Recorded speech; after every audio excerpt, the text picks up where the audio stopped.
Little Women by Louisa May Alcott. Read by Abigail Rasmussen. Chapter 1.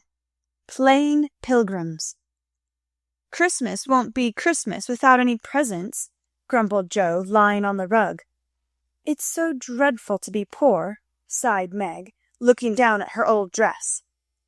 "I don't think it's fair for some girls to have plenty of pretty things, and other girls nothing at all," added little Amy, with an injured sniff. "We've got father and mother and each other," said Beth contentedly from her corner. The four young faces, on which the firelight shone, brightened at the cheerful words, but darkened again as Joe said sadly, "We haven't got father, and shall not have him for a long time." She didn't say, "Perhaps never," but each silently added it, thinking of father far away where the fighting was. Nobody spoke for a minute. Then Meg said in an altered tone, "You know the reason Mother proposed not having any presents this Christmas was because it is going to be a hard winter for everyone, and she thinks we ought not to spend money for pleasure when our men are suffering so in the army.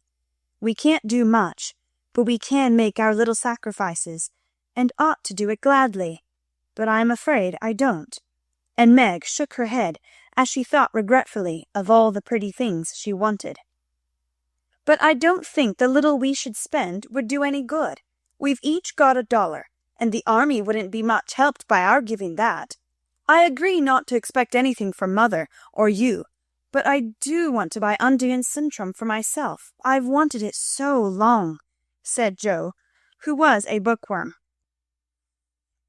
"I plan to spend mine in new music," said Beth, with a little sigh, which no one heard but the hearth-brush and kettle-holder. "I shall get a nice box of Faber's drawing pencils. I really need them," said Amy decidedly. "Mother didn't say anything about our money, and she won't wish us to give up everything. Let's each buy what we want, and have a little fun. I'm sure we work hard enough to earn it," cried Joe, examining the heels of her shoes in a gentlemanly manner. "I know I do, teaching those tiresome children nearly all day, when I'm longing to enjoy myself at home," began Meg, in the complaining tone again. "You don't have half such a hard time as I do," said Joe. "How would you like to be shut up for hours with a nervous, fussy old lady who keeps you trotting, is never satisfied, and worries you till you're ready to fly out the window or cry?"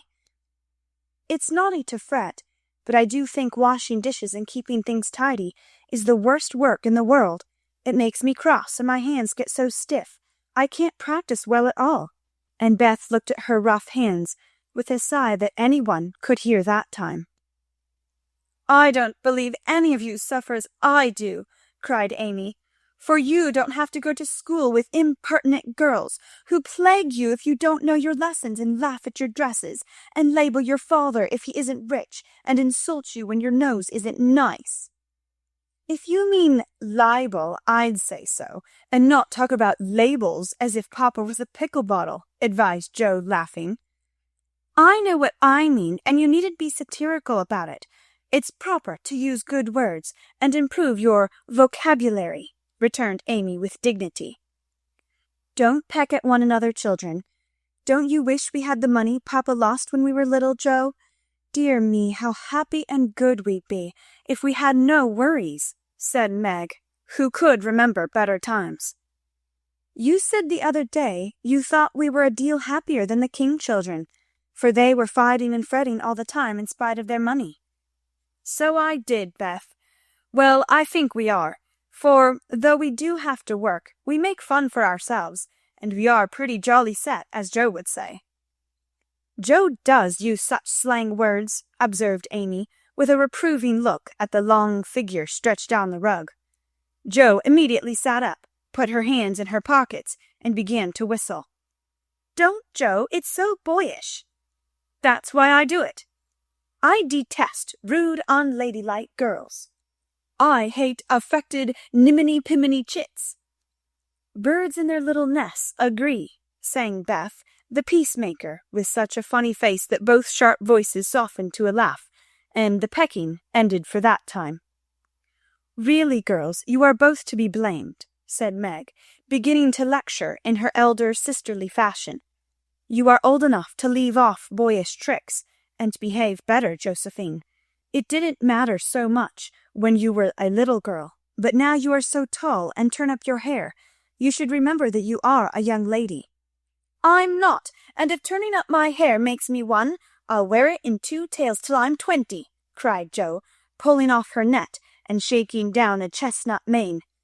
"I hate to think I've got to grow up and be Miss March and wear long gowns and look as prim as a China aster. It's bad enough to be a girl anyway, when I like boys' games and work and manners. I can't get over my disappointment in not being a boy, and it's worse than ever now, for I'm dying to go and fight with Papa, and I can only stay at home and knit like a poky old woman." And Jo shook the blue army sock till the needles rattled like castanets, and her ball bounded across the room. "Poor Jo, it's too bad, but it can't be helped. So you must try to be contented with making your name boyish, and playing brother to us girls," said Beth, stroking the rough head at her knee with a hand that all the dishwashing and dusting in the world could not make ungentle in its touch. "As for you, Amy," continued Meg, "you are altogether too particular and prim. Your airs are funny now, but you'll grow up an affected little goose if you don't take care. I like your nice manners and refined ways of speaking when you don't try to be elegant, but your absurd words are as bad as Jo's slang." "If Jo is a tomboy and Amy a goose, what am I, please?" asked Beth, ready to share the lecture. "You're a dear and nothing else," answered Meg warmly, and no one contradicted her, for the mouse was the pet of the family. As young readers like to know how people look, we will take this moment to give them a little sketch of the 4 sisters, who sat knitting away in the twilight, while the December snow fell quietly without, and the fire crackled cheerfully within. It was a comfortable old room, though the carpet was faded and the furniture very plain, for a good picture or 2 hung on the walls, books filled the recesses, chrysanthemums and Christmas roses bloomed in the windows, and a pleasant atmosphere of home peace pervaded it. Margaret, the eldest of the 4, was 16 and very pretty, being plump and fair, with large eyes, plenty of soft brown hair, a sweet mouth, and white hands, of which she was rather vain. 15-year-old Jo was very tall, thin, and brown, and reminded one of a colt, for she never seemed to know what to do with her long limbs, which were very much in her way. She had a decided mouth, a comical nose, and sharp grey eyes, which appeared to see everything, and were by turns fierce, funny, or thoughtful. Her long, thick hair was her one beauty, but it was usually bundled into a net to be out of her way. Round shoulders had Jo, big hands and feet, a fly-away look to her clothes, and the uncomfortable appearance of a girl who was rapidly shooting up into a woman and didn't like it. Elizabeth, or Beth, as everyone called her, was a rosy, smooth-haired, bright-eyed girl of 13, with a shy manner, a timid voice, and a peaceful expression, which was seldom disturbed. Her father called her Little Tranquillity, and the name suited her excellently, for she seemed to live in a happy world of her own, only venturing out to meet the few whom she trusted and loved. Amy, though the youngest, was a most important person, in her own opinion at least. A regular snow maiden, with blue eyes and yellow hair curling on her shoulders, pale and slender, and always carrying herself like a young lady, mindful of her manners. What the characters of the 4 sisters were, we will leave to be found out.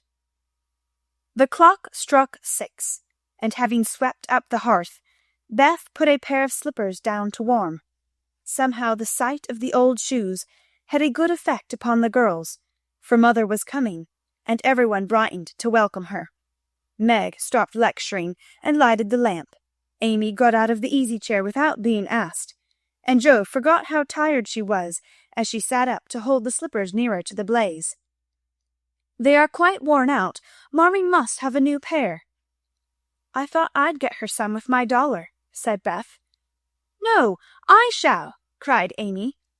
I'm the oldest, began Meg, but Joe cut in with a decided, I'm the man of the family now Papa is away, and I shall provide the slippers, for he told me to take special care of Mother while he was gone.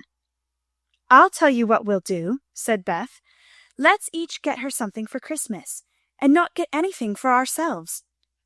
That's like you, dear. What will we get? Exclaimed Joe. Everyone thought soberly for a minute. Then Meg announced, as if the idea was suggested by the sight of her own pretty hands, I shall give her a nice pair of gloves. Army shoes best to be had, cried Joe. Some handkerchiefs all hemmed, said Beth. I'll get a little bottle of cologne. She likes it, and it won't cost much, so I'll have some left to buy my pencils, added Amy. How will we give the things? Asked Meg. Put them on the table and bring her in and see her open the bundles. Don't you remember how we used to do on our birthdays? Answered Joe. I used to be so frightened when it was my turn to sit in the big chair with the crown on, and see you all come marching round to give the presents with a kiss. I liked the things and the kiss, but it was dreadful to have you sit looking at me while I opened the bundles, said Beth, who was toasting her face and the bread for tea at the same time. Let Marmee think we are getting things for ourselves, and then surprise her. We must go shopping tomorrow afternoon, Meg. There is so much to do about the play for Christmas night, said Joe, marching up and down with her hands behind her back and her nose in the air. I don't mean to act any more after this time.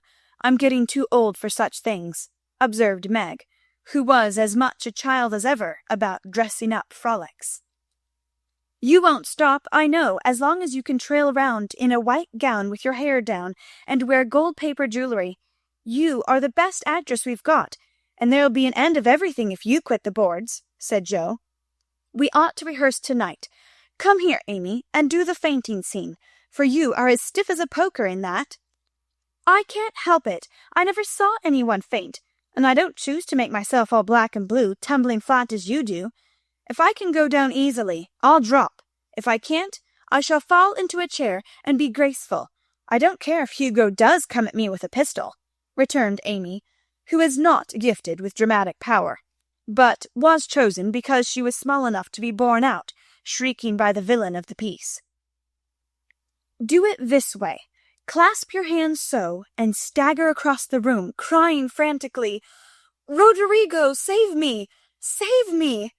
And away went Joe with a melodramatic scream, which was truly thrilling. Amy followed, but she poked her hands out stiffly before her and jerked herself along as if she went by machinery, and her "ow" was more suggestive of pins being run into her than of fear and anguish. Joe gave a despairing groan, and Meg laughed outright, while Beth let her bread burn as she watched the fun with interest. It's no use. Do the best you can when the time comes, and if the audience laughs, don't blame me. Come on, Meg. Then things went smoothly, for Don Pedro defied the world in a speech of 2 pages without a single break. Hagar, the witch, chanted an awful incantation over her kettleful of simmering toads with a weird effect.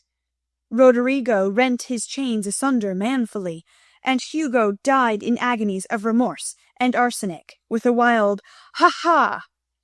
It's the best we've had yet, said Meg, as the dead villain sat up and rubbed his elbows. I don't see how you can write and act such splendid things, Joe. You're a regular Shakespeare, exclaimed Beth, who firmly believed that her sisters were gifted with wonderful genius in all things. Not quite, replied Joe modestly. I do think The Witch's Curse, in operatic tragedy, is rather a nice thing, but I'd like to try Macbeth. If we only had a trapdoor for Banquo. I always wanted to do the killing part. Is that a dagger that I see before me? Muttered Joe, rolling her eyes and clutching at the air, as she had seen a famous tragedian do. No, it's the toasting fork with Mother's shoe on it instead of the bread. Beth stage struck, cried Meg, and the rehearsal ended in a general burst of laughter. "Glad to find you so merry, my girls," said a cheery voice at the door, and actors and audience turned to welcome a tall, motherly lady with a "Can I help you?" look about her, which was truly delightful. She was not elegantly dressed, but a noble-looking woman, and the girls thought the grey cloak and unfashionable bonnet covered the most splendid mother in the world. "Well, dearies, how have you got on to-day?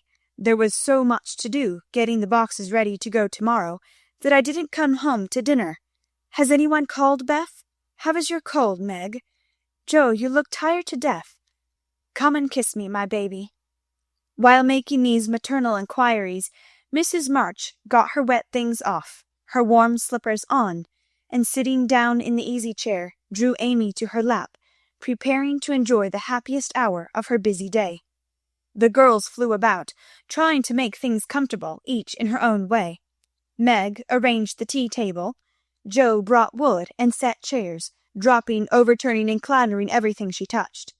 Beth trotted to and fro between parlour and kitchen, quiet and busy, while Amy gave directions to everyone as she sat with her hands folded. As they gathered about the table, Mrs. March said with a particularly happy face, "I've got a treat for you after supper."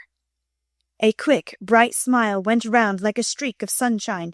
Beth clapped her hands, regardless of the biscuit she held, and Jo tossed up her napkin, crying, "A letter! A letter! 3 cheers for father!"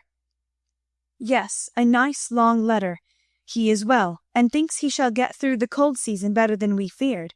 He sends all sorts of loving wishes for Christmas, and an especial message to you girls," said Mrs. March, patting her pocket as if she had got a treasure there.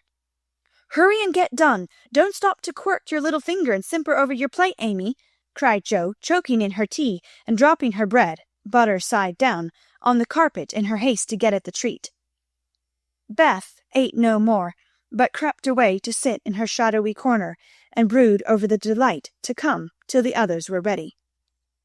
"I think it was so splendid in father to go as a chaplain when he was too old to be drafted and not strong enough for a soldier," said Meg warmly. "Don't I wish I could go as a drummer, a what's its name, or a nurse, so I could be near him and help him," exclaimed Jo with a groan. "It must be very disagreeable to sleep in a tent and eat all sorts of bad-tasting things and drink out of a tin mug," sighed Amy. "When will he come home, Marmee?" asked Beth with a little quiver in her voice. "Not for many months, dear, unless he is sick. He will stay and do his work faithfully as long as he can, and we won't ask for him back a minute sooner than he can be spared. Now come and hear the letter." They all drew to the fire, mother in the big chair with Beth at her feet, Meg and Amy perched on either arm of the chair, and Jo leaning on the back, where no one would see any sign of emotion if the letter should happen to be touching.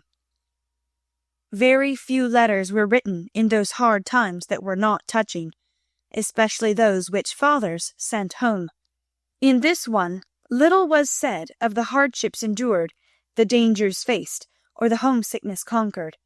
It was a cheerful, hopeful letter, full of lively descriptions of camp life, marches, and military news, and only at the end did the writer's heart overflow with fatherly love and longing for the little girls at home.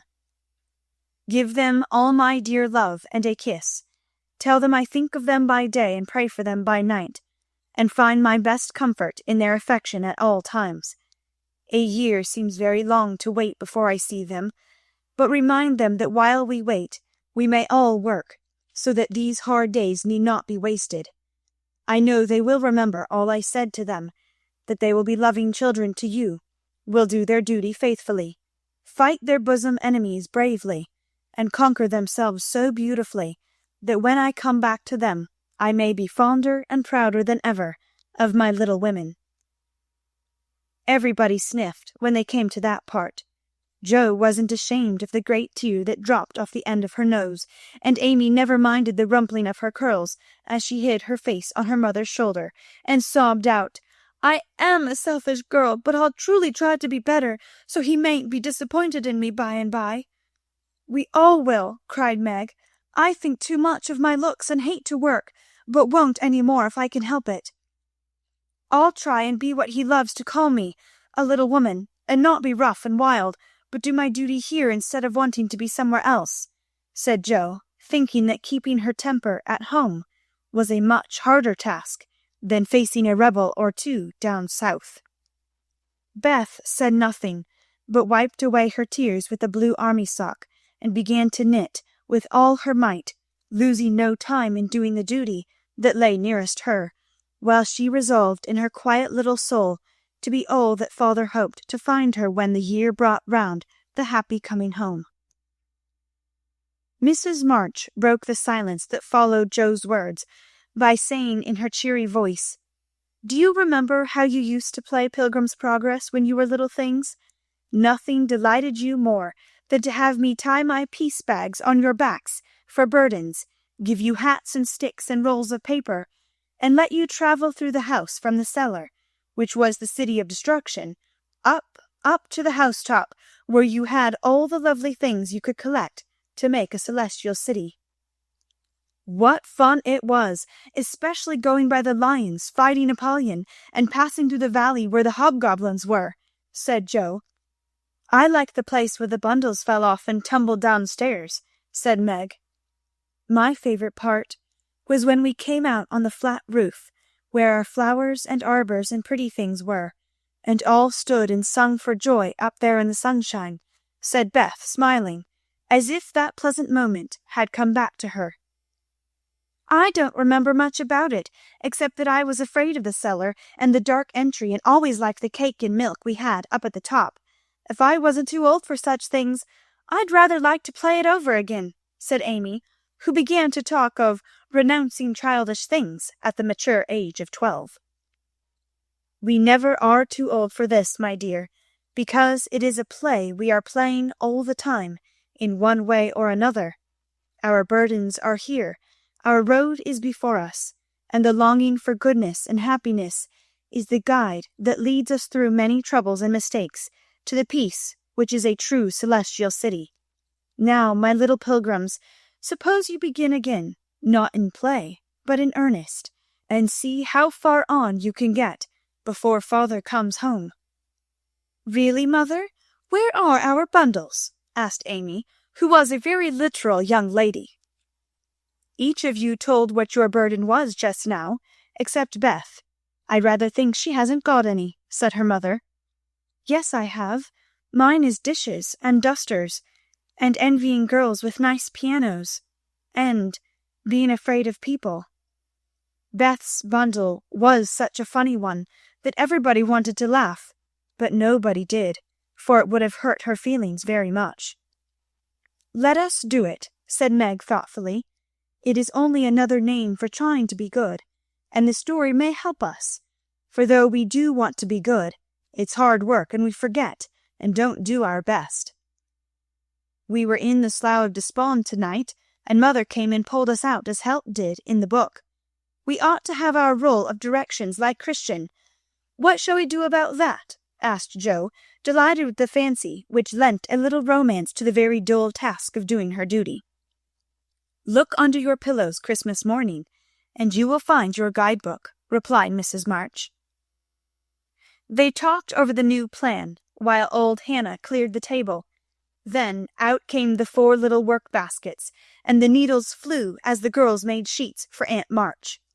It was uninteresting sewing, but tonight no one grumbled. They adopted Jo's plan of dividing the long seams into 4 parts, and calling the quarters Europe, Asia, Africa, and America, and in that way got on capitally, especially when they talked about the different countries as they stitched their way through them. At 9 they stopped work and sung as usual before they went to bed. No one but Beth could get much music out of the old piano, but she had a way of softly touching the yellow keys and making a pleasant accompaniment to the simple songs they sung. Meg had a voice like a flute, and she and her mother led the little choir. Amy chirped like a cricket, and Jo wandered through the airs at her own sweet will, always coming out at the wrong place with a croak or a quaver that spoilt the most pensive tune. They had always done this from the time they could lisp, "Crinkle, crinkle, little tar," and it had become a household custom, for the mother was a born singer. The first sound in the morning was her voice, as she went about the house, singing like a lark, and the last sound at night was the same cheery sound, for the girls never grew too old for that familiar lullaby. Chapter 2. A Merry Christmas. Joe was the first to wake in the gray dawn of Christmas morning.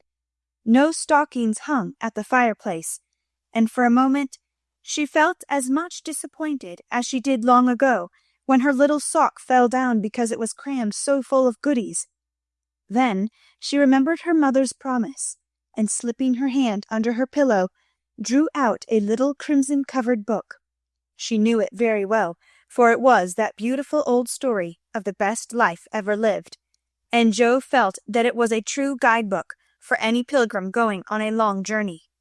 She woke Meg with a "Merry Christmas," and bade her see what was under her pillow.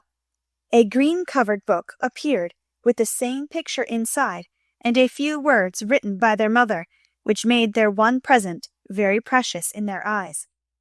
Presently Beth and Amy woke to rummage and find their little books also, one dove-colored, the other blue, and all sat looking and talking about them, while the east grew rosy with the coming day. In spite of her small vanities, Margaret had a sweet and pious nature, which unconsciously influenced her sisters, especially Joe, who loved her very tenderly, and obeyed her because her advice was so gently given.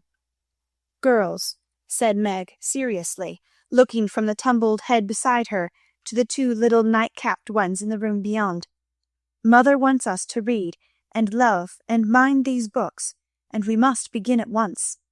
We used to be faithful about it, but since Father went away and all this war trouble unsettled us, we have neglected many things. You can do as you please, but I shall keep my book on the table here and read a little every morning as soon as I wake, for I know it will do me good and help me through the day." Then she opened her new book and began to read. Joe put her arm round her, and, leaning cheek to cheek, read also, with the quiet expression so seldom seen on her restless face. "How good Meg is! Come, Amy, let's do as they do. I'll help you with the hard words, and they'll explain things if we don't understand," whispered Beth, very much impressed by the pretty books and her sister's example. "I'm glad mine is blue," said Amy, and then the rooms were very still while the pages were softly turned, and the winter sunshine crept in to touch the bright heads and serious faces with a Christmas greeting. "Where is Mother?" asked Meg, as she and Joe ran down to thank her for their gifts, half an hour later. "Goodness only knows. Some poor critter came a-beggin', and your ma went straight off to see what was needed. There never was such a woman for giving away victuals and drink and clothes and faring," replied Hannah, who had lived with the family since Meg was born, and was considered by them all more as a friend than a servant. "She will be back soon, I think, so fry your cakes and have everything ready," said Meg, looking over the presents, which were collected in a basket and kept under the sofa, ready to be produced at the proper time. "Why, where is Amy's bottle of cologne?" she added, as the little flask did not appear. "She took it out a minute ago, and went off with it to put a ribbon on it, or some such notion," replied Joe, dancing about the room to take the first stiffness off the new army slippers. "How nice my handkerchiefs look, don't they? Hannah washed and ironed them for me, and I marked them all myself," said Beth, looking proudly at the somewhat uneven letters which had cost her such labor. "Bless the child! She's gone and put Mother on them instead of M. March. How funny!" cried Joe, taking one up. "Isn't that right?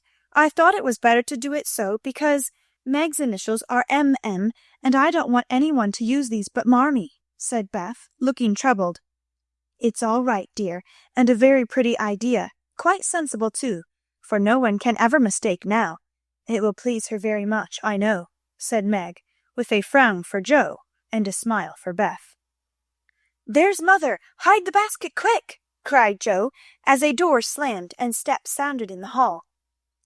Amy came in hastily and looked rather abashed when she saw her sisters all waiting for her. "Where have you been, and what are you hiding behind you?" asked Meg, surprised to see, by her hood and cloak, that lazy Amy had been out so early. "Don't laugh at me, Joe. I didn't mean anyone should know till the time came. I only meant to change the little bottle for a big one, and I gave all my money to get it, and I'm truly trying not to be selfish any more." As she spoke, Amy showed the handsome flask, which replaced the cheap one, and looked so earnest and humble in her little effort to forget herself that Meg hugged her on the spot, and Joe pronounced her a trump, while Beth ran to the window and picked her finest rose to ornament the stately bottle.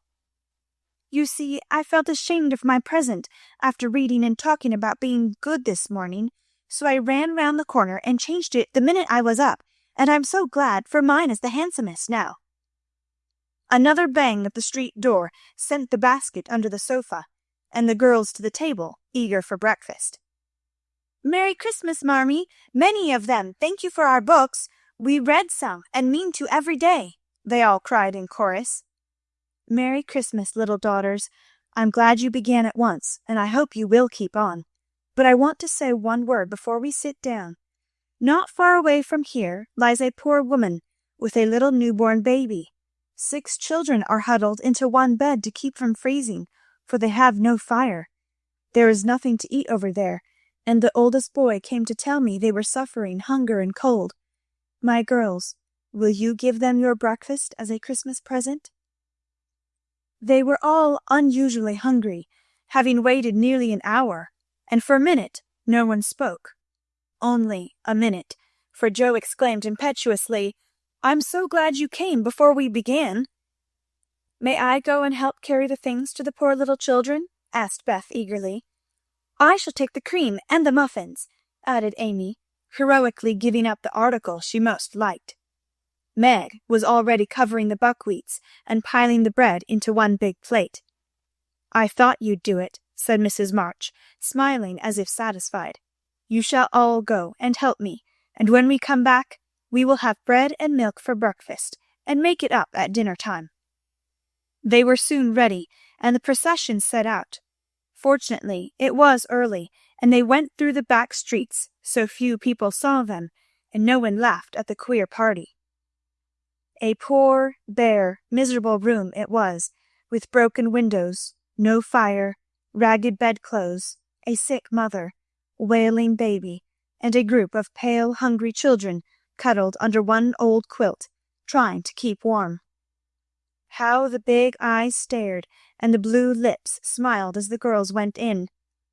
"Ach, mein Gott, it is good angels came to us," said the poor woman, crying for joy. "Funny angels in hoods and mittens," said Joe, and set them to laughing. In a few minutes it really did seem as if kind spirits had been at work there. Hannah, who had carried wood, made a fire and stopped up the broken panes with old hats and her own cloak. Mrs. March gave the mother tea and gruel, and comforted her with promises of help, while she dressed the little baby as tenderly as if it had been her own. The girls meantime spread the table, set the children round the fire, and fed them like so many hungry birds, laughing and talking, and trying to understand the funny broken English. "Das ist gut, de Engelkinder," cried the poor things, as they ate and warmed their purple hands at the comfortable blaze. The girls had never been called angel children before, and thought it very agreeable, especially Joe, who had been considered a Sancho ever since she was born. That was a very happy breakfast, though they didn't get any of it, and when they went away, leaving comfort behind, I think there were not in all the city 4 merrier people than the hungry little girls who gave away their breakfasts and contented themselves with bread and milk on Christmas morning. "That's loving our neighbor better than ourselves, and I like it," said Meg, as they out their presents while their mother was upstairs collecting clothes for the poor Hummels.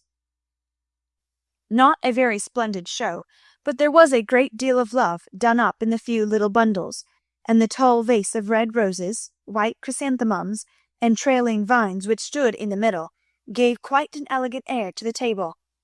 "She's coming! Strike up, Beth! Open the door, Amy! 3 cheers for Marmee!" cried Joe, prancing about while Meg went to conduct Mother to the seat of honor. Beth played her gayest march, Amy threw open the door, and Meg enacted escort with great dignity. Mrs. March was both surprised and touched, and smiled with her eyes full as she examined her presents and read the little notes which accompanied them. The slippers went on at once. A new handkerchief was slipped into her pocket, well scented with Amy's cologne. The rose was fastened in her bosom, and the nice gloves were pronounced a perfect fit. There was a good deal of laughing and kissing and explaining, in the simple, loving fashion which make these home festivals so pleasant at the time, so sweet to remember long afterward, and then all fell to work. The morning charities and ceremonies took so much time that the rest of the day was devoted to preparations for the evening festivities. Being still too young to go often to the theatre, and not rich enough to afford any great outlay for private performances, the girls put their wits to work, and necessity being the mother of invention, made whatever they needed. Very clever were some of their productions: pasteboard guitars, antique lamps made of old-fashioned butter boats covered with silver paper, gorgeous robes of old cotton, glittering with tin spangles from a pickle factory, and armor covered with the same useful diamond-shaped bits left in sheets when the lids of preserve pots were cut out. The big chamber was the scene of many innocent revels. No gentlemen were admitted, so Jo played male parts to her heart's content, and took immense satisfaction in a pair of russet leather boots given her by a friend who knew a lady who knew an actor. These boots, an old foil, and a slashed doublet, once used by an artist for some picture, were Jo's chief treasures, and appeared on all occasions. The smallness of the company made it necessary for the 2 principal actors to take several parts apiece, and they certainly deserve some credit for the hard work they did in learning 3 or 4 different parts, whisking in and out to various costumes, and managing the stage besides. It was excellent drill for their memories, a harmless amusement, and employed many hours which otherwise would have been idle, lonely, or spent in less profitable society. On Christmas night, a dozen girls piled onto the bed, which was the dress circle, and sat before the blue and yellow chintz curtains in a most flattering state of expectancy. There was a good deal of rustling and whispering behind the curtain, a trifle of lamp smoke, and an occasional giggle from Amy, who was apt to get hysterical in the excitement of the moment.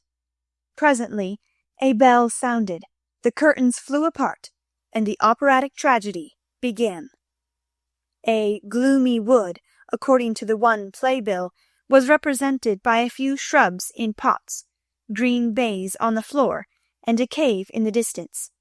This cave was made with a clothes horse for a roof, bureaus for walls, and in it was a small furnace in full blast, with a black pot on it, and an old witch bending over it.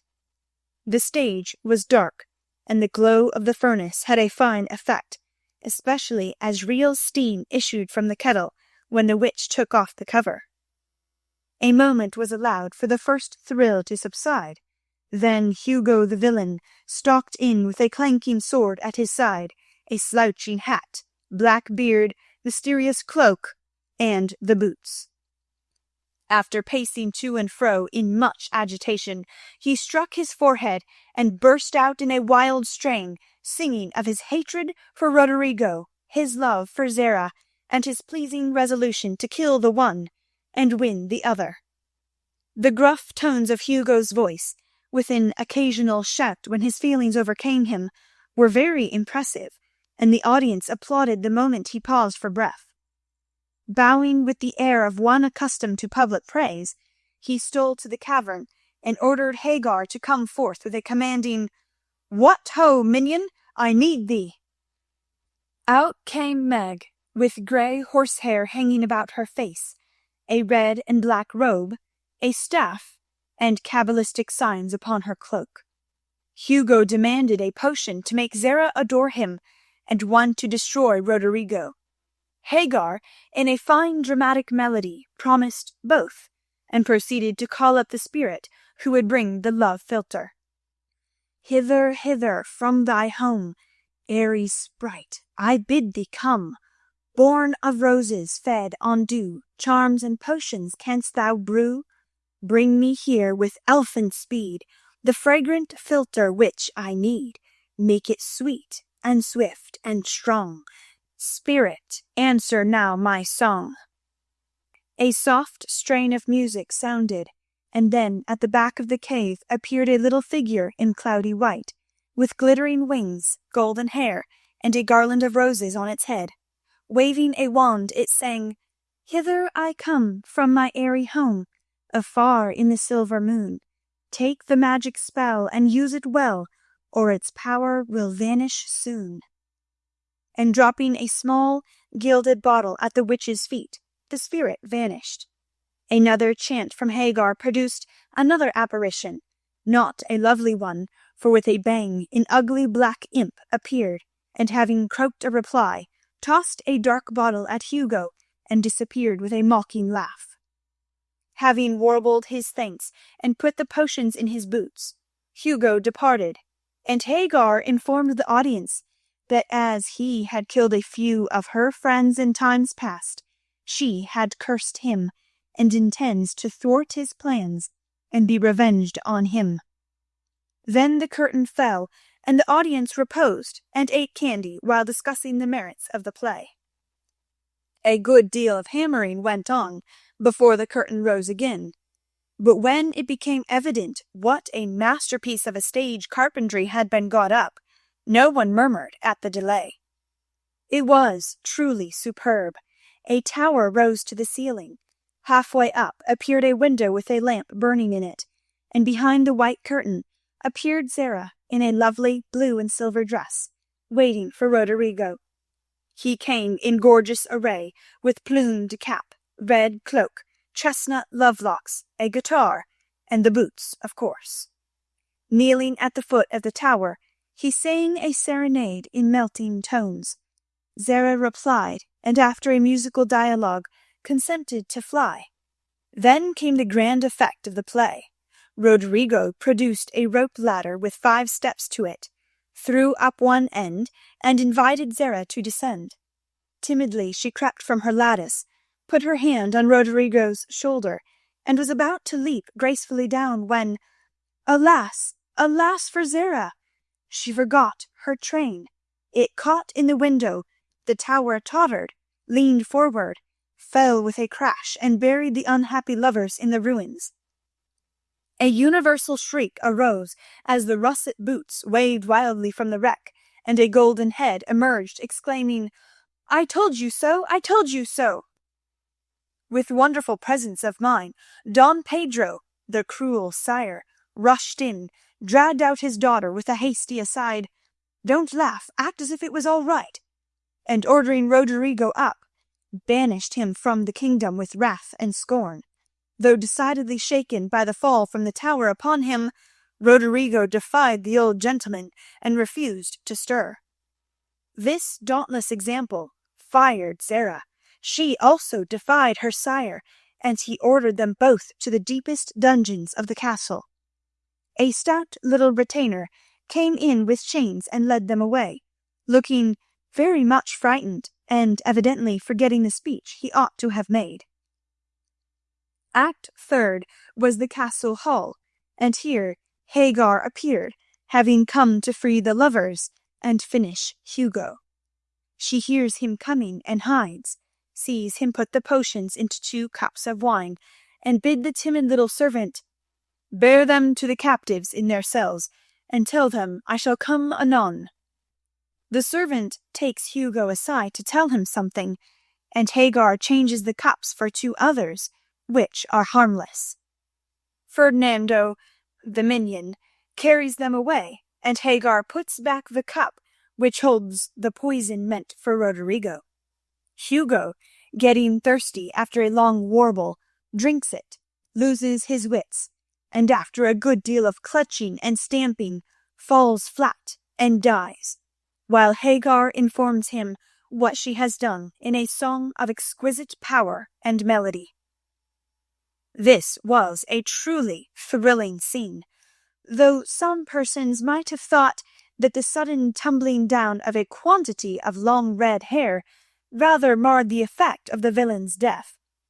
He was called before the curtain, and with great propriety appeared, leading Hagar, whose singing was considered more wonderful than all the rest of the performance put together. Act Fourth displayed the despairing Roderigo on the point of stabbing himself, because he has been told that Zara has deserted him. Just as the dagger is at his heart, a lovely song is sung under his window, informing him that Zara is true, but in danger, and he can save her if he will. A key is thrown in, which unlocks the door, and in a spasm of rapture he tears off his chains and rushes away to find and rescue his lady love. Act Fifth opened with a stormy scene between Zara and Don Pedro. He wishes her to go into a convent, but she won't hear of it, and after a touching appeal is about to faint when Roderigo dashes in and demands her hand. Don Pedro refuses because he is not rich. They shout and gesticulate tremendously, but cannot agree, and Roderigo is about to bear away the exhausted Zara when the timid servant enters with a letter and a bag from Hagar, who has mysteriously disappeared. The latter informs the party that she bequeaths untold wealth to the young pair, and an awful doom to Don Pedro if he doesn't make them happy. The bag is opened, and several quarts of tin money shower upon the stage till it is quite glorified with the glitter. This entirely softens the stern sire.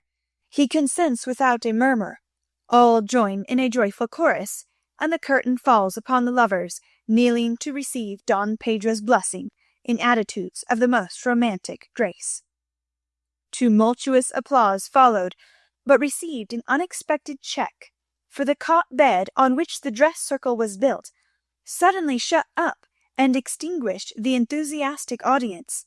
Roderigo and Don Pedro flew to the rescue, and all were taken out unhurt, though many were speechless with laughter. The excitement was hardly subsided when Hannah appeared, with Mrs. March's compliments, and would the ladies walk down to supper. This was a surprise even to the actors, and when they saw the table, they looked at one another in rapturous amazement. It was like Marmee to get up a little treat for them, but anything so fine as this was unheard of since the departed days of plenty.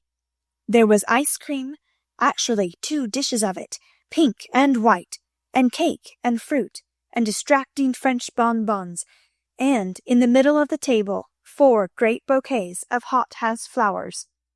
It quite took their breath away, and they stared first at the table and then at their mother, who looked as if she enjoyed it immensely. "Is it fairies?" asked Amy. "Santa Claus," said Beth. Mother did it, and Meg smiled her sweetest, in spite of her gray beard and white eyebrows. "Aunt March had a good fit and sent the supper," cried Joe with a sudden inspiration. "All wrong.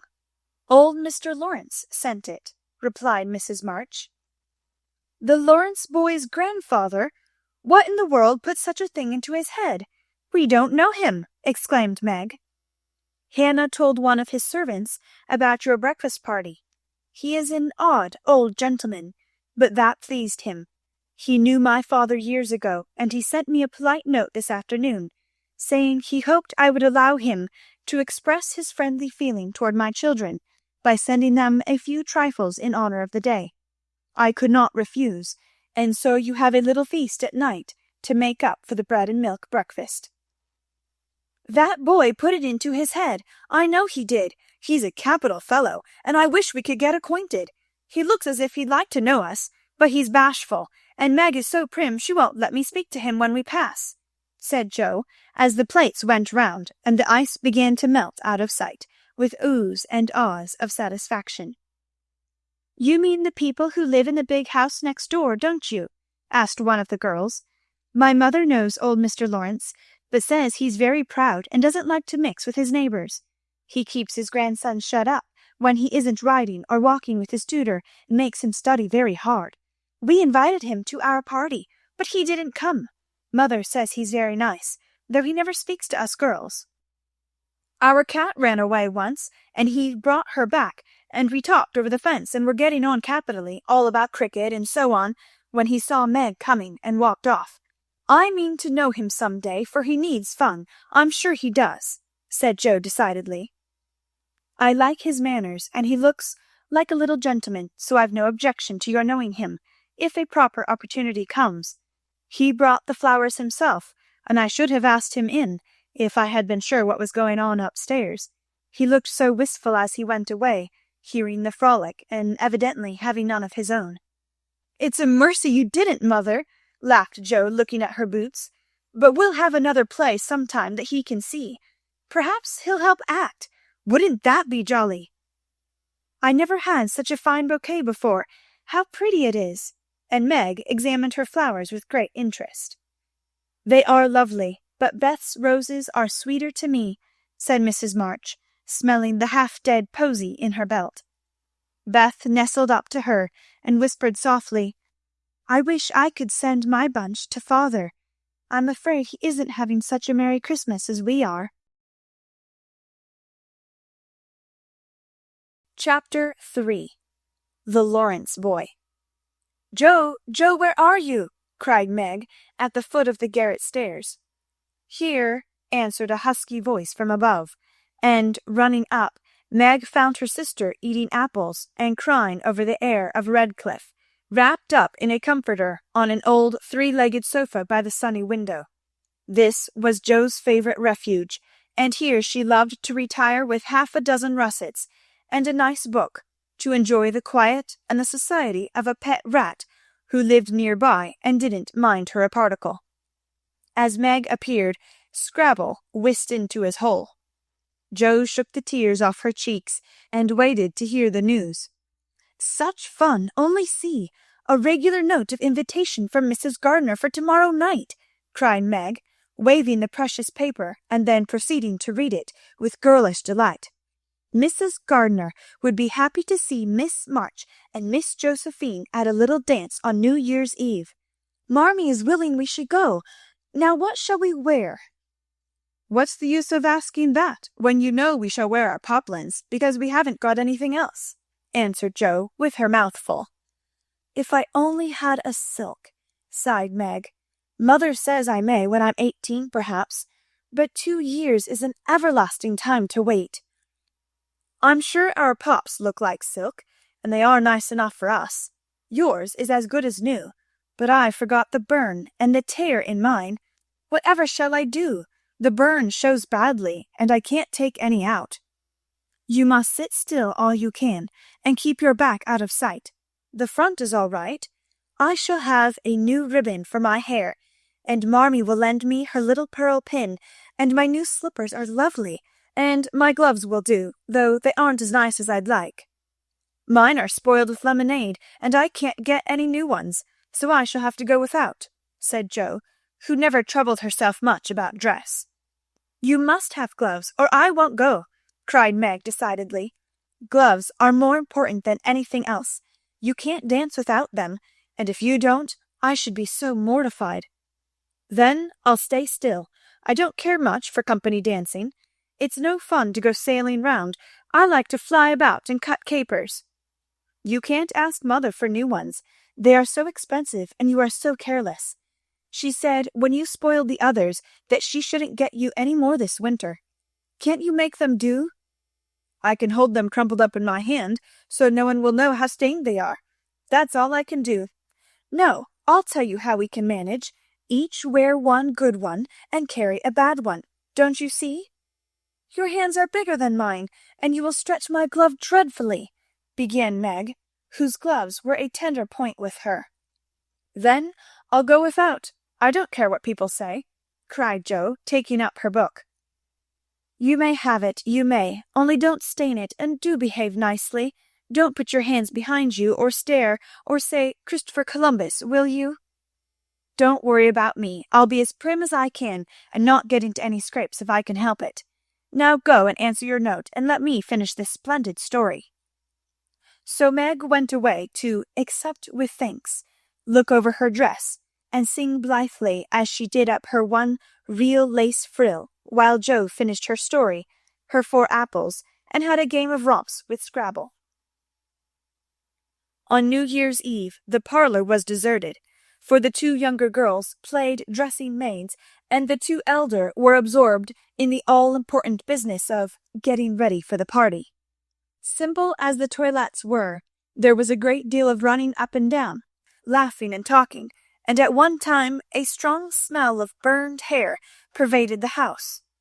Meg wanted a few curls about her face, and Jo undertook to pinch the papered locks with a pair of hot tongs. "Ought they to smoke like that?" asked Beth from her perch on the bed. "It's the dampness drying," replied Jo. "What a queer smell! It's like burned feathers," observed Amy, smoothing her own pretty curls with a superior air. "There, now I'll take off the papers, and you'll see a cloud of little ringlets," said Jo, putting down the tongs. She did take off the papers, but no cloud of ringlets appeared, for her hair came with the papers, and the horrified hairdresser laid a row of little scorched bundles on the bureau before her victim. "Oh, oh, oh, what have you done? I'm spoiled. I can't go. My hair, oh, my hair!" wailed Meg, looking with despair at the uneven frizzle on her forehead. "Just my luck. You shouldn't have asked me to do it. I always spoil everything. I'm so sorry, but the tongs were too hot, and so I've made a mess," groaned poor Jo, regarding the little black pancakes with tears of regret. "It isn't spoiled. Just frizzle it, and tie your ribbon so the ends come on your forehead a bit, and it will look like last fashion. I've seen many girls do it so," said Amy consolingly.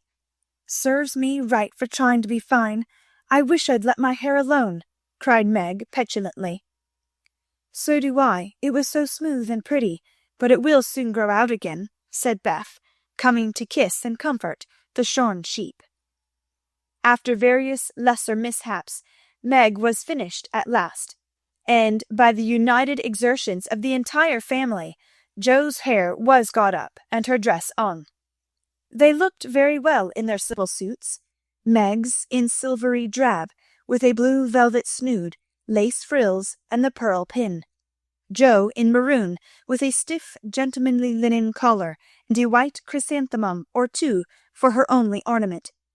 Each put on one nice light glove, and carried one soiled one, and all pronounced the effect quite easy and fine. Meg's high-heeled slippers were very tight and hurt her, though she would not own it, and Jo's 19 hairpins all seemed stuck straight into her head, which was not exactly comfortable, but, dear me, let us be elegant or die. "Have a good time, dearies," said Mrs. March, as the sisters went daintily down the walk. "Don't eat much supper, and come away at 11 when I send Hannah for you." As the gate clashed behind them, a voice cried from a window, "Girls, girls, have you both got nice pocket handkerchiefs?" "Yes, yes, spandy nice, and Meg has cologne on hers," cried Jo, adding with a laugh as they went on, "I do believe Marmee would ask that if we were all running away from an earthquake." "It is one of her aristocratic tastes, and quite proper, for a real lady is always known by neat boots, gloves, and handkerchief," replied Meg, who had a good many little aristocratic tastes of her own. "Now don't forget to keep the bad breath out of sight, Jo. Is my sash right? And does my hair look very bad?" said Meg, as she turned from the glass in Mrs. Gardner's dressing-room after a prolonged drink. "I know I shall forget. If you see me doing anything wrong, just remind me by a wink, will you?" returned Jo, giving her collar a twitch and her head a hasty brush. "No, winking isn't ladylike. I'll lift my eyebrows if anything is wrong, and nod if you are all right. Now hold your shoulders straight, and take short steps, and don't shake hands if you're introduced to anyone. It isn't the thing." "How'd you learn all the proper ways? I never can. Isn't that music gay?" Down they went, feeling a trifle timid, for they seldom went to parties, and informal as this little gathering was, it was an event to them. Mrs. Gardner, a stately old lady, greeted them kindly, and handed them over to the eldest of her 6 daughters. Meg knew Sally, and was at her ease very soon, but Jo, who didn't care much for girls or girlish gossip, stood about with her back carefully against the wall, and felt as much out of place as a colt in a flower garden. Half a dozen jovial lads were talking about skates in another part of the room, and she longed to go and join them, for skating was one of the joys of her life. She telegraphed her wish to Meg, but the eyebrows went up so alarmingly that she dared not stir. No one came to talk to her, and one by one the group dwindled away till she was left alone. She could not roam about and amuse herself, for the burned breath would show, so she stared at people rather forlornly till the dancing began. Meg was asked at once, and the tight slippers tripped about so briskly that none would have guessed the pain the wearer suffered smilingly. Jo saw a big red-headed youth approaching her corner, and fearing he meant to engage her, she slipped into a curtained recess, intending to peep and enjoy herself in peace. Unfortunately, another bashful person had chosen the same refuge, for, as the curtain fell behind her, she found herself face to face with the Lawrence boy. "Dear me, I didn't know anyone was here," stammered Jo, preparing to back out as speedily as she had bounced in. But the boy laughed and said pleasantly, though he looked a little startled, "Don't mind me. Stay if you like." "Shan't I disturb you?" "Not a bit. I only came here because I don't know many people, and felt rather strange at first, you know." "So did I. Don't go away, please, unless you'd rather." The boy sat down again and looked at his pumps, till Jo said, trying to be polite and easy, "I think I've had the pleasure of seeing you before. You live near us, don't you?" "Next door," and he looked up and laughed outright, for Jo's prim manner was rather funny when he remembered how they had chatted about cricket when he brought the cat home. That put Jo at her ease, and she laughed too, as she said, in her heartiest way, "We did have such a good time over your Christmas present.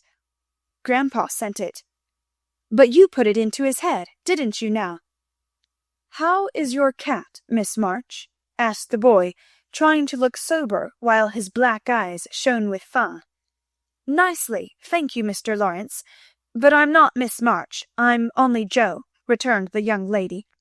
"I'm not Mr. Lawrence, I'm only Laurie." "Laurie Lawrence, what an odd name." "My first name is Theodore, but I don't like it, for the fellows called me Dora, so I made them say Laurie instead." "I hate my name too, so sentimental. I wish everyone would say Jo instead of Josephine. How did you make the boys stop calling you Dora?" "I thrashed 'em." "I can't thrash Aunt March, so I suppose I shall have to bear it," and Jo resigned herself with a sigh. "Don't you like to dance, Miss Jo?" asked Laurie, looking as if he thought the name suited her. "I like it well enough if there is plenty of room and everyone is lively. In a place like this I'm sure to upset something, tread on people's toes or do something dreadful, so I keep out of mischief and let Meg sail about. Don't you dance?" "Sometimes. You see, I've been abroad a good many years and haven't been into company enough yet to know how you do things here." "Abroad!" cried Jo. "Oh, tell me about it. I love dearly to hear people describe their travels." Laurie didn't seem to know where to begin, but Jo's eager question soon set him going, and he told her how he had been at school in Vevey, where the boys never wore hats, and had a fleet of boats on the lake, and for holiday fun went on walking trips about Switzerland with their teachers. "Don't I wish I'd been there!" cried Jo. "Did you go to Paris?" "We spent last winter there." "Can you talk French?" "We were not allowed to speak anything else at Vevey." "Do say some. I can read it, but can't pronounce." "Que nomme cette jeune demoiselle en les pantoufles jolies?" "How nicely you do it. Let me see. You said, 'Who is the young lady in the pretty slippers?' didn't you?" "Oui, mademoiselle." "It's my sister Margaret, and you knew it was. Do you think she is pretty?" "Yes. She makes me think of the German girls. She looks so fresh and quiet, and dances like a lady." Jo quite glowed with pleasure at this boyish praise of her sister, and stored it up to repeat to Meg. Both peeped and criticized and chatted till they felt like old acquaintances.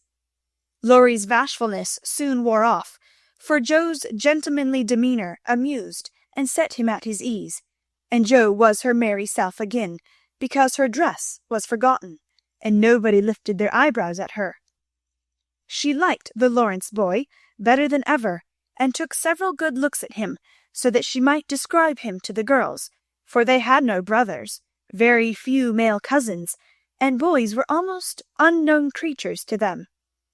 Curly black hair, brown skin, big black eyes, handsome nose, fine teeth, small hands and feet, taller than I am, very polite for a boy, and altogether jolly. Wonder how old he is. It was on the tip of Joe's tongue to ask, but she checked herself in time, and, with unusual tact, tried to find out in a roundabout way. I suppose you are going to college soon? I see you pegging away at your books. No, I mean studying hard. And Joe blushed at the dreadful pegging which had escaped her. Laurie smiled, but didn't seem shocked, and answered with a shrug, Not for a year or two. I won't go before 17 anyway. Aren't you but 15? Asked Joe, looking at the tall lad whom she had imagined 17 already. 16 next month. How I wish I was going to college. You don't look as if you liked it. I hate it.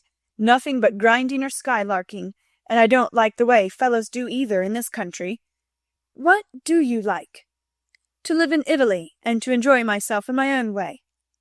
Joe wanted very much to ask what his own way was, but his black brows looked rather threatening as he knit them, so she changed the subject by saying, as her foot kept time, That's a splendid polka. Why don't you go and try it?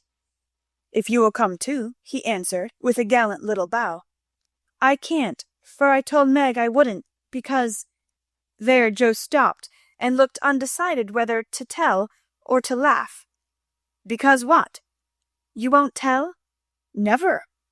Well, I have a bad trick of standing before the fire, and so I burn my frocks, and I scorched this one, and though it's nicely mended, it shows, and Meg told me to keep still so no one would see it. You may laugh if you want to. It is funny, I know. But Laurie didn't laugh. He only looked down a minute, and the expression of his face puzzled Joe when he said very gently, Never mind that. I'll tell you how we can manage. There's a long hall out there, and we can dance grandly, and no one will see us. Please come. Joe thanked him and gladly went, wishing she had 2 neat gloves when she saw the nice, pearl-colored ones her partner wore. The hall was empty, and they had a grand polka, for Laurie danced well and taught her the German step, which delighted Joe, being full of swing and spring. When the music stopped, they sat down on the stairs to get their breath, and Laurie was in the midst of an account of a students' festival at Heidelberg when Meg appeared in search of her sister. She beckoned, and Joe reluctantly followed her into a side room, where she found her on a sofa, holding her foot and looking pale. I've sprained my ankle. That stupid high heel turned and gave me a sad wrench. It aches so I can hardly stand, and I don't know how I'm ever going to get home, she said, rocking to and fro in pain. I knew you'd hurt your foot with those silly shoes. I'm sorry, but I don't see what you can do except get a carriage or stay here all night, answered Joe, softly rubbing the poor ankle as she spoke. I can't have a carriage without its costing ever so much. I dare say I can't get one at all, for most people come in their own, and it's a long way to the stable, and no one to send. I'll go. No, indeed, it's past 9 and dark as Egypt. I can't stop here, for the house is full. Sally has some girls staying with her. I'll rest till Hannah comes, and then do the best I can. I'll ask Laurie. He will go, said Joe, looking relieved as the idea occurred to her. Mercy, no, don't ask or tell anyone. Get me my rubbers and put these slippers with our things. I can't dance any more, but as soon as supper is over, watch for Hannah and tell me the minute she comes. They are going out to supper now. I'll stay with you, I'd rather. No, dear, run along and bring me some coffee. I'm so tired I can't stir. So Meg reclined with rubbers well hidden, and Joe went blundering away to the dining room, which she found after going into a china closet and opening the door of a room where old Mr. Gardner was taking a little private refreshment. Making a dart at the table, she secured the coffee, which she immediately spilled, thereby making the front of her dress as bad as the back. "Oh dear, what a blunderess I am!" exclaimed Jo, finishing Meg's glove by scrubbing her gown with it. "Can I help you?" said a friendly voice, and there was Laurie, with a full cup in one hand and a plate of ice in the other. "I was trying to get something for Meg, who is very tired, and someone shook me, and here I am in a nice state," answered Jo, glancing dismally from the stained skirt to the coffee-colored glove. "Too bad. I was looking for someone to give this to. May I take it to your sister?" "Oh, thank you. I'll show you where she is. I don't offer to take it myself, for I should only get into another scrape if I did." Jo led the way, and as if used to waiting on ladies, Laurie drew up a little table, brought a second installment of coffee and ice for Jo, and was so obliging that even particular Meg pronounced him a nice boy. They had a merry time over the bonbons and mottos, and were in the midst of a quiet game of buzz, with 2 or 3 other young people who had strayed in, when Hannah appeared. Meg forgot her foot and rose so quickly that she was forced to catch hold of Jo with an exclamation of pain. "Hush, don't say anything," she whispered, adding aloud, "It's nothing. I turned my foot a little, that's all," and limped upstairs to put her things on. Hannah scolded, Meg cried, and Jo was at her wits' end, till she decided to take things into her own hands. Slipping out, she ran down, and finding a servant, asked if he could get her a carriage. It happened to be a hired waiter, who knew nothing about the neighborhood, and Jo was looking round for help, when Laurie, who had heard what she said, came up and offered his grandfather's carriage, which had just come for him, he said. "It's so early, you can't mean to go yet," began Jo, looking relieved, but hesitating to accept the offer. "I always go early. I do, truly. Please, let me take you home. It's all on my way, you know, and it rains, they say." That settled it, and telling him of Meg's mishap, Jo gratefully accepted, and rushed up to bring down the rest of the party. Hannah hated rain as much as a cat does, so she made no trouble, and they rolled away in the luxurious close carriage, feeling very festive and elegant. Laurie went on the box, so Meg could keep her foot up, and the girls talked over their party in freedom. "I had a capital time, did you?" asked Jo, rumpling up her hair and making herself comfortable. "Yes, till I hurt myself. Sally's friend Annie Moffat took a fancy to me, and asked me to come and spend a week with her when Sally does. She is going in the spring when the opera comes, and it will be perfectly splendid, if mother only lets me go," answered Meg, cheering up at the thought. "I saw you dancing with the red-headed man I ran away from. Was he nice?" "Oh, very. His hair is auburn, not red, and he was very polite, and I had a delicious redowa with him." "He looked like a grasshopper in a fit when he did the new step. Laurie and I couldn't help laughing. Did you hear us?" "No, but it was very rude. What were you about all that time, hidden away there?" Jo told her adventures, and by the time she had finished they were at home.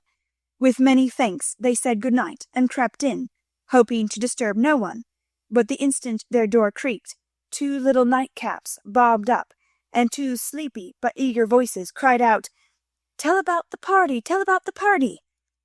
With what Meg called a great want of manners, Jo had saved some bonbons for the little girls, and they soon subsided, after hearing the most thrilling events of the evening. "I declare it really seems like being a fine young lady to come home from the party in a carriage, and sit in my dressing gown with a maid to wait on me," said Meg, as Jo bound up her foot with arnica and brushed her hair. "I don't believe fine young ladies enjoy themselves a bit more than we do, in spite of our burned hair, old gowns, 1 glove apiece, and tight slippers that sprain our ankles when we are silly enough to wear them." And I think Jo was quite right. Chapter 4. Burdens. "Oh dear, how hard it does seem to take up our packs and go on," sighed Meg, the morning after the party, for now the holidays were over. The week of merrymaking did not fit her for going on easily with the task she never liked. I wish it was Christmas or New Year's all the time. Wouldn't it be fun? Answered Joe, yawning dismally. We shouldn't enjoy ourselves half so much as we do now, but it does seem so nice to have little suppers and bouquets and go to party and drive home and read and rest and not work. It's like other people, you know, and I always envy girls who do such things. I'm so fond of luxury," said Meg, trying to decide which of two shabby gowns was the least shabby. "Well, we can't have it, so don't let us grumble, but shoulder our bundles, and trudge along as cheerfully as Marmee does. I'm sure Aunt March is a regular old man of the sea to me, but I suppose when I've learned to carry her without complaining, she will tumble off or get so light that I shan't mind her." This idea tickled Joe's fancy, and put her in good spirits. But Meg didn't brighten, for her burden, consisting of 4 spoiled children, seemed heavier than ever. She had not the heart enough even to make herself pretty as usual by putting on a blue neck ribbon and dressing her hair in the most becoming way. "Where's the use of looking nice when no one sees me but those cross midgets, and no one cares whether I'm pretty or not?" she muttered, shutting her drawer with a jerk. "I shall have to toil and moil all my days, with only little bits of fun now and then, and get old and ugly and sour, because I'm poor and can't enjoy my life as other girls do. It's a shame." So Meg went down, wearing an injured look, and wasn't at all agreeable at breakfast time. Everyone seemed rather out of sorts and inclined to croak. Beth had a headache, and lay on the sofa, trying to comfort herself with the cat and 3 kittens. Amy was fretting because her lessons were not learned, and she couldn't find her rubbers. Joe would whistle and make a great racket getting ready. Mrs. March was very busy trying to finish a letter, which must go at once, and Hannah had the grumps, for being up late didn't suit her. "There never was such a cross family," cried Joe, losing her temper when she had upset an inkstand, broken both bootlaces, and sat down upon her hat. "You're the crossest person in it," returned Amy, washing out the sum that was all wrong with the tears that had fallen on her slate. "Beth, if you don't keep these horrid cats down cellar, I'll have them drowned," exclaimed Meg angrily, as she tried to get rid of the kitten which had scrambled up her back and stuck like a bird just out of reach. Joe laughed, Meg scolded, Beth implored, and Amy wailed because she couldn't remember how much 9 times 12 was. Girls, do be quiet 1 minute. I must get this off by the early mail, and you drive me distracted with your worry," cried Mrs. March, crossing out the 3rd spoiled sentence in her letter. There was a momentary lull, broken by Hannah, who stopped in, laid 2 hot turnovers on the table, and stalked out again. These turnovers were an institution, and the girls called them muffs, for they had no others, and found the hot pies very comforting to their hands on cold mornings. Hannah never forgot to make them, no matter how busy or grumpy she might be, for the walk was long and bleak. The poor things got no other lunch, and were seldom home before 2. "Cuddle your cats and get over your headache, Bethy. Good-bye, Marmee. We are a set of rascals this morning, but we'll come home regular angels. Now then, Meg." And Joe tramped away, feeling that the Pilgrims were not setting out as they ought to do. They always looked back before turning the corner, for their mother was always at the window to nod and smile, and wave her hand to them. Somehow it seemed as if they couldn't have got through the day without that, for whatever their mood might be, the last glimpse of that motherly face was sure to affect them like sunshine. "If Marmee shook her fist instead of kissing her hand to us, it would serve us right, for more ungrateful wretches than we are were never seen," cried Joe, taking a remorseful satisfaction in the snowy walk and bitter wind. "Don't use such dreadful expressions," replied Meg, from the depths of the veil in which she had shrouded herself like a nun sick of the world. "I like good strong words that mean something," replied Joe, catching her hat as it took a leap off her head preparatory to flying away altogether. "Call yourself any names you like, but I am neither a rascal nor a wretch, and I don't choose to be called so." You're a blighted being, and decidedly cross today because you can't sit in the lap of luxury all the time. Poor dear, just wait till I make my fortune, and you shall revel in carriages and ice cream and high-heeled slippers and posies and red-headed boys to dance with." "How ridiculous you are, Joe!" But Meg laughed at the nonsense, and felt better in spite of herself. "Lucky for you I am, for if I put on crushed airs and tried to be dismal, as you do, we should be in a nice state. Thank goodness I can always find something funny to keep me up. Don't croak any more, but come home jolly, there's a dear." Joe gave her sister an encouraging pat on the shoulder as they parted for the day, each going a different way, each hugging her little warm turnover, and each trying to be cheerful in spite of wintry weather, hard work, and the unsatisfied desires of pleasure-loving youth. When Mr. March lost his property in trying to help an unfortunate friend, the two oldest girls begged to be allowed to do something toward their own support at least. Believing that they could not begin too early to cultivate energy, industry, and independence, their parents consented, and both fell to work with the hearty good will which, in spite of all obstacles, is sure to succeed at last. Margaret found a place as nursery governess, and felt rich with her small salary. As she said, she was fond of luxury, and her chief trouble was poverty. She found it harder to bear than the others, because she could remember a time when home was beautiful, life full of ease and pleasure, and want of any kind unknown. She tried not to be envious or discontented, but it was very natural that the young girl should long for pretty things, gay friends, accomplishments, and a happy life. At the King's she daily saw all she wanted, for the children's older sisters were just out, and Meg caught frequent glimpses of dainty ball dresses and bouquets, heard lively gossip about theatres, concerts, sleighing parties, and merry-makings of all kinds, and saw money lavished on trifles which would have been so precious to her. Poor Meg seldom complained, but a sense of injustice made her feel bitter toward everyone sometimes, for she had not yet learned to know how rich she was in the blessings which alone can make life happy. Joe happened to suit Aunt March, who was lame and needed an active person to wait upon her. The childless old lady had offered to adopt one of the girls when the troubles came, and was much offended because her offer was declined. Other friends told the Marches that they had lost all chance of being remembered in the rich old lady's will, but the unworldly Marches only said, "We can't give up our girls for a dozen fortunes. Rich or poor, we will keep together and be happy in one another."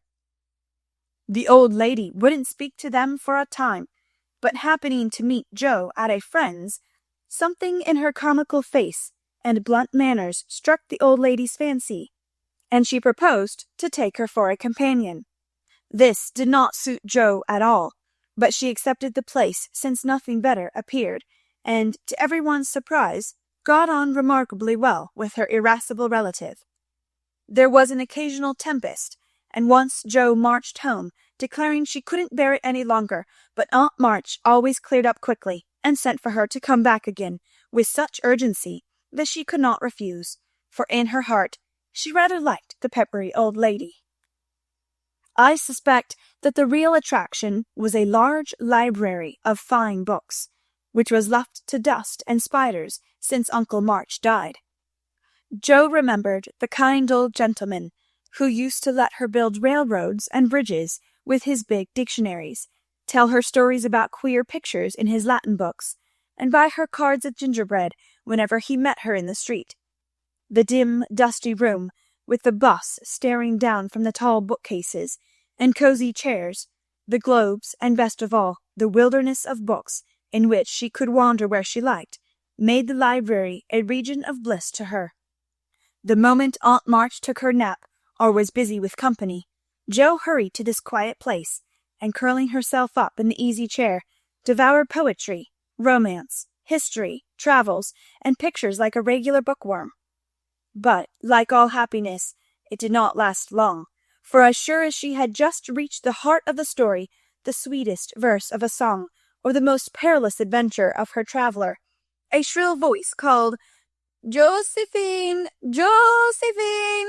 and she had to leave her paradise to wind yarn, wash the poodle, or read Belsham's essays by the hour together.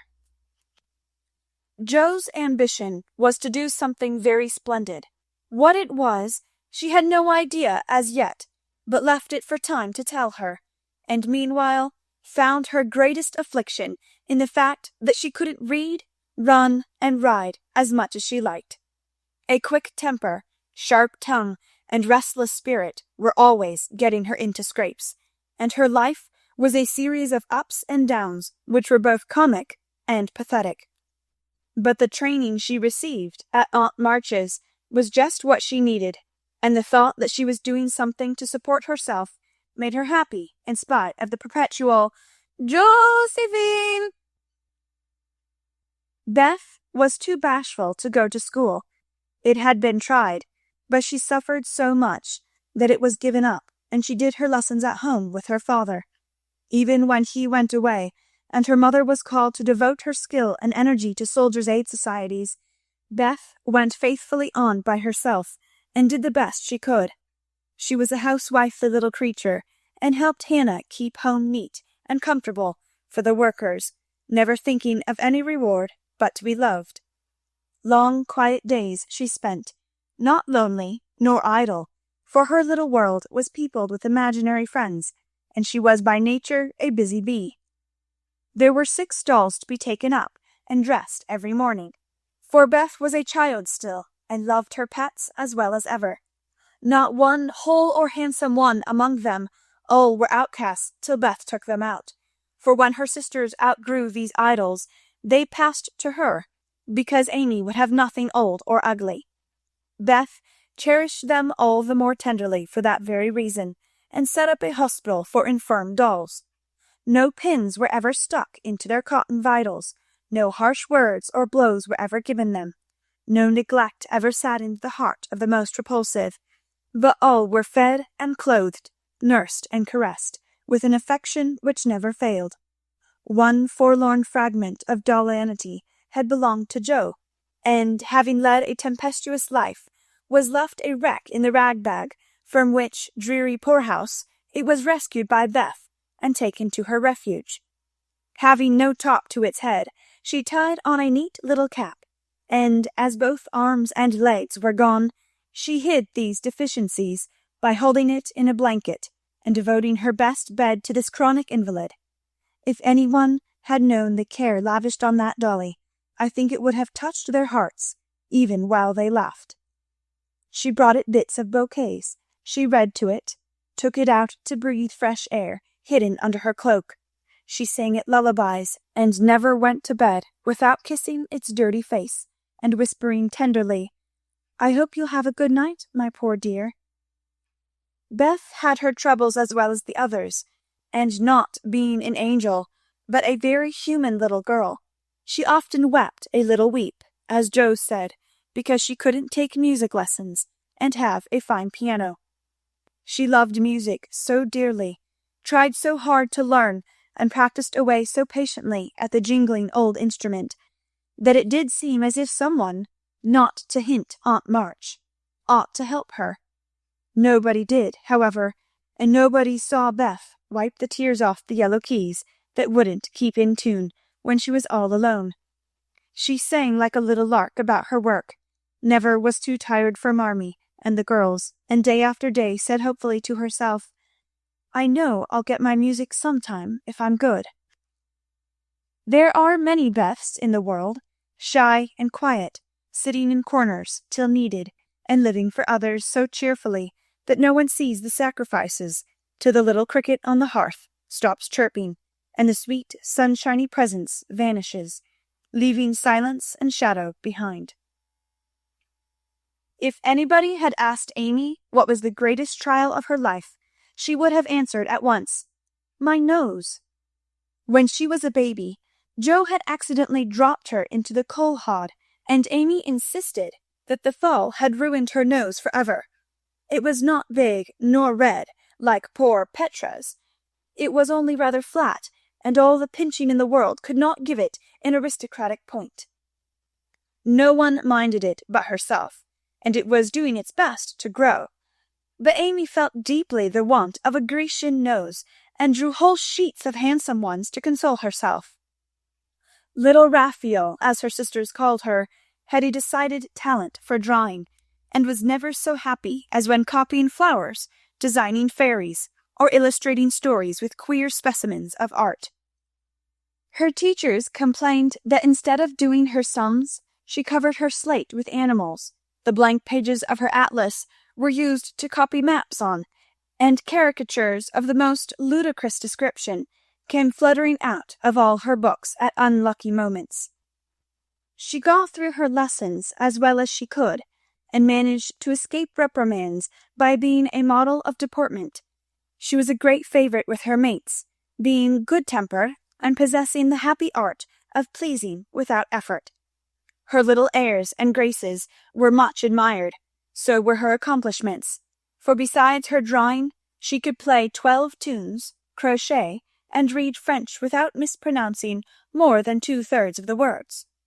She had a plaintive way of saying, "When Papa was rich, we did so and so," which was very touching, and her long words were considered perfectly elegant by the girls. Amy was in a fair way to be spoiled, for everyone petted her, and her small vanities and her selfishnesses were growing nicely. One thing, however, rather quenched the vanities. She had to wear her cousin's clothes. Now, Florence's mamma hadn't a particle of taste, and Amy suffered deeply at having to wear a red instead of a blue bonnet, unbecoming gowns, and fussy aprons that did not fit. Everything was good, well made, and little worn, but Amy's artistic eyes were much afflicted, especially this winter, when her school dress was a dull purple with yellow dots and no trimming. "My only comfort," she said to Meg, with tears in her eyes, "is that mother doesn't take tucks in my dresses whenever I'm naughty, as Maria Park's mother does. My dear, it's rather dreadful, for sometimes she is so bad her frock is up to her knees, and she can't come to school. When I think of this degradation, I feel that I can bear even my flat nose and purple gown with yellow skyrockets on it." Meg was Amy's confidant and monitor, and by some strange attraction of opposites, Jo was gentle Beth's. To Jo alone did the shy child tell her thoughts, and over her big harum-scarum sister, Beth unconsciously exercised more influence than anyone in the family. The two older girls were a great deal to one another, but each took one of the younger sisters into her keeping and watched over her in her own way. Playing mother, they called it, and put their sisters in the places of discarded dolls with the maternal instinct of little women. "Has anybody got anything to tell? It's been such a dismal day, I'm really dying for some amusement," said Meg, as they sat sewing together that evening. "I had a queer time with Aunt today, and, as I got the best of it, I'll tell you about it," began Jo, who dearly loved to tell stories. "I was reading that everlasting Belsham, and droning away as I always do, for Aunt soon drops off, and then I take out some nice book and read like fury till she wakes up. I actually made myself sleepy, and before she began to nod, I gave such a gape that she asked me what I meant by opening my mouth wide enough to take the whole book in at once. 'I wish I could, and be done with it,' said I, trying not to be saucy. Then she gave me a long lecture on my sins, and told me to sit and think them over while she just lost herself for a moment. She never finds herself very soon, so the minute her cap began to bob like a top-heavy dahlia, I whipped the Vicar of Wakefield out of my pocket and read away, with one eye on him and one on Aunt. I just got to where they all tumbled into the water, when I forgot and laughed out loud. Aunt woke up, and being more good-natured after her nap, told me to read a bit and show what frivolous work I preferred to the worthy and instructive Belsham. I did my very best, and she liked it, though she only said, 'I don't understand what it's all about. Go back and begin it, child.' Back I went, and made the primroses as interesting as ever I could. Once I was wicked enough to stop in a thrilling place, and say meekly, 'I'm afraid it tires you, ma'am. Shan't I stop now?' She caught up her knitting, which had dropped out of her hands, gave me a sharp look through her specs, and said in her short way, "Finish the chapter, and don't be impertinent, miss."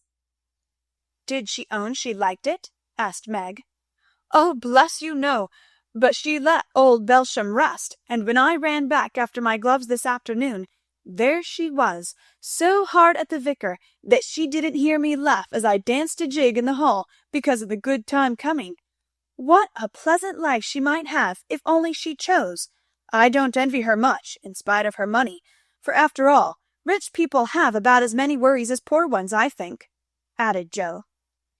"That reminds me," said Meg, "that I've got something to tell. It isn't funny, like Joe's story, but I thought about it a good deal as I came home. At the King's today, I found everybody in a flurry, and one of the children said that her oldest brother had done something dreadful, and papa had sent him away. I heard Mrs. King crying, and Mr. King talking very loud, and Grace and Ellen turned away their faces when they passed me, so I shouldn't see how red and swollen their eyes were. I didn't ask any questions, of course, but I felt so sorry for them, and was rather glad I hadn't any wild brothers to do wicked things and disgrace the family." "I think being disgraced in school is a great deal tryiner than anything bad boys can do," said Amy, shaking her head as if her experience of life had been a deep one. "Susie Perkins came to school today with a lovely red carnelian ring. I wanted it dreadfully, and wished I was her with all my might. Well, she drew a picture of Mr. Davis with a monstrous nose and a hump, and the words, 'Young ladies, my eye is upon you,' coming out of his mouth in a balloon thing. We were laughing over it when all of a sudden his eye was on us, and he ordered Susie to bring up her slate. She was paralyzed with fright. But she went, and oh, what do you think he did? He took her by the ear, just fancy how horrid, and led her to the recitation platform, and made her stand there half an hour, holding the slate so everyone could see." "Didn't the girls laugh at the picture?" asked Joe, who relished the scrape. "Laugh? Not one! They sat still as mice, and Susie cried quarts, I know she did. I didn't envy her then, for I felt that millions of carnelian rings wouldn't have made me happy after that.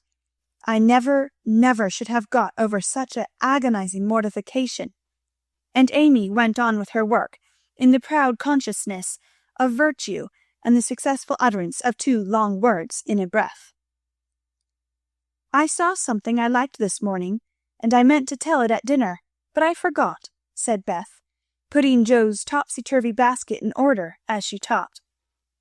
"When I went to get some oysters for Hannah, Mr. Lawrence was in the fish shop, but he didn't see me, for I kept behind the fish barrel, and he was busy with Mr. Cutter, the fishman. A poor woman came in with a pail and a mop, and asked Mr. Cutter if he would let her do some scrubbing for a bit of fish, because she hadn't any dinner for her children, and had been disappointed of a day's work. Mr. Cutter was in a hurry and said no, rather crossly, so she was going away, looking hungry and sorry, when Mr. Lawrence hooked up a big fish with the crooked end of his cane and held it out to her. She was so glad and surprised, she took it right into her arms and thanked him over and over. He told her to go along and cook it, and she hurried off so happy. Wasn't it good of him? Oh, she did look so funny, hugging the big slippery fish, and hoping Mr. Lawrence's bed in heaven would be aisy." When they had laughed at Beth's story, they asked her mother for one, and after a moment's thought she said soberly, "As I sat cutting out blue flannel jackets today at the rooms, I felt very anxious about father, and thought how lonely and helpless we should be if anything happened to him. It was not a wise thing to do, but I kept on worrying till an old man came in with an order for some clothes. He sat down near me, and I began to talk to him, for he looked poor and tired and anxious. 'Have you sons in the army?' I asked, for the note he brought me was not to me. 'Yes, ma'am, I had 4, but 2 were killed. One is a prisoner, and I'm going to the other, who is very sick in a Washington hospital,' he answered quietly. 'You have done a great deal for your country, sir,' I said, feeling respect now instead of pity. 'Not a mite more than I ought, ma'am. I'd go myself if I was any use. As I ain't, I give my boys and give 'em free." He spoke so cheerfully, looked so sincere, and seemed so glad to give his all, that I was ashamed of myself. I'd given 1 man, and thought it too much, while he gave 4 without grudging them. I had all my girls to comfort me at home, and his last son was waiting, miles away, to say good-bye to him, perhaps. I felt so rich, so happy thinking of my blessings, that I made him a nice bundle, gave him some money, and thanked him heartily for the lesson he had taught me. "Tell another story, mother, one with a moral to it like this. I like to think about them afterward, if they are real and not too preachy," said Joe, after a minute's silence. Mrs. March smiled and began at once, for she had told stories to this little audience for many years, and knew how to please them. Once upon a time there were 4 girls who had enough to eat and drink and wear, a good many comforts and pleasures, kind friends, and parents who loved them dearly, and yet they were not contented. Here the listeners stole sly looks at one another, and began to sew diligently. These girls were anxious to be good, and made many excellent resolutions, but they did not keep them very well, and were constantly saying, "If only we had this," or "If we only could do that," quite forgetting how much they already had, and how many things they actually could do. So they asked an old woman what spell they could use to make them happy, and she said, "When you feel discontented, think over your blessings and be grateful." Here Joe looked up quickly as if about to speak, but changed her mind, seeing that the story was not done yet. Being sensible girls, they decided to try her advice, and soon were surprised to see how well off they were. One discovered that money couldn't keep shame and sorrow out of rich people's houses. Another, that though she was poor, she was a great deal happier with her youth, health, and good spirits, than a certain fretful, feeble old lady who couldn't enjoy her comforts. A third, that, disagreeable as it was to help get dinner, it was harder still to go begging for it. And the fourth, that even cornelian rings were not so valuable as good behavior. So they agreed to stop complaining, to enjoy the blessings already possessed, and try to deserve them, lest they should be taken away entirely instead of increased. And I believe they were never disappointed or sorry that they took the old woman's advice. "Now, Marmee, that is very cunning of you to turn our own stories against us, and give us a sermon instead of a romance," cried Meg. "I like that kind of sermon.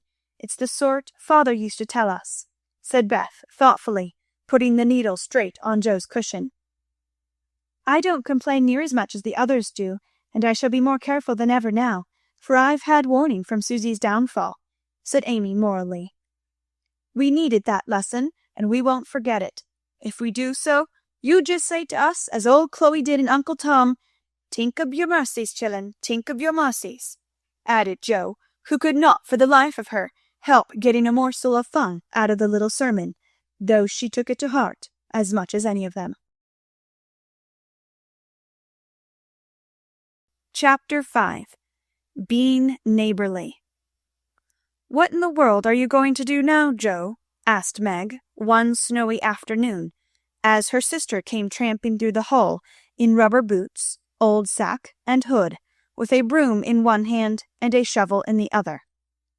"Going out for exercise," answered Joe with a mischievous twinkle in her eyes. "I should think 2 long walks this morning would have been enough.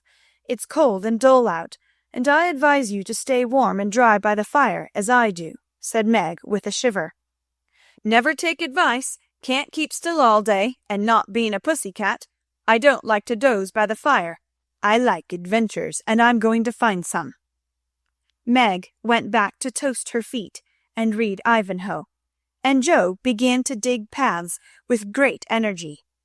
The snow was light, and with her broom she soon swept a path all round the garden, for Beth to walk in when the sun came out, and the invalid dolls needed air. Now the garden separated the Marches' house from that of Mr. Lawrence. Both stood in a suburb of the city, which was still country-like, with groves and lawns, large gardens, and quiet streets.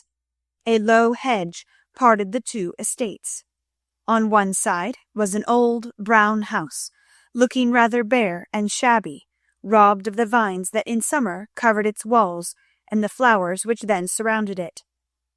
On the other side was a stately stone mansion, plainly betokening every sort of comfort and luxury, from the big coach house and well-kept grounds to the conservatory and the glimpses of lovely things one caught between the rich curtains.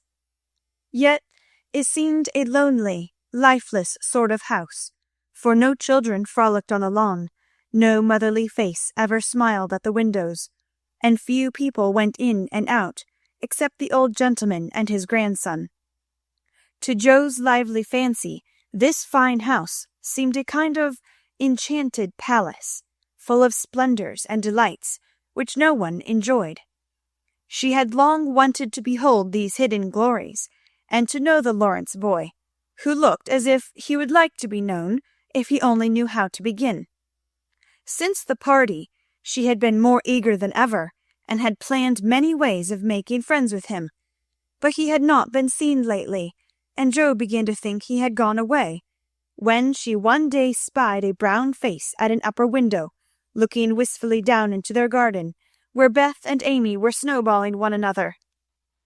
"That boy is suffering for society and fun," she said to herself. "His grandpa does not know what's good for him, and keeps him shut up all alone. He needs a party of jolly boys to play with, or somebody young and lively. I've a great mind to go over and tell the old gentleman so." The idea amused Joe, who liked to do daring things, and was always scandalizing Meg by her queer performances. The plan of going over was not forgotten, and when the snowy afternoon came, Joe resolved to try what could be done. She saw Mr. Lawrence drive off, and then sallied out to dig her way down to the hedge, where she paused and took a survey. All quiet, curtains down at the lower windows, servants out of sight, and nothing human visible but a curly black head leaning on a thin hand at the upper window. "There he is," thought Joe. "Poor boy, all alone and sick this dismal day. It's a shame. I'll toss up a snowball and make him look out, and then say a kind word to him." Up went a handful of soft snow, and the head turned at once, showing a face which lost its listless look in a minute, as the big eyes brightened and the mouth began to smile. Joe nodded and laughed, and flourished her broom as she called out, "How do you do? Are you sick?" Laurie opened the window and croaked out as hoarsely as a raven, "Better, thank you. I've had a bad cold and been shut up a week." "I'm sorry. What do you amuse yourself with?" "Nothing. It's dull as tombs up here." "Don't you read?" "Not much. They won't let me." "Can't somebody read to you?" "Grandpa does sometimes, but my books don't interest him, and I hate to ask Brooke all the time." "Have someone come and see you, then." "There isn't anyone I'd like to see. Boys make such a row, and my head is weak." "Isn't there some nice girl who'd read and amuse you? Girls are quiet and like to play nurse." "Don't know any." "You know us," began Joe, then laughed and stopped. "So I do. Will you come, please?" cried Laurie. "I'm not quiet and nice, but I'll come if Mother will let me. I'll go ask her. Shut the window like a good boy and wait till I come." With that, Joe shouldered her broom and marched into the house, wondering what they would all say to her. Laurie was in a flutter of excitement at the idea of having company, and flew about to get ready, for, as Mrs. March said, he was a little gentleman, and did honor to the coming guest by brushing his curly pate, putting on a fresh color, and trying to tidy up the room, which, in spite of half a dozen servants, was anything but neat. Presently there came a loud ring, then a decided voice asking for "Mr. Laurie," and a surprised-looking servant came running up to announce a young lady. "All right, show her up. It's Miss Joe," said Laurie, going to the door of his little parlor to meet Joe, who appeared looking rosy and quite at her ease, with a covered dish in one hand and Beth's 3 kittens in the other. "Here I am, bag and baggage," she said briskly. "Mother sent her love, and was glad if I could do anything for you. Meg wanted me to bring some of her blancmange. She makes it very nicely. And Beth thought her cats would be comforting. I knew you'd laugh at them, but I couldn't refuse. She was so anxious to do something."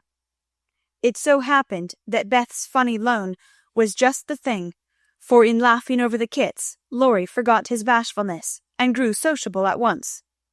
"That looks too pretty to eat," he said, smiling with pleasure, as Joe uncovered the dish and showed the surrounded by a garland of green leaves and the scarlet flowers of Amy's pet geranium. "It isn't anything, only they all felt kindly and wanted to show it. Tell the girl to put it away for your tea. It's so simple you can eat it, and being soft, it will slip down without hurting your sore throat. What a cozy room this is!" "It might be if it was kept nice, but the maids are lazy, and I don't know how to make them mind. It worries me, though." "I'll write it up in 2 minutes, for it only needs to have the hearth brushed, so, and the things made straight on the mantelpiece, so, and the books put here and the bottles there, and your sofa turned from the light and the pillows plumped up a bit. Now then, you're fixed." And so he was, for, as she laughed and talked, Joe had whisked things into place and given quite a different air to the room. Laurie watched her in respectful silence, and when she beckoned him to his sofa, she sat down with a sigh of satisfaction, saying gratefully, "How kind you are! Yes, that's what it wanted. Now please take the big chair and let me do something to amuse my company." "No, I came to amuse you. Shall I read aloud?" And Joe looked affectionately towards some inviting books nearby. "Thank you, I've read all those, and if you don't mind, I'd rather talk," answered Laurie. "Not a bit. I'll talk all day if you only set me going. Beth says I never know when to stop." "Is Beth the rosy one who stays at home good deal, and sometimes goes out with a little basket?" asked Laurie with interest. "Yes, that's Beth. She's my girl, and a regular good one she is, too." "The pretty one is Meg, and the curly-haired one is Amy, I believe?" "How did you find that out?"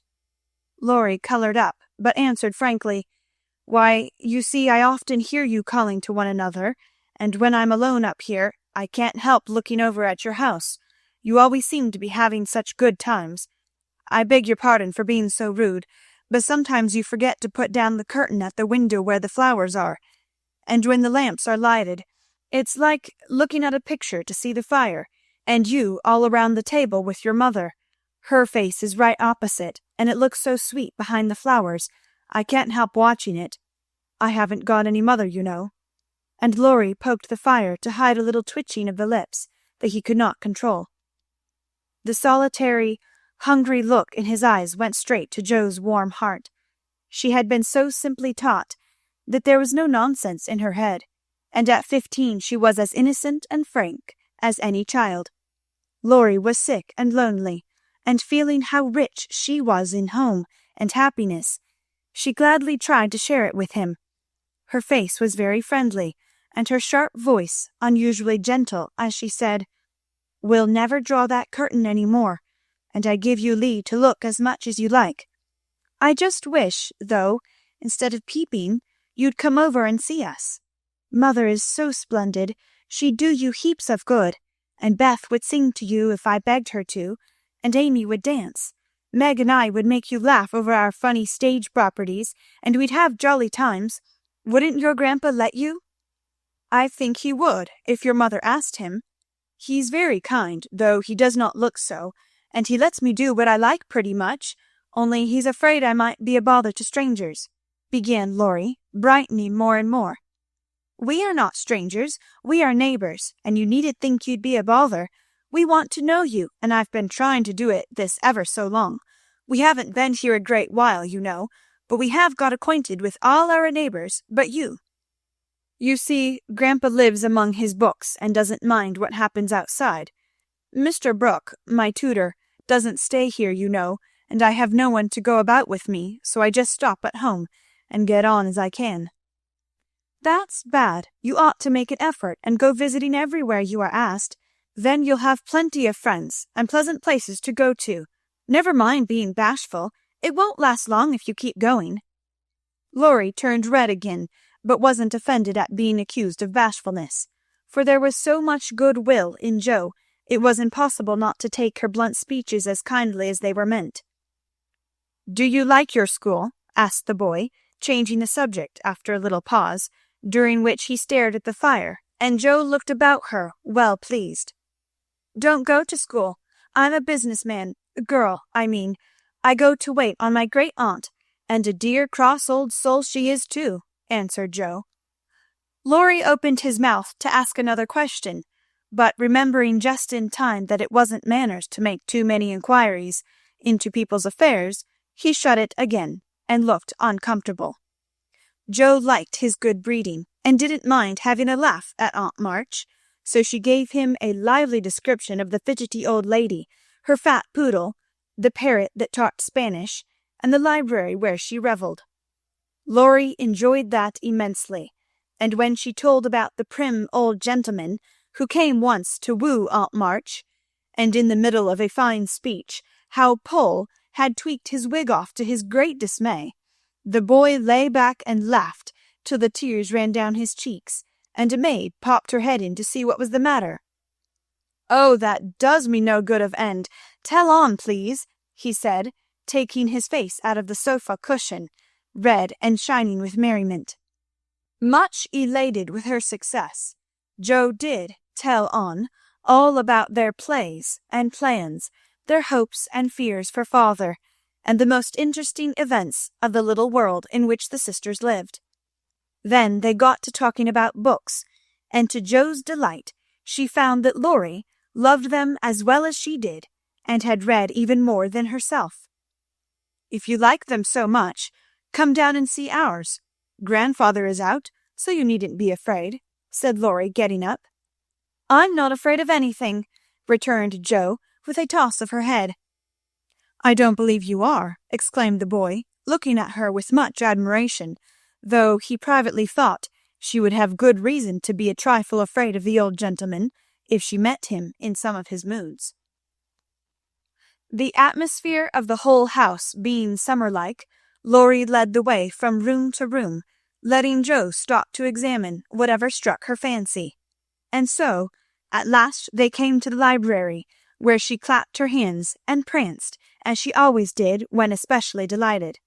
It was lined with books, and there were pictures and statues and distracting little cabinets full of coins and curiosities, and sleepy hollow chairs, and queer tables and bronzes, and best of all, a great open fireplace, with quaint tiles all around it.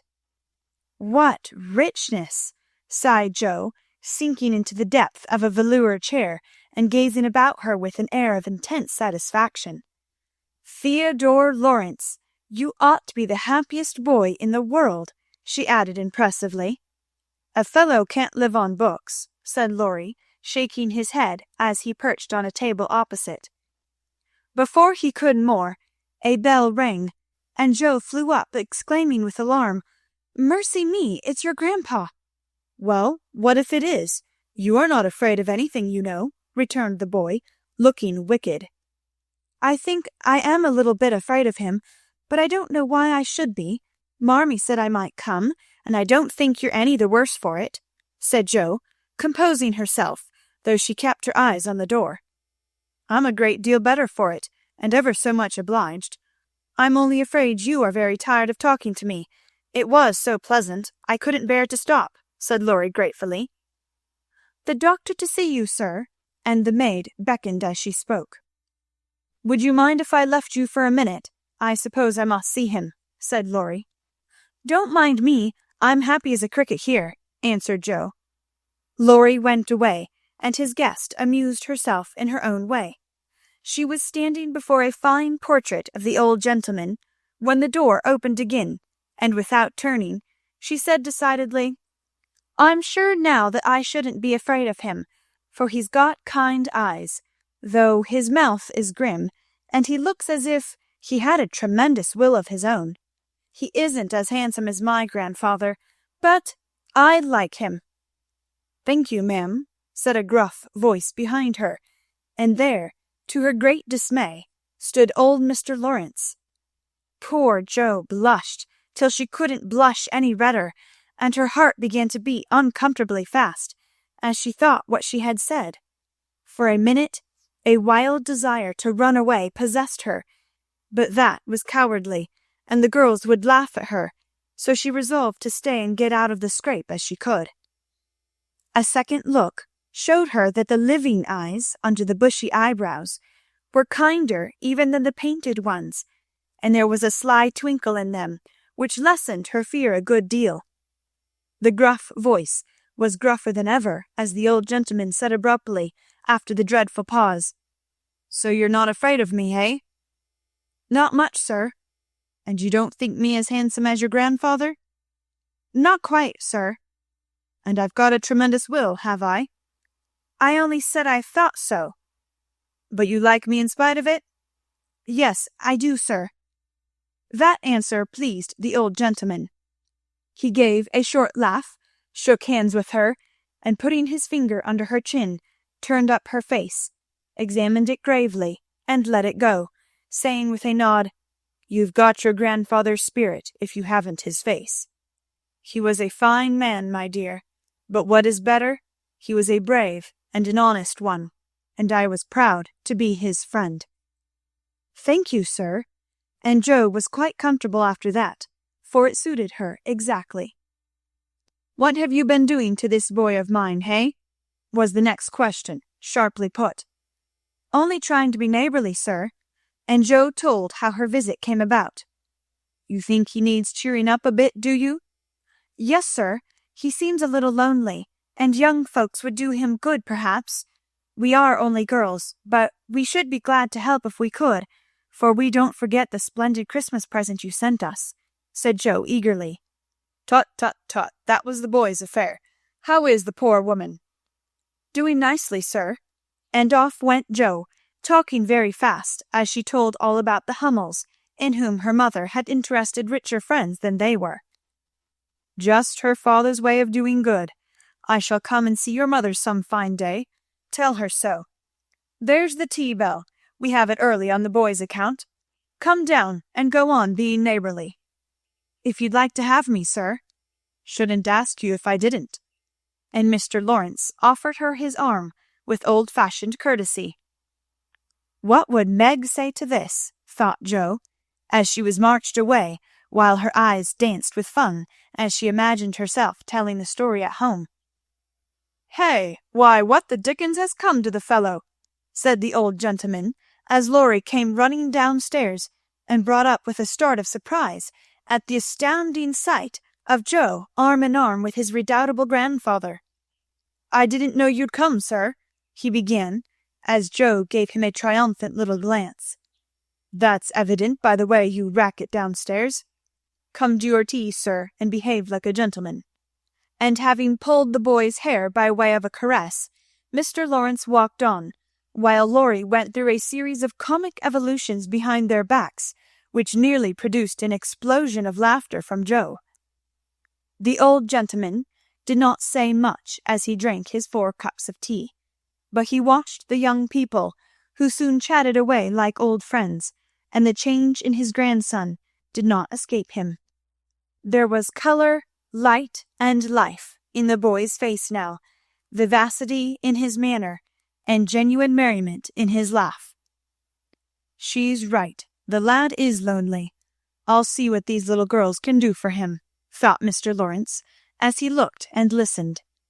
He liked Jo, for her odd, blunt ways suited him, and she seemed to understand the boy almost as well as if she had been one herself. If the Lawrences had been what Jo called prim and poky, she would not have got on at all, for such people always made her shy and awkward. But finding them free and easy, she was so herself, and made a good impression. When they rose, she proposed to go, but Laurie said he had something more to show her, and took her away to the conservatory, which had been lighted for her benefit. It seemed quite fairy-like to Jo, as she went up and down the walks, enjoying the blooming walls on either side, the soft light, the damp sweet air, and the wonderful vines and trees that hung about her, while her new friend cut the finest flowers till his hands were full. Then he tied them up, saying, with the happy look Joe liked to see, "Please give these to your mother, and tell her I like the medicine she sent me very much." They found Mr. Lawrence standing before the fire in the great drawing-room, but Joe's attention was entirely absorbed by a grand piano which stood open. "Do you play?" she asked, turning to Laurie with a respectful expression. "Sometimes," he answered modestly. "Please do now. I want to hear it so I can tell Beth." "Won't you first?" "Don't know how. Too stupid to learn, but I love music dearly." So Laurie played, and Joe listened, with her nose luxuriously buried in heliotrope and tea roses. Her respect and regard for the Lawrence boy increased very much, for he played remarkably well and didn't put on airs. She wished Beth could hear him, but she did not say so, only praised him till he was quite abashed, and his grandfather came to his rescue. That will do, young lady. Too much sugar plums are not good for him. His music isn't bad, but I hope he will do as well in more important things. Going? Well, I'm much obliged to you, and I hope you'll come again. My respects to your mother. Good night, Dr. Joe." He shook hands kindly, but looked as if something did not please him. When they got into the hall, Joe asked Laurie if she had said something amiss. He shook his head. "No, it was me. He doesn't like to hear me play." "Why not?" "I'll tell you some day. John is going home with you, as I can't." "No need of that. I'm not a young lady, and it's only a step. Take care of yourself, won't you?" "Yes, but you will come again, I hope?" "If you promise to come and see us after you are well." "I will. Good night, Laurie." "Good night, Joe. Good night." When all the afternoon's adventures had been told, the family felt inclined to go visiting in a body, for each found something very attractive in the big house on the other side of the hedge.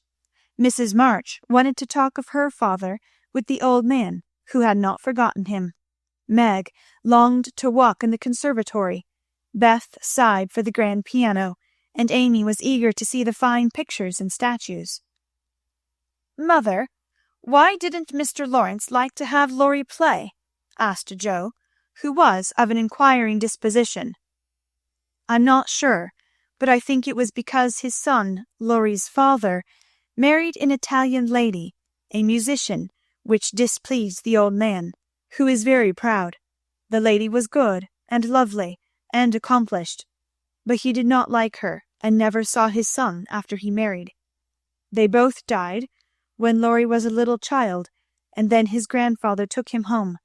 I fancy the boy, who was born in Italy, is not very strong, and the old man is afraid of losing him, which makes him so careful. Laurie comes naturally by his love of music, for he is like his mother, and I dare say his grandfather fears that he may want to be a musician. At any rate, his skill reminds him of the woman he did not like, and so he glowered, as Joe said." "Dear me, how romantic!" exclaimed Meg. "How silly!" said Joe. "Let him be a musician if he wants to, and not plague his life out sending him to college when he hates to go." "That's why he has such handsome black eyes and pretty manners, I suppose. Italians are always nice," said Meg, who was a little sentimental. "What do you know about his eyes and his manners? You never spoke to him hardly," cried Joe, who was not sentimental. "I saw him at the party, and what you tell shows that he knows how to behave. That was a nice little speech about the medicine mother sent him." "He meant the blancmange, I suppose." "How stupid you are, child! He meant you, of course." "Did he?" And Joe opened her eyes as if it had never occurred to her before. "I never saw such a girl. You don't know a compliment when you get it," said Meg, with the air of a young lady who knew all about the matter. "I think they are great nonsense, and I'll thank you not to be silly and spoil my fun. Laurie's a nice boy, and I like him, and I won't have any sentimental stuff about compliments and such rubbish. We'll all be good to him because he hasn't got any mother, and he may come over and see us, mayn't he, Marmee?" "Yes, Joe, your little friend is very welcome, and I hope Meg will remember that children should be children as long as they can." "I don't call myself a child, and I'm not in my teens yet," observed Amy. "What do you say, Beth?" "I was thinking about our Pilgrim's Progress," answered Beth, who had not heard a word. "How we got out of the slough and through the wicket gate by resolving to be good, and up the steep hill by trying, and that maybe the house over there, full of splendid things, is going to be our Palace Beautiful." "We have got to get by the lions first," said Joe, as if she rather liked the prospect. Chapter 6. Beth Finds the Palace Beautiful. The big house did prove a palace beautiful, though it took some time for all to get in, and Beth found it very hard to pass the lions. Old Mr. Lawrence was the biggest one, but after he had called, said something funny or kind to each one of the girls, and talked over old times with their mother, nobody felt much afraid of him, except timid Beth. The other lion was the fact that they were poor and Laurie rich, for this made them shy of accepting favors which they could not return. But after a while they found that he considered them the benefactors, and could not do enough to show how grateful he was for Mrs. March's motherly welcome, their cheerful society, and the comfort he took in that humble home of theirs. So they soon forgot their pride, and interchanged kindnesses without stopping to think which was the greater. All sorts of pleasant things happened about that time, for the new friendship flourished like grass in spring. Everyone liked Laurie, and he privately informed his tutor that the Marches were regularly splendid girls. With the delightful enthusiasm of youth, they took the solitary boy into their midst, and made much of him, and he found something very charming in the innocent companionship of these simple-hearted girls. Never having known mother or sisters, he was quick to feel the influences they brought about him, and their busy, lively ways made him ashamed of the indolent life he led. He was tired of books, and found people so interesting now that Mr. Brooke was obliged to make very unsatisfactory reports, for Laurie was always playing truant and running over to the Marches. "Never mind, let him take a holiday, and make it up afterward," said the old gentleman. "The good lady next door says he is studying too hard, and needs young society, amusement, and exercise. I suspect she is right, and that I've been coddling the fellow as if I'd been his grandmother. Let him do what he likes, as long as he is happy. He can't get into mischief in that little nunnery over there, and Mrs. March is doing more for him than we can." What good times they had, to be sure! Such plays and tableaux, such sleigh rides and skating frolics, such pleasant evenings in the old parlor, and now and then such gay little parties at the great house. Meg could walk in the conservatory whenever she liked, and revel in bouquets. Jo browsed over the new library voraciously, and convulsed the old gentleman with her criticisms. Amy copied pictures, and enjoyed beauty to her heart's content, and Laurie played Lord of the Manor in the most delightful style. But Beth, though yearning for the grand piano, could not pluck up courage to go to the mansion of bliss, as Meg called it. She went once with Jo, but the old gentleman, not being aware of her infirmity, stared at her so hard from under his heavy eyebrows, and said, "Hey?" so loud that he frightened her so much her feet chattered on the floor. She never told her mother, and she ran away, declaring she would never go there any more, not even for the dear piano. No persuasions or enticements could overcome her fear, till the fact coming to Mr. Lawrence's ear in some mysterious way, he set about mending matters.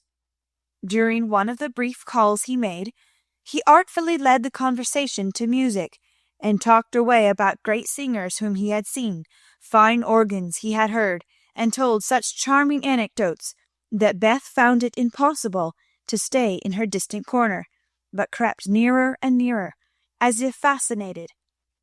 At the back of his chair she stopped and stood listening, with her great eyes wide open, and her cheeks red with excitement of this unusual performance. Taking no more notice of her than if she had been a fly, Mr. Lawrence talked on about Laurie's lessons and teachers, and presently, as if the idea had just occurred to him, he said to Mrs. March, "The boy neglects his music now, and I'm glad of it, for he was getting too fond of it. But the piano suffers for want of use. Wouldn't some of your girls like to run over and practice on it now and then, just to keep it in tune, you know, ma'am?" Beth took a step forward and pressed her hands tightly together to keep from clapping them, for this was an irresistible temptation, and the thought of practicing on that splendid instrument quite took her breath away. Before Mrs. March could reply, Mr. Lawrence went on with an odd little nod and smile. "They needn't see or speak to anyone, but run in at any time, for I'm shut up in my study at the other end of the house. Laurie is out a great deal, and the servants are never near the drawing-room after 9 o'clock. Here he rose as if going, and Beth made up her mind to speak, for that last arrangement left nothing to be desired. "Please tell the young ladies what I say, and if they don't care to come, why, never mind." Here a little hand slipped into his, and Beth looked up at him with a face full of gratitude as she said, in her earnest yet timid way, "Oh, sir, they do care very, very much." "Are you the musical girl?" he asked, without any startling "hey?" as he looked down at her very kindly. "I'm Beth. I love it dearly, and I'll come if you are quite sure nobody will hear me and be disturbed," she added, fearing to be rude, and trembling at her own boldness as she spoke. "Not a soul, my dear. The house is empty half the day, so come and drum away as much as you like, and I shall be obliged to you." "How kind you are, sir." Beth blushed like a rose under the friendly look he wore, but she was not frightened now, and gave the hand a grateful squeeze because she had no words to thank him for the precious gift he had given her. The old gentleman softly stroked the hair off her forehead, and stooping down he kissed her, saying in a tone few people ever heard, "I had a little girl once, with eyes like these. God bless you, my dear. Good day, madam," and away he went in a great hurry. Beth had a rapture with her mother, and then rushed up to impart the glorious news to her family of invalids, as the girls were not home. How blithely she sang that evening, and how they all laughed at her because she woke Amy in the night by playing the piano on her face in her sleep. Next day, having seen both the old and young gentlemen out of the house, Beth, after 2 or 3 retreats, fairly got in at the side door, and made her way as noiselessly as any mouse to the drawing-room where her idol stood. Quite by accident, of course, some pretty easy music lay on the piano, and with trembling fingers, and frequent stops to listen and look about, Beth at last touched the great instrument, and straightway forgot her fear, herself, and everything else but the unspeakable delight which the music gave her, for it was like the voice of a beloved friend. She stayed till Hannah came to take her home to dinner, but she had no appetite, and could only sit and smile upon every one in a general state of beatitude. After that, the little brown hood slipped through the hedge nearly every day, and the great drawing-room was haunted by a tuneful spirit that came and went unseen. She never knew that Mr. Lawrence opened his study door to hear the old-fashioned airs he liked. She never saw Laurie mount guard in the hall to warn the servants away. She never suspected that the exercise books and new songs which she found in the rack were put there for her especial benefit, and when he talked to her about music at home, she only thought how kind he was to tell things that helped her so much. So she enjoyed herself heartily, and found, what isn't always the case, that her granted wish was all she had hoped. Perhaps it was because she was so grateful for this blessing that a greater was given her, At any rate, she deserved both. Mother, I'm going to work Mr. Lawrence a pair of slippers. He is so kind to me I must thank him, and I don't know any other way. Can I do it? Asked Beth, a few weeks after that eventful call of his. Yes, dear, it will please him very much, and be a nice way of thanking him. The girls will help you about them, and I will pay for the making up, replied Mrs. March, who took a peculiar pleasure in granting Beth's request, because she so seldom asked anything for herself. After many serious discussions with Meg and Joe, the pattern was chosen, the materials bought, and the slippers begun. A cluster of grave yet cheerful pansies on a deeper purple ground was pronounced very appropriate and pretty, and Beth worked away early and late, with occasional lifts over hard parts. She was a nimble little needlewoman, and they were finished before anyone got tired of them. Then she wrote a short simple note, and with Laurie's help got them smuggled into the study table one morning before the old gentleman was up. When this excitement was over, Beth waited to see what would happen. All day passed, and part of the next, before any acknowledgment arrived, and she was beginning to fear she had offended her crotchety friend. On the afternoon of the second day, she went out to do an errand, and give poor Joanna the invalid doll her daily exercise. As she came up the street on her return, she saw 3, yes, 4 heads popping in and out of the parlor windows, and the moment they saw her, several hands were waved, and several joyful voices screamed, "Here's a letter from the old gentleman! Come quick and read it!" "Oh, Beth, he sent you—" began Amy, gesticulating with unseemly energy, but she got no further, for Joe quenched her by slamming down the window. Beth hurried on in a flutter of suspense. At the door her sister seized and bore her to the parlor in a triumphal procession, all pointing and all saying at once, "Look there! Look there!"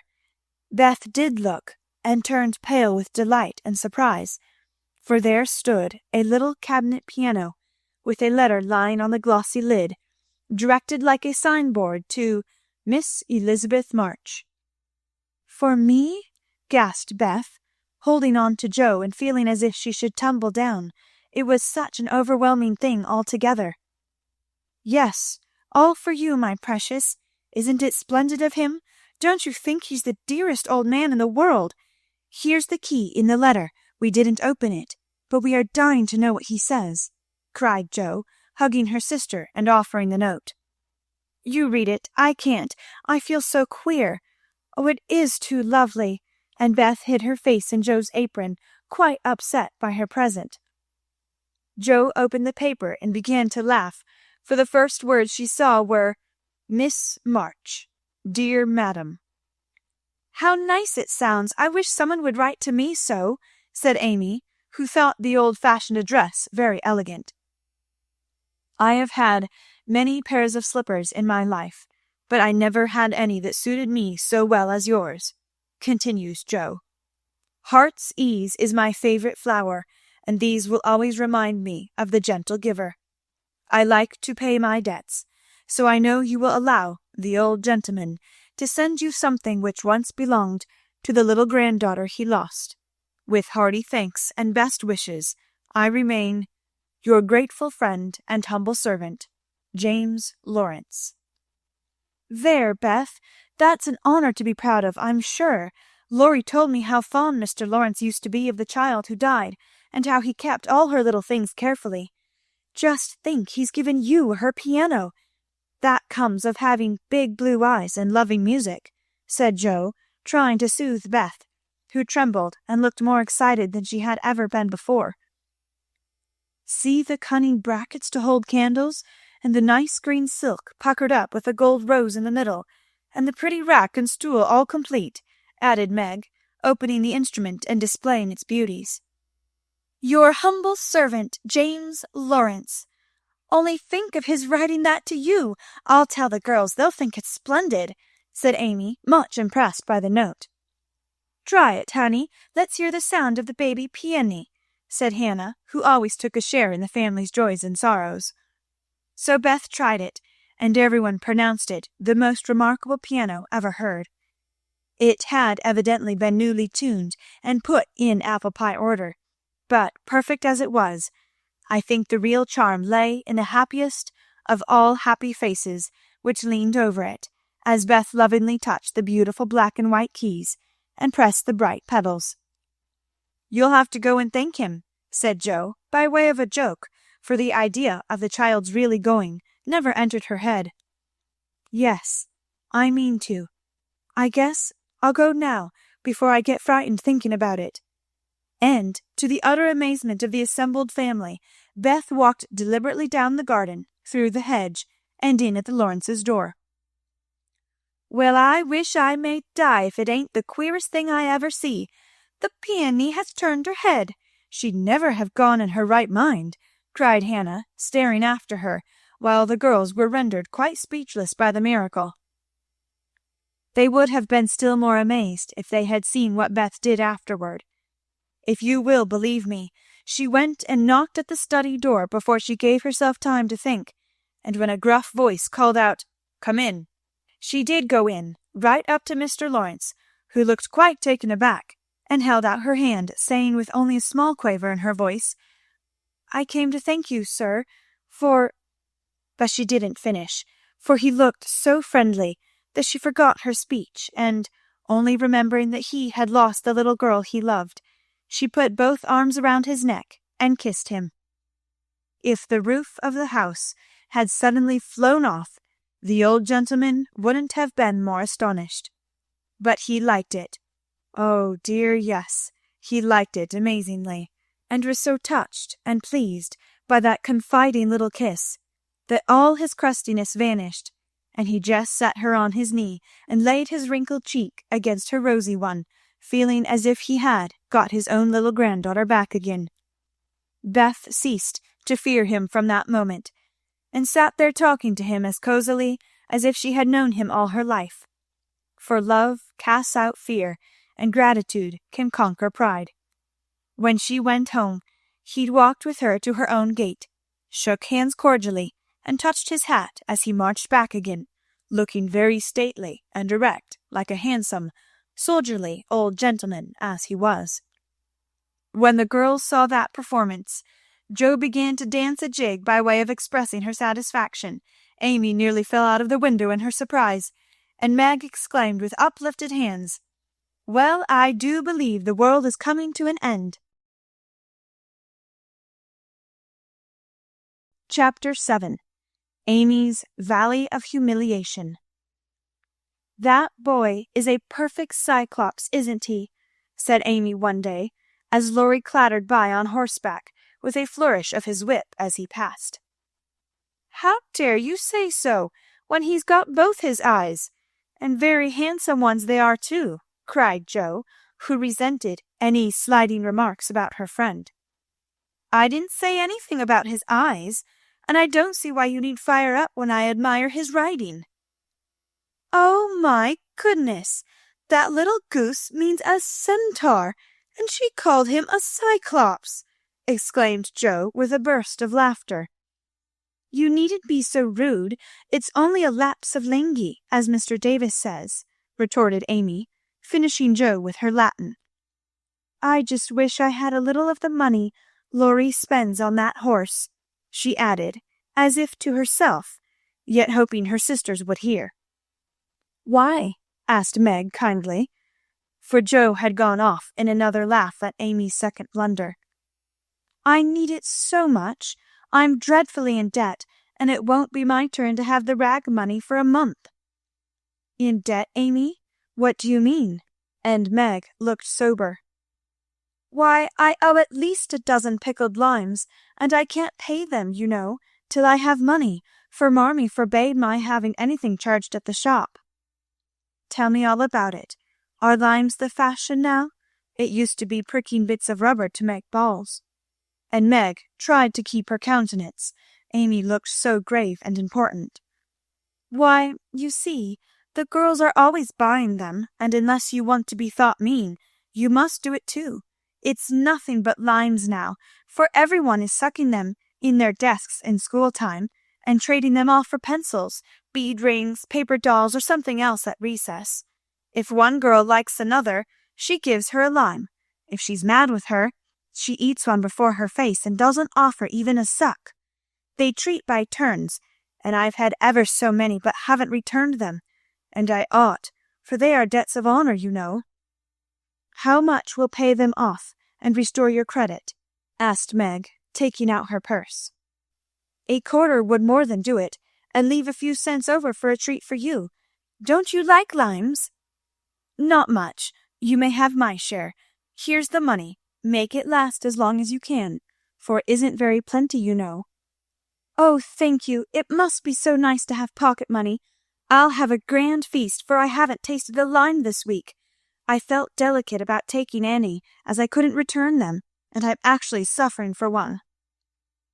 Next day Amy was rather late at school, but could not resist the temptation of displaying, with pardonable pride, a moist brown paper parcel before she consigned it to the inmost recesses of her desk.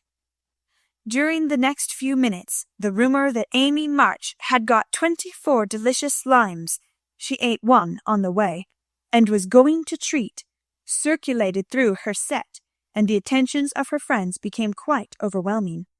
Katy Brown invited her to her next party on the spot.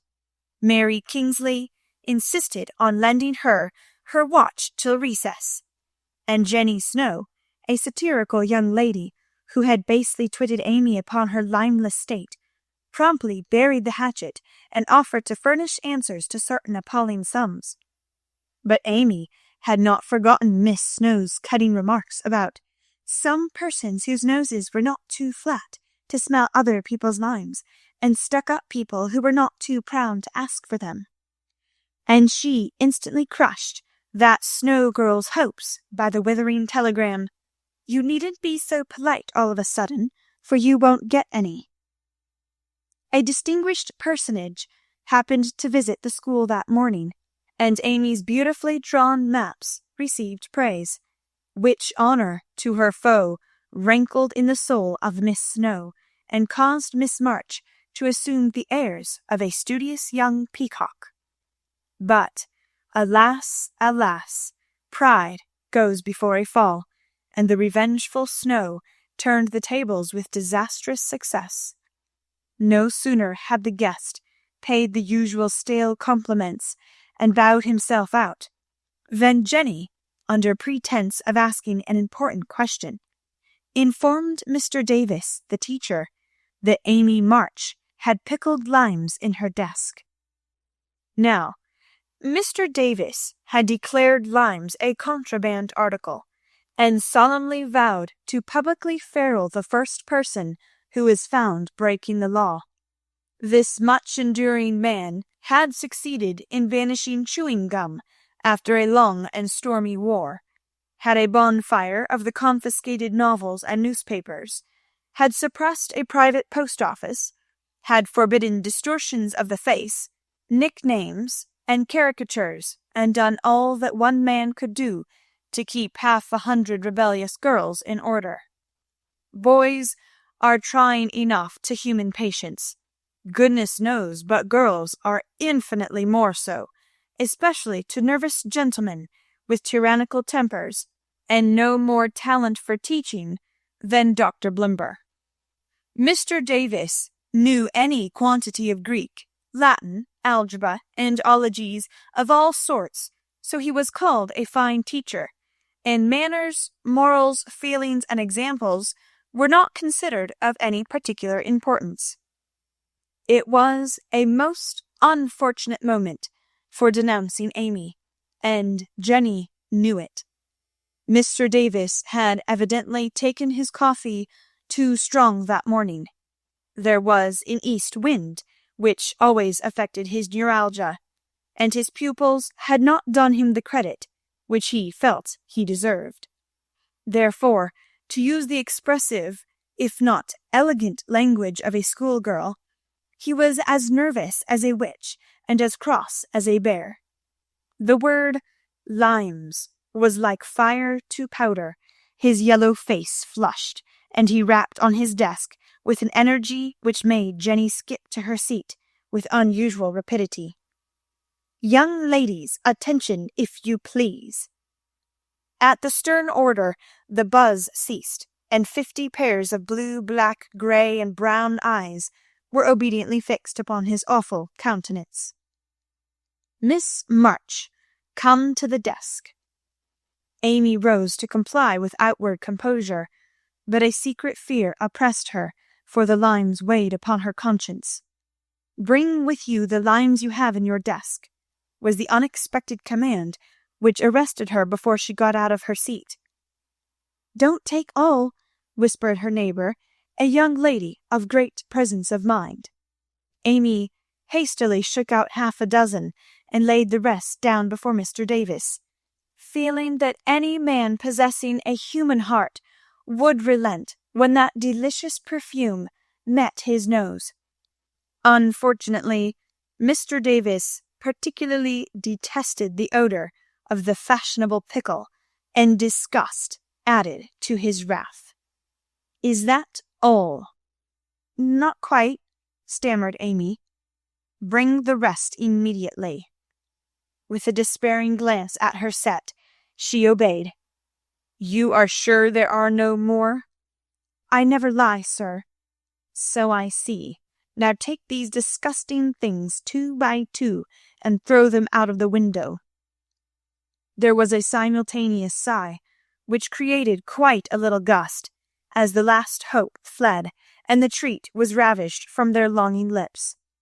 Scarlet with shame and anger, Amy went to and fro 6 dreadful times, and as each doomed couple, looking oh so plump and juicy, fell from her reluctant hands, a shout from the street completed the anguish of the girls, for it told them that their feast was being exulted over by the little Irish children who were their sworn foes. This was too much. All flashed indignant or appealing glances at the inexorable Davis, and one passionate lime lover burst into tears. As Amy returned from her last trip, Mr. Davis gave a portentous "ahem," and said in his most impressive manner, "Young ladies, you remember what I said to you a week ago. I am sorry this has happened, but I never allow my rules to be infringed, and I never break my word. Miss March, hold out your hand." Amy started and put both hands behind her, turning on him an imploring look which pleaded for her better than the words she could not utter. She was rather a favorite with old Davis, as of course he was called, and it's my private belief that he would have broken his word, if the indignation of one irrepressible young lady had not found vent in a hiss. That hiss, faint as it was, irritated the irascible gentleman, and sealed the culprit's fate. "Your hand, Miss March," was the only answer her mute appeal received, and too proud to cry or beseech, Amy set her teeth, threw back her head defiantly, and bore without flinching several tingling blows on her little palm. They were neither many nor heavy, but that made no difference to her. For the first time in her life she had been struck, and the disgrace in her eyes was as deep as if he had knocked her down. "You will now stand on the platform till recess," said Mr. Davis, resolved to do the thing thoroughly since he had begun. That was dreadful. It would have been bad enough to go to her seat and see the pitying faces of her friends, or the satisfied ones of her few enemies. But to face the whole school, with that shame fresh upon her, seemed impossible, and for a second she felt as if she could only drop down where she stood and break her heart with crying. A bitter sense of wrong and the thought of Jenny Snow helped her to bear it, and taking the ignominious place, she fixed her eyes on the stove funnel above what now seemed a sea of faces, and stood there so motionless and white that the girls found it hard to study with that pathetic figure before them. During the 15 minutes that followed, the proud and sensitive little girl suffered a shame and pain which she never forgot. To others it might seem a ludicrous or trivial affair, but to her it was a hard experience, for during the 12 years of her life she had been governed by love alone, and a blow of that sort had never touched her before. The smart of her hand and the ache of her heart were forgotten in the sting of the thought, "I shall have to tell at home, and they will be so disappointed in me." The 15 minutes seemed an hour, but they came to an end at last, and the word recess had never seemed so welcome to her before. "You can go, Miss March," said Mr. Davis, looking, as he felt, uncomfortable. He did not soon forget the reproachful glance Amy gave him as she went, without a word to anyone, straight into the anteroom, snatched her things, and left the place forever, as she passionately declared to herself. She was in a sad state when she got home, and when the older girls arrived some time later, an indignation meeting was held at once. Mrs. March did not say much, but looked disturbed, and comforted her afflicted little daughter in the tenderest manner. Meg bathed the insulted hand with glycerin and tears. Beth felt that even her beloved kittens would fail as a balm for griefs like this. Joe wrathfully proposed that Mr. Davis be arrested without delay, and Hannah took her fist at the villain and pounded potatoes for dinner as if she had him under her pestle. No notice was taken of Amy's flight, except by her mates, but the sharp-eyed demoiselles discovered that Mr. Davis was quite benignant in the afternoon, also unusually nervous. Just before school closed, Jo appeared, wearing a grim expression, as she stalked up to the desk and delivered a letter from her mother, then collected Amy's property and departed, carefully scraping the mud from her boots on the door mat, as if she shook the dust of the place off her feet. "Yes, you can have a vacation from school, but I want you to study a little every day with Beth," said Mrs. March that evening. "I don't approve of corporal punishment, especially for girls.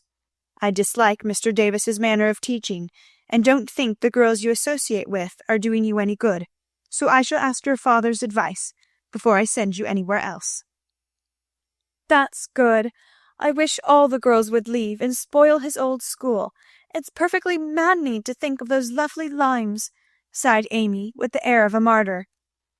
"I am not sorry you lost them, for you broke the rules and deserved some punishment for disobedience," was the severe reply, which rather disappointed the young lady, who expected nothing but sympathy.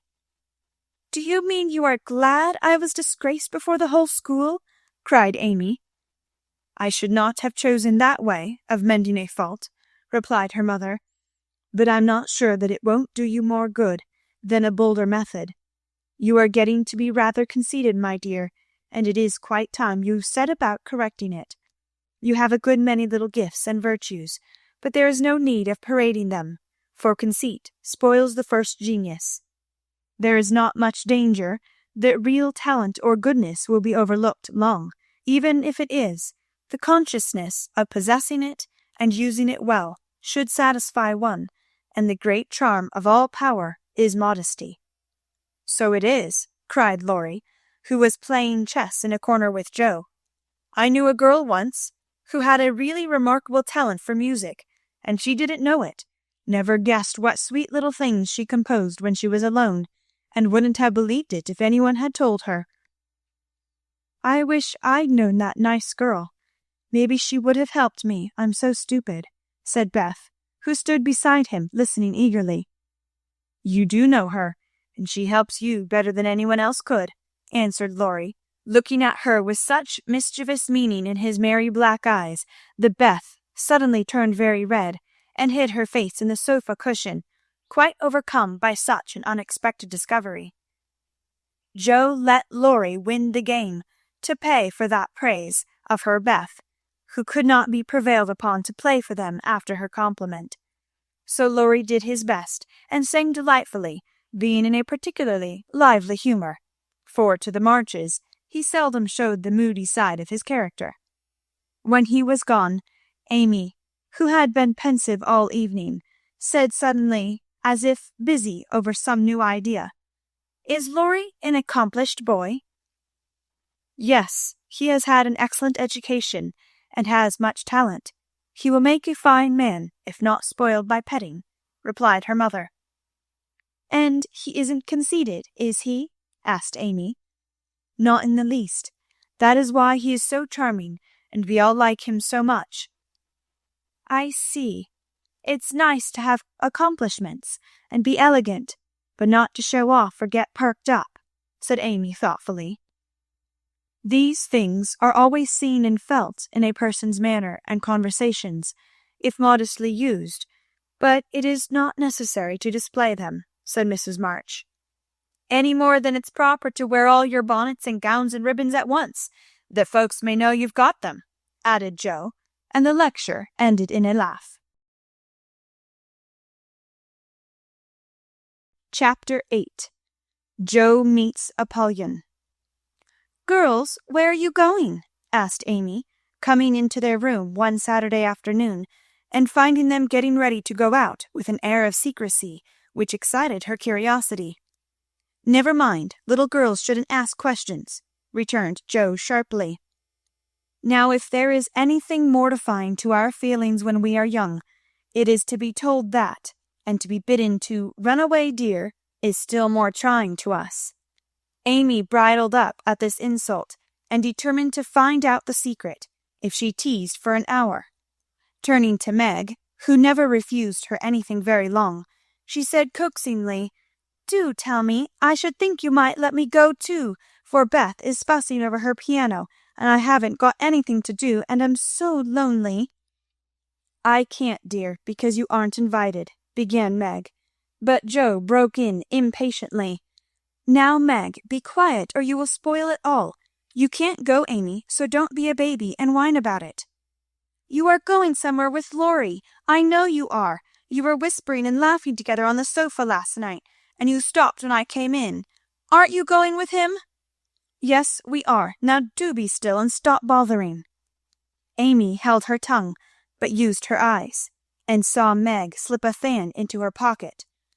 I know, you're going to the theatre to see the 7 Castles," she cried, adding resolutely, "and I shall go, for mother said I might see it, and I've got my rag money, and it was mean not to tell me in time." "Just listen to me a minute, and be a good child," said Meg soothingly. "Mother doesn't wish you to go this week, because your eyes are not well enough yet to bear the light of this fairy piece.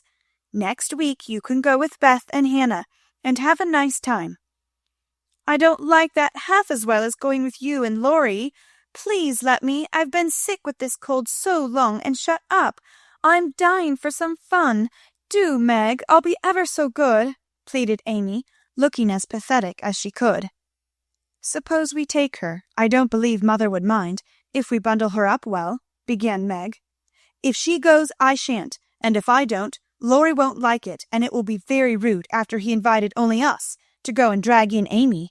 I should think she'd hate to poke herself where she isn't wanted," said Joe crossly, for she disliked the trouble of overseeing a fidgety child when she wanted to enjoy herself. Her tone and manner angered Amy, who began to put on her boots, saying, in her most aggravating way, "I shall go. Meg says I may, and if I pay for myself, Laurie hasn't anything to do with it." "You can't sit with us, for our seats are reserved, and you mustn't sit alone, so Laurie will give you his place, and that will spoil our pleasure. Or he'll get another seat for you, and that isn't proper when you weren't asked. You shan't stir a step, so you may just stay where you are," scolded Joe, crosser than ever, having just pricked her finger in her hurry. Sitting on the floor with one boot on, Amy began to cry, and Meg to reason with her, when Laurie called from below, and the 2 girls hurried down, leaving their sister wailing. For now and then she forgot her grown-up ways, and acted like a spoiled child. Just as the party was setting out, Amy called over the banisters in a threatening tone, "You'll be sorry for this, Joe March. See if you ain't." "Fiddlesticks," returned Joe, slamming the door. They had a charming time, for the 7 Castles of the Diamond Lake was as brilliant and wonderful as heart could wish. But in spite of the comical red imps, sparkling elves, and the gorgeous princes and princesses, Jo's pleasure had a drop of bitterness in it. The fairy queen's yellow curls reminded her of Amy, and between the acts she amused herself with wondering what her sister would do to make her sorry for it. She and Amy had had many lively skirmishes in the course of their lives, for both had quick tempers and were apt to be violent when fairly roused. Amy teased Jo, and Jo irritated Amy, and semi-occasional explosions occurred, of which both were much ashamed afterward. Although the oldest, Jo had the least self-control, and had hard times trying to curb the fiery spirit, which was continually getting her into trouble. Her anger never lasted long, and having humbly confessed her fault, she sincerely repented and tried to do better. Her sisters used to say that they rather liked to get Jo into a fury, because she was such an angel afterward. Poor Jo tried desperately to be good, but her bosom enemy was always ready to flame up and defeat her, and it took years of patient effort to subdue it. When they got home, they found Amy reading in the parlor. She assumed an injured air as they came in, never lifted her eyes from her book, or asked a single question. Perhaps curiosity might have conquered resentment, if Beth had not been there to inquire and receive a glowing description of the play. On going up to put away her best hat, Jo's first look was toward the bureau, for in their last quarrel Amy had soothed her feelings by turning Jo's top drawer upside down on the floor. Everything was in its place, however, and after a hasty glance into her various closets, bags, and boxes, Jo decided that Amy had forgiven and forgotten her wrongs. There Jo was mistaken, for next day she made a discovery which produced a tempest. Meg, Beth, and Amy were sitting together late in the afternoon, when Jo burst into the room, looking excited and demanding breathlessly, "Has anyone taken my book?" Meg and Beth said "No" at once, and looked surprised. Amy poked the fire and said nothing. Jo saw her color rise, and was down upon her in a minute. "Amy, you've got it." "No, I haven't." "You know where it is, then?" "No, I don't." "That's a fib," cried Jo, taking her by the shoulders, and looking fierce enough to frighten a much braver child than Amy. "It isn't. I haven't got it. Don't know where it is now, and don't care." "You know something about it, and you better tell at once, or I'll make you." And Jo gave her a slight shake. "Scold as much as you like, you'll never see your silly old book again," cried Amy, getting excited in her turn. "Why not?" "I burned it up." "What?" "My little book I was so fond of and worked over, and meant to finish before father got home." "Have you really burned it?" said Jo, turning very pale, while her eyes kindled and her hands clutched Amy nervously. "Yes, I did. I told you I'd make you pay for being so cross yesterday, and I have, so—" Amy got no further, for Jo's hot temper mastered her, and she shook Amy till her teeth chattered in her head, crying in a passion of grief and anger, "You wicked, wicked girl! I never can write it again, and I'll never forgive you as long as I live." Meg flew to rescue Amy, and Beth to pacify Jo. But Jo was quite beside herself, and with a parting box on her sister's ear, she rushed out of the room, up to the old sofa in the garret, and finished her fight alone. The storm cleared up below, for Mrs. March came home, and having heard the story, soon brought Amy to a sense of the wrong she had done her sister. Jo's book was the pride of her heart, and was regarded by her family as a literary sprout of great promise. It was only half a dozen little fairy tales, but Jo had worked over them patiently, putting her whole heart into her work, hoping to make something good enough to print. She had just copied them with great care, and had destroyed the old manuscript, so that Amy's bonfire had consumed the loving work of several years. It seemed a small loss to others, but to Jo it was a dreadful calamity, and she felt that it never could be made up to her. Beth mourned as for a departed kitten, and Meg refused to defend her pet. Mrs. March looked grave and grieved, and Amy felt that no one would love her till she had asked pardon for the act which she now regretted more than any of them. When the tea bell rang, Joe appeared, looking so grim and unapproachable that it took all Amy's courage to say meekly, "Please forgive me, Joe. I'm very, very sorry." "I never shall forgive you," was Joe's stern answer, and from that moment she ignored Amy entirely. No one spoke of the great trouble, not even Mrs. March, for all had learned by experience that when Joe was in that mood, words were wasted, and the wisest course was to wait till some little accident, or her own generous nature, softened Joe's resentment and healed the breach. It was not a happy evening, for though they sewed as usual while their mother read aloud from Bremer, Scott, or Edgeworth, something was wanting, and the sweet home peace was disturbed. They felt this most when singing time came, for Beth could only play, Joe stood dumb as a stone, and Amy broke down, so Meg and mother sang alone. But in spite of their efforts to be as cheery as larks, the flute-like voices did not seem to chord as well as usual, and all felt out of tune. As Joe received her good-night kiss, Mrs. March whispered gently, "My dear, don't let the sun go down upon your anger. Forgive each other, help each other, and begin again tomorrow." Joe wanted to lay her head down on that motherly bosom, and cry her grief and anger all away, but tears were an unmanly weakness, and she felt so deeply injured that she really couldn't quite forgive yet. So she winked hard, shook her head, and said gruffly, because Amy was listening, "It was an abominable thing, and she doesn't deserve to be forgiven." With that she marched off to bed, and there was no merry or confidential gossip that night. Amy was much offended that her overtures of peace had been repulsed, and began to wish she had not humbled herself, to feel more injured than ever, and to plume herself on her superior virtue in a way which was particularly exasperating. Joe still looked like a thundercloud, and nothing went well all day. It was bitter cold in the morning. She dropped her precious turnover in the gutter. Aunt March had an attack of the fidgets. Meg was sensitive.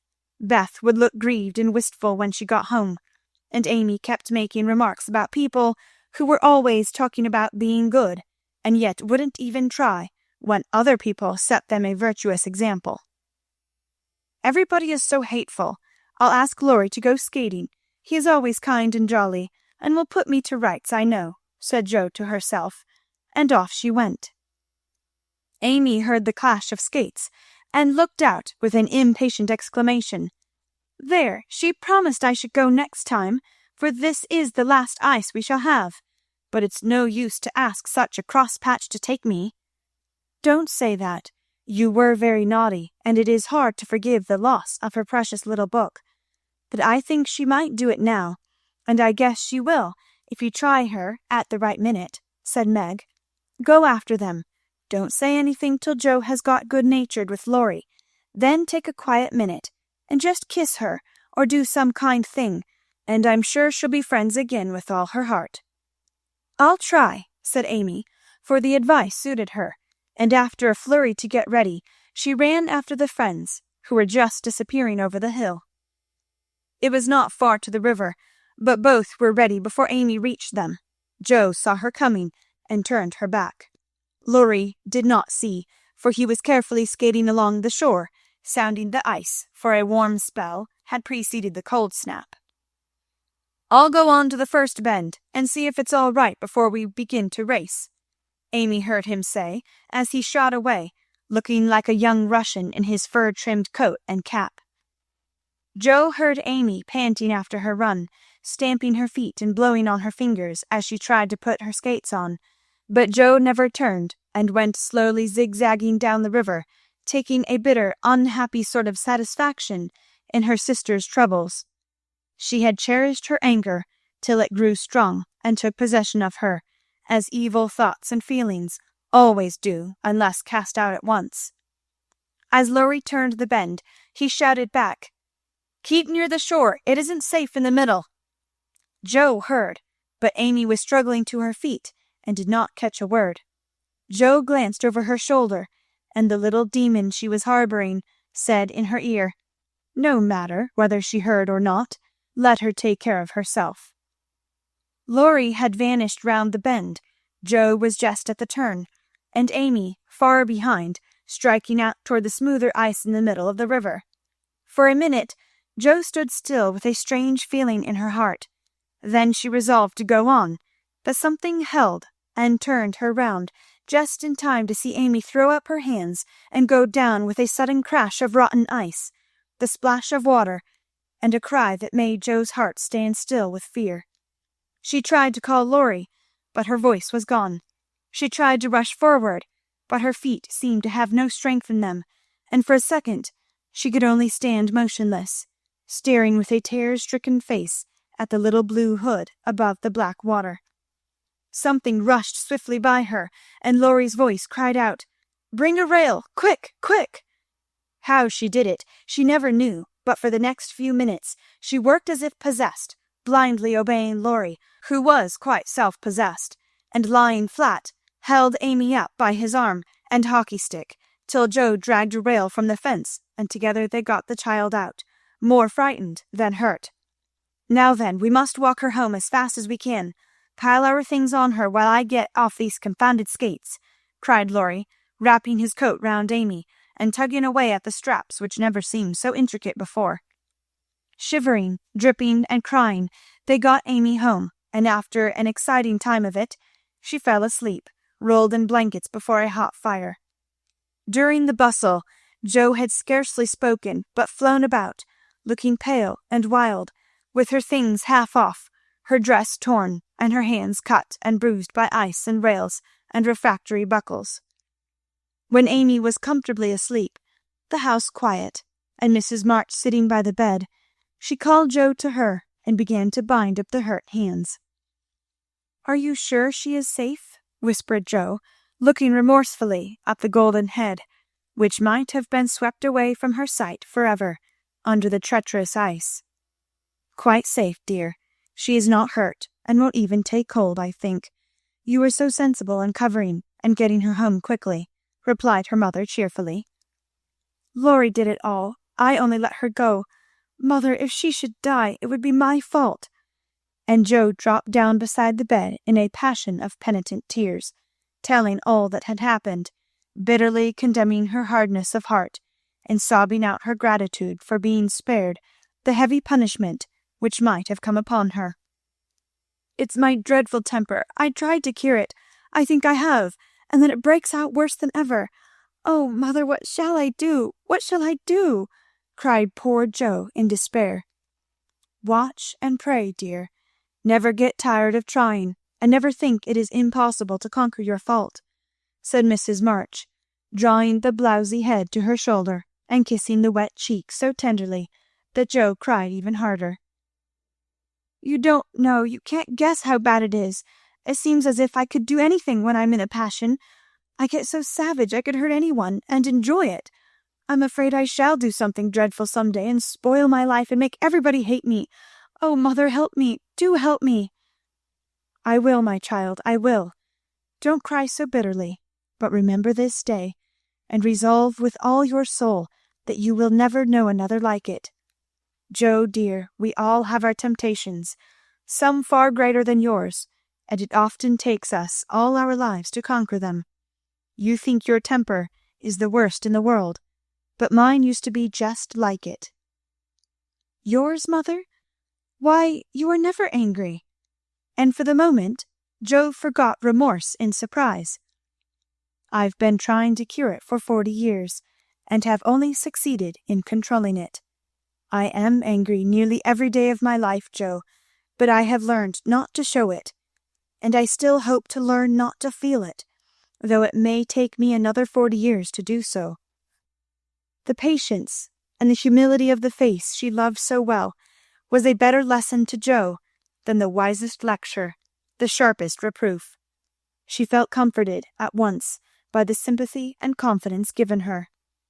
The knowledge that her mother had a fault like hers and tried to mend it made her own easier to bear and strengthened her resolution to cure it, though 40 years seemed rather a long time to watch and pray to a girl of 15. "Mother, are you angry when you fold your lips tight together and go out of the room sometimes when Aunt March scolds or people worry you?" asked Joe, feeling nearer and dearer to her mother than ever before. "Yes, I've learned to check the hasty words that rise to my lips, and when I feel that they mean to break out against my will, I just go away for a minute and give myself a little shake for being so weak and wicked," answered Mrs. March, with a sigh and a smile, as she smoothed and fastened up Joe's dishevelled hair. "How did you learn to keep still? That is what troubles me, for the sharp words fly out before I know what I'm about, and the more I say the worse I get, till it's a pleasure to hurt people's feelings and say dreadful things. Tell me how you do it, Marmee dear." "My good mother used to help me." "As you do us," interrupted Joe, with a grateful kiss. "But I lost her when I was a little older than you are, and for years had to struggle on alone, for I was too proud to confess my weakness to any one else. I had a hard time, Joe, and shed a good many bitter tears over my failures, or in spite of my efforts I never seemed to get on. Then your father came, and I was so happy that I found it easy to be good. But by and by, when I had 4 little daughters round me, and we were poor, then the old trouble began again, for I am not patient by nature, and it tried me very much to see my children wanting anything." "Poor mother, what helped you then?" "Your father, Joe. He never loses patience, never doubts or complains, but always hopes, and works and waits so cheerfully that one is ashamed to do otherwise before him. He helped and comforted me, and showed me that I must try to practice all the virtues I would have my little girls possess, for I was their example. It was easier to try for your sakes than for my own. A startled or surprised look from one of you, when I spoke sharply, rebuked me more than any words could have done, and the love, respect, and confidence of my children was the sweetest reward I could receive for my efforts to be the woman I would have them copy." "Oh, mother, if I'm ever half as good as you, I shall be satisfied," cried Joe, much touched. "I hope you will be a great deal better, dear, but you must keep watch over your bosom enemy, as father calls it, or it may sadden, if not spoil, your life. You have had a warning. Remember it, and try with heart and soul to master this quick temper before it brings you greater sorrow and regret than you have known today." "I will try, mother, I truly will, but you must help me, remind me, and keep me from flying out. I used to see father sometimes put his finger on his lips, and look at you with a very kind but sober face, and you always folded your lips tight and went away. Was he reminding you then?" asked Joe softly. "Yes, I asked him to help me so, and he never forgot it, but saved me from many a sharp word by that little gesture and kind look." Joe saw that her mother's eyes filled, and her lips trembled as she spoke, and fearing that she had said too much, she whispered anxiously, "Was it wrong to watch you and to speak of it? I didn't mean to be rude, but it's so comfortable to say all I think to you, and feel so safe and happy here." "My Joe, you may say anything to your mother, for it is my greatest happiness and pride to feel that my girls confide in me, and know how much I love them." "I thought I'd grieved you." "No, dear, but speaking of father reminded me how much I miss him, how much I owe him, and how faithfully I should watch and work to keep his little daughters safe and good for him." "Yet you told him to go, mother, and didn't cry when he went, and never complain now, or seem as if you needed any help," said Joe, wondering. "I gave my best to the country I love, and kept my tears till he was gone. Why should I complain, when we both have merely done our duty, and will surely be the happier for it in the end? If I don't seem to need help, it is because I have a better friend, even than father, to comfort and sustain me. My child, the troubles and temptations of your life are beginning and may be many, but you can overcome and outlive them all if you learn to feel the strength and tenderness of your heavenly Father as you do that of your earthly one. The more you love and trust him, the nearer you will feel to him, and the less you will depend on human power and wisdom. His love and care never tire or change, can never be taken from you, but may become the source of lifelong peace, happiness, and strength.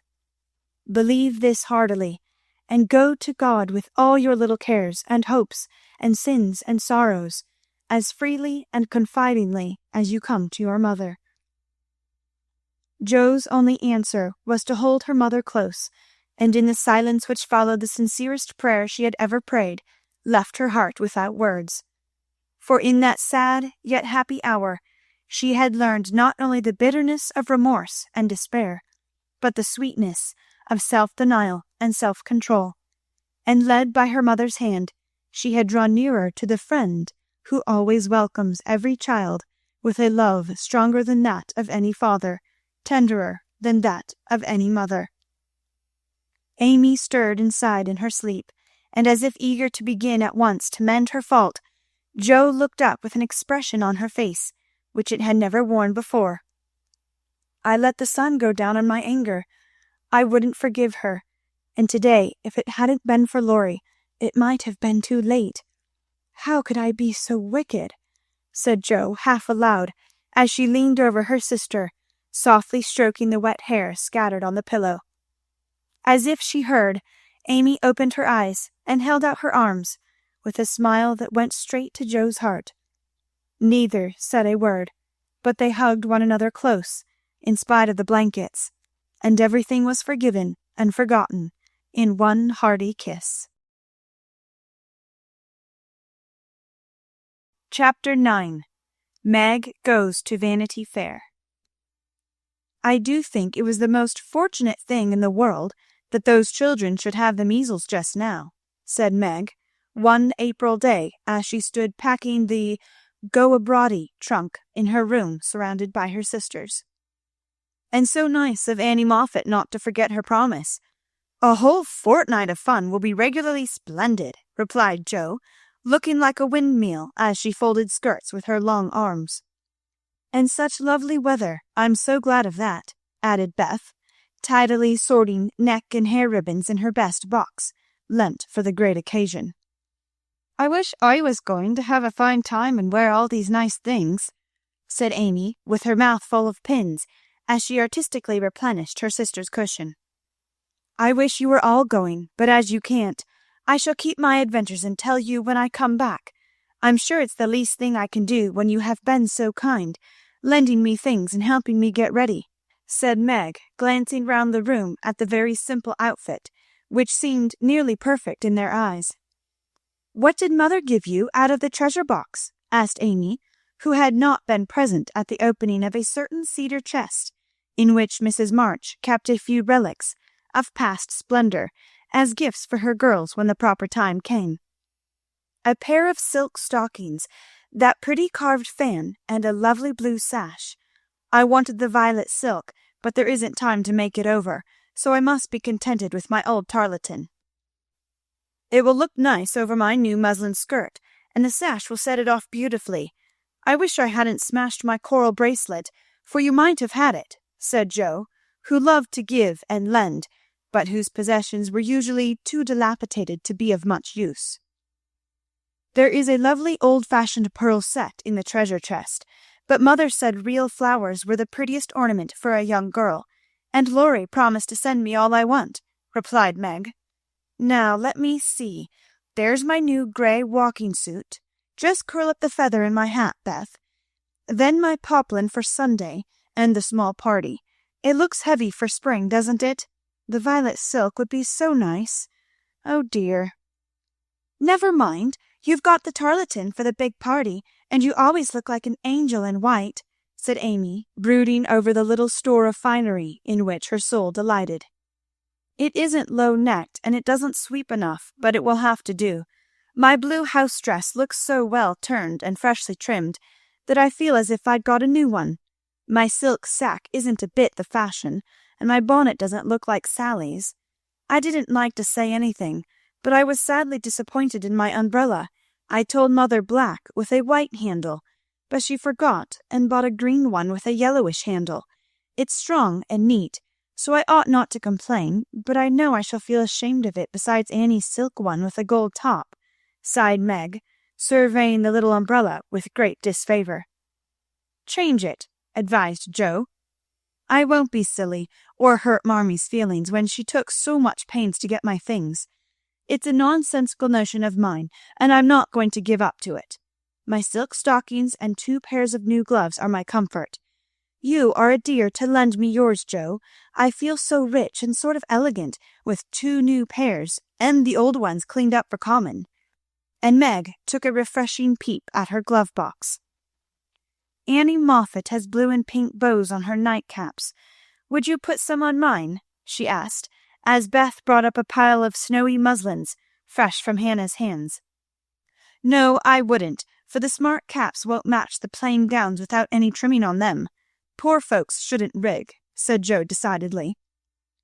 "I wonder if I shall ever be happy enough to have real lace on my clothes and bows on my caps," said Meg impatiently.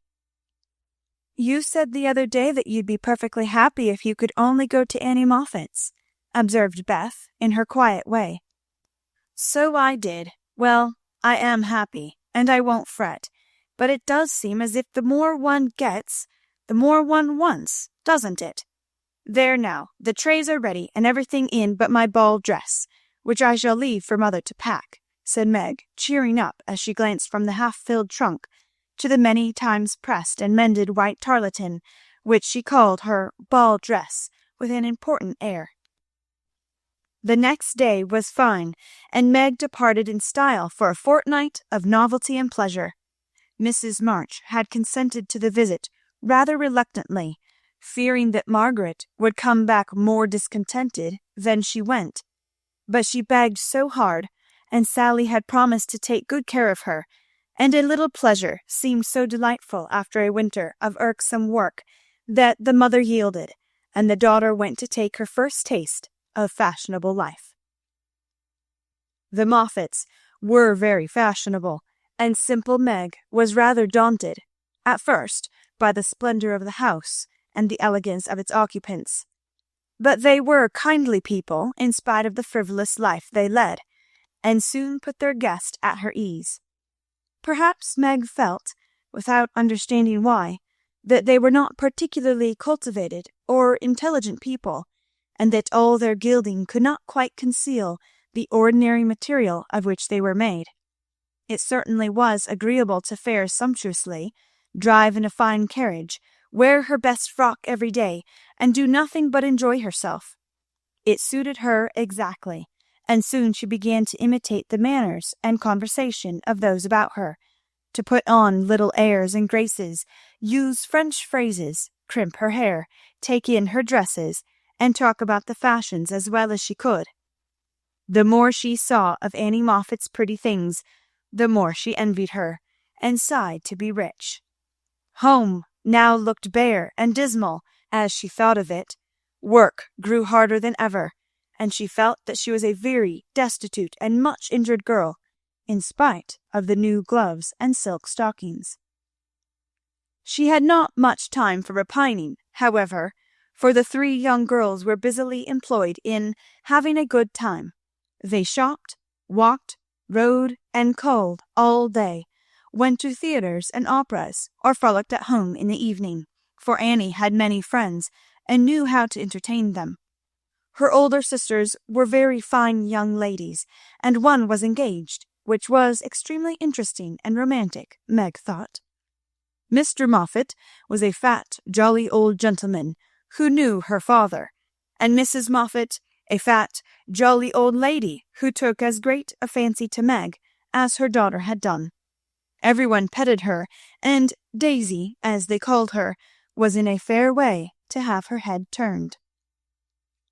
When the evening for the small party came, she found that the poplin wouldn't do at all, for the other girls were putting on thin dresses and making themselves very fine indeed. So out came the tarleton, looking older, limper, and shabbier than ever beside Sally's crisp new one. Meg saw the girls glance at it, and then at one another, and her cheeks began to burn, for with all her gentleness she was very proud. No one said a word about it, but Sally offered to dress her hair, and Annie to tie her sash, and Belle, the engaged sister, praised her white arms. But in their kindness Meg saw only pity for her poverty, and her heart felt very heavy as she stood by herself, while the others laughed, chattered, and flew about like gauzy butterflies. The hard, bitter feeling was getting pretty bad, when the maid brought in a box of flowers. Before she could speak, Annie had the cover off, and all were exclaiming at the lovely roses, heath, and fern within. "It's for Belle, of course. George always sends her some, but these are altogether ravishing," cried Annie, with a great sniff. "They are for Miss March," the man said, "and here's a note," put in the maid, holding it to Meg. "What fun! Who are they from? Didn't know you had a lover," cried the girls, fluttering about Meg in a high state of curiosity and surprise. "The note is from Mother, and the flowers from Laurie," said Meg simply, yet much gratified that he had not forgotten her. "Oh, indeed," said Annie, with a funny look, as Meg slipped the note into her pocket, as a sort of talisman against envy, vanity, and false pride, for the few loving words had done her good, and the flowers cheered her up by their beauty. Feeling almost happy again, she laid by a few ferns and roses for herself, and quickly made the rest in dainty bouquets for the breasts, hair, or skirts of her friends, offering them so prettily that Clara, the elder sister, told her she was the sweetest little thing she ever saw, and they looked quite charmed with her small attention.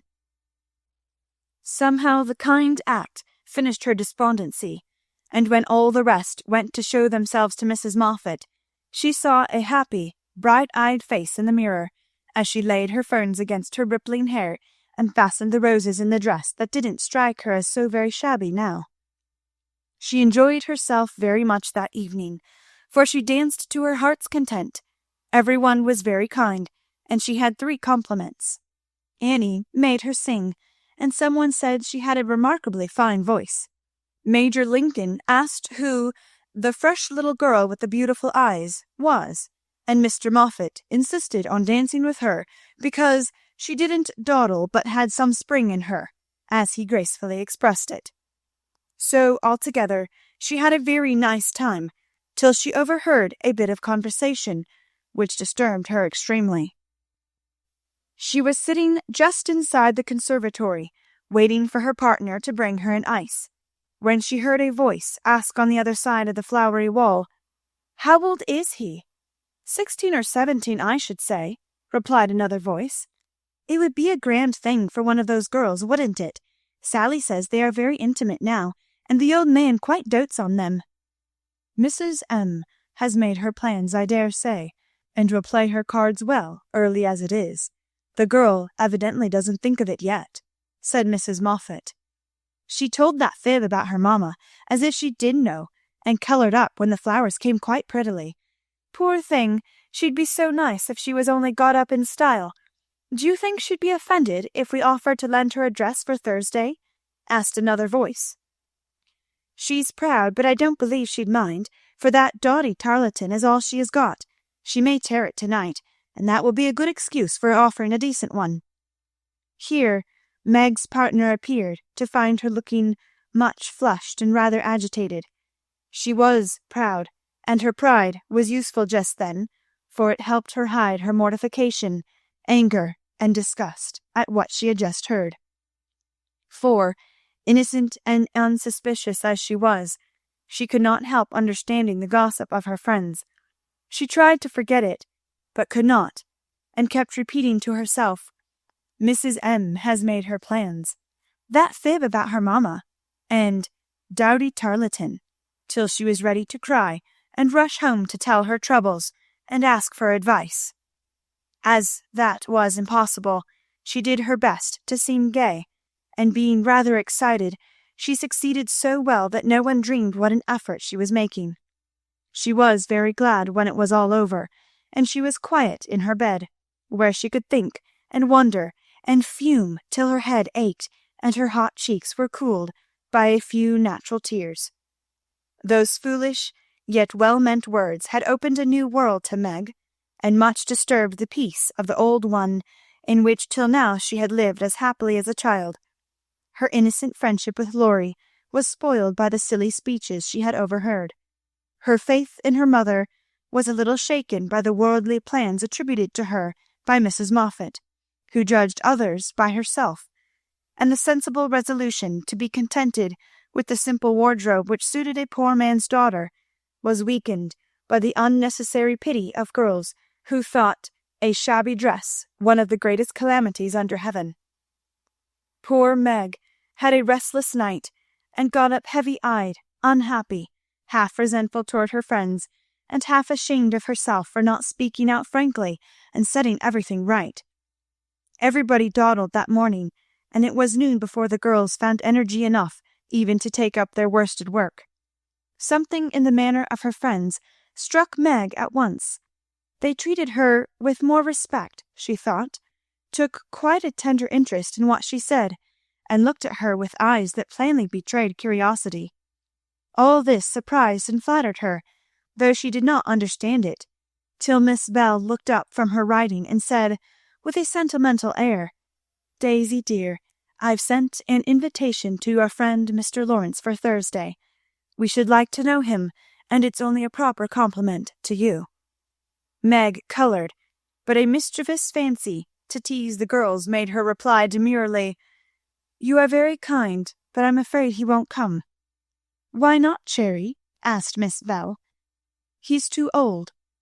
"My child, what do you mean? What is his age? I beg to know," cried Miss Clara. "Nearly 70, I believe," answered Meg, counting stitches to hide the merriment in her eyes. "You sly creature! Of course we meant the young man," exclaimed Miss Bell, laughing.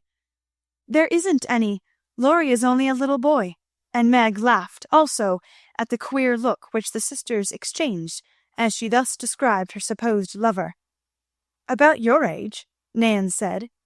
"Nearer my sister Jo's. I am 17 in August," returned Meg, tossing her head.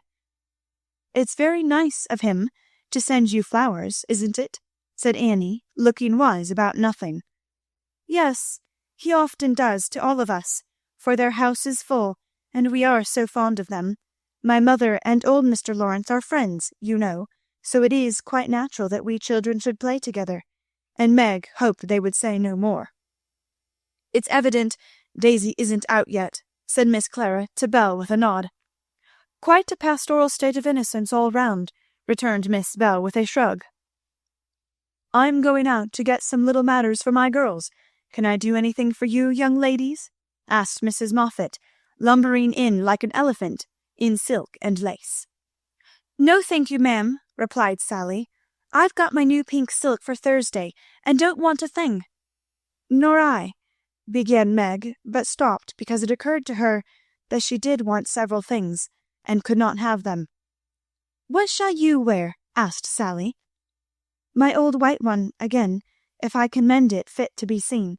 It got sadly torn last night," said Meg, trying to speak quite easily, but feeling very uncomfortable. "Why don't you send home for another?" said Sally, who was not an observing young lady. "I haven't got any other." It cost Meg an effort to say that, but Sally did not see it, and exclaimed in amiable surprise, "Only that? How funny!" She did not finish her speech, for Belle shook her head at her and broke in, saying kindly, "Not at all. Where is the use of having a lot of dresses when she isn't out yet? There's no need of sending home, Daisy, even if you had a dozen, for I've got a sweet blue silk laid away, which I've outgrown, and you shall wear it to please me, won't you, dear?" "You are very kind, but I don't mind my old dress if you don't. It does well enough for a little girl like me," said Meg. "Now do let me please myself by dressing you up in style. I admire to do it, and you'd be a regular little beauty, with a touch here and there. I shan't let anyone see you till you are done, and then we'll burst upon them like Cinderella and her godmother going to the ball," said Belle in her persuasive tone. Meg couldn't refuse the offer, so kindly made, for a desire to see if she would be a little beauty after touching up caused her to accept and forget all her former uncomfortable feelings toward the Moffats. On the Thursday evening, Belle shut herself up with her maid, and between them they turned Meg into a fine lady. They crimped and curled her hair. They polished her neck and arms with some fragrant powder, touched her lips with coralline salve to make them redder, and Hortense would have added a soupçon of rouge if Meg had not rebelled. They laced her into a sky-blue dress, which was so tight she could hardly breathe, and so low in the neck that modest Meg blushed at herself in the mirror. A set of silver filigree was added, bracelets, necklace, brooch, and even earrings, for Hortense tied them on with a bit of pink silk, which did not show. A cluster of tea rose buds at the bosom and a ruche reconciled Meg to the display of her pretty white shoulders, and a pair of high-heeled silk boots satisfied the last wish of her heart. A lace handkerchief, a plumy fan, and a bouquet in a shoulder-holder finished her off, and Miss Belle surveyed her with the satisfaction of a little girl with a newly dressed doll. "Mademoiselle is charmante, très jolie, is she not?" cried Hortense, clasping her hands in an affected rapture. "Come and show yourself," said Miss Belle, leading the way to the room where the others were waiting. As Meg went rustling after with her long skirts trailing, her earrings tinkling, her curls waving, and her heart beating, she felt as if her fun had really begun at last, for the mirror had plainly told her that she was a little beauty. Her friends repeated the pleasing phrase enthusiastically, and for several minutes she stood, like a jackdaw in the fable, enjoying her borrowed plumes, while the rest chattered like a party of magpies. "While I dress, do you drill her, Nan, in the management of her skirt and those French heels, or she will trip herself. Take your silver butterfly and catch up that long curl on the left side of her head, Clara, and don't any of you disturb the charming work of my hands," said Belle, as she hurried away, looking well pleased with her success. "You don't look a bit like yourself, but you are very nice. I'm nowhere beside you, for Belle has heaps of taste, and you're quite French, I assure you. Let your flowers hang, don't be so careful of them, and be sure you don't trip," returned Sally, trying not to care that Meg was prettier than herself. Keeping that warning carefully in mind, Margaret got safely downstairs, and sailed into the drawing-rooms where the Moffats and a few early guests were assembled. She very soon discovered that there is a charm about fine clothes which attracts a certain class of people and secures their respect. Several young ladies, who had taken no notice of her before, were very affectionate all of a sudden. Several young gentlemen, who had only stared at her at the other party, now not only stared, but asked to be introduced, and said all manner of foolish but agreeable things to her, and several old ladies, who sat on the sofas and criticized the rest of the party, inquired who she was with an air of interest. She heard Mrs. Moffat reply to one of them, "Daisy March, father a colonel in the army, one of our first families, but reverses of fortune, you know, intimate friends of the Lawrences, sweet creature, I assure you. My Ned is quite wild about her." "Dear me," said the old lady, putting up her glass for another observation of Meg, who tried to look as if she had not heard and been rather shocked at Mrs. Moffat's fibs. The queer feeling did not pass away, but she imagined herself acting the new part of fine lady, and so got on pretty well, though the tight dress gave her a side-ache. The train kept getting under her feet, and she was in constant fear lest her earrings should fly off and get lost or broken. She was flirting her fan and laughing at the feeble jokes of a young gentleman who tried to be witty, when she suddenly stopped laughing and looked confused, for just opposite she saw Laurie. He was staring at her with undisguised surprise and disapproval also, she thought, for though he bowed and smiled, yet something in his honest eyes made her blush and wish she had her old dress on. To complete her confusion, she saw Belle nudged Annie, and both glanced from her to Laurie, who, she was happy to see, looked unusually boyish and shy. Silly creatures to put such thoughts into my head. I won't care for it or let it change me a bit, thought Meg, and rustled across the room to shake hands with her friend. I'm glad you came. I was afraid you wouldn't, she said, with her most grown-up air. Joe wanted me to come and tell her how you looked, so I did, answered Laurie, without turning his eyes upon her, though he half smiled at her maternal tone. What shall you tell her? Asked Meg, full of curiosity to know his opinion of her, yet feeling ill at ease with him for the first time. I shall say I didn't know you, for you look so grown up and unlike yourself. I'm quite afraid of you, he said, fumbling at his glove button. How absurd of you! The girls dressed me up for fun, and I rather like it. Wouldn't Joe stare if she saw me? Said Meg, bent on making him say whether he thought her improved or not. Yes, I think she would, returned Laurie gravely. Don't you like me so? Asked Meg. No, I don't, was the blunt reply. Why not? In an anxious tone. He glanced at her frizzled head, bare shoulders, and fantastically trimmed dress, with an expression that abashed her more than his answer, which had not a particle of his usual politeness in it. I don't like fuss and feathers. That was altogether too much from a lad younger than herself, and Meg walked away, saying petulantly, You are the rudest boy I ever saw. Feeling very much ruffled, she went and stood at a quiet window to cool her cheeks, for the tight dress gave her an uncomfortable, brilliant color. As she stood there, Major Lincoln passed by, and a minute after she heard him saying to his mother, They are making a fool of that little girl. I wanted you to see her, but they have spoiled her entirely. She's nothing but a doll tonight. Oh dear, sighed Meg. I wish I'd been sensible and worn my own things. Then I should not have disgusted other people, or felt so uncomfortable and ashamed of myself. She leaned her forehead on the cool pane and stood half hidden by the curtains, never minding that her favourite waltz had begun, till someone touched her, and turning she saw Laurie, looking penitent, as he said, with his very best bow and his hand out, Please forgive my rudeness, and come and dance with me. I'm afraid it will be too disagreeable to you, said Meg, trying to look offended, and failing entirely. Not a bit of it.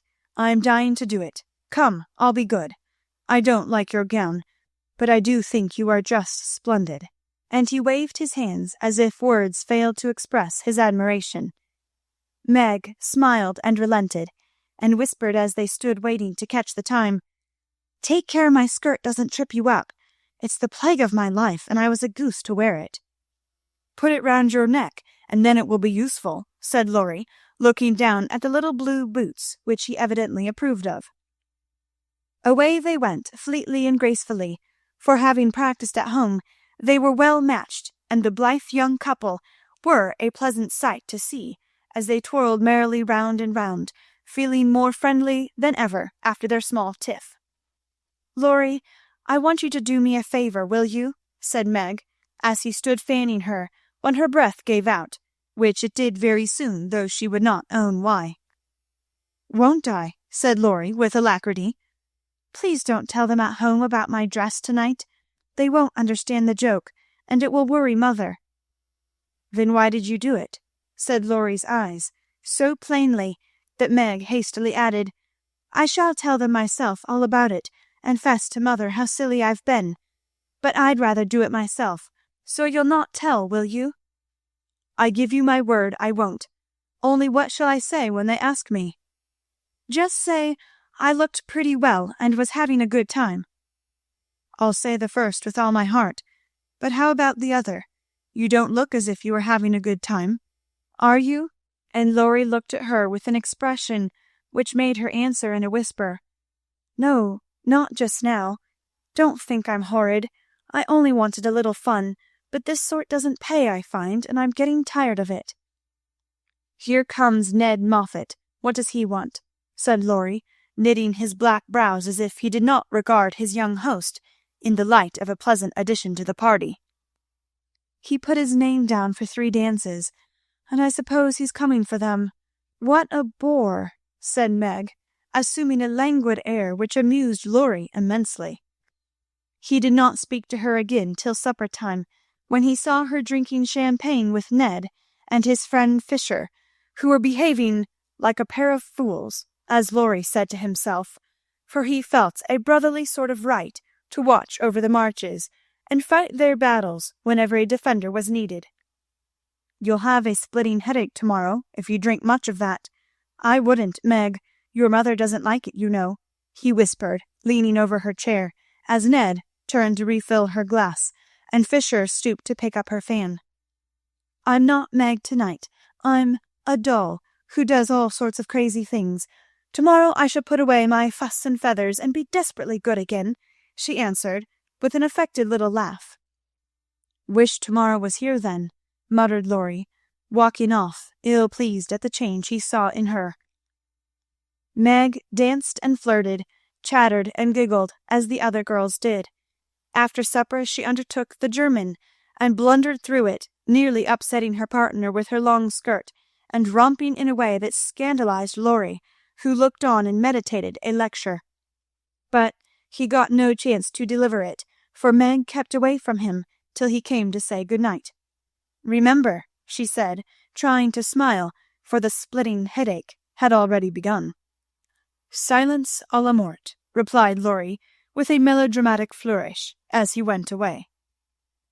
This little bit of by-play excited Annie's curiosity, but Meg was too tired for gossip, and went to bed, feeling as if she had been to a masquerade, and hadn't enjoyed herself as much as she expected. She was sick all the next day, and on Saturday went home, quite used up with her fortnight's fun, and feeling that she had sat in the lap of luxury long enough. It does seem pleasant to be quiet, and not have company manners on all the time.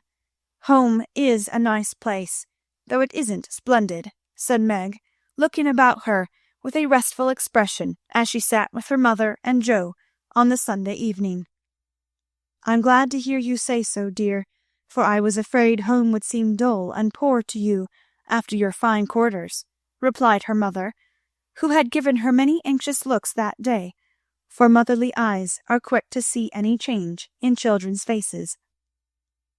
Meg had told her adventures gaily, and said over and over what a charming time she had had, but something still seemed to weigh upon her spirits, and when the younger girls were gone to bed, she sat thoughtfully, staring at the fire, saying little and looking worried.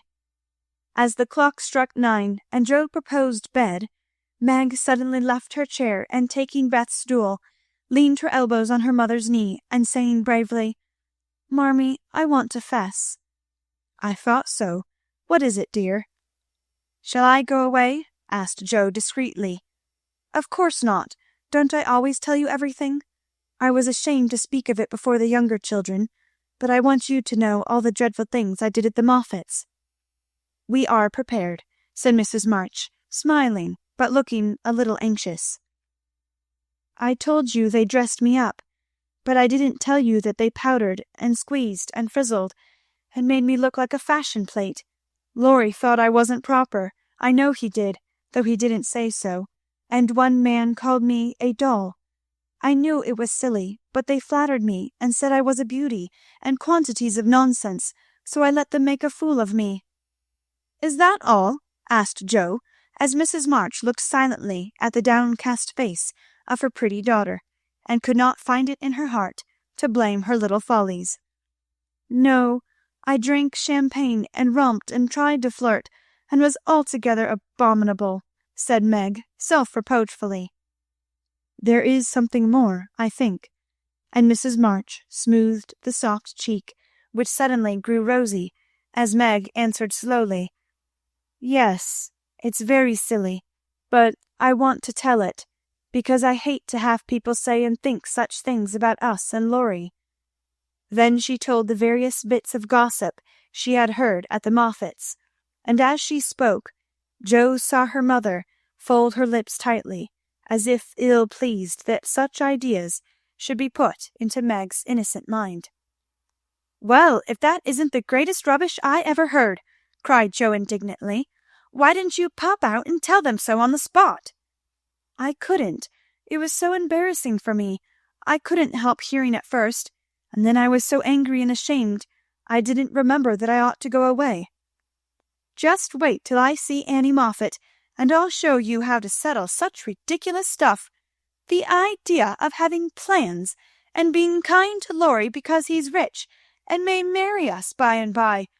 Won't he shout when I tell him what those silly things say about us poor children?"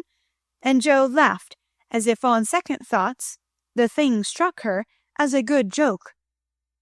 "If you tell Laurie I'll never forgive you. She mustn't, must she, mother?" said Meg, looking distressed. "No, never repeat that foolish gossip, and forget it as soon as you can," said Mrs. March gravely. "I was very unwise to let you go among people of whom I know so little. Kind, I dare say, but worldly, ill-bred, and full of these vulgar ideas about young people. I am more sorry than I can express for the mischief this visit may have done you, Meg." "Don't be sorry. I won't let it hurt me. I'll forget all the bad and remember only the good, for I did enjoy a great deal, and I thank you very much for letting me go. I'll not be sentimental or dissatisfied, mother. I know I'm a silly little girl, and I'll stay with you till I'm fit to take care of myself. But it is nice to be praised and admired, and I can't help saying I like it," said Meg, looking half ashamed of the confession. "That is perfectly natural, and quite harmless, if the liking does not become a passion and lead one to do foolish or unmaidenly things. Learn to know and value the praise which is worth having, and to excite the admiration of excellent people by being modest as well as pretty, Meg." Margaret sat thinking a moment, while Joe stood with her hands behind her, looking both interested and a little perplexed, for it was a new thing to see Meg blushing and talking about admiration, lovers, and things of that sort, and Joe felt as if during that fortnight her sister had grown up amazingly, and was drifting away from her into a world where she could not follow. "Mother, do you have plans, as Mrs. Moffat said?" asked Meg bashfully. "Yes, my dear, I have a great many. All mothers do, but mine differ somewhat from Mrs. Moffat's, I suspect. I will tell you some of them, for the time has come when a word may set this romantic little head and heart of yours right on a very serious subject. You are young, Meg, but not too young to understand me, and mother's lips are the fittest to speak of such things to girls like you. Joe, your turn will come in time, perhaps, so listen to my plans, and help me carry them out if they are good." Joe went and sat on one arm of the chair, looking as if she thought they were about to join in some very solemn affair. Holding a hand of each, and watching the two young faces wistfully, Mrs. March said, in her serious yet cheery way, "I want my daughters to be beautiful, accomplished, and good, to be admired, loved, and respected, to have a happy youth, to be well and wisely married, and to lead useful, pleasant lives, with as little care and sorrow to try them as God sees fit to send. To be loved and chosen by a good man is the best and sweetest thing which can happen to a woman, and I sincerely hope my girls may know this beautiful experience. It is natural to think of it, Meg, right to hope and wait for it, and wise to prepare for it, so that when the happy time comes, you may feel ready for the duties and worthy of the joy. My dear girls, I am ambitious for you, but not to have you make a dash in the world, marry rich men merely because they are rich, or have splendid houses, which are not homes, because love is wanting. Money is a needful and precious thing, and when well used, a noble thing, but I never want you to think it is the first or only prize to strive for. I'd rather see you poor men's wives, if you were happy, beloved, contented, than queens on thrones, without self-respect and peace. Poor girls don't stand any chance, Belle says, unless they put themselves forward, sighed Meg. Then we'll be old maids, said Joe stoutly. Right, Joe. Better be happy old maids than unhappy wives, or unmaidenly girls running about to find husbands, said Mrs. March decidedly. Don't be troubled, Meg. Poverty seldom daunts a sincere lover. Some of the best and most honored women I know were poor girls, but so love-worthy that they were not allowed to be old maids. Leave these things to time. Make this home happy, so that you may be fit for homes of your own, if they are offered you, and contented here if they are not. One thing remember, my girls. Mother is always ready to be your confidant, father to be your friend, and both of us hope and trust that our daughters, whether married or single, will be the pride and comfort of our lives. We will, Marmee, we will, cried both, with all their hearts, as she bade them good night. Chapter 10. The P.C. and P.O. As spring came on, a new set of amusements became the fashion, and the lengthening days gave long afternoons for work and play of all sorts. The garden had to be put in order, and each sister had a quarter of the little plot to do what she liked with. Hannah used to say, I'd know which each of them gardenings belonged to if I see 'em in Cheney. And so she might, for the girls' tastes differed as much as their characters. Meg's had roses and heliotrope, myrtle, and a little orange tree in it. Jo's bed was never alike 2 seasons, for she was always trying experiments. This year it was to be a plantation of sunflowers, the seeds of which cheerful land-aspiring plant were to feed Aunt Cockletop and her family of chicks. Beth had old-fashioned fragrant flowers in her garden, sweet peas and mignonette, larkspur, pinks, pansies, and southernwood, with chickweed for the birds and catnip for the pussies. Amy had a bower in hers, rather small and earwiggy, but very pretty to look at, with honeysuckle and morning glories hanging their colored horns and bells in graceful wreaths all over it, tall white lilies, delicate ferns, and as many brilliant, picturesque plants as would consent to blossom there. Gardening, walks, rows on the river, and flower hunts employed the fine days, and for rainy ones they had house diversions, some old, some new, all more or less original. One of these was the P.C., for as secret societies were the fashion, it was thought proper to have one, and as all of the girls admired Dickens, they called themselves the Pickwick Club. With a few interruptions, they had kept this up for a year, and met every Saturday evening in the big garret, on which occasions the ceremonies were as follows. 3 chairs were arranged in a row before a table, on which was a lamp, also 4 white badges with a big P.C. in different colors on each, and a weekly newspaper called the Pickwick Portfolio, to which all contributed something, while Jo, who revelled in pens and ink, was the editor. At 7 o'clock the 4 members ascended to the club room, tied their badges round their heads, and took their seats with great solemnity. Meg, as the oldest, was Samuel Pickwick. Joe being of a literary turn, Augustus Snodgrass. Beth, because she was round and rosy, Tracy Tupman, and Amy, who was always trying to do what she couldn't, was Nathaniel Winkle. Pickwick, the president, read the paper, which was filled with original tales, poetry, local news, funny advertisements, and hints in which they good-naturedly reminded each other of their faults and shortcomings.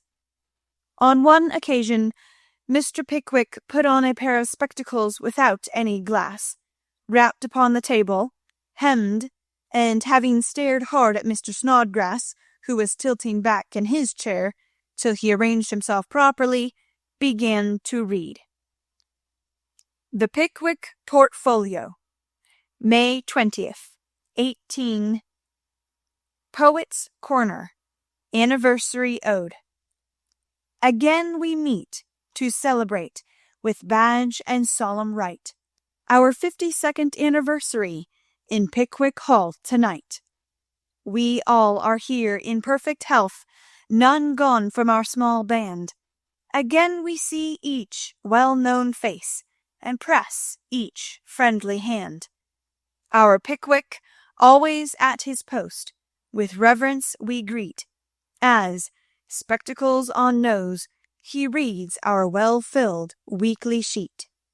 Although he suffers from a cold, we joy to hear him speak, for words of wisdom from him fall, in spite of croak or squeak. Old 6-foot Snodgrass looms on high, with elephantine grace, and beams upon the company, with brown and jovial face. Poetic fire lights up his eye, he struggles 'gainst his lot. Behold ambition on his brow, and on his nose a blot. Next our peaceful Tupman comes, so rosy, plump, and sweet, who chokes with laughter at the puns, and tumbles off his seat. Prim little Winkle, too, is here, with every hair in place, a model of propriety, though he hates to wash his face. The year is gone, we still unite to joke and laugh and read, and tread the path of literature that doth to glory lead. Long may our paper prosper well, our club unbroken be, and coming years their blessings pour on the useful, gay P.C. A. Snodgrass. The Masked Marriage, A Tale of Venice. Gondola after gondola swept up to the marble steps, and left its lovely load to swell the brilliant throng that filled the stately halls of Count Adelon. Knights and ladies, elves and pages, monks and flower girls, all mingled gaily in the dance. Sweet voices and rich melody filled the air, and so with mirth and music the masquerade went on. "Has your Highness seen the Lady Viola tonight?" asked a gallant troubadour of the fairy queen who floated down the hall upon his arm. "Yes, is she not lovely, though so sad? Her dress is well chosen too, for in a week she weds Count Antonio, whom she passionately hates." "By my faith, I envy him. Yonder he comes, arrayed like a bridegroom, except the black mask. When that is off, we shall see how he regards the fair maid, whose heart he cannot win, though her stern father bestows her hand," returned the troubadour. "'Tis whispered that she loves the young English artist, who haunts her steps, and is spurred by the old count," said the lady, as they joined the dance. The revel was at its height when a priest appeared, and withdrawing the young pair to an alcove hung with purple velvet, he motioned them to kneel. Instant silence fell on the gay throng, and not a sound but the dash of fountains or the rustle of orange groves sleeping in the moonlight broke the hush, as Count de Adelon spoke thus: "My lords and ladies, pardon the ruse by which I have gathered you here to witness the marriage of my daughter. Father, we wait your services." All eyes turned toward the bridal party, and a murmur of amazement went through the throng, for neither bride nor groom removed their masks. Curiosity and wonder possessed all hearts, but respect restrained all tongues till the holy rite was over. Then the eager spectators gathered round the Count, demanding an explanation. "Gladly would I give it if I could, but I only know that it was the whim of my timid Viola, and I yielded to it. Now, my children, let the play end. Unmask, and receive my blessing." For the young bridegroom replied in a tone that startled all listeners as the mask fell, disclosing the noble face of Ferdinand Devereux, the artist lover, and leaning on the breast, where now flashed the star of an English earl, was the lovely Viola, radiant with joy and beauty. "My lord, you scornfully bade me claim your daughter when I could boast as high a name and vast a fortune as the Count Antonio.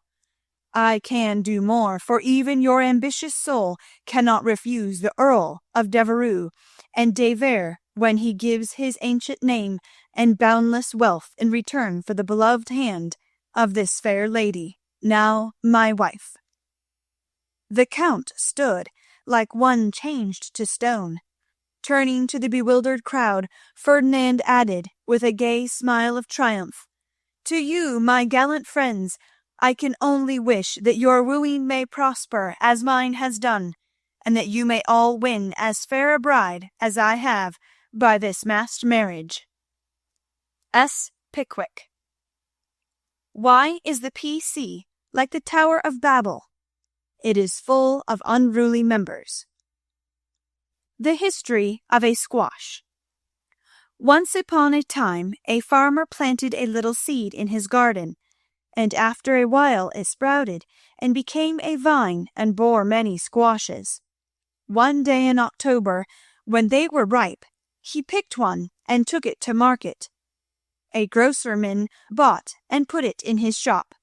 That same morning a little girl in a brown hat and blue dress, with a round face and snub nose, went and bought it for her mother. She lugged it home, cut it up, and boiled it in the big pot, mashed some of it with salt and butter for dinner, and to the rest she added a pint of milk, 2 eggs, 4 spoons of sugar, nutmeg, and some crackers, and put it in a deep dish and baked it till it was brown and nice, and next day it was eaten by a family named March. T. Tupman. Mr. Pickwick, sir, I address you upon the subject of sin. The sinner, I mean, is a man named Winkle, who makes trouble in his club by laughing and sometimes won't write his piece in this fine paper. I hope you will pardon his badness, and let him send a French fable because he can't write out of his head, as he has so many lessons to do and no brains. In future I will try to take time by the fetlock and prepare some work, which will be all comme il faut. That means, all right, I am in haste, as it is nearly school time. Yours respectfully, N. Winkle. The above is a manly and handsome acknowledgment of past misdemeanors. If our young friend studied punctuation, it would be well. A sad accident. On Friday last we were startled by a violent shock in our basement, followed by cries of distress. On rushing in a body to the cellar, we discovered our beloved president prostrate upon the floor, having tripped and fallen while getting wood for domestic purposes. A perfect scene of ruin met our eyes, for in his fall Mr. Pickwick had plunged his head and shoulders into a tub of water, upset a keg of soft soap upon his manly form, and torn his garments badly. On being removed from this perilous situation, it was discovered that he had suffered no injury but several bruises, and we are happy to add, is now doing well. Ed. The public bereavement. It is our painful duty to record the sudden and mysterious disappearance of our cherished friend Mrs. Snowball Pat Paw. This lovely and beloved cat was the pet of a large circle of warm and admiring friends, for her beauty attracted all eyes, her graces and virtues endeared her to all hearts, and her loss is deeply felt by the whole community. When last seen, she was sitting at the gate, watching the butcher's cart, and it is feared that some villain, tempted by her charms, basely stole her. Weeks have passed, but no trace of her has been discovered, and we relinquish all hope, tie a black ribbon to her basket, set aside her dish, and weep for her as one lost to us forever. A sympathizing friend sends the following gem. A lament for S. B. Patpaw. We mourn the loss of our little pet, and sigh o'er her hapless fate, for never more by the fire she'll sit, nor play by the old green gate. The little grave, where her infant sleeps, is 'neath the chestnut tree, but o'er her grave we may not weep, we know not where it may be. Her empty bed, her idle ball, we'll never see her more. No gentle tap, no loving purr, is heard at the parlor door. Another cat comes after her mice, a cat with a dirty face. But she does not hunt as our darling did, nor play with her airy grace. Her stealthy paws tread the very hall where Snowball used to play, but she only spits at the dogs our pet so gallantly drove away.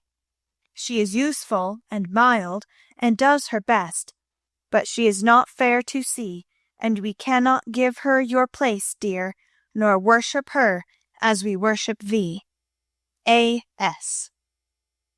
Advertisements. Miss Oranthe Bluggage, the accomplished, strong-minded lecturer, will deliver her famous lecture on Woman and Her Position at Pickwick Hall next Saturday evening after the usual performances. A weekly meeting will be held at Kitchen Place to teach young ladies how to cook. Hannah Brown will preside, and all are invited to attend. The Dustpan Society will meet on Wednesday next and parade in the upper story of the club house. All members to appear in uniform and shoulder their brooms at 9 precisely.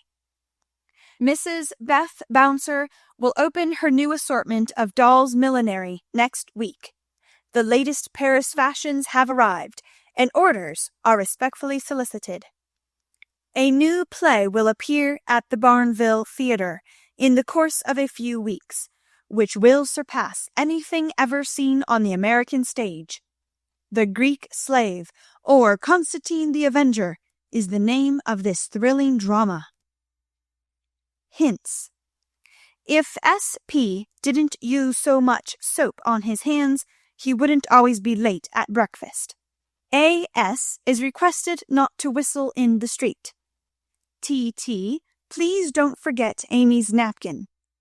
N.W. must not fret because his dress has not 9 tucks. Weekly Report. Meg, good. Joe, bad. Beth, very good.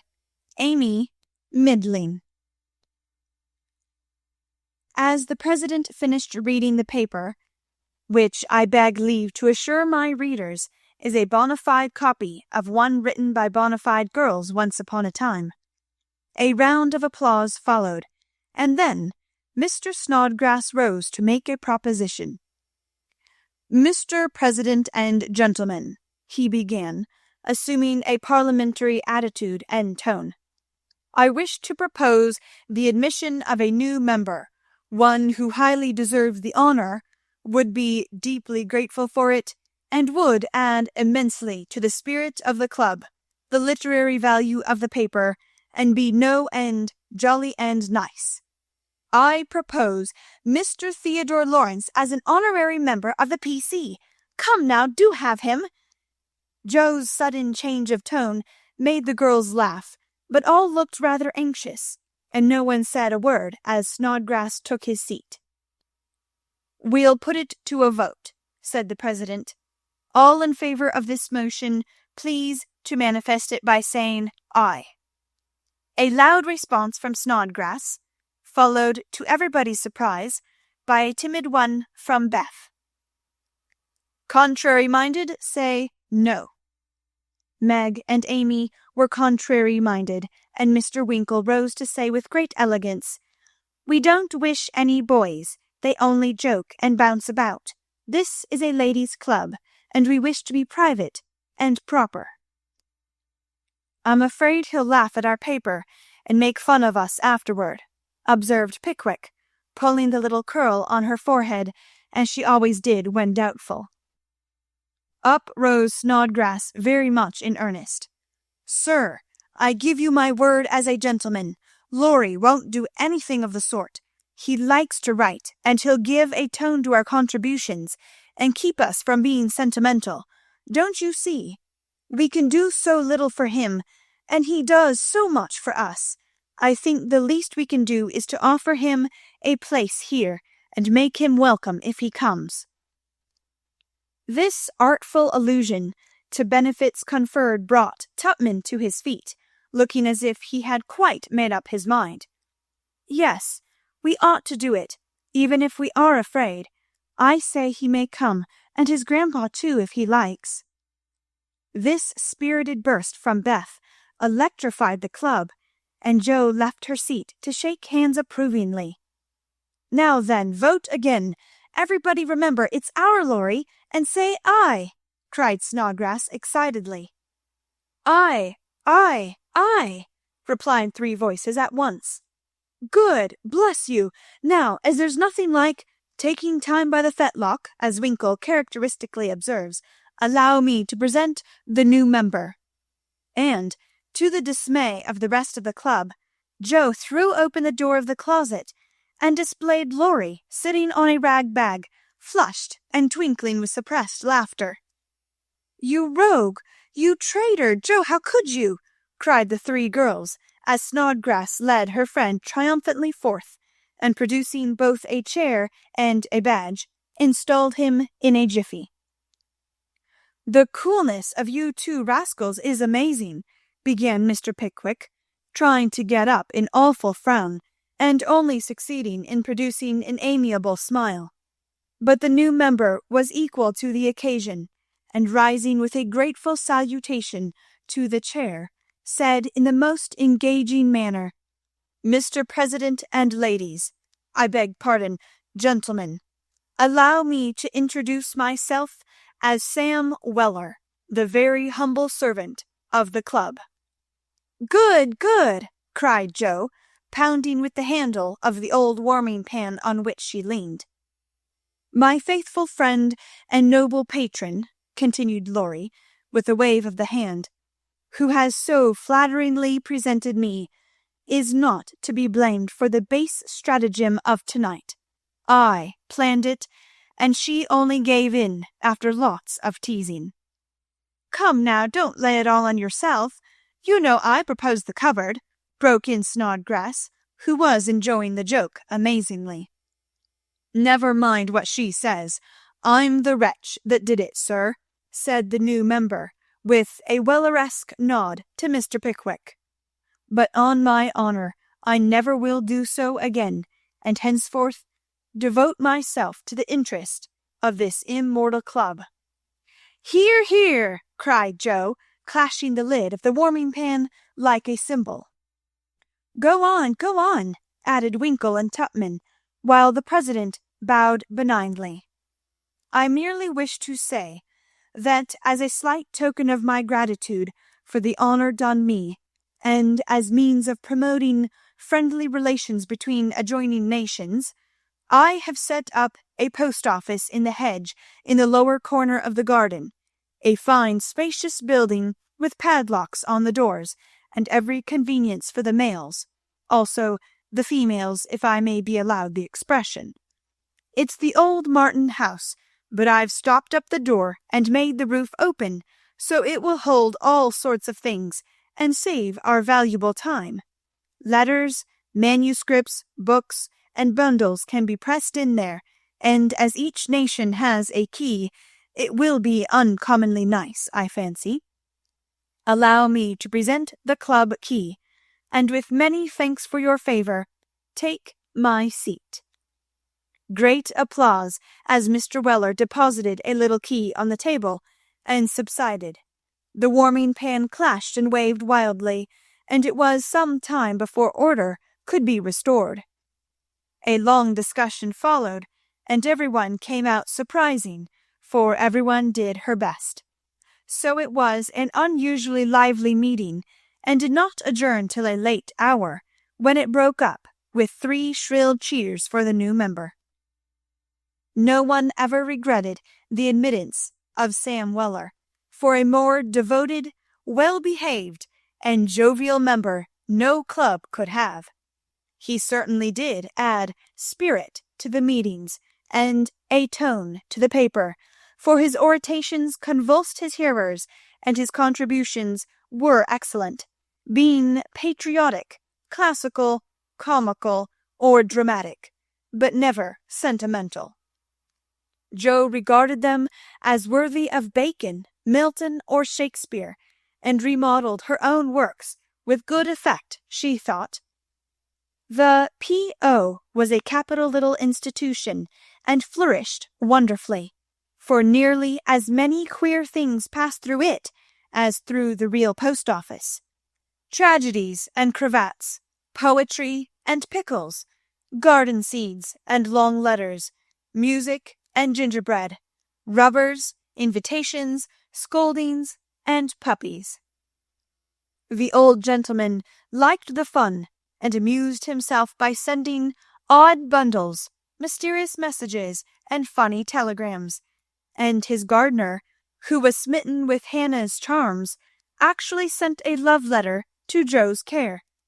How they laughed when the secret came out, never dreaming how many love letters that little post office would hold in the years to come. Chapter 11. Experiments. The 1st of June. The Kings are off to the seashore tomorrow, and I'm free. 3 months' vacation. How I shall enjoy it, exclaimed Meg, coming home one warm day to find Jo laid upon the sofa in an unusual state of exhaustion, while Beth took off her dusty boots, and Amy made lemonade for the refreshment of the whole party. Aunt March went today, for which, "Oh, be joyful," said Jo. "I was mortally afraid she'd ask me to go with her.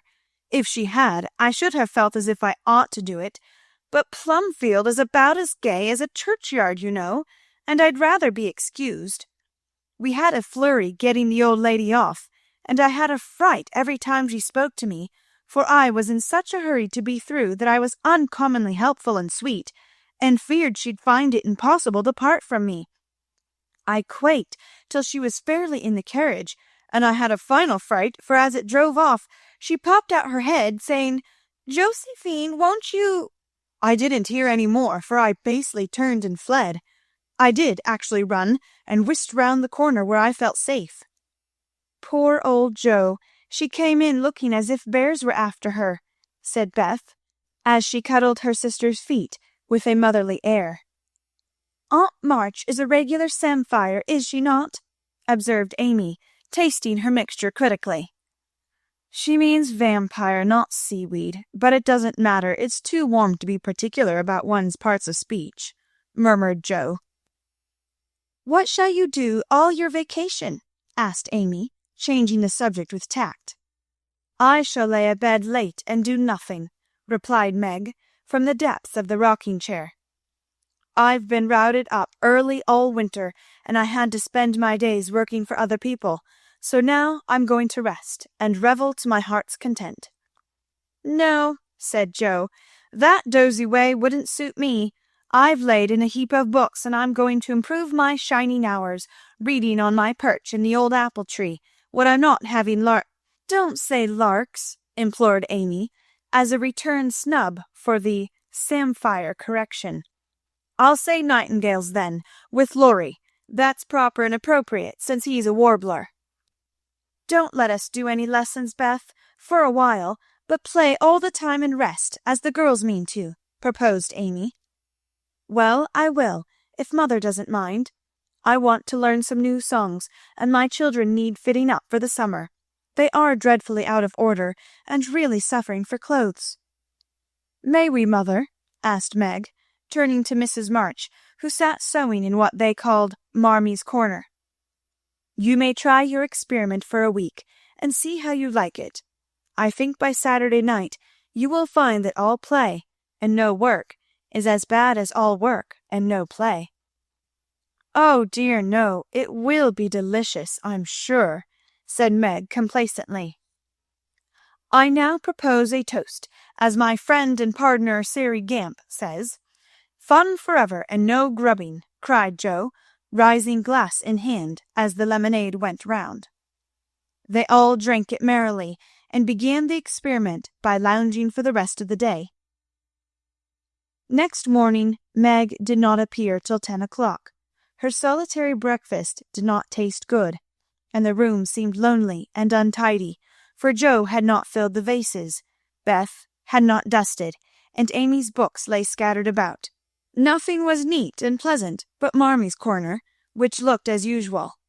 And there Meg sat, to rest and read, which meant to yawn and imagine what pretty summer dresses she would get with her salary. Joe spent the morning on the river with Laurie, and the afternoon reading and crying over The Wide, Wide World, up in the apple tree. Beth began by rummaging everything out of the big closet where her family resided, but getting tired before half done, she left her establishment topsy-turvy and went to her music, rejoicing that she had no dishes to wash. Amy arranged her bower, put on her best white frock, smoothed her curls, and sat down to draw under the honeysuckle, hoping someone would see and inquire who the young artist was. As no one appeared but an inquisitive daddy-long-legs, who examined her work with interest, she went to walk, got caught in a shower, and came home dripping. At tea time they compared notes, and all agreed that it had been a delightful, though unusually long day. Meg, who went shopping in the afternoon and got a sweet blue muslin, had discovered, after she had cut the breadths off, that it wouldn't wash, which mishap made her slightly cross. Joe had burned the skin off her nose boating, and got a raging headache by reading too long.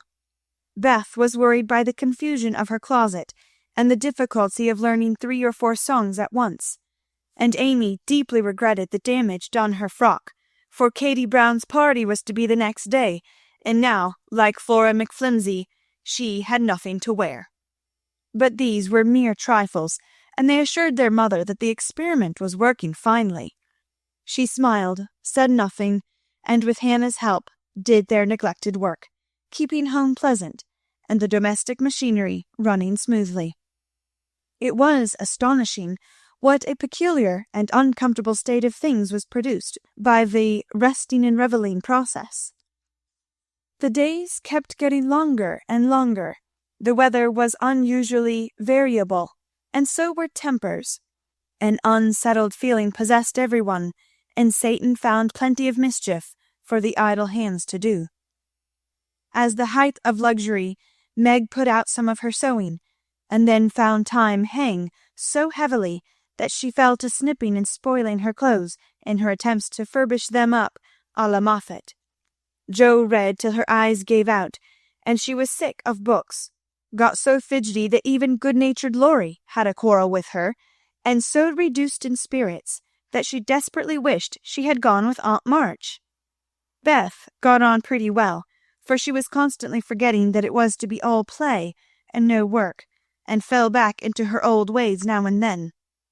But something in the air affected her, and more than once her tranquillity was much disturbed, so much so that on one occasion she actually shook poor dear Joanna, and told her she was a fright. Amy fared worst of all, for her resources were small, and when her sisters left her to amuse herself, she soon found that accomplished and important little self a great burden, She didn't like dolls, fairy tales were childish, and one couldn't draw all the time. Tea parties didn't amount to much, neither did picnics, unless very well conducted. If one could have a fine house, full of nice girls, or go traveling, the summer would be delightful, but to stay at home with 3 selfish sisters and a grown-up boy was enough to try the patience of Boaz, complained Miss Malaprop, after several days devoted to pleasure, fretting, and ennui. No one would own that they were tired of the experiment, but by Friday night each acknowledged to herself that she was glad the week was nearly done. Hoping to impress the lesson more deeply, Mrs. March, who had a good deal of humour, resolved to finish off the trial in an appropriate manner, so she gave Hannah a holiday and let the girls enjoy the full effect of the play system. When they got up on Saturday morning, there was no fire in the kitchen, no breakfast in the dining room, and no mother anywhere to be seen. "Mercy on us! What has happened?" cried Jo, staring about her in dismay. Meg ran upstairs and soon came back again looking relieved, but rather bewildered and a little ashamed.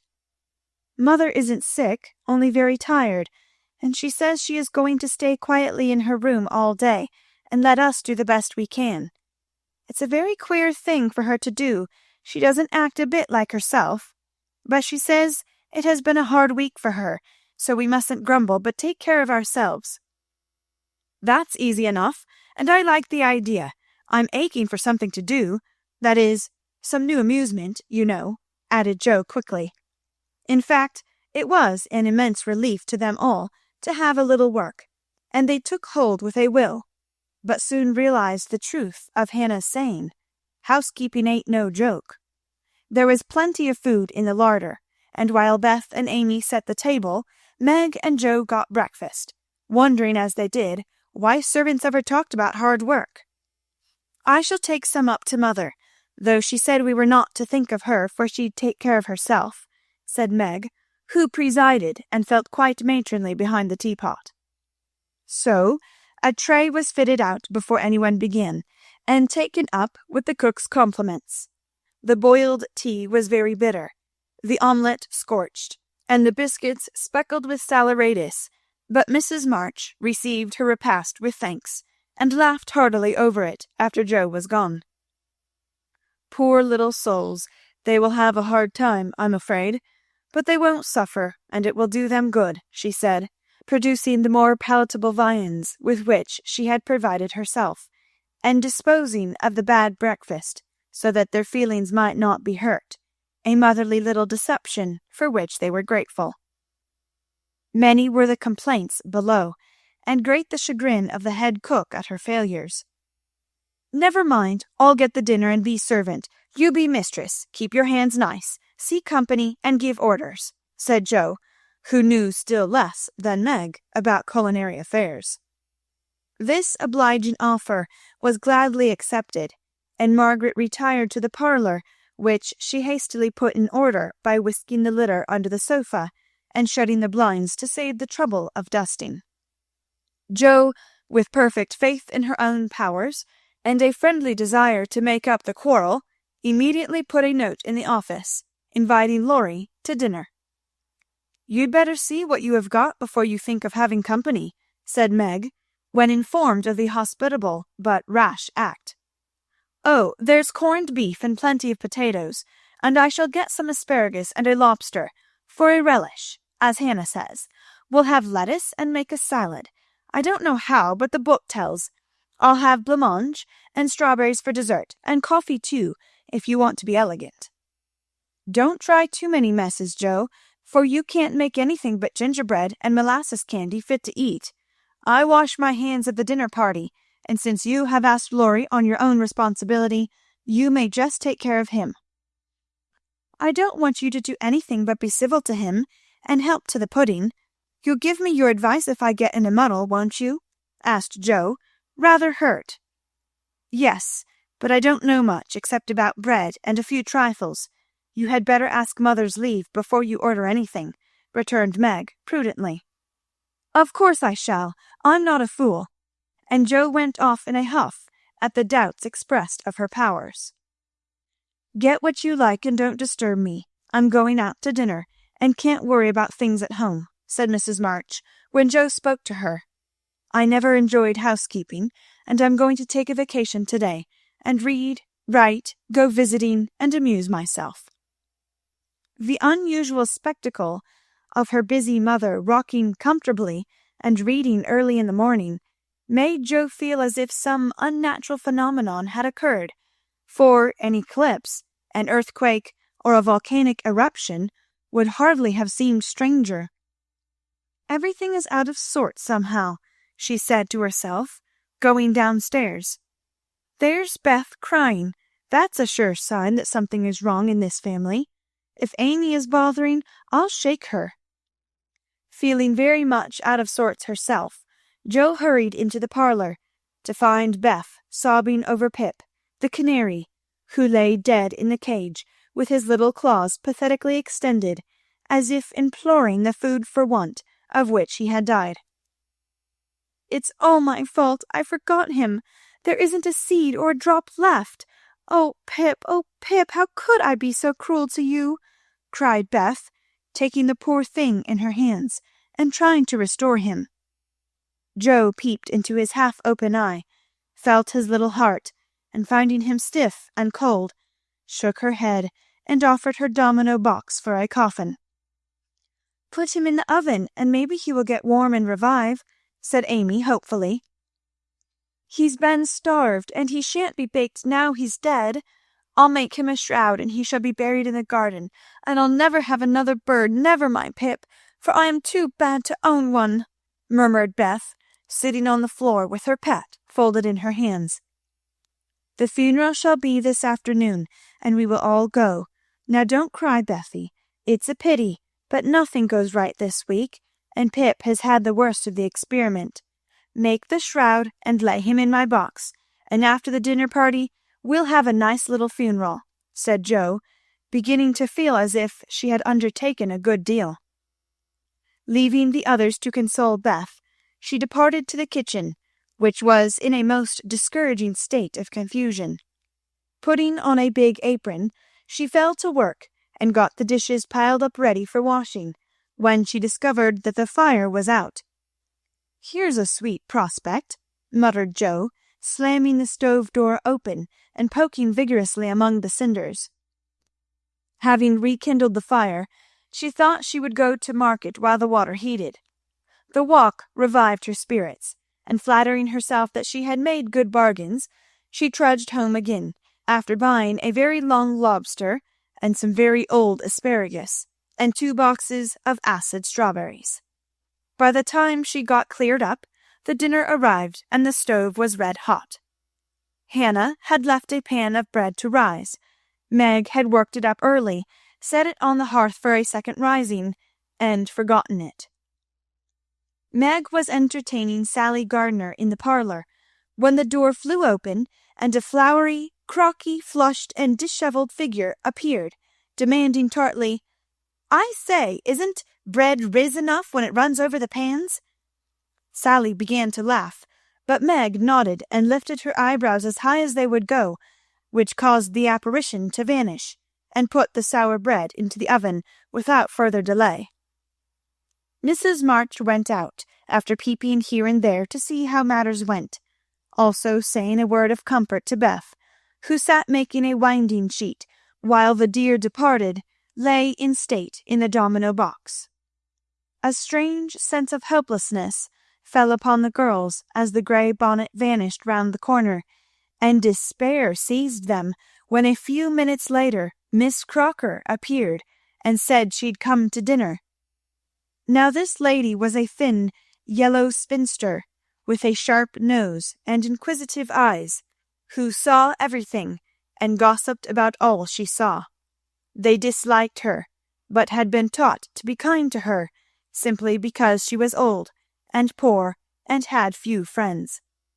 So Meg gave her the easy chair and tried to entertain her, while she asked questions, criticized everything, and told stories of the people whom she knew. Language cannot describe the anxieties, experiences, and exertions which Jo underwent that morning, and the dinner she served up became a standing joke. Fearing to ask any more advice, she did her best alone, and discovered that something more than energy and goodwill is necessary to make a cook. She boiled the asparagus for an hour, and was grieved to find the heads cooked off and the stalks harder than ever. The bread burned black, for the salad dressing so aggravated her that she could not make it fit to eat. The lobster was a scarlet mystery to her, but she hammered and poked till it was unshelled and its meagre proportions concealed in a grove of lettuce leaves. The potatoes had to be hurried, not to keep the asparagus waiting, and were not done at the last. The blancmange was lumpy, and the strawberries not as ripe as they looked, having been skilfully deaconed. Well, they can eat beef and bread and butter if they are hungry, only it's mortifying to have to spend your whole morning for nothing, thought Jo, as she rang the bell half an hour later than usual, and stood, hot, tired, and dispirited, surveying the feast spread before Laurie, accustomed to all sorts of elegance, and Miss Crocker, whose tattling tongue would report them far and wide.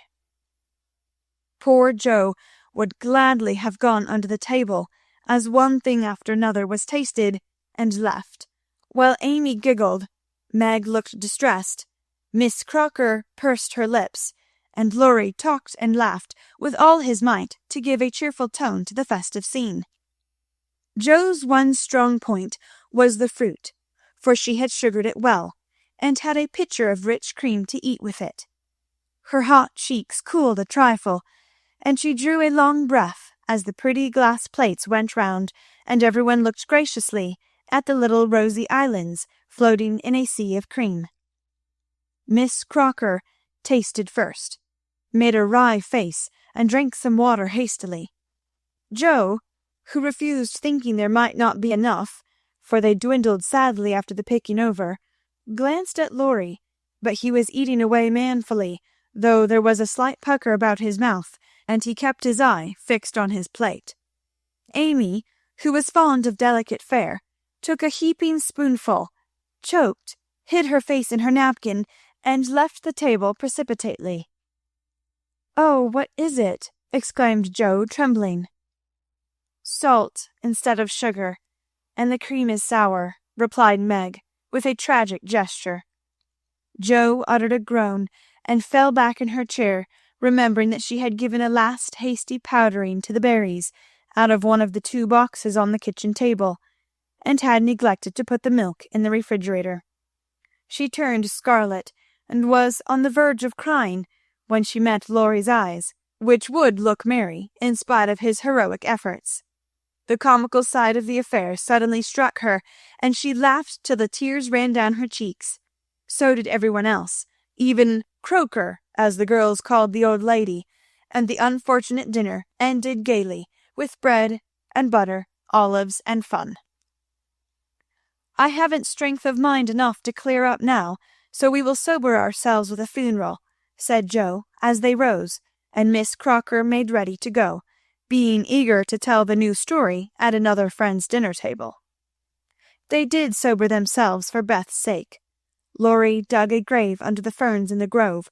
Little Pip was laid in, with many tears by his tender-hearted mistress, and covered with moss, while a wreath of violets and chickweed was hung on the stone which bore his epitaph, composed by Jo while she struggled with the dinner. "Here lies Pip March, who died the 7th of June, loved and lamented sore, and not forgotten soon." At the conclusion of the ceremonies, Beth retired to her room, overcome with emotion and lobster, but there was no place of repose, for the beds were not made, and she found her grief much assuaged by beating up the pillows and putting things in order. Meg helped Jo clear away the remains of the feast, which took half the afternoon, and left them so tired that they agreed to be contented with tea and toast for supper.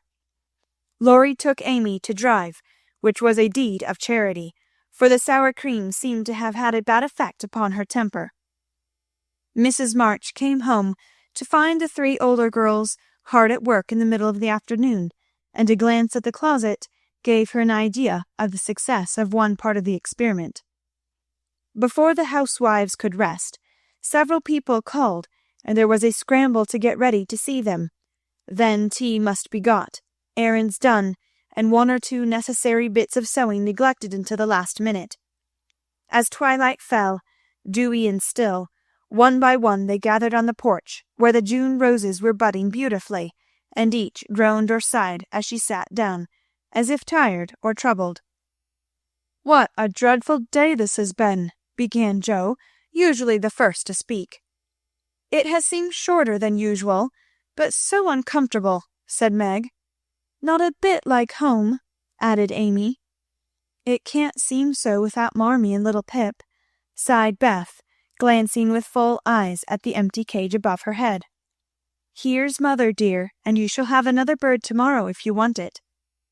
As she spoke, Mrs. March came and took her place among them, looking as if her holiday had not been much pleasanter than theirs. "Are you satisfied with your experiment, girls, or do you want another week of it?" she asked, as Beth nestled up to her, and the rest turned toward her with brightening faces as flowers turn toward the sun. "I don't," cried Joe. "Nor I," echoed the others. "You think, then, that it is better to have a few duties and live a little for others, do you?" "Lounging and larking doesn't pay," observed Joe, shaking her head. "I'm tired of it, and mean to go to work at something right off." "Suppose you learn plain cooking. That's a useful accomplishment, which no woman should be without," said Mrs. March, laughing inaudibly at the recollection of Joe's dinner party, for she had met Miss Crocker and heard her account of it.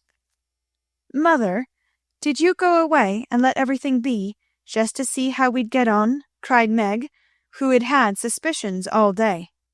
"Yes, I wanted you to see how the comfort of all depends on each doing her share faithfully.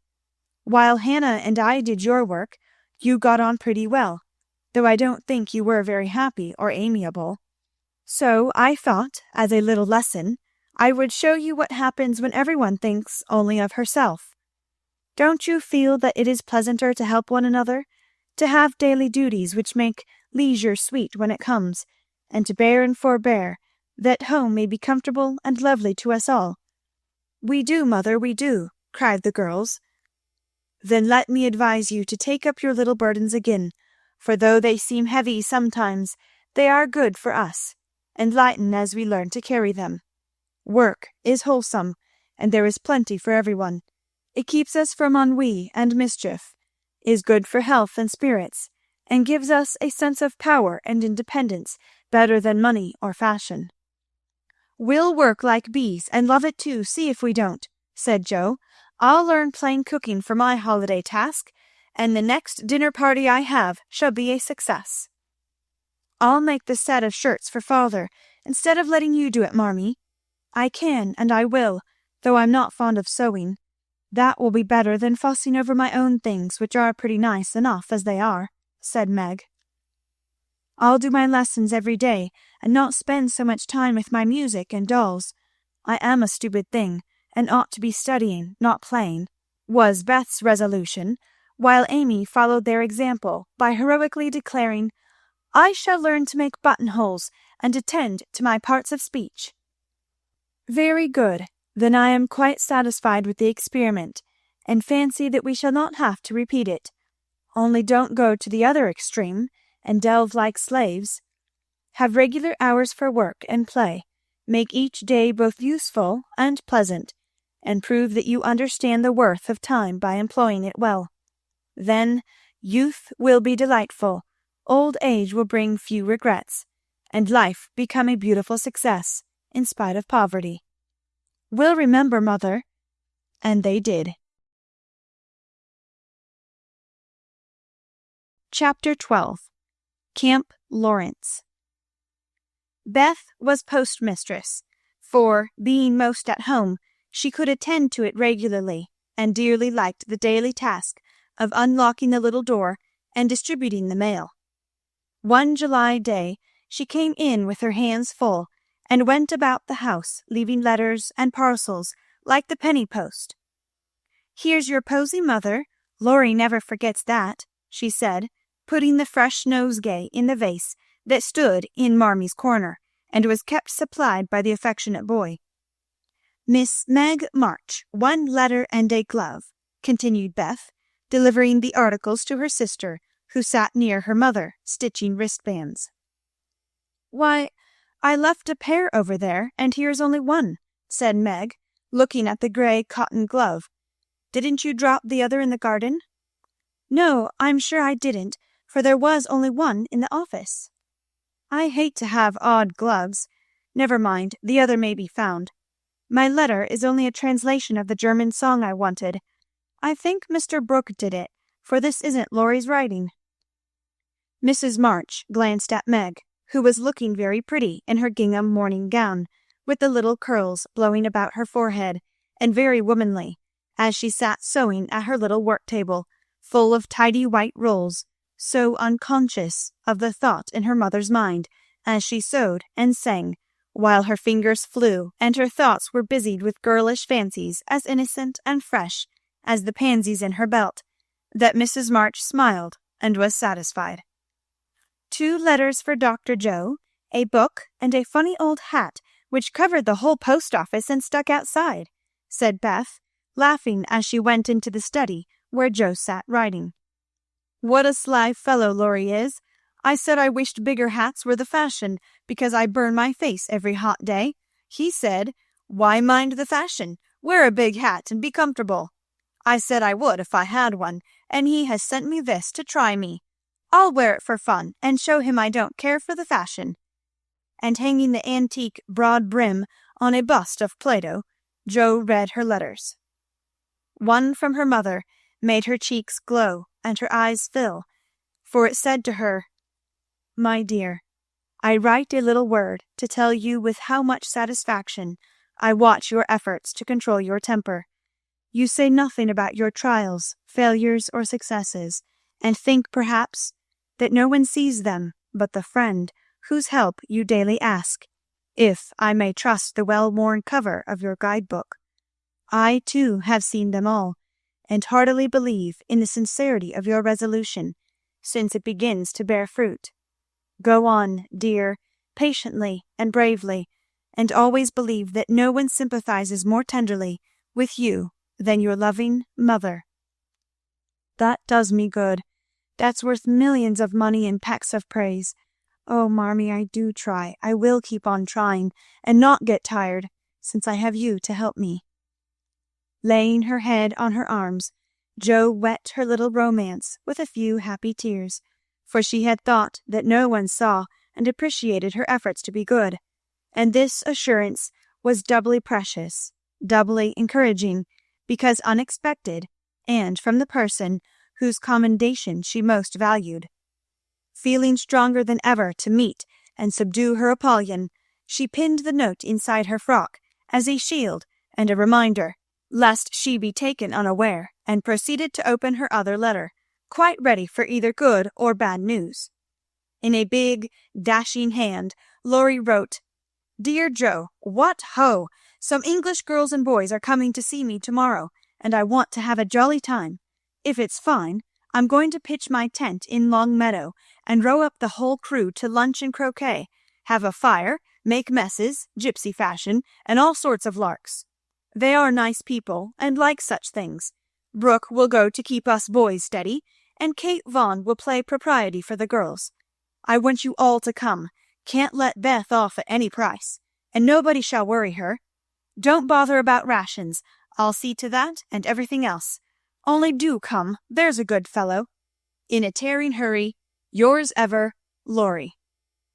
"Here's richness!" cried Joe, flying in to tell the news to Meg. "Of course we can go, Mother. It will be such a help to Laurie, for I can row, and Meg see to the lunch, and the children be useful in some way." "I hope the Vaughns are not fine grown-up people. Do you know anything about them, Joe?" asked Meg. "Only that there are 4 of them. Kate is older than you, Fred and Frank twins about my age, and a little girl, Grace, who is 9 or 10. Laurie knew them abroad and liked the boys. I fancied from the way he primmed up his mouth in speaking of her that he didn't admire Kate much. I'm so glad my French print is clean. It's just the thing and so becoming, observed Meg complacently. Have you anything decent, Joe? Scarlet and grey boating suit. Good enough for me. I shall row and tromp about, so I don't want any starch to think of. You'll come, Betty? If you won't let any boys talk to me. Not a boy. I like to please Laurie, and I'm not afraid of Mr. Brooke. He is so kind. But I don't want to play, or sing, or say anything. I'll work hard and not trouble anyone. And you'll take care of me, Joe, so I'll go. That's my good girl. You do try to fight off your shyness, and I love you for it. Fighting faults isn't easy, as I know, and a cheery word kind of gives a lift. Thank you, Mother. And Joe gave the thin cheek a grateful kiss, more precious to Mrs. March than if it had given back the rosy roundness of her youth. I had a box of chocolate drops, and the picture I wanted to copy, said Amy, showing her mail. And I got a note from Mr. Lawrence asking me to come over and play to him tonight before the lamps are lighted, and I shall go, added Beth, whose friendship with the old gentleman prospered finely. Now, let's fly round and do double duty today, so that we can play tomorrow with free minds, said Joe, preparing to replace her pen with a broom. When the sun peeped into the girls' room early next morning to promise them a fine day, he saw a comical sight. Each had made such preparation for the fete as seemed necessary and proper. Meg had an extra row of little curl papers across her forehead. Joe had copiously anointed her afflicted face with cold cream. Beth had taken Joanna to bed with her to atone for the approaching separation. And Amy had capped the climax by putting a clothespin on her nose to uplift the offending feature. It was one of the kind artists use to hold the paper on their drawing boards, therefore quite appropriate and effective for the purpose it was now being put. This funny spectacle appeared to amuse the sun, for he burst out with such radiance that Joe woke up and roused her sisters by a hearty laugh at Amy's ornament. Sunshine and laughter were good omens for a pleasure party, and soon a lively bustle began in both houses. Beth, who was ready first, kept reporting what went on next door, and enlivened her sisters' toilettes by frequent telegrams from the window. There goes the man with the tent. I see Mrs. Barker doing up the lunch in a hamper and a great basket. Now Mr. Lawrence is looking up at the sky and the weathercock. I wish he would go too. There's Laurie looking like a sailor. Nice boy. Oh, mercy me, here's a carriage full of people, a tall lady, a little girl, and two dreadful boys. One is lame, poor thing, he's got a crutch. Laurie didn't tell us that. Be quick, girls, it's getting late. Why, there is Ned Moffat, I do declare. Meg, isn't that the man who bowed to you one day when we were shopping? So it is. How queer that he should come. I thought he was at the mountains. There is Sally. I'm glad she got back in time. Am I all right, Joe? Cried Meg in a flutter. A regular daisy. Hold up your dress and put your hat on straight. It looks sentimental tipped that way, and will fly off at the first puff. Now then, come on. Oh, Joe, you are not going to wear that awful hat. It's too absurd. You shall not make a guy of yourself, remonstrated Meg, as Joe tied down with a red ribbon the broad-brimmed, old-fashioned leghorn Laurie had sent for a joke. I just will, though, for it's capital, so shady, light, and big. It will make fun, and I don't mind being a guy if I'm comfortable. With that, Joe marched straight away, and the rest followed, a bright little band of sisters, all looking their best in summer suits, with happy faces under the jaunty hat brims.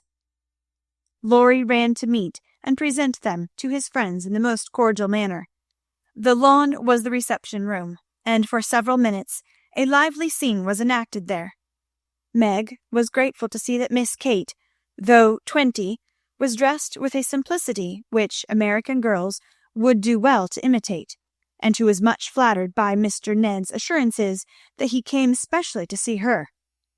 Joe understood why Laurie primmed up his mouth when speaking of Kate, for that young lady had a stand-off don't-touch-me air which contrasted strongly with the free and easy demeanour of the other girls.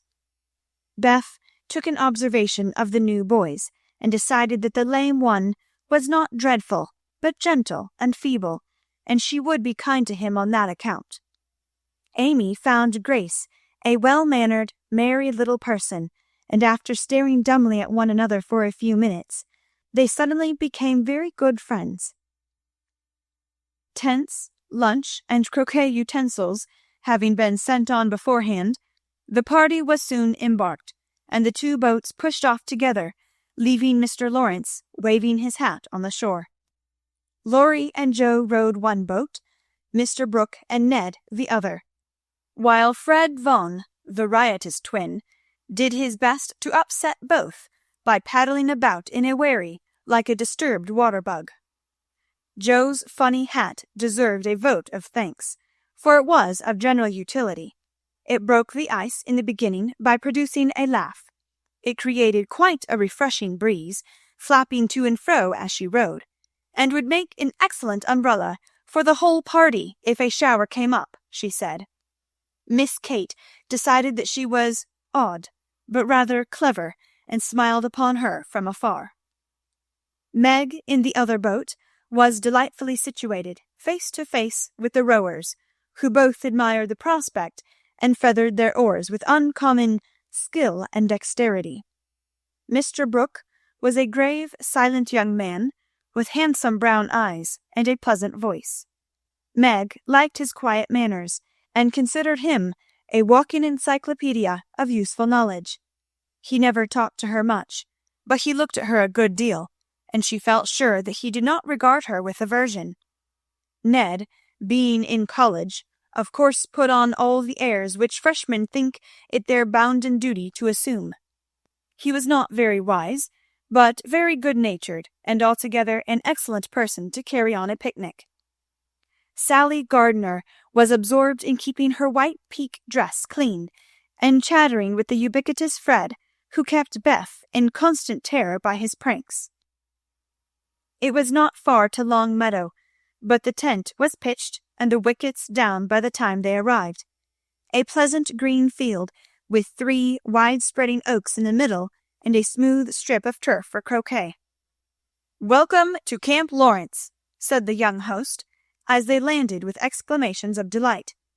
"Brooke is commander-in-chief, I am commissary-general, the other fellows are staff officers, and you ladies are company. The tent is for your especial benefit, and that oak is your drawing-room, this is the mess-room, and the third is the camp kitchen. Now, let's have a game before it gets hot, and then we'll see about dinner." Frank, Beth, Amy, and Grace sat down to watch the game, played by the other 8. Mr. Brooke chose Meg, Kate, and Fred. Laurie took Sally, Joe, and Ned. The English played well, but the Americans played better, and contested every inch of the ground as strongly as if the spirit of '76 inspired them. Joe and Fred had several skirmishes, and once narrowly escaped high words. Joe was through the last wicket, and had missed the stroke, which failure ruffled her a good deal. Fred was close behind her, and his turn came before hers. He gave a stroke, his ball hit the wicket, and stopped an inch on the wrong side. No one was very near, and running up to examine, he gave it a sly nudge with his toe, which put it just an inch on the right side. "I'm through. Now, Miss Joe, I'll settle you and get in first," cried the young gentleman, swinging his mallet for another blow. "You pushed it. I saw you. It's my turn now," said Joe sharply. "Upon my word, I didn't move it. It rolled a bit. Perhaps that is allowed, so stand off, please, and let me have a go at the stake." "We don't cheat in America, but you can if you choose," said Joe angrily. "Yankees are a deal the most tricky, everybody knows. There you go," returned Fred, croqueting her ball far away. Joe opened her lips to say something rude, but checked herself in time, colored up to her forehead, and stood a minute, hammering down a wicket with all her might, while Fred hit the stake and declared himself out with much exultation. She went off to get her ball, and was a long time finding it among the bushes, but she came back looking cool and quiet, and waited her turn patiently. It took several strokes to regain the place she had lost, and when she got there, the other side had nearly won, for Kate's ball was the last but one, and lay near the stake. "By George, it's all up with us! Good-bye, Kate. Miss Joe owes me one, so you are finished," cried Fred excitedly, as they all drew near to see the finish. "Yankees have a trick of being generous to their enemies," said Joe, with a look that made the lad redden. "Especially when they beat them," she added, as leaving Kate's ball untouched, she won the game by a clever stroke. Laurie threw up his hat, then remembered that it wouldn't do to exult over the defeat of his guess, and stopped in the middle of the cheer to whisper to his friend, "Good for you, Joe. He did cheat. I saw him. We can't tell him so, but he won't do it again, take my word for it." Meg drew her aside under pretense of pinning up a loose braid, and said approvingly, "It was dreadfully provoking, but you kept your temper, and I'm so glad, Joe." "Don't praise me, Meg, for I could box his ears this minute. I should certainly have boiled over if I hadn't stayed among the nettles till I got my rage under control enough to hold my tongue. It's simmering now, so I hope he'll keep out of my way," returned Joe, biting her lips as she glowered at Fred from under her big hat. "Time for lunch," said Mr. Brooke, looking at his watch. "Commissary General, will you make the fire and get water, while Miss March, Miss Sally, and I spread the table? Who can make good coffee?" "Joe can," said Meg, glad to recommend her sister. So Joe, feeling that her late lessons in cookery were to do her honour, went to preside over the coffee pot, while the children collected dry sticks, and the boys made a fire and got water from a spring near by. Miss Kate sketched, and Frank talked to Beth, who was making little mats of braided rushes to serve as plates. The commander-in-chief and his aides soon spread the tablecloth with an inviting array of eatables and drinkables, prettily decorated with green leaves. Joe announced that the coffee was ready, and everyone settled themselves to a hearty meal, for youth is seldom dyspeptic, and exercise develops wholesome appetites. A very merry lunch it was, for everything seemed fresh and funny, and frequent peals of laughter startled a venerable horse who fed near by. There was a pleasing inequality in the table, which produced many mishaps to cups and plates. Acorns dropped in the milk, little black ants partook of the refreshments without being invited, and fuzzy caterpillars swung down from the tree to see what was going on. 3 white-headed children peeped over the fence, and an objectionable dog barked at them from the other side of the river with all his might and main. "There's salt here," said Laurie, as he handed Joe a saucer of berries. "Thank you, I prefer spiders," she replied, fishing up 2 unwary little ones who had gone to a creamy death. "How dare you remind me of that horrid dinner party, when yours is so nice in every way," added Joe, as they both laughed and ate out of one plate, the china having run short. "I had an uncommonly good time that day, and haven't gotten over it yet. This is no credit to me. You know, I don't do anything. It's you and Meg and Brooke what make it all go, and I'm no end obliged to you. What shall we do when we can't eat any more?" asked Laurie, feeling that his trump card had been played when lunch was over. "Have games till it's cooler. I brought authors, and I dare say Miss Kate knows something new and nice. Go and ask her. She's company, and you ought to stay with her more." "Aren't you company too? I thought she'd suit Brooke, but he keeps talking to Meg, and Kate just stares at them through that ridiculous glass of hers. I'm going, so you needn't try to preach propriety, for you can't do it, Joe." Miss Kate did know several new games, and as the girls would not, and the boys could not, eat any more, they all adjourned to the drawing-room to play rigmarole. One person begins a story, any nonsense you like, and tells a story as long as he pleases, only taking care to stop short at some exciting point when the next takes it up and does the same. It's very funny when well done, and makes a perfect jumble of tragical, comical stuff to laugh over.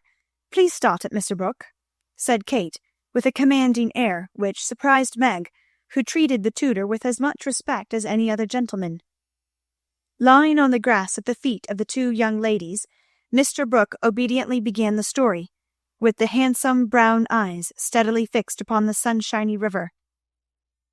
Once on a time, a knight went out into the world to seek his fortune, for he had nothing but his sword and his shield. He travelled a long while, nearly 28 years, and had a hard time of it, till he came to the palace of a good old king, who had offered a reward to anyone who could tame and train a fine but unbroken colt, of which he was very fond. The knight agreed to try, and got on slowly but surely, for the colt was a gallant fellow, and soon learned to love his new master, though he was freakish and wild. Every day when he gave his lessons to this pet of the king's, the knight rode him through the city, and as he rode, he looked everywhere for a certain beautiful face which he had seen many times in his dreams, but never found. One day, as he went prancing down a quiet street, he saw at the window of a ruinous castle the lovely face. He was delighted, inquired who lived in this old castle, and was told that several captive princesses were kept there by a spell, and spun all day to lay up money to buy their liberty. The knight wished intensely that he could free them, but he was poor and could only go by each day, watching for the sweet face and longing to see it out in the sunshine. At last he resolved to get into the castle, and ask how he could help them. He went and knocked. The great door flew open, and he beheld a ravishingly lovely lady, who exclaimed with a cry of rapture, "At last, at last!" continued Kate, who had read French novels and admired the style. "'Tis she!" cried Count Gustave, and fell at her feet in an ecstasy of joy. "Oh, rise," she said, extending a hand of marble fairness. "Never, till you tell me how I may rescue you," swore the knight, still kneeling. "Alas, my cruel fate condemns me to remain here till my tyrant is destroyed." "Where is the villain?" "In the mauve salon. Go, brave heart, and save me from despair." "I obey, and return victorious or dead." With these thrilling words he rushed away, and flinging open the door of the mauve salon, was about to enter, when he received a stunning blow from the big Greek lexicon, which an old fellow in a black gown fired at him, said Ned. Instantly, Sir What's-his-name recovered himself, pitched the tyrant out of the window, and turned to join the lady, victorious, but with a bump on his brow, found the door locked, tore up the curtains, made a rope ladder, got halfway down, when the ladder broke, and he went head first into the moat, 60 feet below. Could swim like a duck, paddled round the castle till he came to a little door, guarded by 2 stout fellows, knocked their heads together till they cracked like a couple of nuts.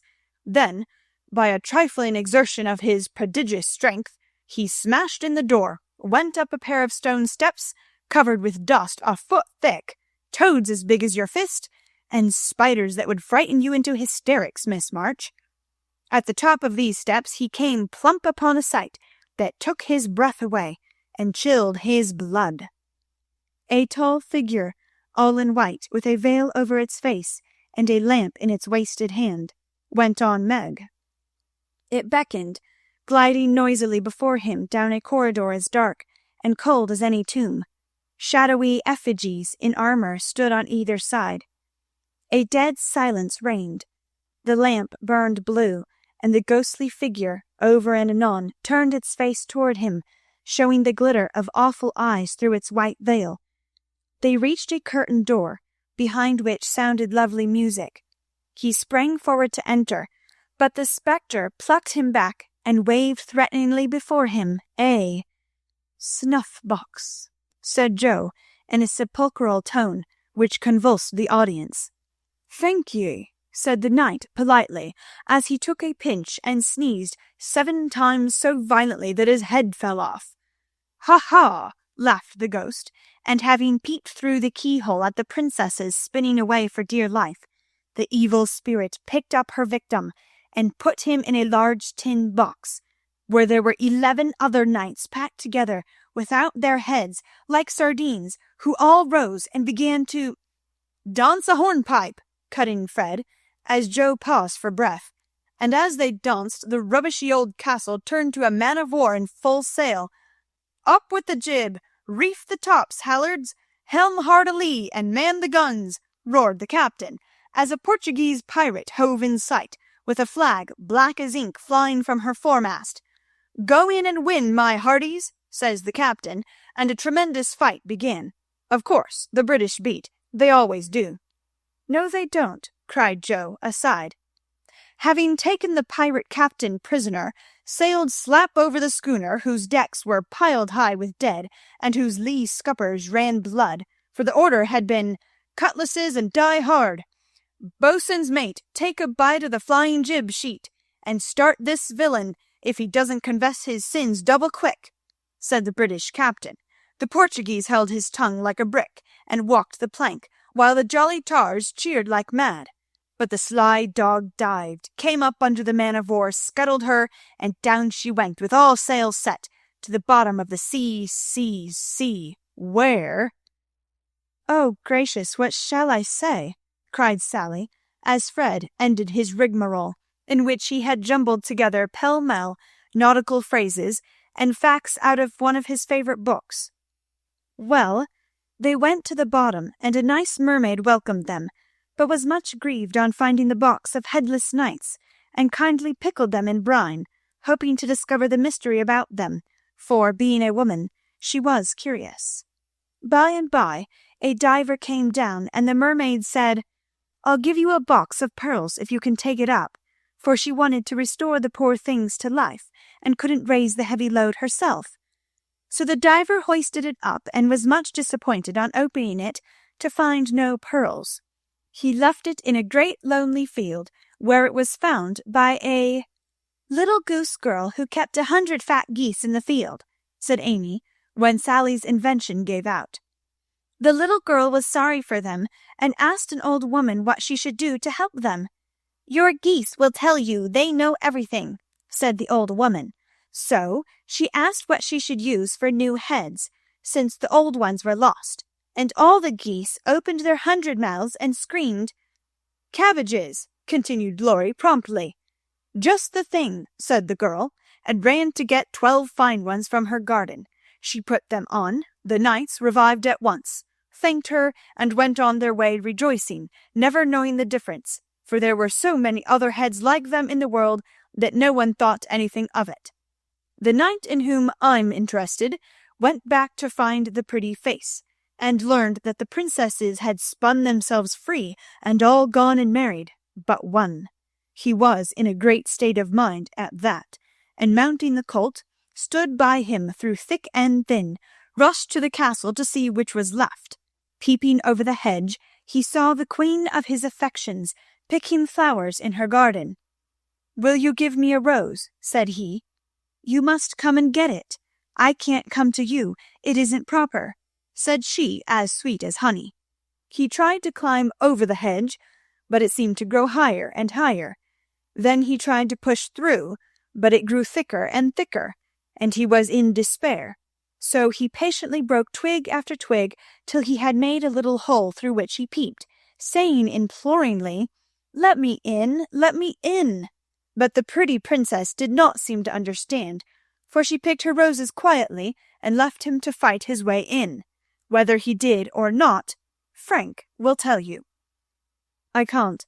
I'm not playing. I never do," said Frank, dismayed at the sentimental predicament out of which he was to rescue the absurd couple. Beth had disappeared behind Joe, and Grace was asleep. "So the poor knight is to be left sticking in the hedge, is he?"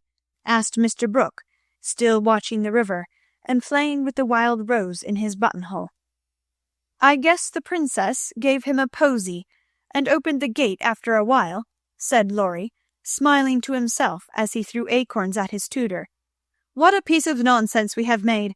With practice we might do something quite clever. Do you know Truth?" I hope so, said Meg soberly. The game, I mean. What is it? Said Fred.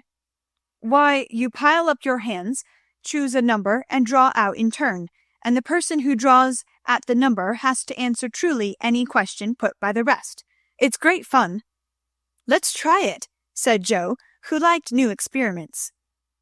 Miss Kate and Mr. Brooke, Meg and Ned declined, but Fred, Sally, Joe, and Laurie piled and drew, and the lot fell to Laurie. Who are your heroes? Asked Joe.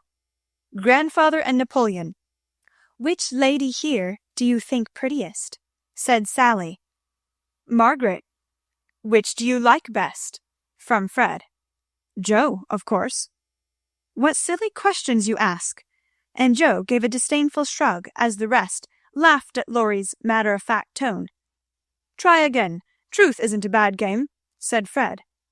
It's a very good one for you, retorted Joe in a low voice. Her turn came next. What is your greatest fault? Asked Fred, by way of testing in her the virtue he lacked himself. A quick temper. What do you most wish for? Said Laurie. A pair of boot lacings, returned Joe, guessing and defeating his purpose. Not a true answer. You must say what you really do want most. Genius. Don't you wish you could give it to me, Laurie? And she slyly smiled in his disappointed face. What virtues do you most admire in a man? Asked Sally.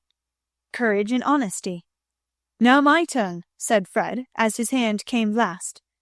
Let's give it to him, whispered Laurie to Joe, who nodded and asked at once, Didn't you cheat at croquet?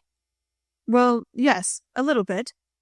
Good. Didn't you take your story out of the Sea Lion? Said Laurie. Rather. Don't you think the English nation perfect in every respect? Asked Sally. I should be ashamed of myself if I didn't. He's a true John Bull. Now, Miss Sally, you shall have a chance without waiting to draw. I'll harrow up your feelings first, by asking if you don't think you are something of a flirt, said Laurie, as Joe nodded to Fred as a sign that peace was declared. You impertinent boy! Of course I'm not, exclaimed Sally, with an air that proved the contrary. What do you hate most? Asked Fred. Spiders and rice pudding. What do you like best? Asked Joe. Dancing and French gloves. Well, I think truth is a very silly play. Let's have a sensible game of authors to refresh our minds, proposed Joe.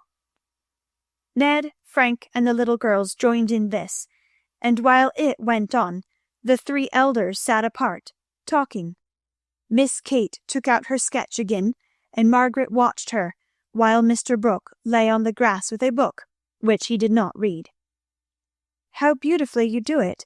I wish I could draw, said Meg, with mingled admiration and regret in her voice. Why don't you learn? I should think you had taste and talent for it, replied Miss Kate graciously. I haven't time. Your mamma prefers other accomplishments, I fancy.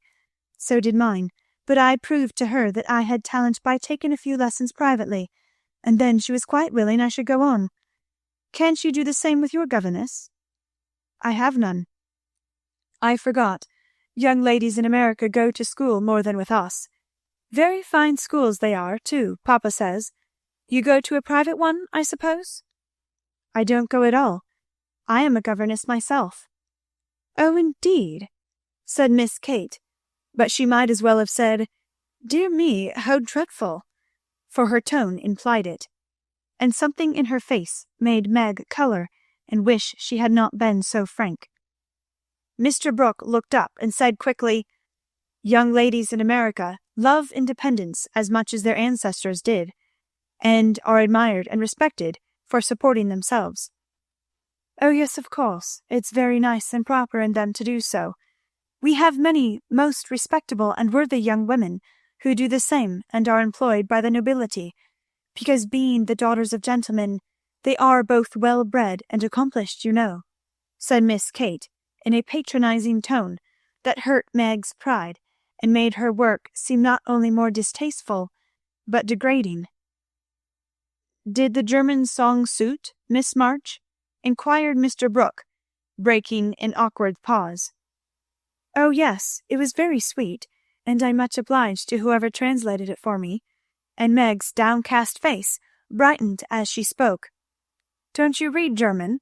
asked Miss Kate with a look of surprise. "Not very well. My father, who taught me, is away, and I don't get on very fast alone, for I've no one to correct my pronunciation." "Try a little now. Here is Schiller's Mary Stuart, and a tutor who loves to teach." And Mr. Brooke laid his book on her lap with an inviting smile. "It's so hard, I'm afraid to try," said Meg, grateful, but bashful in the presence of the accomplished young lady beside her. "I'll read a bit to encourage you." And Miss Kate read one of the most beautiful passages in a perfectly correct but perfectly expressionless manner. Mr. Brooke made no comment as she returned the book to Meg, who said innocently, "I thought it was poetry." "Some of it is. Try this passage." There was a queer smile about Mr. Brooke's mouth as he opened at poor Mary's lament. Meg, obediently following the long grass blade which her new tutor used to point with, read slowly and timidly, unconsciously making poetry of the hard words by the soft intonation of her musical voice.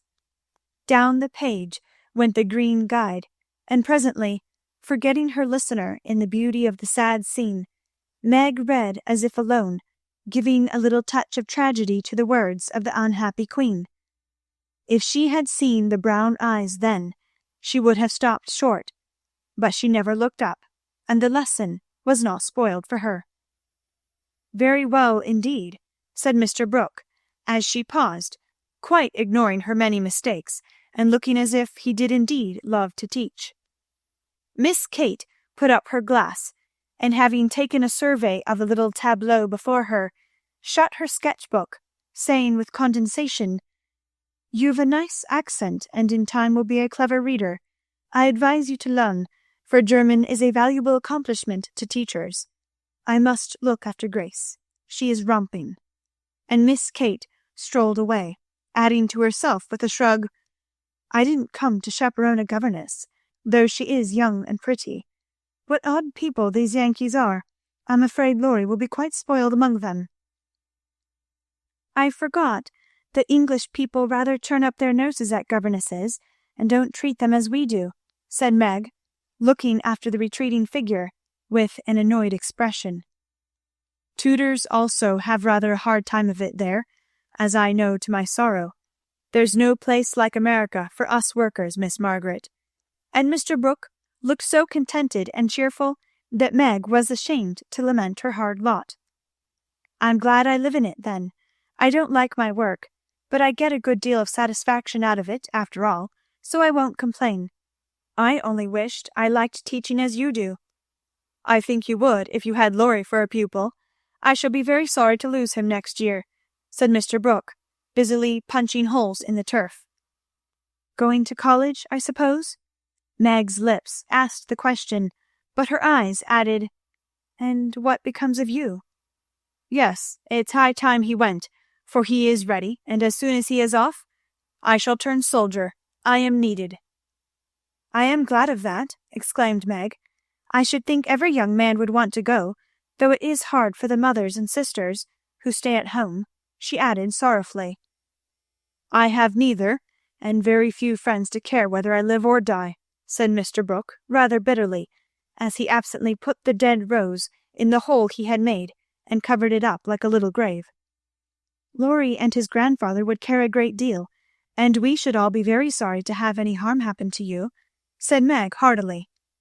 "Thank you, that sounds pleasant," began Mr. Brooke, looking cheerful again, but before he could finish his speech, Ned, mounted on the old horse, came lumbering up to display his equestrian skill before the young ladies, and there was no more quiet that day. "Don't you love to ride?" asked Grace of Amy, as they stood resting after a race round the field, with the others, led by Ned. "I dote upon it. My sister Meg used to ride when papa was rich, but we don't keep any horses now, except Ellen-Tree," added Amy, laughing. "Tell me about Ellen-Tree. Is it a donkey?" asked Grace curiously. Why, you see, Joe is crazy about horses, and so am I, but we've only got an old side saddle and no horse. Out in our garden is an apple tree that has a nice low branch, so Joe put the saddle on it, fixed some reins on the part that turns up, and we bounce away on Ellentry whenever we like." "How funny," laughed Grace. "I have a pony at home, and ride nearly every day in the park with Fred and Kate. It's very nice, for my friends go too, and the Row is full of ladies and gentlemen." "Dear, how charming! I hope I shall go abroad some day, but I'd rather go to Rome than the Row," said Amy, who had not the remotest idea what the Row was, and wouldn't have asked for the world. Frank, sitting just behind the little girls, heard what they were saying, and pushed his crutch away from him with an impatient gesture as he watched the active lads going through all sorts of comical gymnastics. Beth, who was collecting the scattered author cards, looked up and said, in her shy yet friendly way, "I'm afraid you're tired. Can I do anything for you?" "Talk to me, please. It's dull sitting by myself," answered Frank, who had evidently been used to being made much of at home. If he had asked her to deliver a Latin oration, it would not have seemed a more impossible task to bashful Beth. But there was no place to run to, no Joe to hide behind now, and the poor boy looked so wistfully at her that she bravely resolved to try. "What do you like to talk about?" she asked, fumbling over the cards and dropping half as she tried to tie them up.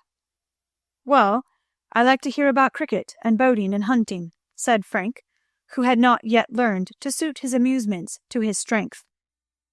"My heart, what shall I do? I don't know anything about them," thought Beth, and forgetting the boy's misfortune in her flurry, she said, hoping to make him talk, "I never saw any hunting, but I suppose you know all about it." "I did once, but I can never hunt again, for I got hurt leaping a confounded 5-bar gate, so there are no more horses and hounds for me," said Frank with a sigh that made Beth hate herself for her innocent blunder. "Your deer are much prettier than our ugly buffaloes," she said, turning to the prairies for help, and feeling glad that she had read one of the boys' books in which Joe delighted. Buffaloes proved soothing and satisfactory, and in her eagerness to amuse another, Beth forgot herself, and was quite unconscious of her sister's surprise and delight at the unusual spectacle of Beth talking away to one of the dreadful boys against whom she had begged protection. "Bless her heart, she pities him, so she is good to him," said Joe, beaming at her from the croquet ground. "I always said she was a little saint," added Meg, as if there could be no further doubt of it. "I haven't heard Frank laugh so much ever so long," said Grace to Amy as they sat discussing dolls and making tea sets out of the acorn cups. "My sister Beth is a very fastidious girl when she likes to be," said Amy, well pleased at Beth's success. She meant fascinating, but as Grace didn't know the exact meaning of either word, fastidious sounded well and made a good impression. An impromptu circus, fox and geese, and an amicable game of croquet finished the afternoon. At sunset the tent was struck, hampers packed, wickets pulled up, boats loaded, and the whole party floated down the river, singing at the tops of their voices. Ned, getting sentimental, warbled a serenade with the pensive refrain, "Alone, alone, ah, woe, alone," and at the lines, "We are young, we each have a heart, oh, why should we stand thus coldly apart?" He looked at Meg with such a lackadaisical expression that she laughed outright and spoiled his song. "How can you be so cruel to me?" he whispered, under cover of a lively chorus. "You've kept close to that starched-up Englishwoman all day, and now you snub me." "I didn't mean to, but you looked so funny I really couldn't help it," replied Meg, passing over the first part of his reproach, for it was quite true that she had shunned him, remembering the Moffat party and the talk after it.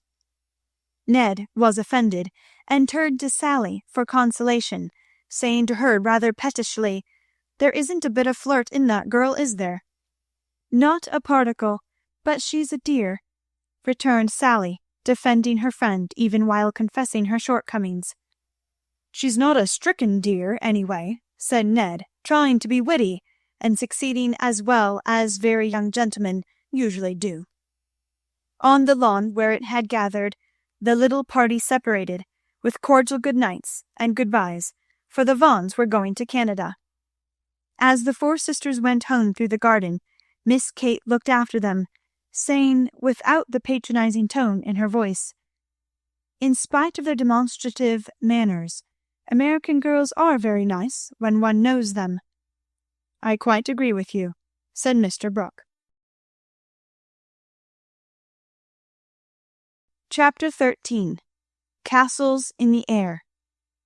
Laurie lay luxuriously swinging to and fro in his hammock one warm September afternoon, wondering what his neighbors were about, but too lazy to go and find out. He was in one of his moods, for the day had been both unprofitable and unsatisfactory, and he was wishing he could live it over again. The hot weather made him indolent, and he had shirked his studies, tried Mr. Brooke's patience to the utmost, displeased his grandfather by practicing half the afternoon, frightened the maidservants half out of their wits by mischievously hinting that one of his dogs was going mad, and, after high words with the stable-man about some fancied neglect of his horse, he had flung himself into his hammock to fume over the stupidity of the whole world in general, till the peace of the lovely day quieted him in spite of himself. Staring up into the green gloom of the horse-chestnut trees above him, he dreamed dreams of all sorts, and was just imagining himself tossing on the ocean in a voyage round the world, when the sound of voices brought him ashore in a flash. Peeping through the meshes of the hammock, he saw the Marches coming out, as if bound on some expedition. "What in the world are those girls about now?" thought Laurie, opening his sleepy eyes to take a good look, for there was something rather peculiar in the appearance of his neighbors. Each wore a large flapping hat, a brown linen pouch slung over one shoulder, and carried a long staff. Meg had a cushion, Joe a book, Beth a basket, and Amy a portfolio. All walked quietly through the garden, out at the little back gate, and began to climb the hill that lay between the house and river. "Well, that's cool," said Laurie to himself, "to have a picnic and never ask me. They can't be going in the boat, for they haven't got the key. Perhaps they forgot it. I'll take it to them and see what's going on." Though possessed of half a dozen hats, it took him some time to find one. Then there was a hunt for the key, which was at last discovered in his pocket, so that the girls were quite out of sight when he leapt the fence and ran after them. Taking the shortest way to the boat-house, he waited for them to appear, but no one came, and he went up the hill to take an observation. A grove of pines covered one part of it, and from the heart of this green spot came a clearer sound than the soft sigh of the pines or the drowsy chirp of the crickets. "Here's a landscape," thought Laurie, peeping through the bushes and looking wide awake and good-natured already.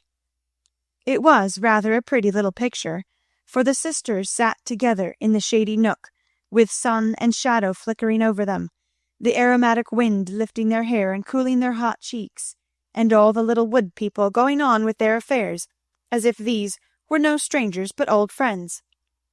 Meg sat upon her cushion, sewing daintily with her white hands, and looking as fresh and sweet as a rose in her pink dress among the garden. Beth was sorting the cones that lay thick under the hemlock near by, for she made pretty things with them. Amy was sketching a group of ferns, and Jo was knitting as she read aloud. A shadow passed over the boy's face as he watched them, feeling that he ought to go away because uninvited, yet lingering because home seemed very lonely, and this quiet party in the woods most attractive to his restless spirit. He stood so still that a squirrel, busy with its harvesting, ran down a pine close beside him, saw him suddenly, and skipped back, scolding so shrilly that Beth looked up, espied the wistful face behind the birches, and beckoned with a reassuring smile. "May I come in, please, or shall I be a bother?" he asked, advancing slowly. Meg lifted her eyebrows, but Joe scowled at her defiantly and said at once, "Of course you may. We should have asked you before, only we thought you wouldn't care for such a girl's game as this." "I always like your games, but if Meg doesn't want me, I'll go away." "I've no objection if you do something. It's against the rules to be idle here," replied Meg, gravely but graciously. "Much obliged. I'll do anything if you'll let me stop a bit, for it's as dull as the desert of Sahara down there. Shall I sew, read, comb, draw, or do all at once? Bring on your bears, I'm ready." And Laurie sat down with a submissive expression, delightful to behold. "Finish this story while I set my heel," said Joe, handing him the book. "Yes'm," was the meek answer, as he began, doing his best to prove his gratitude for the favor of admission into the Busy Bee Society. The story was not a long one, and when it was finished, he ventured to ask a few questions as a reward of merit. "Please, ma'am, could I inquire if this highly instructive and charming institution is a new one?" "Would you tell him?" asked Meg of her sisters. "He'll laugh," said Amy warningly. "Who cares?" said Joe. "I guess he'll like it," added Beth. "Of course I shall. I give you my word I won't laugh. Tell away, Joe, and don't be afraid." "The idea of being afraid of you! Well, you see, we used to play Pilgrim's Progress, and we have been going on with it in earnest all winter and summer." "Yes, I know," said Laurie, nodding wisely. "Who told you?" demanded Joe. "Spirits." "No, I did. I wanted to amuse him one night when you were all away, and he was rather dismal. He did like it, so don't scold, Joe," said Beth meekly. "You can't keep a secret. Never mind, it saves trouble now." "Go on, please," said Laurie, as Joe became absorbed in her work, looking a trifle displeased. "Oh, didn't she tell you about this new plan of ours? Well, we have tried not to waste our holiday, but each has had a task, and worked at it with a will. The vacation is nearly over, the stints are all done, and we are ever so glad that we didn't dawdle." "Yes, I should think so," and Laurie thought regretfully of his own idle days. "Mother likes to have us out of doors as much as possible, so we bring our work here and have nice times. For the fun of it, we bring our things in these bags, wear the old hats, use poles to climb the hill, and play pilgrims as we used to do years ago. We call this hill the Delectable Mountain, for we can look far away and see the country where we hope to live sometime." Joe pointed, and Laurie sat up to examine, for through an opening in the wood one could look across the wide blue river, the meadows on the other side, far over the outskirts of the great city to the green hills that rose to meet the sky. The sun was low, and the heavens glowed with the splendor of an autumn sunset. Gold and purple clouds lay on the hilltops, and rising high into the ruddy light were silvery white peaks that shone like the airy spires of some celestial city. "How beautiful that is," said Laurie softly, for he was quick to see and feel beauty of any kind. "It's often so, and we like to watch it, for it is never the same, but always splendid," replied Amy, wishing she could paint it. "Joe talks about the country where we hope to live sometime. The real country, she means, with pigs and chickens and haymaking. It would be nice, but I wish the beautiful country up there was real, and we could ever go to it," said Beth musingly. "There is a lovelier country even than that, where we shall go by and by, when we are good enough," answered Meg, with her sweetest voice. "It seems so long to wait, so hard to do. I want to fly away at once, as those swallows fly, and go in at that splendid gate." "You'll get there, Beth, sooner or later, no fear of that," said Joe. "I'm the one that will have to fight and work and climb and wait, and maybe never get in after all." "You'll have me for company, if that's any comfort. I shall have to do a deal of traveling before I come in sight of your celestial city. If I arrive late, you'll say a good word for me, won't you, Beth?" Something in the boy's face troubled his little friend, but she said cheerfully, with her quiet eyes on the changing clouds, "If people really want to go, and really try all their lives, I think they will get in, for I don't believe there are any locks on that door or any guards at the gate. I always imagine it as it is in the picture, where the shining ones stretch out their hands to welcome poor Christian as he comes up from the river." "Wouldn't it be fun if all the castles in the air which we make could come true, and we could live in them?" said Joe, after a little pause. "I've made such quantities it would be hard to choose which I'd have," said Laurie, lying flat and throwing cones at the squirrel who had betrayed him. "You'd have to take your favorite one. What is it?" asked Meg. "If I tell mine, will you tell yours?" "Yes, if the girls will too." "We will. Now, Laurie." "After I'd seen as much of the world as I want to, I'd like to settle in Germany, and have just as much music as I choose. I'm to be a famous musician myself, and all creation is to rush to hear me, and I'm never to be bothered about money or business, but just enjoy myself and live for what I like. That's my favorite castle. What's yours, Meg?" Margaret seemed to find it a little hard to tell hers, and waved a brake before her face, as if to disperse imaginary gnats, while she said slowly, "I should like a lovely house, full of all sorts of luxurious things, nice food, pretty clothes, handsome furniture, pleasant people, and heaps of money. I am to be mistress of it, and manage it as I like, with plenty of servants, so I never need work a bit. How I should enjoy it, for I wouldn't be idle, but do good, and make everyone love me dearly." "Wouldn't you have a master for your castle in the air?" asked Laurie slyly. "I said pleasant people, you know," and Meg carefully tied up her shoe as she spoke, so that no one saw her face. "Why don't you say you'd have a splendid, wise, good husband, and some angelic little children? You know your castle wouldn't be perfect without," said blunt Joe, who had no tender fancies yet, and rather scorned romance, except in books. "You'd have nothing but horses, inkstands, and novels in yours," answered Meg petulantly. "Wouldn't I, though? I'd have a stable full of Arabian steeds, rooms piled high with books, and I'd write out of a magic inkstand, so that my works should be as famous as Laurie's music. I want to do something splendid before I go into my castle, something heroic or wonderful that won't be forgotten after I'm dead.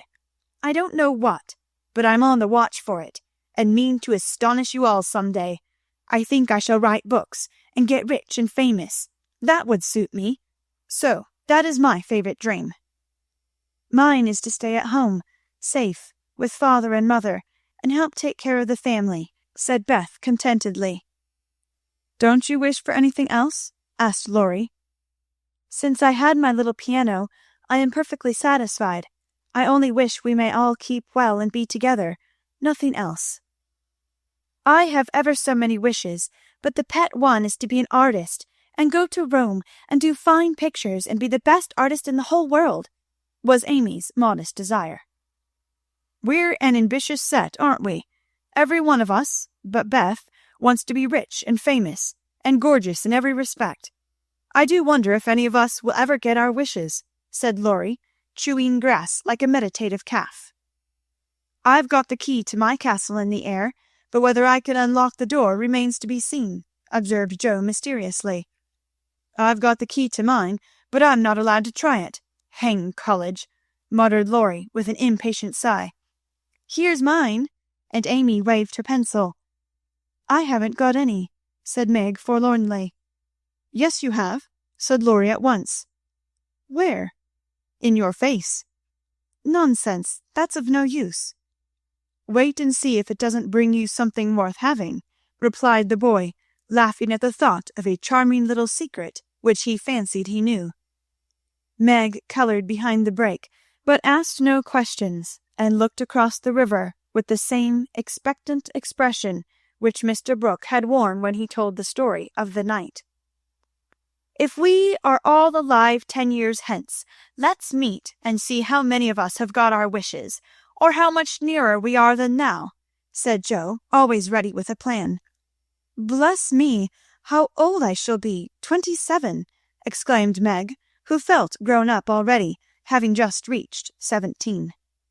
You and I will be 26, Teddy, Beth 24, and Amy 22. What a venerable party, said Joe. I hope I shall have done something to be proud of by that time. But I'm such a lazy dog I'm afraid I shall dawdle, Joe. You need a motive, Mother says, and when you get it, she is sure you'll work splendidly. Is she? By Jupiter, I will, if I only get the chance, cried Laurie, sitting up with sudden energy. I ought to be satisfied to please grandfather, and I do try, but it's working against the grain, you see, and comes hard. He wants me to be an India merchant, as he was, and I'd rather be shot.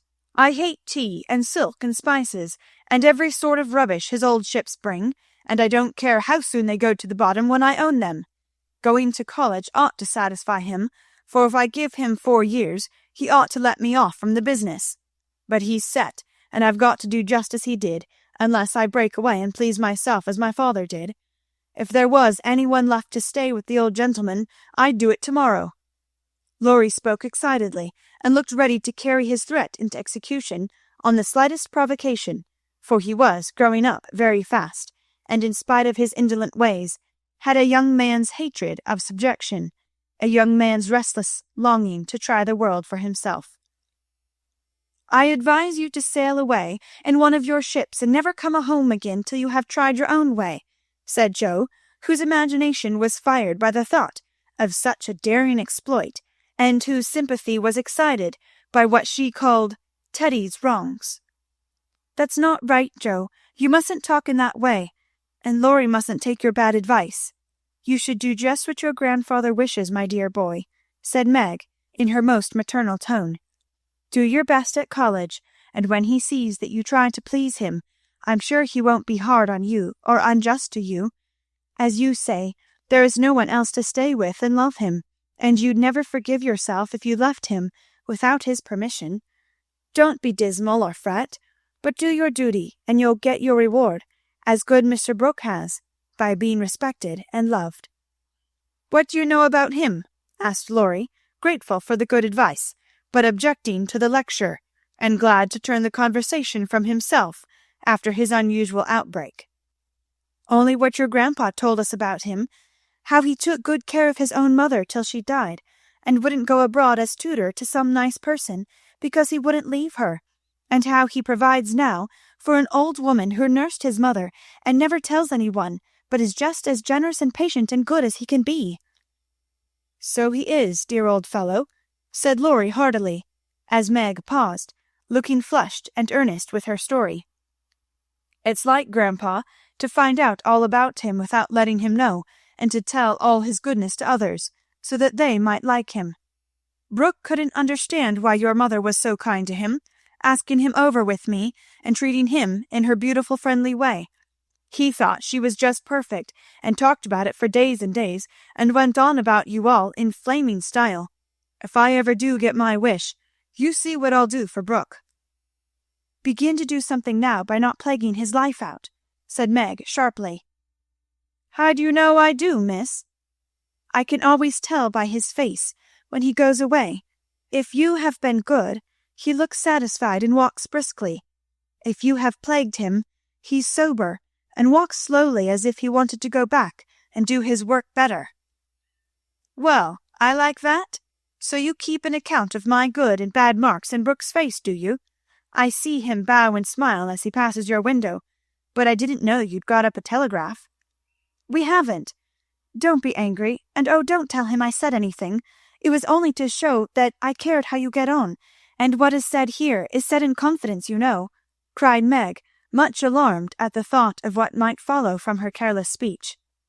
I don't tell tales, replied Laurie, with his high and mighty air, as Joe called a certain expression which he occasionally wore. Only, if Brooke is going to be a thermometer, I must mind and have fair weather for him to report. Please don't be offended. I didn't mean to preach, or tell tales, or be silly. I only thought Joe was encouraging you in a feeling which you'd be sorry for by and by. You are so kind to us. We feel as if you were our brother, and say just what we think. Forgive me, I meant it kindly." And Meg offered her hand with a gesture both affectionate and timid. Ashamed of his momentary pique, Laurie squeezed the kind little hand and said frankly, "I'm the one to be forgiven. I'm cross and have been out of sorts all day. I like to have you tell me my faults and be sisterly, so don't mind if I am grumpy sometimes. I thank you all the same." Bent on showing that he was not offended, he made himself as agreeable as possible, wound cotton for Meg, recited poetry to please Joe, shook down cones for Beth, and helped Amy with her ferns, providing himself a fit person to belong to the busy bee society. In the midst of an animated discussion on the domestic habits of turtles, one of those amiable creatures having strolled up from the river, the faint sound of a bell warned them that Hannah had put the tea to draw, and they would just have time to get home to supper. "May I come again?" asked Laurie. "Yes, if you are good, and love your book as the boys in the primer are told to do," said Meg, smiling. "I'll try." "Then you may come, and I'll teach you to knit as the Scotchmen do. There's a demand for socks just now," added Joe, waving hers like a big blue worsted banner as they parted at the gate. That night, when Beth played to Mr. Lawrence in the twilight, Laurie, standing in the shadow of the curtain, listened to the little David, whose simple music always quieted his moody spirit, and watched the old gentleman who sat with his grey head on his hand, thinking tender thoughts of the dead child he had loved so much. Remembering the conversation of the afternoon, the boy said to himself, with the resolve to make the sacrifice cheerfully, "I'll let my castle go, and stay with the dear old gentleman while he needs me, for I am all he has." Chapter 14. Secrets. Joe was very busy in the garret, for the October days began to grow chilly, and the afternoons were short. For 2 or 3 hours the sun lay warmly in the high window, showing Joe seated on the old sofa, writing busily, with her papers spread out upon a trunk before her, while Scrabble, the pet rat, promenaded the beams overhead, accompanied by his oldest son, a fine young fellow who was evidently very proud of his whiskers. Quite absorbed in her work, Jo scribbled away till the last page was filled, when she signed her name with a flourish, and threw down her pen, exclaiming, "There, I've done my best. If this won't suit, I shall have to wait till I can do better." Lying back on the sofa, she read the manuscript carefully through, making dashes here and there, and putting in many exclamation points, which looked like little balloons. Then she tied it up with a smart red ribbon, and sat a minute, looking at it with a sober, wistful expression, which plainly showed how earnest her work had been. Joe's desk up here was an old tin kitchen which hung against the wall. In it she kept her papers and a few books, safely shut away from Scrabble, who, being likewise of a literary turn, was fond of making a circulating library of such books as were left in his way by eating the leaves. From this tin receptacle Jo produced another manuscript, and putting both in her pocket, crept quietly downstairs, leaving her friends to nibble on her pens and taste her ink.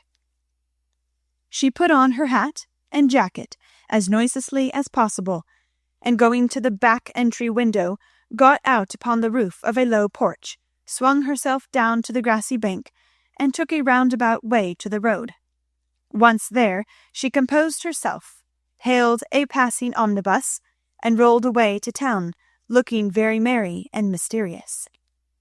If anyone had been watching her, he would have thought her movements decidedly peculiar, for on alighting, she went off at a great pace till she reached a certain number in a certain busy street. Having found the place with some difficulty, she went into the doorway, looked up the dirty stairs, and after standing stock still a minute, suddenly dived into the street and walked away as rapidly as she came. This maneuver she repeated several times, to the great amusement of a black-eyed young gentleman lounging in the window of a building opposite. On returning for the third time, Jo gave herself a shake, pulled her hat over her eyes, and walked up the stairs, looking as if she were going to have all her teeth out. There was a dentist's sign, among others, which adorned the entrance, and after staring a moment at the pair of artificial jaws which slowly opened and shut to draw attention to a fine set of teeth, the young gentleman put on his coat, took his hat, and went down to post himself in the opposite doorway, saying with a smile and a shiver, "It's like her to come alone, but if she has had a bad time, she'll need someone to help her home." In 10 minutes, Jo came running downstairs with a very red face and the general appearance of a person who had just passed through a trying ordeal of some sort. When she saw the young gentleman, she looked anything but pleased, and passed him with a nod, but he followed, asking with an air of sympathy, "Did you have a bad time?" "Not very." "You got through quickly?" "Yes, thank goodness." "Why did you go alone?" "Didn't want anyone to know." "You're the oddest fellow I ever saw. How many did you have out?" Jo looked at her friend as if she did not understand him, then began to laugh as if mightily amused at something. "There are 2 which I want to have come out, but I must wait a week." "What are you laughing at? You're up to mischief, Jo," said Laurie, looking mystified. "So are you. What are you doing, sir, up in that billiard saloon?"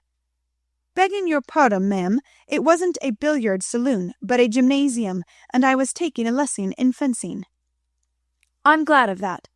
"Why?" "You can teach me, and then when we play Hamlet, you can be Laertes, and we'll make a fine thing of the fencing scene." Laurie burst out with a hearty boy's laugh, which made several passers-by smile in spite of themselves. "I'll teach you whether we play Hamlet or not. It's grand fun, and will straighten you up capitally. But I don't believe that was your only reason for saying 'I'm glad' in that decided way, was it now?" "No, I was glad that you were not in the saloon, because I hope you never go to such places." "Do you?" "Not often." "I wish you wouldn't." "It's no harm, Jo. I have billiards at home, but it's no fun unless you have good players. So, as I'm fond of it, I come sometimes and have a game with Ned Moffat, or some of the other fellows."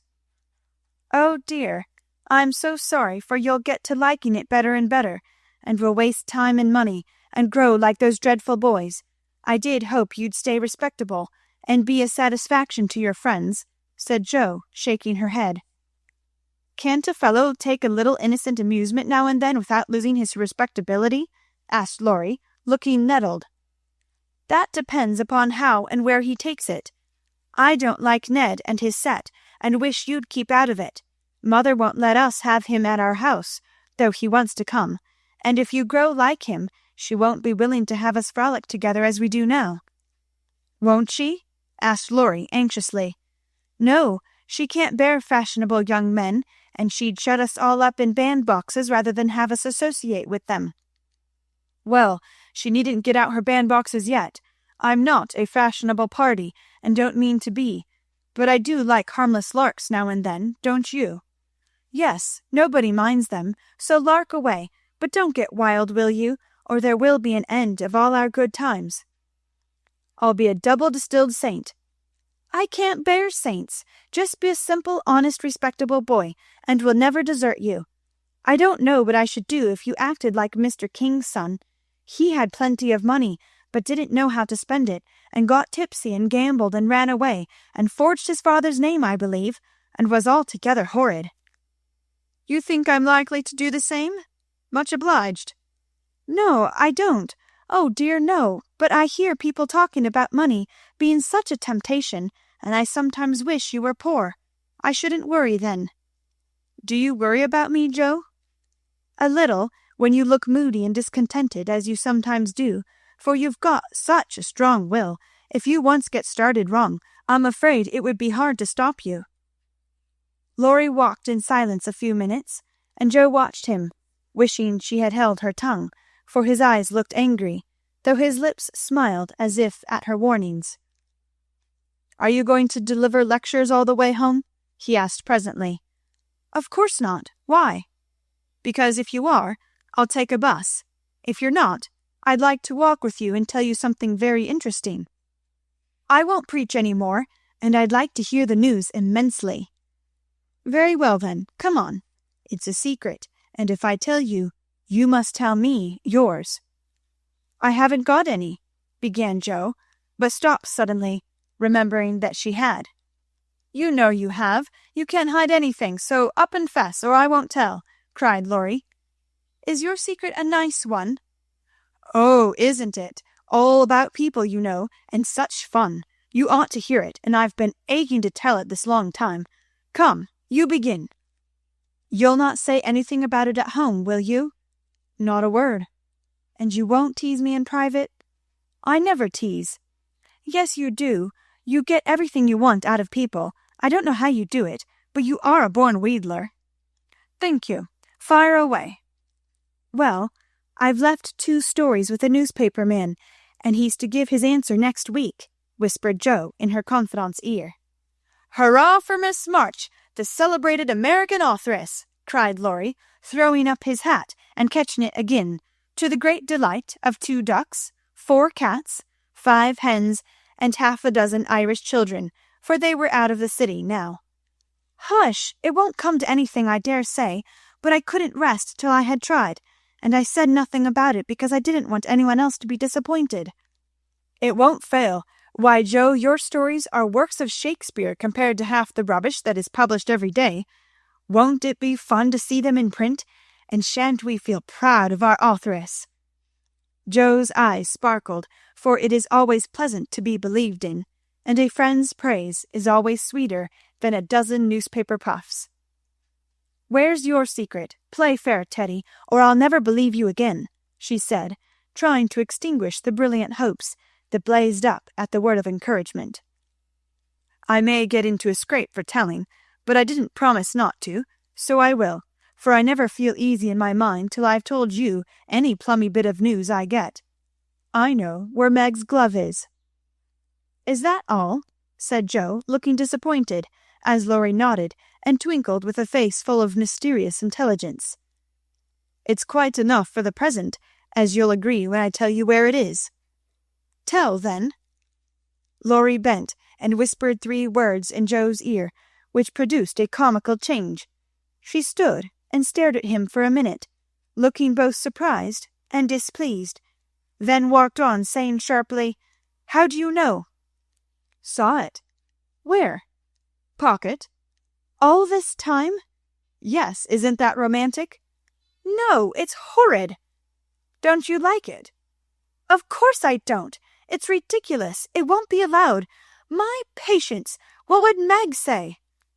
You're not to tell anyone. Mind that. I didn't promise. That was understood, and I trusted you. Well, I won't for the present anyway, but I'm disgusted and wish you hadn't told me. I thought you'd be pleased. At the idea of anybody coming to take Meg away? No, thank you. You'll feel better about it when somebody comes to take you away. I'd like to see anyone try it, cried Jo fiercely. So should I, and Laurie chuckled at the idea. I don't think secrets agree with me. I feel rumpled up in my mind since you told me that, said Jo rather ungratefully. Race down this hill with me, and you'll be all right, suggested Laurie. No one was in sight.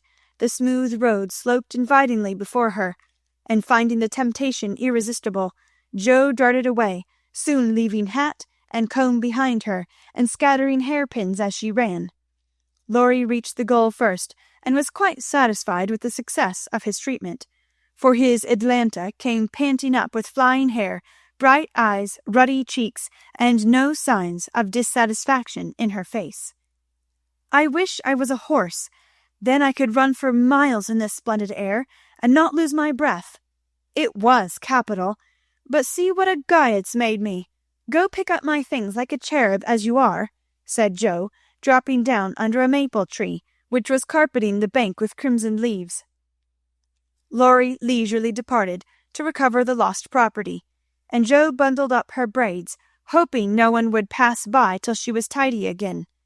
But someone did pass, and who should it be but Meg, looking particularly ladylike in her state and festival suit, for she had been making calls. "What in the world are you doing here?"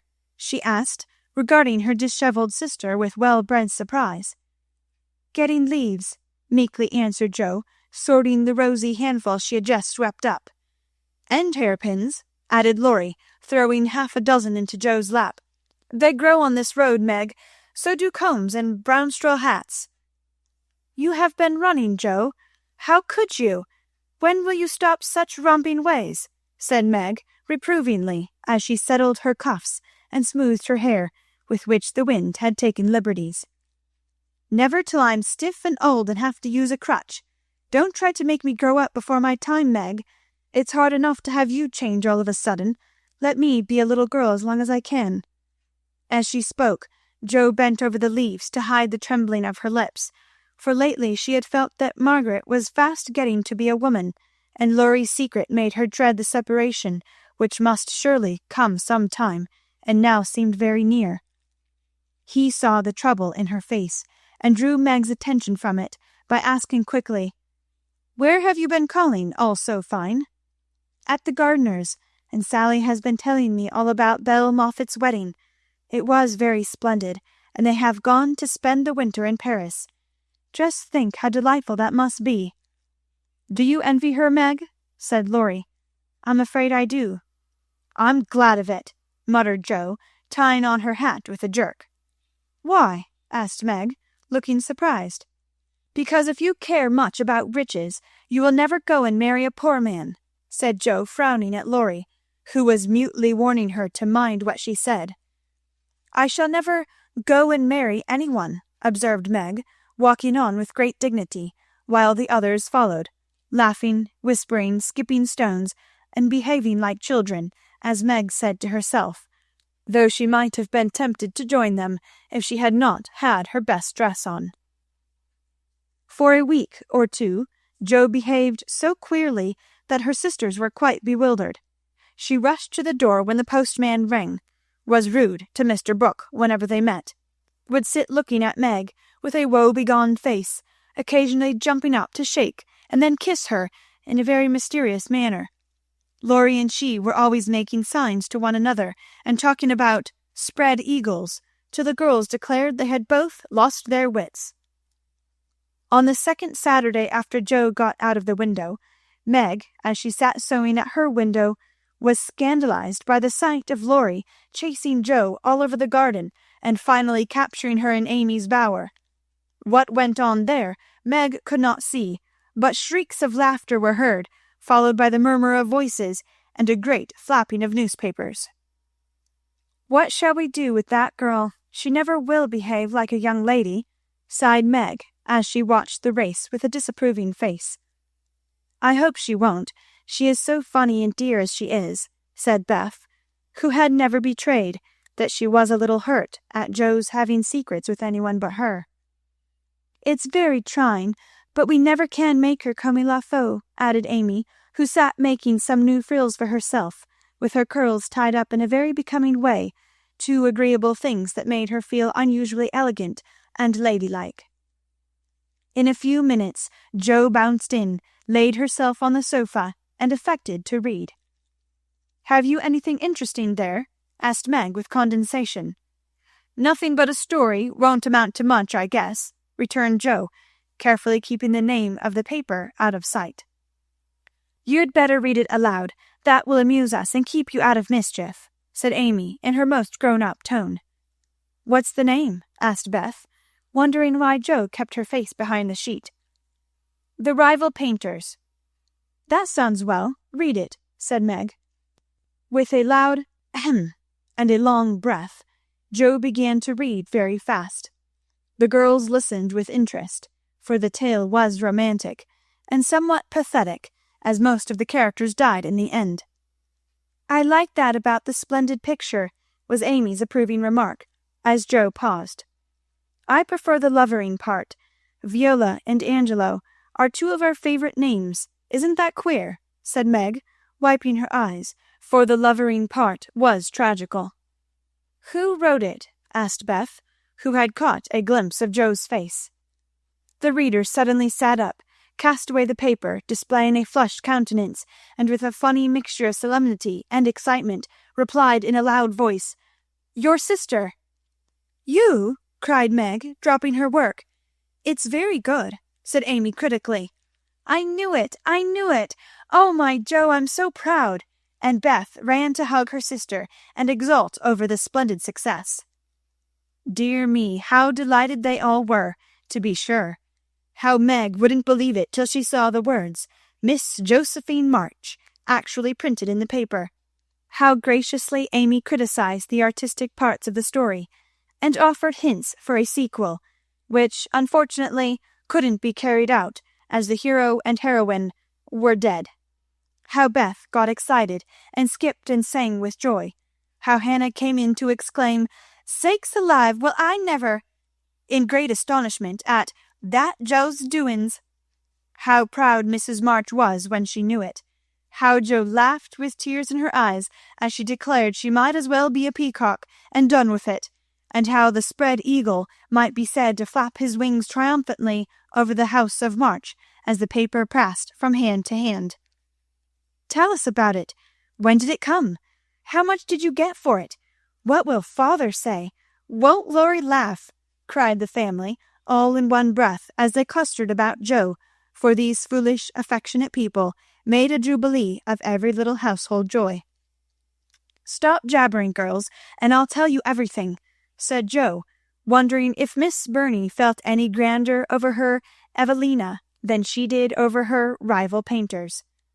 Having told how she disposed of her tales, Joe added, "And when I went to get my answer, the man said he liked them both, but didn't pay beginners, only let them print in his paper, and notice the stories.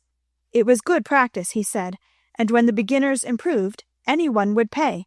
So I let him have the 2 stories, and today this was sent to me, and Laurie caught me with it and insisted on seeing it, so I let him.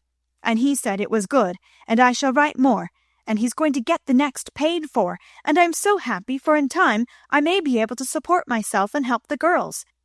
Joe's breath gave out here, and wrapping her head in the paper, she bedewed her little story with a few natural tears, for to be independent and earn the praise of those she loved were the dearest wishes of her heart, and this seemed to be the first step toward that happy ending. Chapter 15. A Telegram.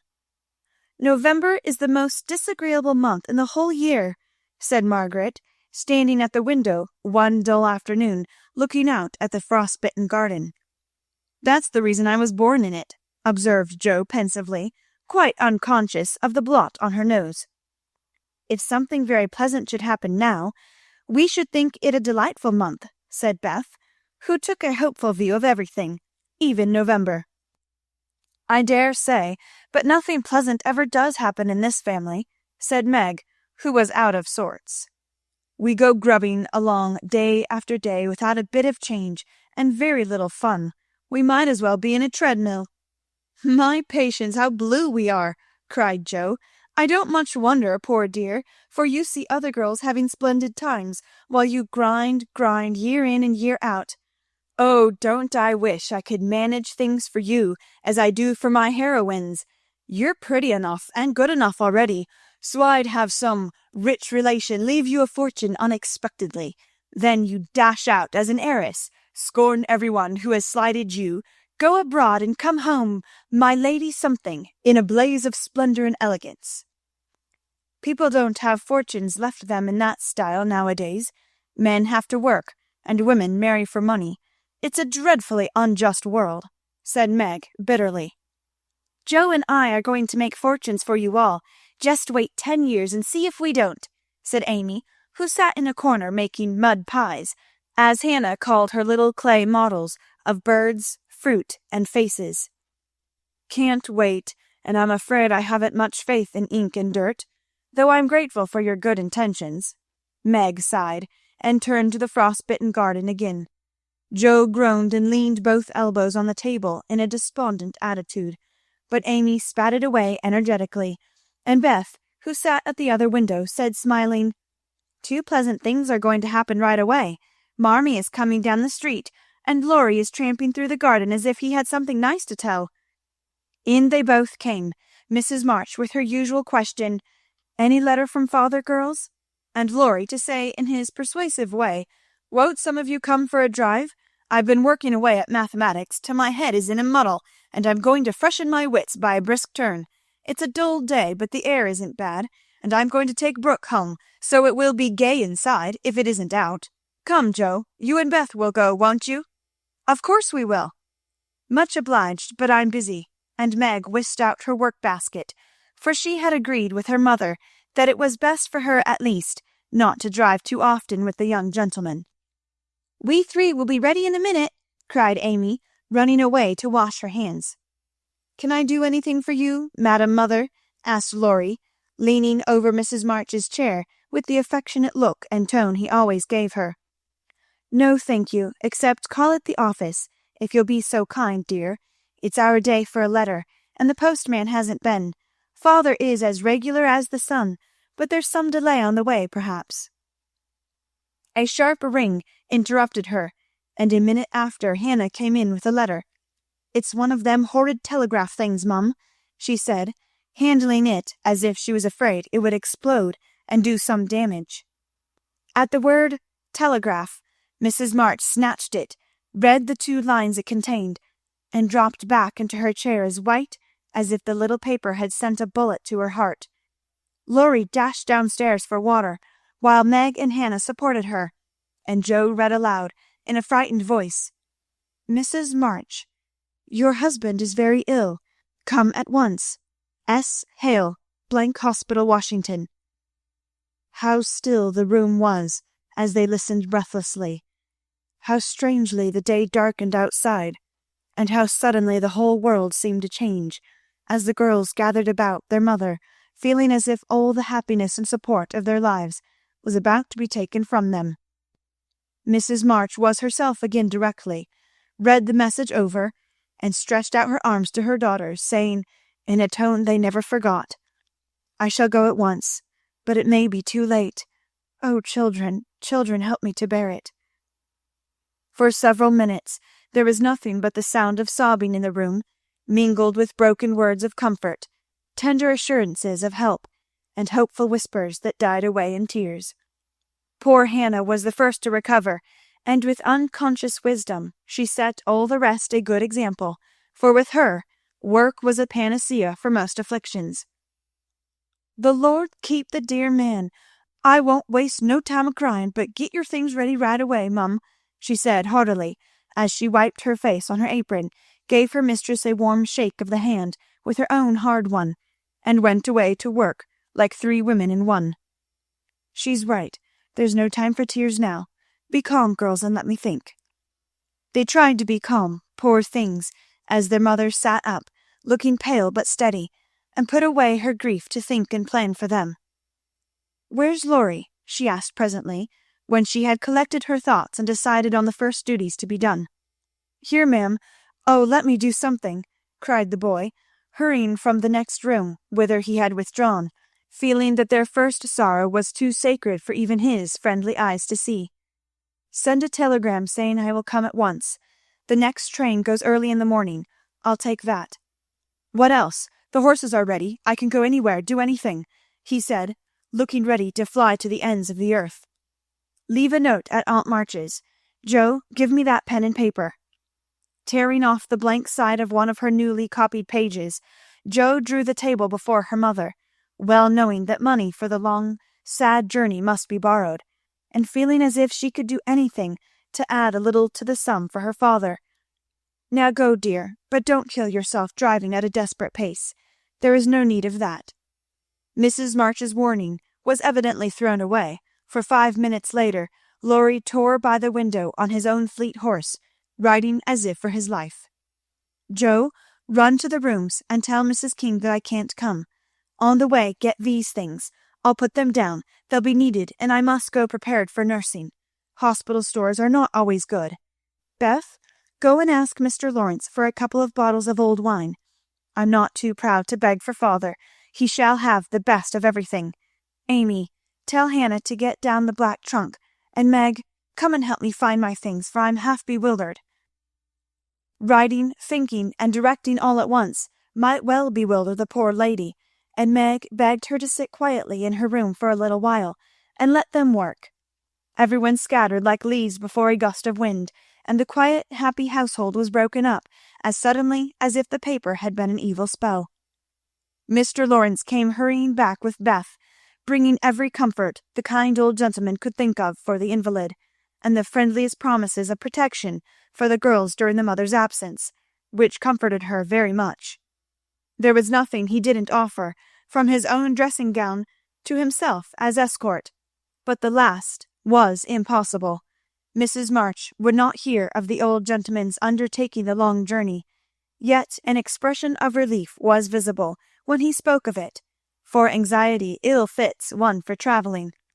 He saw the look, knit his heavy brows, rubbed his hands, and marched abruptly away, saying he'd be back directly. No one had time to think of him again till, as Meg ran through the entry with a pair of rubbers in one hand and a cup of tea in the other, she came suddenly upon Mr. Brooke. "I'm very sorry to hear of this, Miss March," he said, in the kind, quiet tone which sounded very pleasantly to her perturbed spirit. "I came to offer myself as escort to your mother. Mr. Lawrence has commissions for me in Washington, and it will give me real satisfaction to be of service to her there."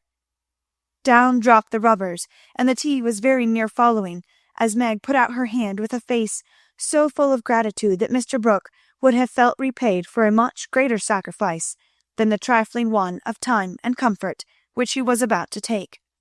"How kind you all are! Mother will accept, I'm sure, and it will be such a relief to know that she has someone to take care of her. Thank you very, very much." Meg spoke earnestly, and forgot herself entirely, till something in the brown eyes looking down at her made her remember the cooling tea, and lead the way into the parlour, saying she would call her mother.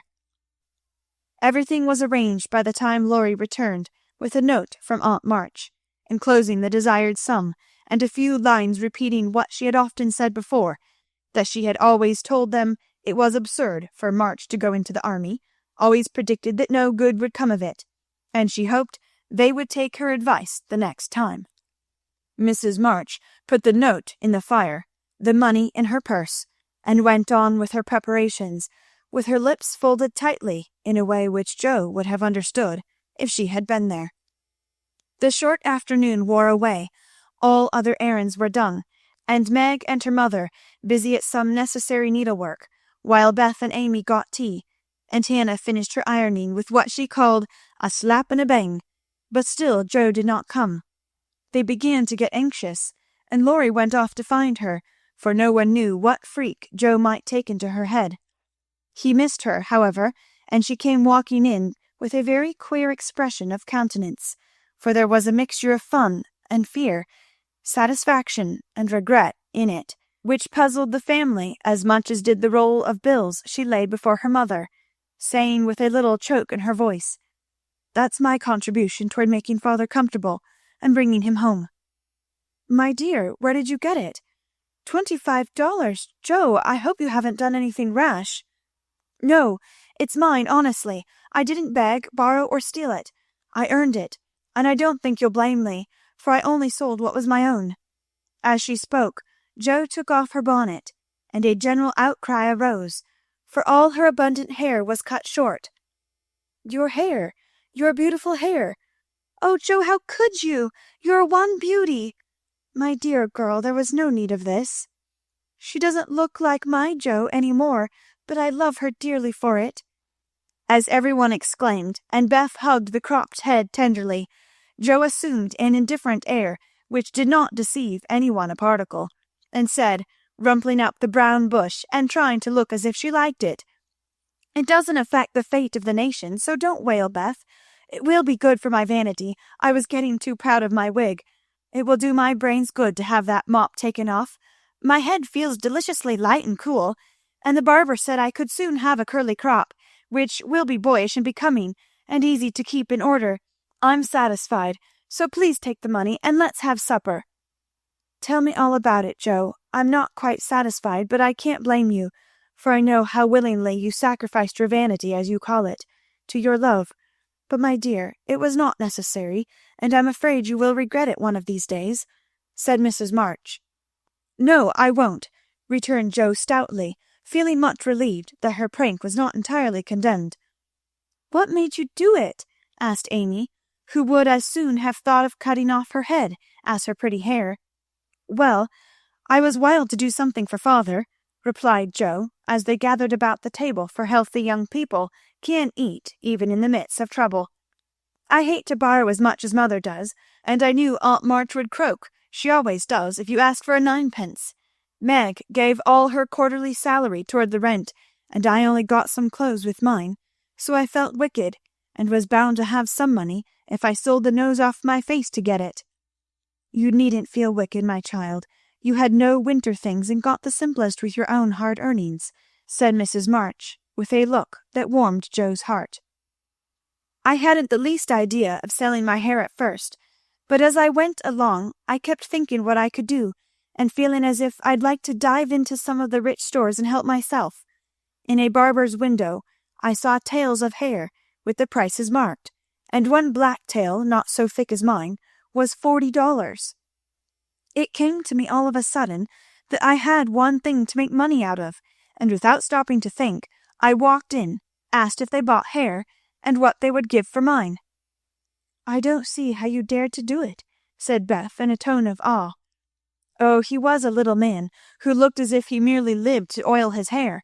He rather stared at first, as if he wasn't used to having girls bounce into his shop and ask him to buy their hair. He said he didn't care about mine, it wasn't the fashionable colour, and he never paid much for it in the first place. The work put into it made it dear, and so on. It was getting late, and I was afraid if it wasn't done right away that I shouldn't have it done at all, and you know when I start to do a thing I hate to give it up. So I begged him to take it, and told him I was in such a hurry. It was silly, I dare say, but it changed his mind, for I got rather excited and told the story in my topsy-turvy way, and his wife heard and said so kindly, 'Take it, Thomas, and oblige the young lady. I'd do as much for our Jimmy any day, if I had a spire of hair worth selling.'" "Who was Jimmy?" asked Amy, who liked to have things explained as they went along. "Her son," she said, "who was in the army. How friendly such things make strangers feel, don't they? She talked away all the time the man clipped, and diverted my mind nicely." "Didn't you feel dreadfully when the first cut came?" asked Meg with a shiver. "I took a last look at my hair while the man got his things, and that was the end of it. I never snivel over trifles like that. I will confess, though, I felt queer when I saw the dear old hair laid out on the table, and felt only the short rough ends of my head. It almost seemed as if I'd an arm or leg off. The woman saw me look at it, and picked out a long lock for me to keep. I'll give it to you, Marmee, just to remember past glories by, for a crop is so comfortable I don't think I shall ever have a mane again." Mrs. March folded the wavy chestnut lock and laid it away, with the short grey one in her desk. She only said, "Thank you, dear," but something in her face made the girls change the subject, and talk as cheerfully as they could about Mr. Brooks' kindness, the prospect of a fine day tomorrow, and the happy times they would have when father came home to be nursed. No one wanted to go to bed when at 10 o'clock Mrs. March put by the last finished job, and said, "Come, girls." Beth went to the piano and played the father's favourite hymn. All began bravely, but broke down one by one till Beth was left alone, singing with all her heart, for to her music was always a sweet consoler. "Go to bed, and don't talk, for we must be up early and shall need all the sleep we can get. Good night, my darlings," said Mrs. March, as the hymn ended, for no one cared to try another. They kissed her quietly, and went to bed as silently as if the dear invalid lay in the next room. Beth and Amy soon fell asleep in spite of the great trouble, but Meg lay awake, thinking the most serious thoughts she had ever known in her short life. Joe lay motionless, and her sister fancied that she was asleep, till a stifled sob made her exclaim, as she touched a wet cheek, "Joe, dear, what is it? Are you crying about father?" "No, not now." "What then?" My My hair!" burst out poor Jo, trying vainly to smother her emotion in the pillow. It did not seem at all comical to Meg, who kissed and caressed the afflicted heroine in the tenderest manner. "I'm not sorry," protested Jo with a choke. "I'd do it again to-morrow if I could. It's only the vain part of me that goes and cries in this silly way. Don't tell anyone. It's all over now. I thought you were asleep, so I just made a little private moan for my one beauty. How came you to be awake?" "I can't sleep. I'm so anxious," said Meg. "Think about something pleasant, and you'll soon drop off." "I tried it, but felt wider awake than ever." "What did you think of?" "Handsome faces, eyes particularly," answered Meg, smiling to herself in the dark. "What color do you like best?" "Brown. That is, sometimes. Blue are lovely." Jo laughed, and Meg sharply ordered her not to talk, then amiably promised to make her hair curl, and fell asleep to dream of living in her castle in the air.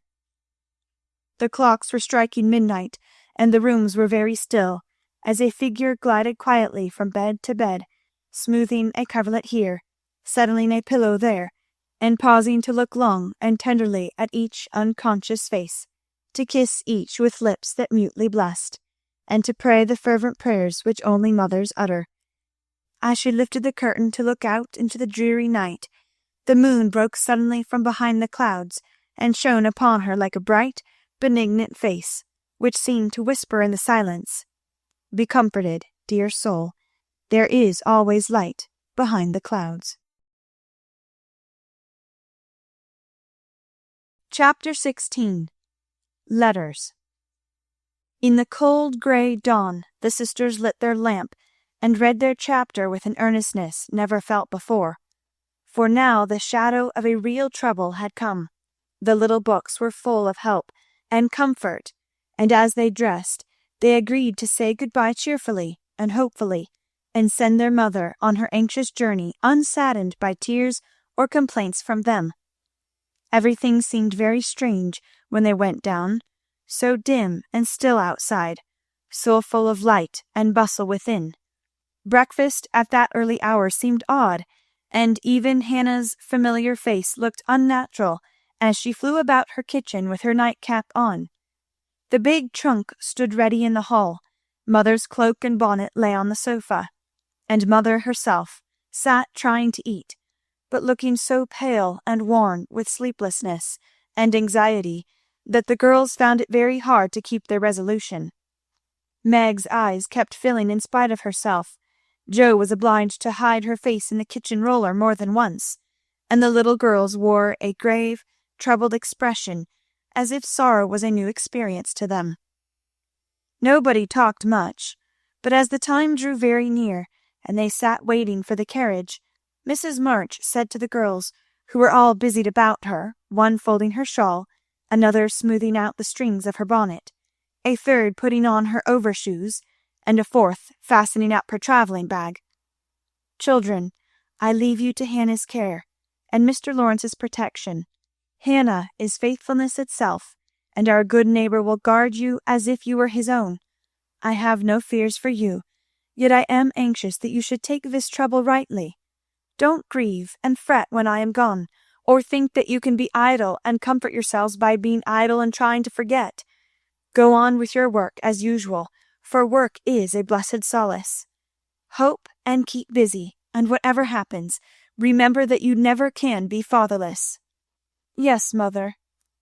"Meg, dear, be prudent. Watch over your sisters. Consult Hannah, and in any perplexity, go to Mr. Lawrence. Be patient, Jo. Don't get despondent or do rash things. Write to me often, and be my brave girl, ready to help and cheer all. Beth, comfort yourself with your music, and be faithful to the little home duties. And you, Amy, help all you can. Be obedient, and keep Happy safe at home." "We will, mother, we will." The rattle of an approaching carriage made them all start and listen. That was the hard minute, but the girls stood it well.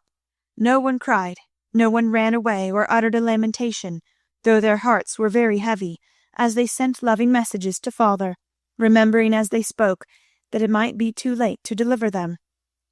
They kissed their mother quietly, clung about her tenderly, and tried to wave their hands cheerfully when she drove away. Laurie and his grandfather came over to see her off, and Mr. Brooke looked so strong and sensible and kind that the girls christened him Mr. Greatheart on the spot. "Good-bye, my darlings. God bless and keep us all," as she kissed one dear little face after the other, and hurried into the carriage. As she rolled away, the sun came out, and looking back, she saw it shining on the group at the gate like a good omen. They saw it also, and smiled and waved their hands, and the last thing she beheld, as she turned the corner, was the 4 bright faces, and behind them, like a bodyguard, old Mr. Lawrence, faithful Hannah, and devoted Laurie. "How kind everyone is to us," she said, turning to find fresh proof of it in the respectful sympathy of the young man's face. "I don't see how they can help it," returned Mr. Brooke, laughing so infectiously that Mrs. March could not help smiling. And so the journey began, with the good omens of sunshine, smiles, and cheerful words. "I feel as if there had been an earthquake," said Joe, as their neighbors went home to breakfast, leaving them to rest and refresh themselves. "It seems as if half the house was gone," added Meg forlornly.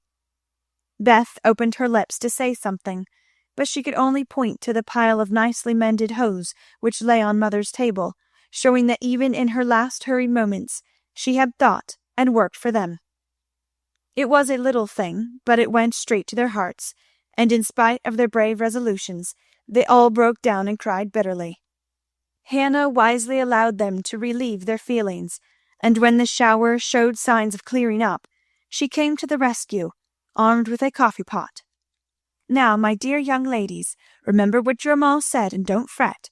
Come and have a cup of coffee all round, and then let's fall to work and be a credit to the family." Coffee was a treat, and Hannah showed great tact in making it that morning. No one could resist her persuasive nods, or the fragrant invitation issuing from the nose of the coffee pot. They drew up to the table, exchanged their handkerchiefs for napkins, and in 10 minutes were all right again. "Hope and keep busy, that's the motto for us, so let's see who will remember it best. I shall go to Aunt March as usual. Oh, won't she lecture, though," said Joe, as she sipped with returning spirit. "I shall go to my King's, though I'd much rather stay at home and attend to things here," said Meg, wishing she hadn't made her eyes so red. "No need of that. Beth and I can keep house perfectly well," put in Amy, with an important air. "Hannah will tell us what to do, and we'll have everything nice when you come home," added Beth, getting out her mop and dish tub without delay. "I think anxiety is very interesting," observed Amy, eating sugar pensively. The girls couldn't help laughing, and felt better for it, though Meg shook her head at the young lady who could find consolation in a sugar bowl. The sight of the turnovers made Joe sober again, and when the two went out to their daily tasks, they looked sorrowfully back at the window where they were accustomed to see their mother's face. It was gone, but Beth had remembered the little household ceremony, and there she was, nodding away at them like a rosy-faced mandarin. "That's so like my Beth," said Joe, waving her hat with a grateful face. "Good-bye, Meggie. I hope the Kings won't strain today. Don't fret about father, dear," she added as they parted. "And I hope Aunt March won't croak. Your hair is becoming, and it looks very boyish and nice," returned Meg, trying not to smile at the curly head, which looked comically small on her tall sister's shoulders. "That's my only comfort," and touching her hat a la Laurie, away went Joe, feeling like a shorn sheep on a wintry day. News from their father comforted the girls very much, for though dangerously ill, the presence of the best and tenderest of nurses had already done him good.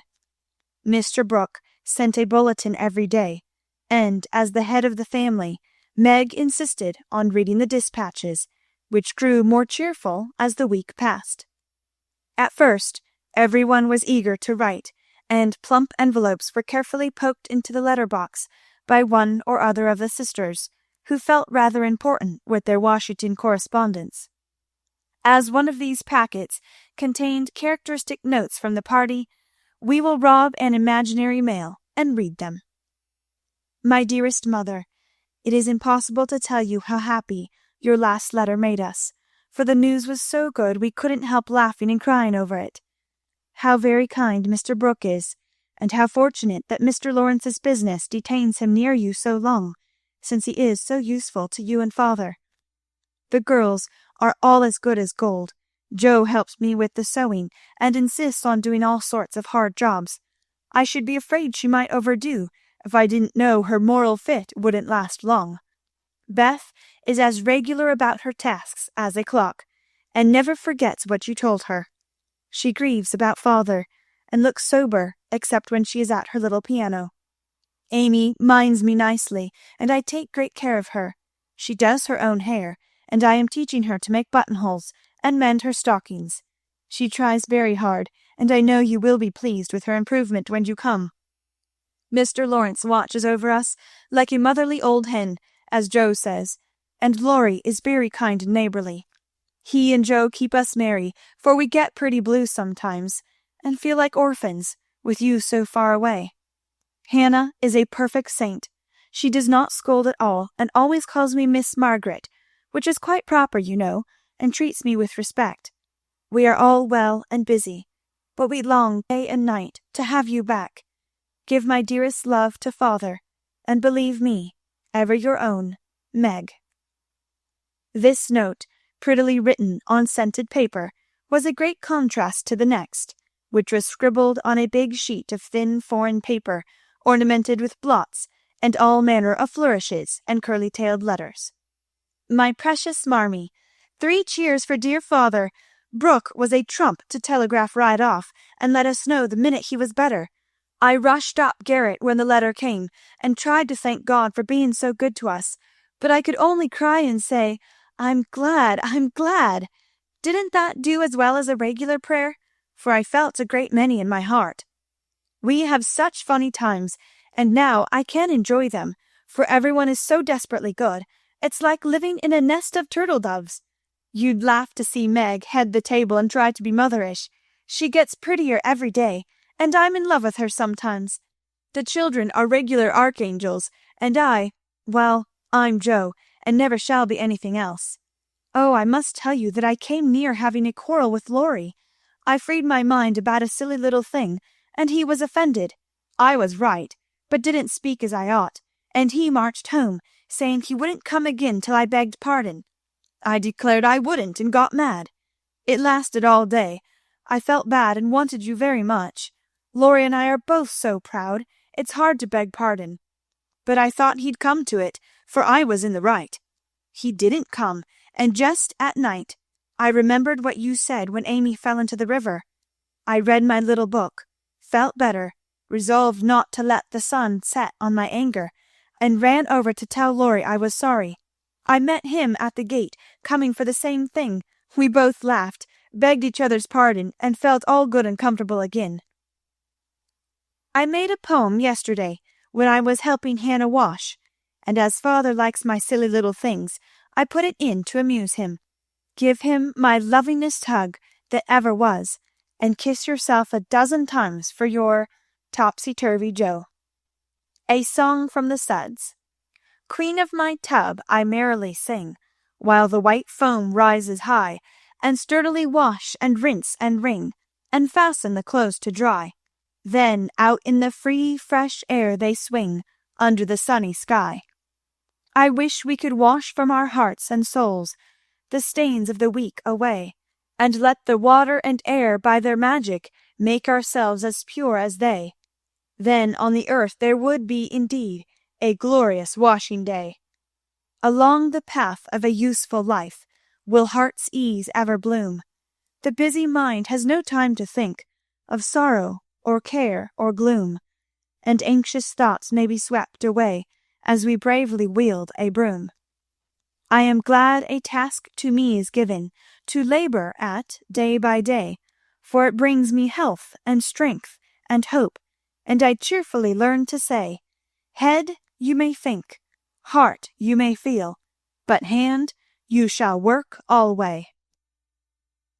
Dear mother, there is only room for me to send my love and some pressed pansies from the root I have been keeping safe in the house for father to see. I read every morning, try to be good all day, and sing myself to sleep with father's tune. I can't sing Land of the Leal now, it makes me cry. Everyone is very kind, and we are as happy as we can be without you. Amy wants the rest of the page, so I must stop. I didn't forget to cover the holders, and wind the clock, and air the rooms every day. Kiss dear father on the cheek he calls mine. Oh, do come soon to your loving little Beth. Ma chère maman, we are all well. I do my lessons always, and never corroborate the girls.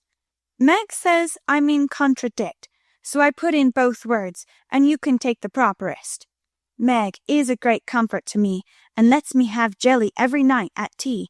It's so good for me, Joe says, because it keeps me sweet-tempered. Laurie is not as respectful as he ought to be. Now I am almost in my teens. He calls me chick, and hurts my feelings by talking French to me very fast when I say merci or bonjour, as Haiti King does. The sleeves of my blue dress were all worn out, and Meg put in new ones, but the full front came wrong, and they are more blue than the dress. I felt bad, but did not fret. I bear my troubles well, but I do wish Hannah would put more starch in my aprons, and have buckwheats every day. Can't she? Didn't I make that interrogation point nice? Meg says my punctuation and spelling are disgraceful, and I am mortified. But dear me, I have so many things to do, I can't stop. Adieu, I send heaps of love to Papa. Your affectionate daughter, Amy Curtis March. Dear Miss March, I just drop a line to say we get on first rate. The girls is clever and fly round right smart. Miss Meg is going to make a proper good housekeeper. She has the liking for it and gets the hang of things surprisin' quick.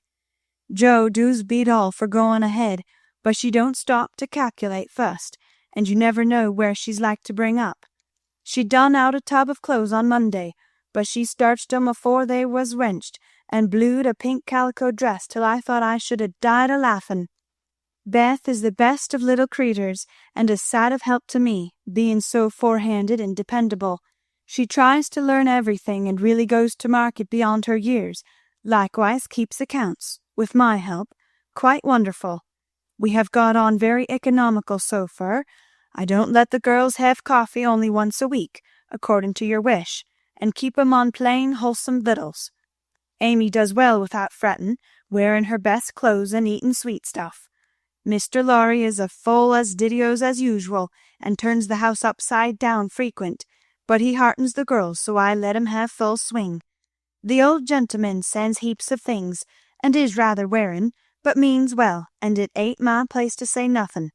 My bread is rise, so no more at this time. I send my duty to Mr. March, and hope he's seen the last of his pneumonia.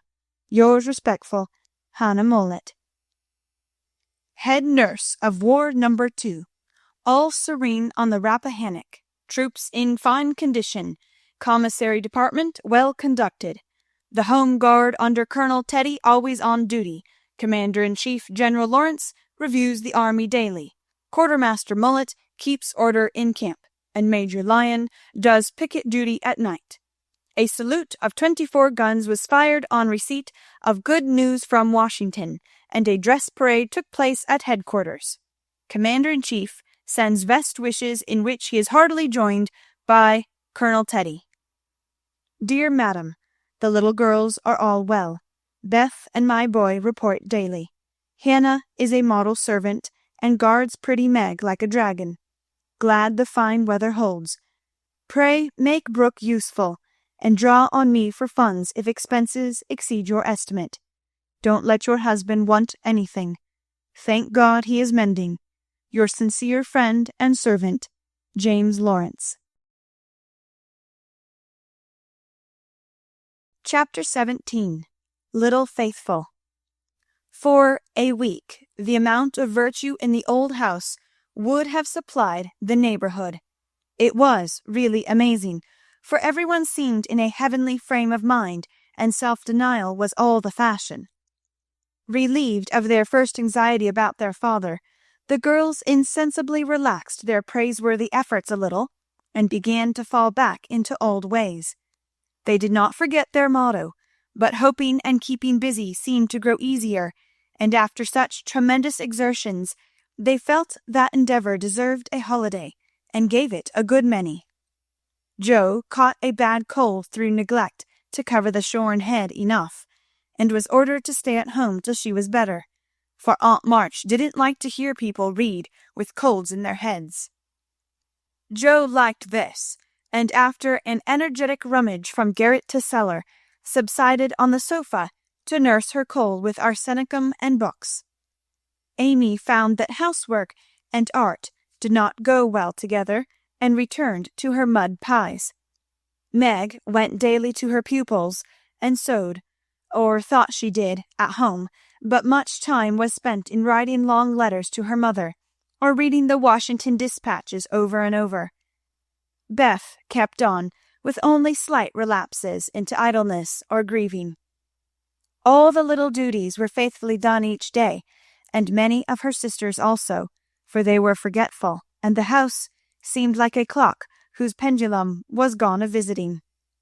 When her heart got heavy with longings for mother, or fears for father, she went away into a certain closet, hid her face in the folds of a dear old gown, and made her little moan, and prayed her little prayer quietly by herself. Nobody knew what cheered her up after a sober fit, but everyone felt how sweet and helpful Beth was, and fell into a way of going to her for comfort or advice in their small affairs. All were unconscious that this experience was a test of character, and when the first excitement was over, felt that they had done well and deserved praise. So they did, but their mistake was in ceasing to do well, and they learned this lesson through much anxiety and regret. "Meg, I wish you'd go and see the Hummels. You know mother told us not to forget them," said Beth, 10 days after Mrs. March's departure. "I'm too tired to go this afternoon," replied Meg, rocking comfortably as she sewed. "Can't you, Jo?" asked Beth. "Too stormy for me with my cold." "I thought it was almost well." "It's well enough for me to go out with Laurie, but not well enough to go to the Hummels," said Jo, laughing, but looking a little ashamed of her inconsistency. "Why don't you go yourself?" asked Meg. "I have been every day, but the baby is sick, and I don't know what to do for it. Mrs. Hummel goes away to work, and Lutgen takes care of it, but it gets sicker and sicker, and I think you or Hannah ought to go." Beth spoke earnestly, and Meg promised she would go tomorrow.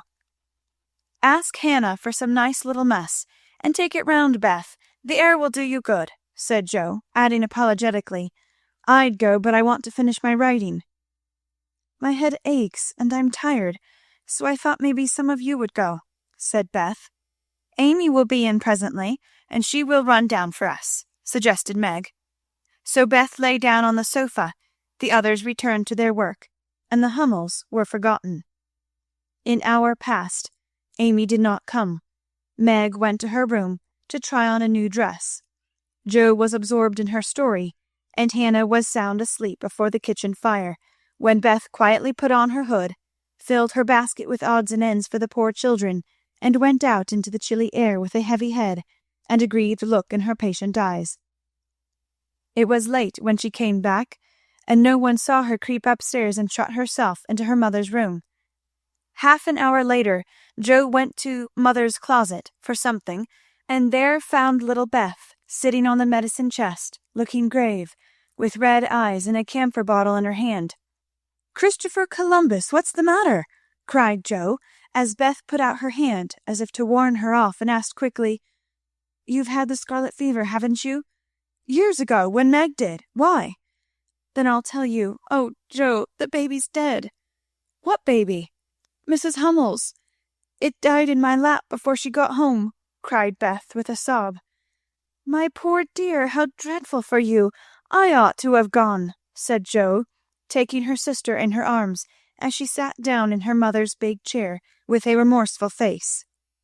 "It wasn't dreadful, Jo, only so sad. I saw in a minute it was sicker. But Lockton said mother had gone for a doctor, so I took baby and let Lottie rest. It seemed asleep, but all of a sudden it gave a little cry and trembled, and then lay very still. I tried to warm its feet, and Lottie gave it some milk, but it didn't stir, and I knew it was dead." "Don't cry, dear. What did you do?"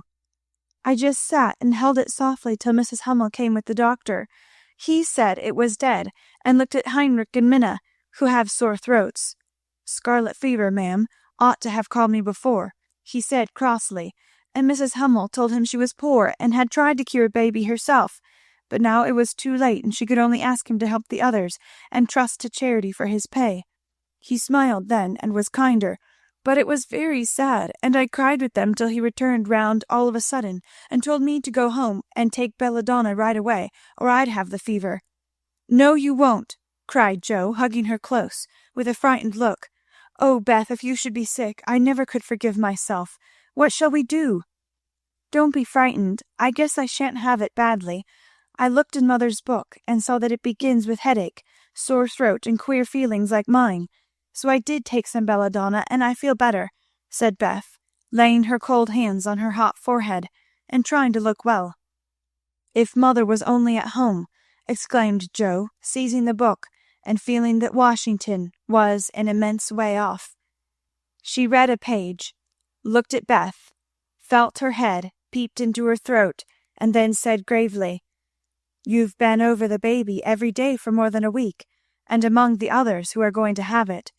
So I'm afraid you are going to have it, Beth. I'll call Hannah. She knows all about sickness." "Don't let Amy come. She never had it, and I should hate to give it to her. Can't you and Meg have it over again?" asked Beth anxiously. "I guess not. Don't care if I do. Serve me right, selfish pig, to let you go and stay writing rubbish myself," muttered Joe as she went to consult Hannah. The good soul was wide awake in a minute, and took the lead at once, assuring that there was no need to worry. Every one had scarlet fever, and if rightly treated, nobody died, all of which Joe believed, and felt much relieved as they went up to call Meg. "Now I'll tell you what we'll do," said Hannah, when she had examined and questioned Beth. "We will have Dr. Baines just take a look at you, dear, and see that we start right. Then we'll send Amy off to Aunt March's for a spell, to keep her out of harm's way, and one of you girls can stay at home and amuse Beth for a day or two." "I shall stay, of course. I'm oldest," began Meg, looking anxious and self-reproachful. "I shall, because it's my fault she is sick. I told mother I'd do the errands, and I haven't," said Joe decidedly. "Which will you have, Beth? There ain't no need of but one," aid Hannah. "Joe, please," and Beth leaned her head against her sister with a contented look, which effectually settled that point. "I'll go and tell Amy," said Meg, feeling a little hurt, yet rather relieved on the whole, for she did not like nursing, and Joe did. Amy rebelled outright, and passionately declared that she had rather have the fever than go to Aunt March. Meg reasoned, pleaded, and commanded, all in vain. Amy protested that she would not go, and Meg left her in despair to ask Hannah what should be done. Before she came back, Laurie walked into the parlour to find Amy sobbing with her head in the sofa cushions. She told her story, expecting to be consoled, but Laurie only put his hands in his pockets and walked about the room, whistling softly as he knit his brows in deep thought. Presently he sat down beside her and said, in his most wheedlesome tone, "Now be a sensible little woman, and do as they say. No, don't cry, but hear what a jolly plan I've got. You go to Aunt March's, and I'll come and take you out every day, driving or walking, and we'll have capital times. Won't that be better than moping here?" "I don't wish to be sent off as if I was in the way," began Amy in an injured voice. "Bless your heart, child, it's to keep you well. You don't want to be sick, do you?" "No, I'm sure I don't, but I dare say I shall be, for I've been with Beth all the time." "That's the reason you ought to go away at once, so that you may escape it. Change of air and care will keep you, I dare say, or if it does not entirely, you will have the fever more lightly. I advise you to be off as soon as you can, for scarlet fever is no joke, miss." "But it's dull at Aunt March's, and she is so cross," said Amy, looking rather frightened. "It won't be dull with me popping in every day to tell you how Beth is, and take you out gallivanting. The old lady likes me, and I'll be as sweet as possible to her, so she won't peck at us, whatever we do." "Will you take me out in the trotting wagon with Puck?" "On my honor as a gentleman." "And come every single day?" "See if I don't." "And bring me back the minute Beth is well?" "The identical minute." "And go to the theatre truly?" "A dozen theatres, if we may." "Well, I guess I will," said Amy slowly. "Good girl. Call Meg and tell her you'll give in," said Laurie, with an approving pat, which annoyed Amy more than the giving in. Meg and Joe came running down to behold the miracle which had been wrought, and Amy, feeling very precious and self-sacrificing, promised to go if the doctor said Beth was going to be ill. "How is the little dear?" asked Laurie, for Beth was his especial pet, and he felt more anxious about her than he liked to show. "She is lying down on mother's bed, and feels better. The baby's death troubled her, but I dare say she has only got cold. Hannah says she thinks so, but she looks worried, and that makes me fidgety," answered Meg. "What a trying world it is," said Joe, rumpling up her hair in a fretful way. "No sooner do we get out of one trouble than down comes another. There doesn't seem to be anything to hold on to when mother's gone, so I'm all at sea." "Well, don't make a porcupine of yourself. It isn't becoming. Settle your wig, Joe, and tell me if I shall telegraph to your mother, or do anything," asked Laurie, who never had been reconciled to the loss of his friend's one beauty. "That is what troubles me," said Meg. "I think we ought to tell her, if Beth is really ill, but Hannah says we mustn't, for mother can't leave father, and it will only make them anxious. Beth won't be sick long, and Hannah knows just what to do, and mother said we were to mind her, so I suppose we must, but it doesn't seem quite right to me." Well, I can't say. Suppose you ask grandfather after the doctor has been." "We will. Joe, go and get Dr. Bangs at once," commanded Meg. "We can't decide anything till he has been." "Stay where you are, Joe. I'm errand boy to this establishment," said Laurie, taking up his cap. "I'm afraid you are busy," began Meg. "No, I've done my lessons for the day." "Do you study in vacation time?" asked Joe. "I follow the good example my neighbors set me," was Laurie's answer, as he swung himself out of the room. "I have great hopes for my boy," observed Joe, watching him fly over the fence with an approving smile. "He does very well for a boy," was Meg's somewhat ungracious answer, for the subject did not interest her. Dr. Bangs came, said Beth had symptoms of the fever, but he thought she would have it lightly, though he looked sober over the Hummel story. Amy was ordered off at once, and provided with something to ward off danger. She departed in great state, with Joe and Laurie as escort. Aunt March received them with her usual hospitality. "What do you want now?" she asked, looking sharply over her spectacles, while the parrot, sitting on the back of her chair, called out, "Go away! No boys allowed here!" Laurie retired to the window, and Joe told her story. "No more than I expected if you are allowed to go poking about among poor folks. Amy can stay and make herself useful if she isn't sick, which I've no doubt she will be, looks like it now. Don't cry, child, it worries me to hear people sniff." Amy was on the point of crying, but Laurie slyly pulled the parrot's tail, which caused Polly to utter an astonished croak and call out, "Bless my boots!" in such a funny way that she laughed instead. "What do you hear from your mother?" asked the old lady gruffly. "Father is much better," replied Joe, trying to keep sober.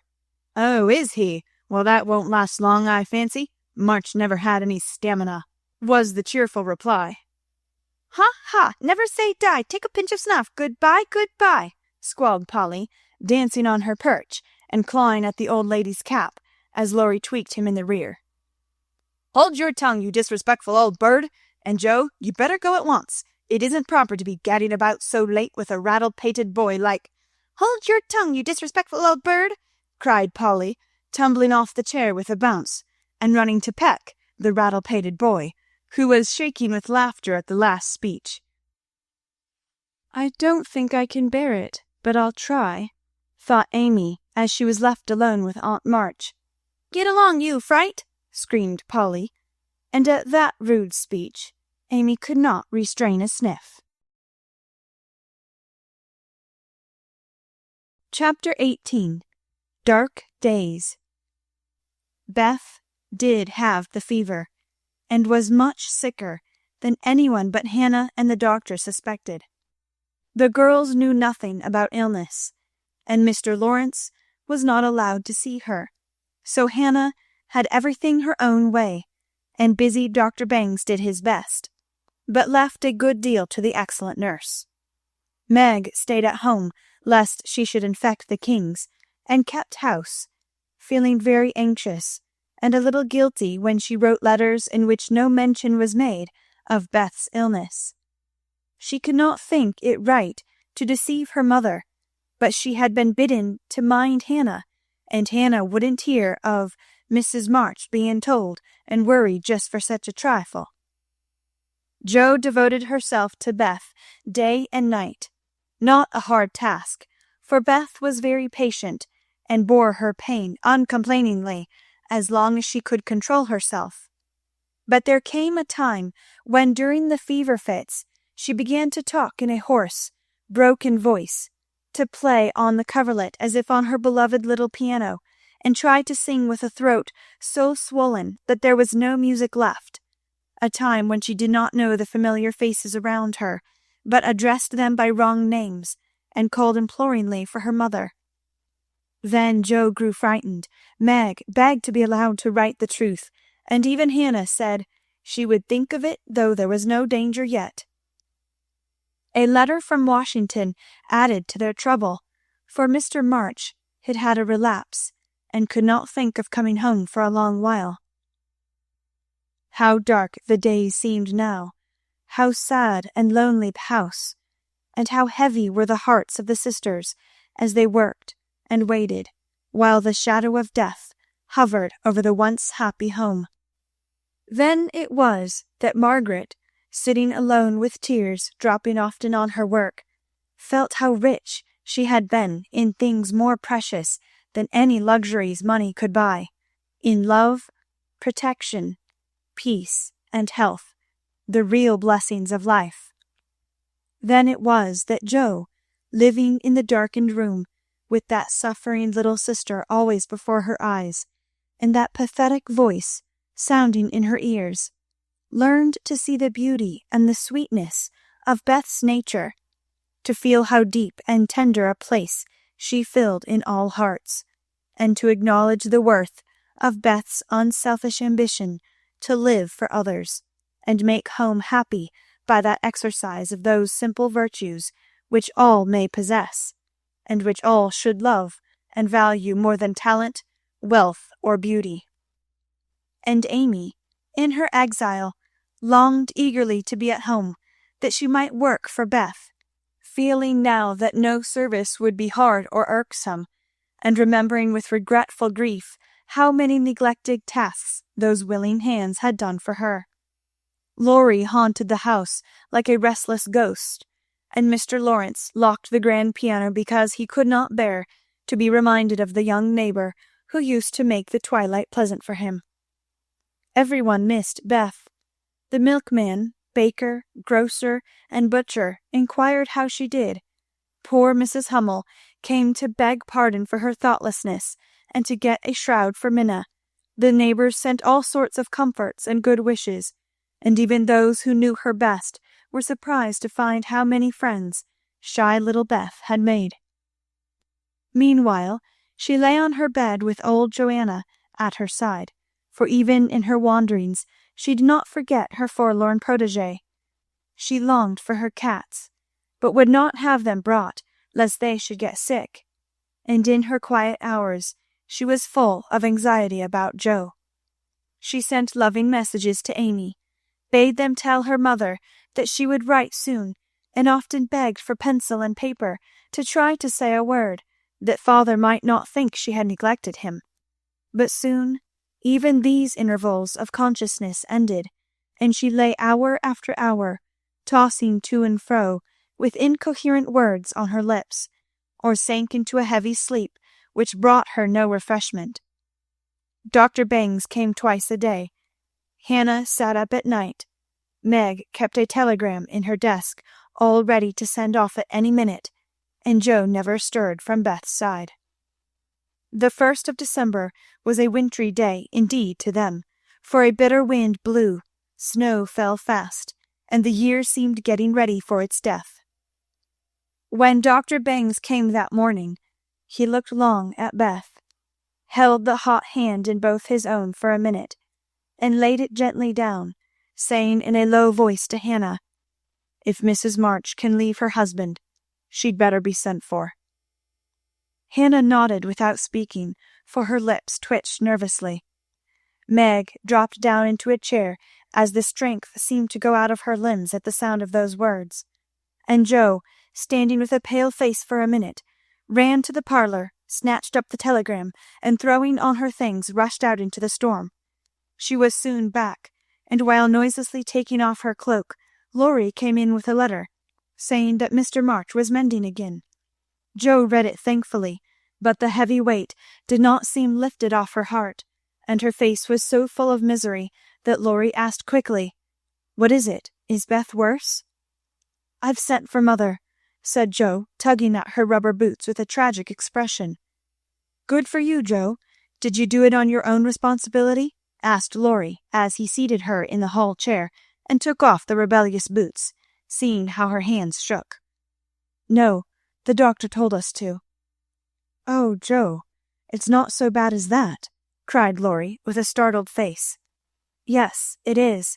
She doesn't know us. She doesn't even talk about the flocks of green doves, as she calls the vine leaves on the wall. She doesn't look like my Beth, and there's nobody to help us bear it. Mother and father both gone, and God seems so far away I can't find him." As the tears streamed fast down poor Joe's cheeks, she stretched out her hand in a helpless sort of way, as if groping in the dark, and Laurie took it in his, whispering as well as he could with a lump in his throat, "I'm here.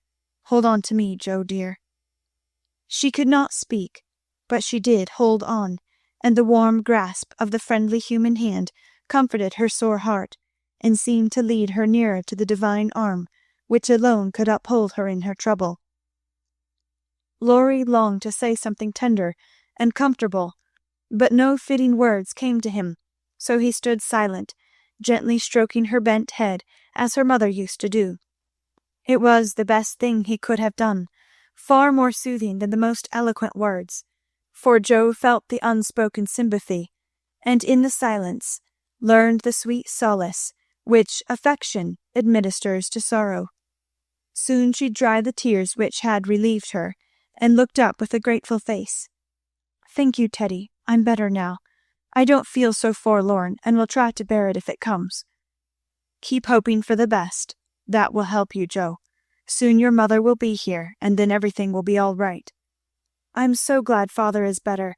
Now she won't feel so bad about leaving him. Oh me, it does seem as if all the troubles come in a heap, and I got the heaviest part on my shoulders," sighed Joe, spreading her wet handkerchief over her knees to dry. "Doesn't Meg pull fair?" asked Laurie, looking indignant. "Oh yes, she tries to, but she can't love Bethy as I do, and she won't miss her as I shall. Beth is my conscience, and I can't give her up. I can't. Down went Joe's face into the wet handkerchief, and she cried despairingly, for she had kept up bravely till now, and never shed a tear. Laurie drew his hand across his eyes, but could not speak till he had subdued the choky feeling in his throat and steadied his lips. It might be unmanly, but he couldn't help it, and I'm glad of it. Presently, as Joe's sobs quieted, he said hopefully, "I don't think she will die. She's so good, and we all love her so much. I don't believe God will take her away yet." The good and dear people always do die," groaned Joe, but she stopped crying, for her friend's words cheered her up in spite of her own doubts and fears. "Poor girl, you're worn out. It isn't like you to be forlorn. Stop a bit. I'll hearten you up in a jiffy." Laurie went off 2 stairs at a time, and Joe laid her wearied head down on Beth's little brown hood, which no one had thought of moving from the table where she left it. It must have possessed some magic, for the submissive spirit of its gentle owner seemed to enter into Joe, and when Laurie came running down with a glass of wine, she took it with a smile and said bravely, "I drink health to my Beth. You are a good doctor, Teddy, and such a comfortable friend. How can I ever pay you?" she added, as the wine refreshed her body, as the kind words had done her troubled mind. "I'll send my bill by and by, and tonight I'll give you something that will warm the cockles of your heart better than quarts of wine," said Laurie, beaming at her with a face of suppressed satisfaction at something. "What is it?" cried Joe, forgetting her woes for a minute in her wonder. "I telegraphed to your mother yesterday, and Brooke answered she'd come at once, and she'll be here tonight, and everything will be all right. Aren't you glad I did it?" Laurie spoke very fast, and turned red and excited all in a minute, for he had kept his plot a secret, for fear of disappointing the girls or harming Beth. Joe grew quite white, flew out of her chair, and the moment he stopped speaking, she electrified him by throwing her arms around his neck and crying out, with a joyful cry, "Oh, Laurie! Oh, mother, I'm so glad!" She did not weep again, but laughed hysterically, and trembled, and clung to her friend as if she was a little bewildered by the sudden news. Laurie, though decidedly amazed, behaved with great presence of mind. He patted her back soothingly, and finding that she was recovering, followed it by a bashful kiss or two, which brought Joe round at once. Holding on to the banisters, she put him gently away, saying breathlessly, "Oh, don't! I didn't mean to. It was dreadful of me. But you were such a dear to go and do it in spite of Hannah that I couldn't help flying at you. Tell me all about it, and don't give me wine again. It makes me act so." "I don't mind," laughed Laurie, as he settled his tie. "Why, you see I got fidgety, and so did Grandpa. We thought Hannah was overdoing the authority business, and your mother ought to know. She'd never forgive us if if anything happened, you know. So I got Grandpa to say it was high time we did something, and off I pelted to the office yesterday, for the doctor looked sober, and Hannah most took my head off when I proposed a telegram. I never can bear to be lorded over, so that settled my mind, and I did it. Your mother will come, I know, and the late train is in at 2 a.m. I shall go for her, and you've only got to bottle up your rapture, and keep Beth quiet till that blessed lady gets here." "Laurie, you're an angel. How shall I ever thank you?" "Fly at me again. I rather liked it," said Laurie, looking mischievous, a thing he had not done for a fortnight. "No, thank you. I'll do it by proxy, when your grandpa comes. Don't tease, but go home and rest, for you'll be up half the night. Bless you, Teddy, bless you." Joe had backed into a corner, and as she finished her speech, she vanished precipitately into the kitchen, where she sat down upon a dresser and told the assembled cats that she was happy, oh, so happy, while Laurie departed, feeling that he had made a rather neat thing of it. "That's the interferin'est chap I ever see, but I forgive him and do hope Mrs. March is coming right away," said Hannah, with an air of relief, when Joe told the good news. Meg had a quiet rapture, and then brooded over the letter, while Joe set the sick room in order, and Hannah knocked up a couple of pies in case of company unexpected. A breath of fresh air seemed to blow through the house, and something better than sunshine brightened the quiet rooms. Everything appeared to feel the hopeful change. Beth's bird began to chirp again, and a half-blown rose was discovered on Amy's bush in the window. The fire seemed to burn with unusual cheeriness, and every time the girls met, their pale faces broke into smiles, as they hugged one another, whispering encouragingly, Mother's coming, dear, mother's coming." Everyone rejoiced but Beth. She lay in that heavy stupor, alike unconscious of hope and joy, doubt and danger. It was a piteous sight, the once rosy face so changed and vacant, the once busy hands so weak and wasted, the once smiling lips quite dumb, and the once pretty, well-kept hair scattered rough and tangled on the pillow. All day she lay so, only rousing now and then to mutter, "Water," with lips so parched they could hardly shape the word. All day Joe and Meg hovered over her, watching, waiting, hoping, and trusting in God and Mother, and all day the snow fell, the bitter wind raged, and the hours dragged slowly by. But night came at last, and every time the clock struck, the sisters, still sitting on either side of the bed, looked at each other with brightening eyes, for each hour brought help nearer. The doctor had been in to say that some change, for better or worse, would probably take place about midnight, at which time he would return. Hannah, quite worn out, lay down on the sofa at the bed's foot and fell fast asleep. Mr. Lawrence marched to and fro in the parlour, feeling that he would rather face a rebel battery than Mrs. March's countenance as she entered. Laurie lay on the rug, pretending to rest, but staring into the fire, with the thoughtful look which made his black eyes beautifully soft and clear. The girls never forgot that night, for no sleep came to them as they kept their watch, with that dreadful sense of powerlessness which comes to us in hours like these. "If God spares Beth, I never will complain again," whispered Meg earnestly. "If God spares Beth, I'll try to love and serve him all my life," answered Joe with equal fervour. "I wish I had no heart. It aches so," sighed Meg, after a pause.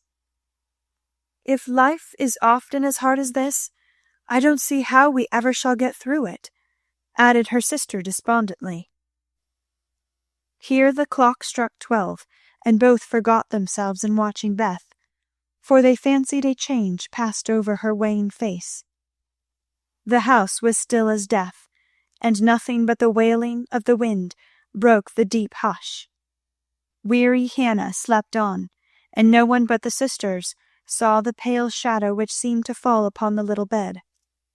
An hour went by, and nothing happened except Laurie's quiet departure for the station. Another hour, still no one came, and anxious fears of delay in the storm or accidents by the way, or worst of all, a great grief at Washington, haunted the girls.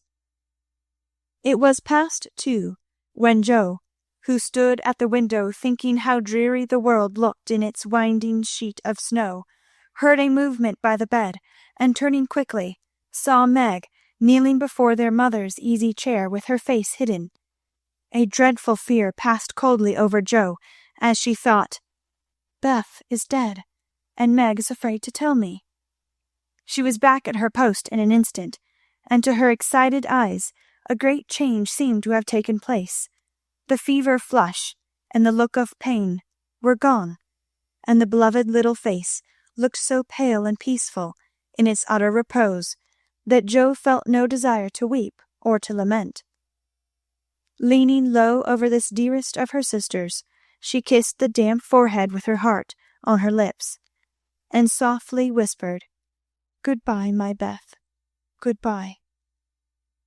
As if wakened by the stir, Hannah started out of her sleep, hurried to the bed, looked at Beth, felt her hands, listened at her lips, and then, throwing her apron over her head, sat down to rock to and fro, exclaiming under her breath, "The fever's turned, she's sleeping natural, her skin's damp, and she breathes easy. Praise be given, oh my goodness me." Before the girls could believe the happy truth, the doctor came to confirm it. He was a homely man, but they thought his face quite heavenly, when he smiled and said, with a fatherly look at them, "Yes, my dears, I think the little girl will pull through this time. Keep the house quiet, let her sleep, and when she wakes, give her—" What they were to give neither heard, for both crept into the dark hall, and sitting on the stairs held each other close, rejoicing with hearts too full for words. When they went back to be kissed and cuddled by faithful Hannah, they found Beth lying as she used to do, with her cheek pillowed on her hand, the dreadful pallor gone, and breathing quietly as if just fallen asleep. "If mother would only come now," said Joe, as the winter night began to wane. "See," said Meg, coming up with a white half-opened rose. "I thought this would hardly be ready to lay in Beth's hand to-morrow, if she went away from us. But it has blossomed in the night, and now I mean to put it in my vase here, so that when the darling wakes, the first thing she sees will be the little rose, and mother's face." Never had the sun risen so beautifully, and never had the world seemed so lovely as it did to the heavy eyes of Meg and Joe as they looked out in the early morning, when their long, sad vigil was done. "It looks like a fairy world," said Meg, smiling to herself as she stood behind the curtain, watching the dazzling sight. "Hark!" cried Joe, starting to her feet. Yes, there was a sound of bells at the door below, a cry from Hannah, and then Laurie's voice, saying in a joyful whisper, "Girls, she's come! She's come!" Chapter 19. Amy's Will. While these things were happening at home, Amy was having hard times at Aunt March's. She felt her exile deeply, and for the first time in her life realized how much she was beloved and petted at home. Aunt March never petted anyone. She did not approve of it, but she meant to be kind, for the well-behaved little girl pleased her very much. And Aunt March had a soft place in her old heart for her nephew's children, though she didn't think it proper to confess it. She really did her best to make Amy happy, but, dear me, what mistakes she made. Some old people keep young at heart, in spite of wrinkles and gray hairs, can sympathize with children's little cares and joys, make them feel at home, and can hide wise lessons under pleasant plays, giving and receiving friendship in the sweetest way. But Aunt March had not this gift, and she worried Amy very much with her rules and orders, her prim ways, and long prosy talks. Finding the child more docile and amiable than her sister, the old lady felt it her duty to try and counteract, as far as possible, the bad effects of home freedom and indulgence. So she took Amy by the hand and taught her as she herself had been taught 60 years ago, a process which carried dismay to Amy's soul and made her feel like a fly in the web of a very strict spider. She had to wash the cups every morning and polish up the old-fashioned spoons, the fat silver teapot, and the glasses till they shone. Then she must dust the room, and what a trying job that was! Not a speck escaped Aunt March's eye, and all the furniture had claw legs and much carving, which was never dusted to suit. Then Polly had to be fed, the lap dog combed, and a dozen trips upstairs and down to get things or deliver orders, for the old lady was very lame and seldom left her big chair. After these tiresome labors she must do her lessons, which was a daily trial of every virtue she possessed. Then she was allowed 1 hour for exercise or play, and didn't she enjoy it! Laurie came every day and wheedled Aunt March till Amy was allowed to go out with him, when they walked and rode and had capital times. After dinner she had to read aloud and sit still while the old lady slept, which she usually did for an hour, as she dropped off over the first page. Then patchwork or towels appeared, and Amy sewed with outward meekness and inward rebellion till dusk, when she was allowed to amuse herself as she liked till tea time. The evenings were the worst of all, for Aunt March fell to telling long stories about her youth, which were so unutterably dull that Amy was always ready to go to bed, intending to cry over her hard fate, but usually going to sleep before she had squeezed out more than a tear or two. If it had not been for Laurie and old Esther, the maid, she felt that she never could have got through that dreadful time. The parrot alone was enough to drive her distracted, for he soon felt that she did not admire him, and revenged himself by being as mischievous as possible. He pulled her hair whenever she came near him, upset his bread and milk to plague her when she had newly cleaned his cage, made Mop bark by pecking at him while Madame dozed, called her names before company, and behaved in all respects like an reprehensible old bird. Then she could not endure the dog, a fat, cross beast, who snarled and yelped at her when she made his toilet, and who lay on his back with all his legs in the air and a most idiotic expression of countenance when he wanted something to eat, which was about a dozen times a day. The cook was bad-tempered, the coachman was deaf, and Esther the only one who ever took any notice of the young lady. Esther was a Frenchwoman who had lived with Madame, as she called her mistress, for many years, and who rather tyrannized over the old lady, who could not get along without her.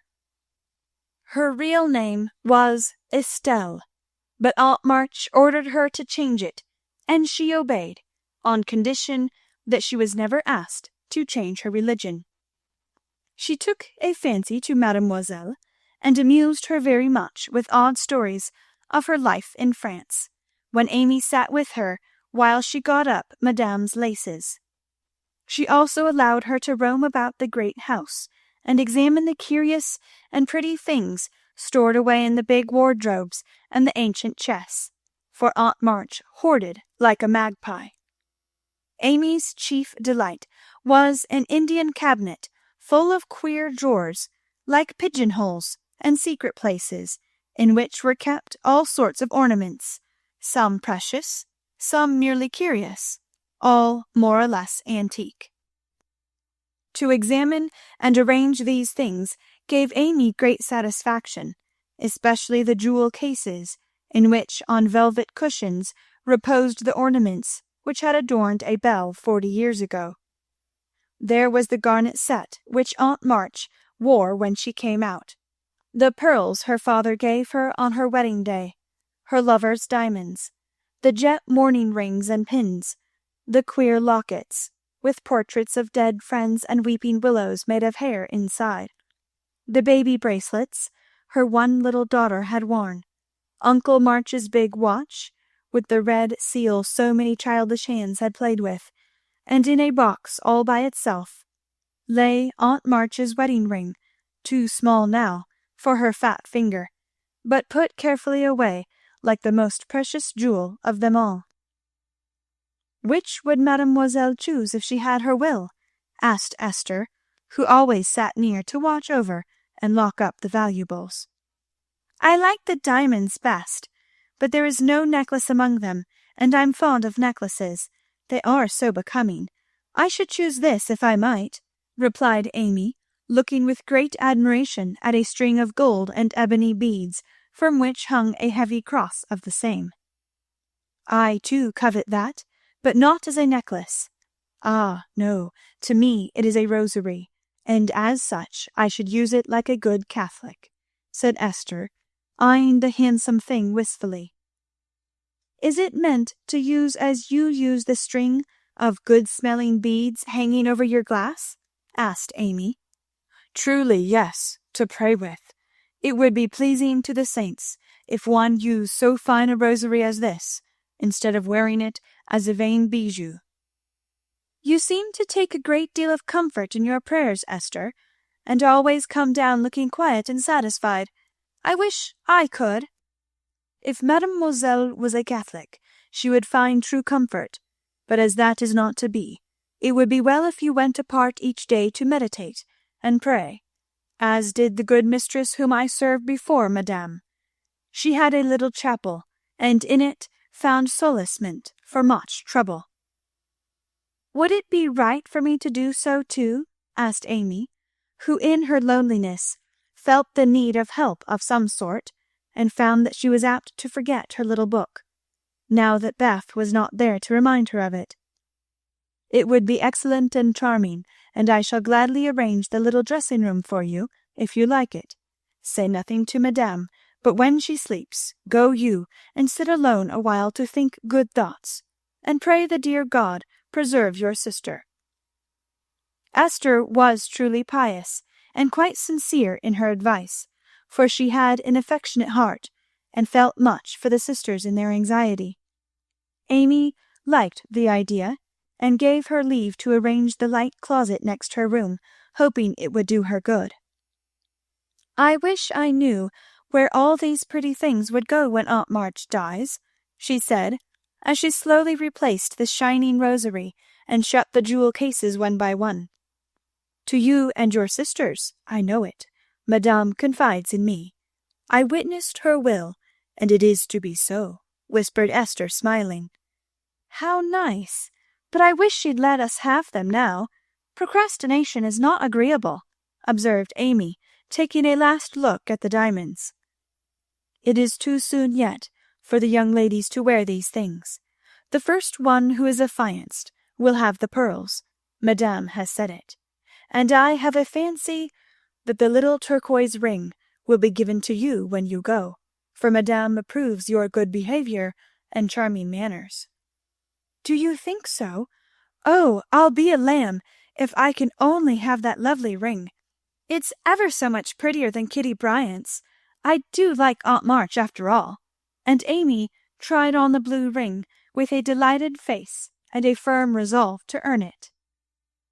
From that day she was a model of obedience, and the old lady complacently admired the success of her training. Esther fitted up the closet with a little table, placed a footstool before it, and over it a picture taken from one of the shut-up rooms. She thought it was of no great value, but being appropriate, she borrowed it, well knowing that Madame would never know it, nor care if she did. It was, however, a very valuable copy of one of the famous pictures of the world, and Amy's beauty-loving eyes were never tired of looking up at that sweet face of the Divine Mother, while her tender thoughts of her own were busy at her heart. On the table she laid her little Testament and hymn book, kept a vase always full of the best flowers Laurie brought her, and came every day to sit alone, thinking good thoughts, and praying the dear God to preserve her sister. Esther had given her a rosary of black beads with a silver cross, but Amy hung it up and did not use it, feeling doubtful as to its fitness for Protestant prayers. The little girl was very sincere in all this, for being left alone outside the safe home nest, she felt the need of some kind hand to hold by, so sorely that she instinctively turned to the strong and tender friend whose fatherly love most closely surrounds his little children. She missed her mother's help to understand and rule herself, but having been taught where to look, she did her best to find the way and walk in it confidingly. But Amy was a young pilgrim, and just now her burden seemed very heavy. She tried to forget herself, to keep cheerful and be satisfied with doing right, though no one saw or praised her for it. In her first effort at being very, very good, she decided to make her will, as Aunt March had done, so that if she did fall ill and die, her possessions might be justly and generously divided. It cost her a pang even to think of giving up the little treasures, which in her eyes were as precious as the old lady's jewels. During one of her play hours, she wrote out the important document as well as she could, with some help from Esther as to the certain legal terms, and when the good-natured Frenchwoman had signed her name, Amy felt relieved and laid it by to show Laurie, whom she wanted as a second witness. As it was a rainy day, she went upstairs to amuse herself in one of the large chambers, and took Polly with her for company. In this room there was a wardrobe full of old-fashioned costumes with which Esther allowed her to play, and it was her favourite amusement to array herself in the faded brocades and parade up and down before the long mirror, making stately curtsies, and sweeping her train about with a rustle which delighted her ears. So busy was she on this day that she did not hear Laurie's ring, nor see his face peeping in at her as she gravely promenaded to and fro, flirting her fan and tossing her head, on which she wore a great pink turban, contrasting oddly with her blue brocade dress and yellow quilted petticoat. She was obliged to walk carefully, for she had on high-heeled shoes, and as Laurie told Joe afterward, it was a comical sight to see her mince along in her gay suit, with Polly sidling and bridling just behind her, imitating her as well as he could, and occasionally stopping to laugh or exclaim, "Ain't we fine? Get along, you fright! Hold your tongue! Kiss me, dear! Ha ha!" Having with difficulty restrained an explosion of merriment, lest it should offend her Majesty, Laurie tapped and was graciously received. "Sit down and rest while I put these things away. Then I want to consult you about a very serious matter," said Amy, when she had shown her splendour and driven Polly into a corner. "That bird is the trial of my life," she continued, removing the pink mountain from her head, while Laurie seated himself astride a chair. "Yesterday, when Aunt was asleep and I was trying to be as still as a mouse, Polly began to squall and flap about in his cage, so I went to let him out, and found a big spider there. I poked it out and ran it under the bookcase. Polly marched straight after it, stooped down and peeped under the bookcase, saying in his funny way with a cock of his eye, 'Come out and take a walk, my dear.' I couldn't help laughing, which made Polly swear, and Aunt woke up and scolded us both." "Did the spider accept the old fellow's invitation?" asked Laurie, yawning. "Yes, out it came, and away ran Polly, frightened to death, and scrambled up on Aunt's chair, calling out, 'Catch her, catch her, catch her,' as I chased the spider." "That's a lie, oh Lor!" cried the parrot, pecking at Laurie's toes. "I'd wring your neck if you were mine, you old torment," cried Laurie, shaking his fist at the bird, who put his head on one side and gravely croaked, "Olly lur, bless your buttons, dear." "Now I'm ready," said Amy, shutting the wardrobe and taking a piece of paper out of her pocket. "I want you to read that, please, and tell me if it is legal and right. I felt I ought to do it, for life is uncertain, and I don't want any ill feeling over my tomb." Laurie bit his lips, and turning a little from the pensive speaker, read the following document with praiseworthy gravity, considering the spelling. "My last will and testament. I, Amy Curtis March, being in my sane mind, go give and bequeath all my earthly property, viz. to wit, namely, to my father, my best pictures, sketches, maps, and works of art, including frames. Also, my $100 to do what he likes with. To my mother, all my clothes, except the blue apron with pockets. Also my likeness, and my medal, with much love. To my dear sister Margaret, I give my turquoise ring, if I get it. Also my green box with the doves on it. Also my piece of real lace for her neck, and my sketch of her as a memorial of her little girl. To Joe I leave my breastpin, the one mended with sealing wax. Also my bronze inkstand, she lost the cover, and my most precious plaster rabbit, because I am sorry I burned up her story. To Beth, if she lives after me, I give my dolls and the little bureau, my fan, my linen collars, and my new slippers, if she can wear them, being thin, when she gets well.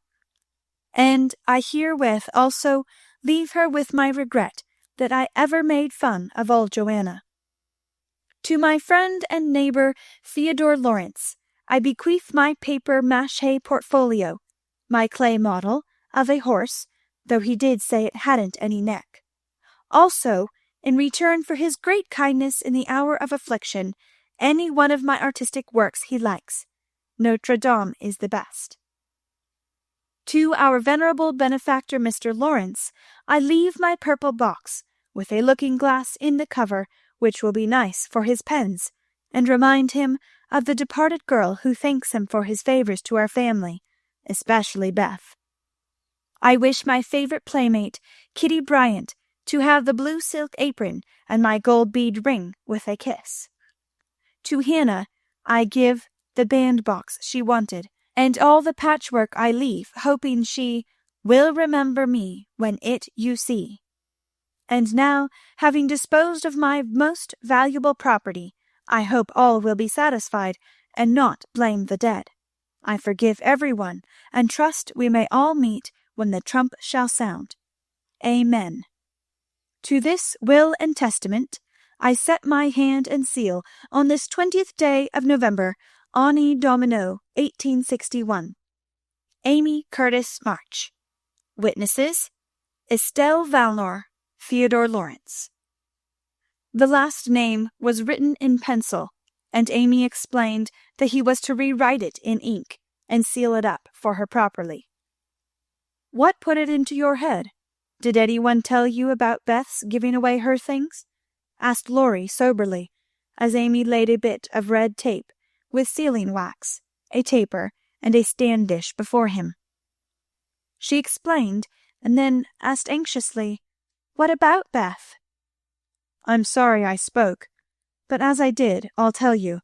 She felt so ill one day that she told Joe she wanted to give her piano to Meg, her cats to you, and the poor old doll to Joe, who would love it for her sake. She was sorry she had so little to give, and left locks of hair to the rest of us, and her best love to Grandpa. She never thought of a will." Laurie was signing and sealing as he spoke, and did not look up till a great tear dropped on the paper. Amy's face was full of trouble, but she only said, "Don't people put sort of postscripts to their wills sometimes?" "Yes, codicils they call them."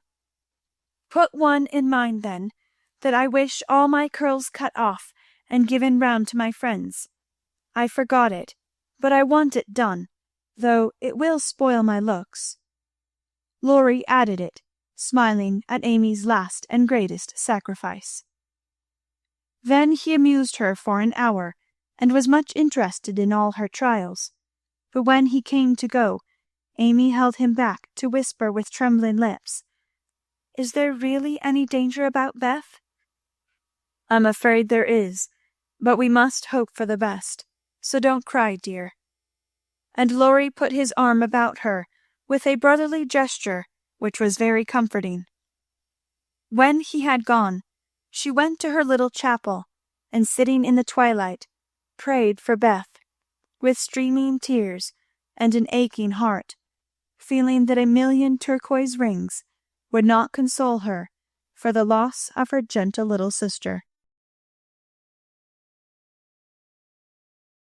Chapter 20. Confidential. I don't think I have any words in which to tell the meeting of the mother and daughters.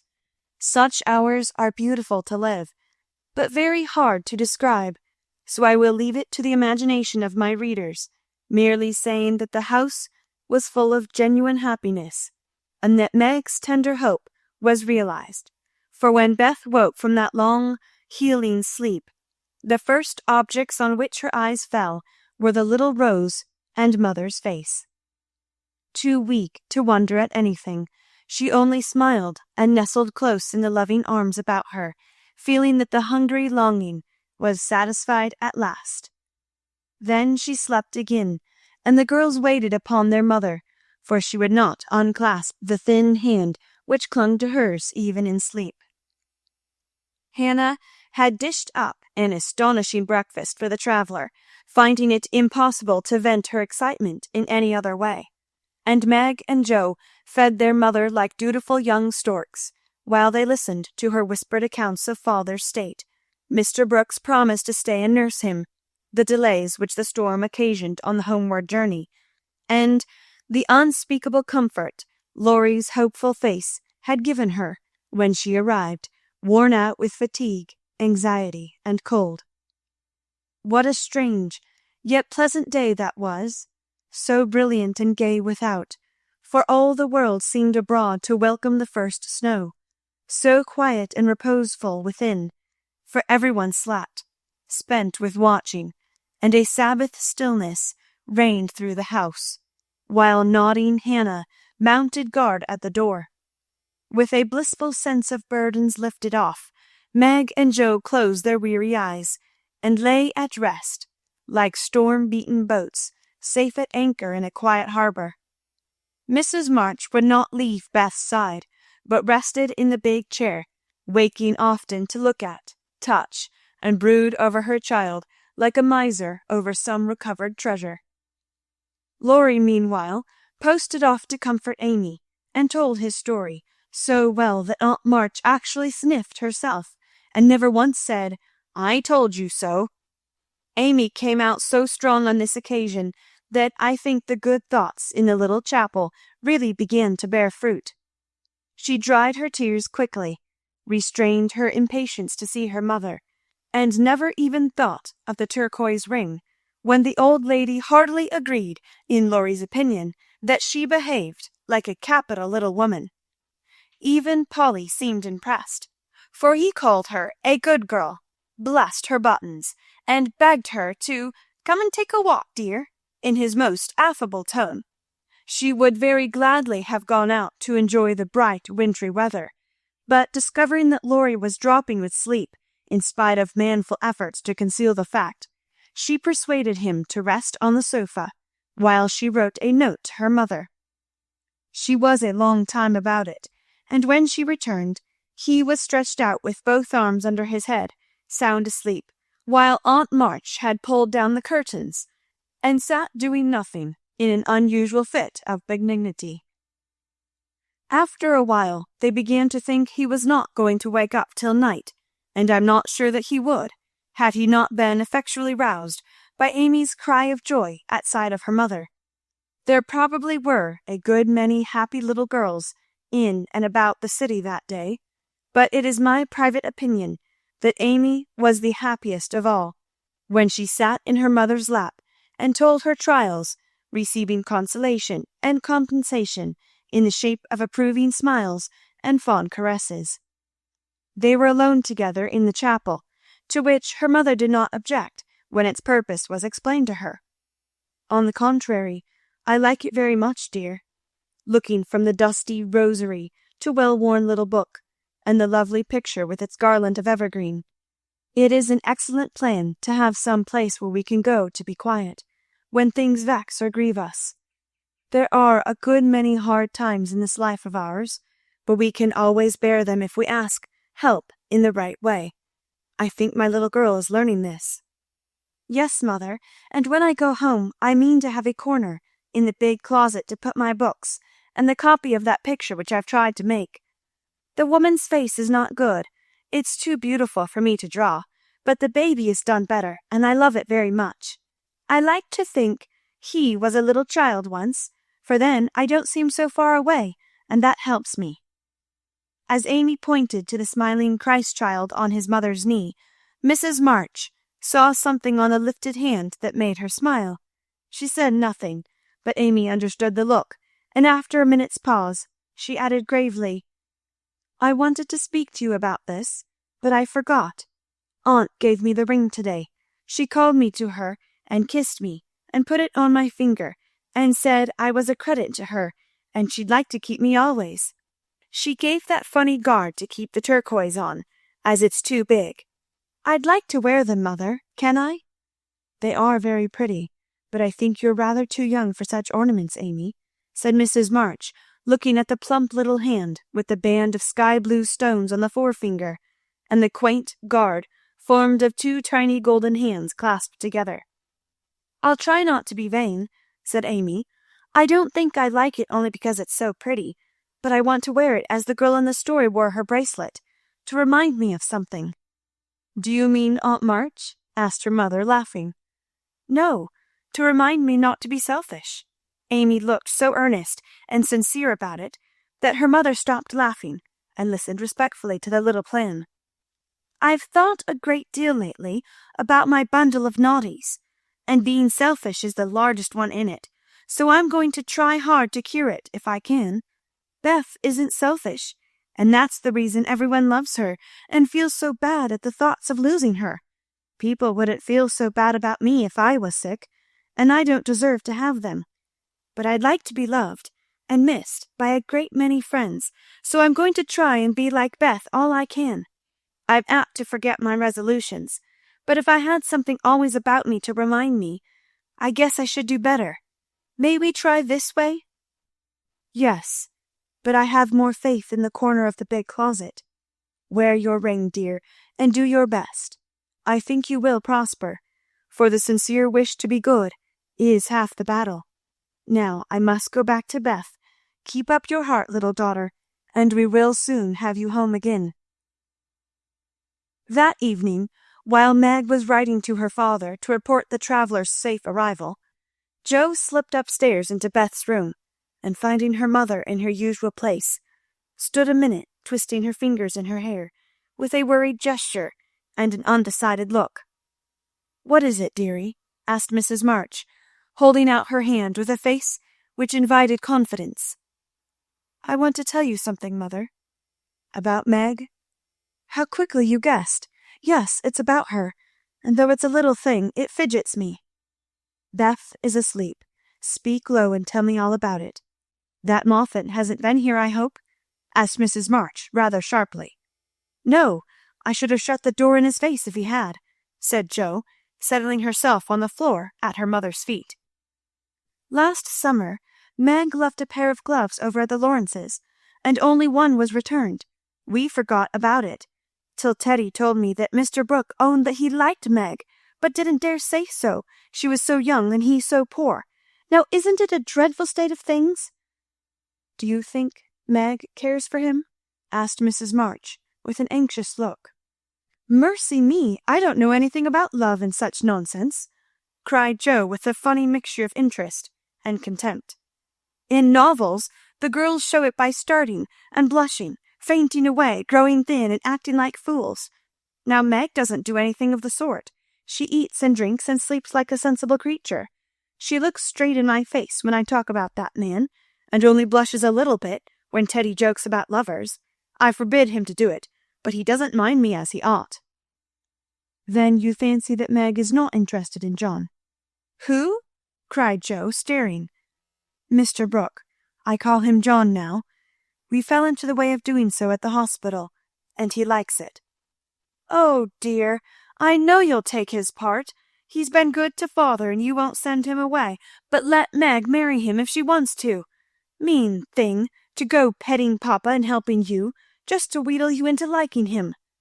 And Jo pulled her hair again with a wrathful tweak. "My dear, don't get angry about it, and I will tell you how it happened. John went with me at Mr. Lawrence's request, and was so devoted to poor father that we couldn't help getting fond of him. He was perfectly open and honourable about Meg, for he told us he loved her, but would earn a comfortable home before he asked her to marry him. He only wanted our leave to love her and work for her, and the right to make her love him if he could. He is a truly excellent young man, and we could not refuse to listen to him, but I will not consent to Meg's engaging herself so young." "Of course not. It would be idiotic. I knew there was mischief brewing. I felt it, and now it's worse than I imagined. I just wish I could marry Meg myself, and keep her safe in the family." This odd arrangement made Mrs. March smile, but she said gravely, "Jo, I confide in you, and don't wish you to say anything to Meg yet. When John comes back, and I see them together, I can judge better of her feelings toward him. She'll see those handsome eyes that she talks about, and then it will be all up with her. She's got such a soft heart, it will melt like butter in the sun if anyone looks sentimentally at her. She read the short reports he sent more than she did your letters, and pinched me when I spoke of it, and likes brown eyes, and doesn't think John an ugly name, and she'll go and fall in love, and there's an end of peace and fun and cozy times together. I see it all. They'll go lovering around the house, and we shall have to dodge. Meg will be absorbed and no good to me any more. Brooke will scratch up a fortune somehow, carry her off, and make a hole in the family, and I shall break my heart, and everything will be abominably uncomfortable. Oh, dear me, why weren't we all boys? Then there wouldn't be any bother." Jo leaned her chin on her knees in a disconsolate attitude, and shook her fist at the reprehensible John. Mrs. March sighed, and Jo looked up with an air of relief. "You don't like it, mother? I'm glad of it. Let's send him about his business, and not tell Meg a word of it, but all be happy together as we always have been." "I did wrong to sigh, Jo. It is natural and right you should all go to homes of your own in time. But I do want to keep my girls as long as I can, and I am sorry that this has happened so soon, for Meg is only 17, and it will be some years before John can make a home for her. Your father and I have agreed that she shall not bind herself in any way, nor be married before 20. If she and John love one another, they can wait, and test the love by doing so. She is conscientious, and I have no fear of her treating him unkindly. My pretty, tender-hearted girl, I hope things will go happily with her." "Hadn't you rather have her marry a rich man?" asked Jo, as her mother's voice faltered a little over the last words. "Money is a good and useful thing, Jo, and I hope my girls will never feel the need of it too bitterly, nor be tempted by too much. I should like to know that John was firmly established in some good business, which gave him an income large enough to keep free from debt, and make Meg comfortable. I'm not ambitious for a splendid fortune, a fashionable position, or a great name for my girls. If rank and money come with love and virtue also, I should accept them gratefully, and enjoy your good fortune. But I know by experience how much genuine happiness can be had in a plain little house, where the daily bread is earned, and some privations give sweetness to the few pleasures. I am content to see Meg begin humbly, for if I am not mistaken, she will be rich in the possession of a good man's heart, and that is better than a fortune." "I understand, mother, and quite agree, but I'm disappointed about Meg, for I'd planned to have her marry Teddy by and by, and sit in the lap of luxury all her days. Wouldn't it be nice?" asked Jo, looking up with a brighter face. "He is younger than she, you know," began Mrs. March, but Jo broke in. "Only a little. He's old for his age, and tall, and can be quite grown up in his manners if he likes. Then he's rich and generous and good, and loves us all, and I say it's a pity my plan is spoiled." "I'm afraid Laurie is hardly grown up enough for Meg, and altogether too much of a weathercock just now for any one to depend on. Don't make plans, Jo, but let time and their own hearts mate your friends. We can't meddle safely in such matters, and had better not get romantic rubbish, as you call it, into our heads, lest it spoil our friendship." "Well, I won't, but I hate to see things going all crisscross and getting snarled up, when a pull here and a snip there would straighten it out. I wish wearing flat irons on our heads would keep us from growing up. But buds will be roses, and kittens cats. More's the pity." "What's that about flat irons and cats?" asked Meg, as she crept into the room, with the finished letter in her hand. "Only one of my stupid speeches. I'm going to bed. Come, Peggy," said Jo, unfolding herself like an animated puzzle. "Quite right, and beautifully written. Please add that I send my love to John," said Mrs. March, as she glanced over the letter and gave it back. "Do you call him John?" asked Meg, smiling with her innocent eyes looking down into her mother's. "Yes, he has been like a son to us, and we are very fond of him," replied Mrs. March, returning the look with a keen one. "I'm glad of that. He is so lonely. Good night, mother dear. "It is so inexpressibly comfortable to have you here," was Meg's answer. The kiss her mother gave her was a very tender one, and as she went away, Mrs. March said, with a mixture of satisfaction and regret, "She does not love John yet, but will soon learn to." Chapter 21. Laurie Makes Mischief, and Joe Makes Peace. Joe's face was a study next day, for the secret rather weighed upon her, and she found it hard not to look mysterious and important. Meg observed it, but did not trouble herself to make inquiries, for she had learned that the best way to manage Joe was by the law of contraries, so she felt sure of being told everything if she did not ask. She was rather surprised, therefore, when the silence remained unbroken, and Joe assumed a patronizing air which decidedly aggravated Meg, who in turn assumed an air of dignified reserve and devoted herself to her mother. This left Joe to her own devices, for Mrs. March had taken her place as nurse and bade her rest, exercise, and amuse herself after her long confinement. Amy being gone, Laurie was her only refuge, and much as she enjoyed his society, she rather dreaded him just then, for he was an incorrigible tease, and she feared he would coax the secret from her. She was quite right, for the mischief-loving lad no sooner suspected a mystery than he set himself to find it out, and led Joe a trying life of it.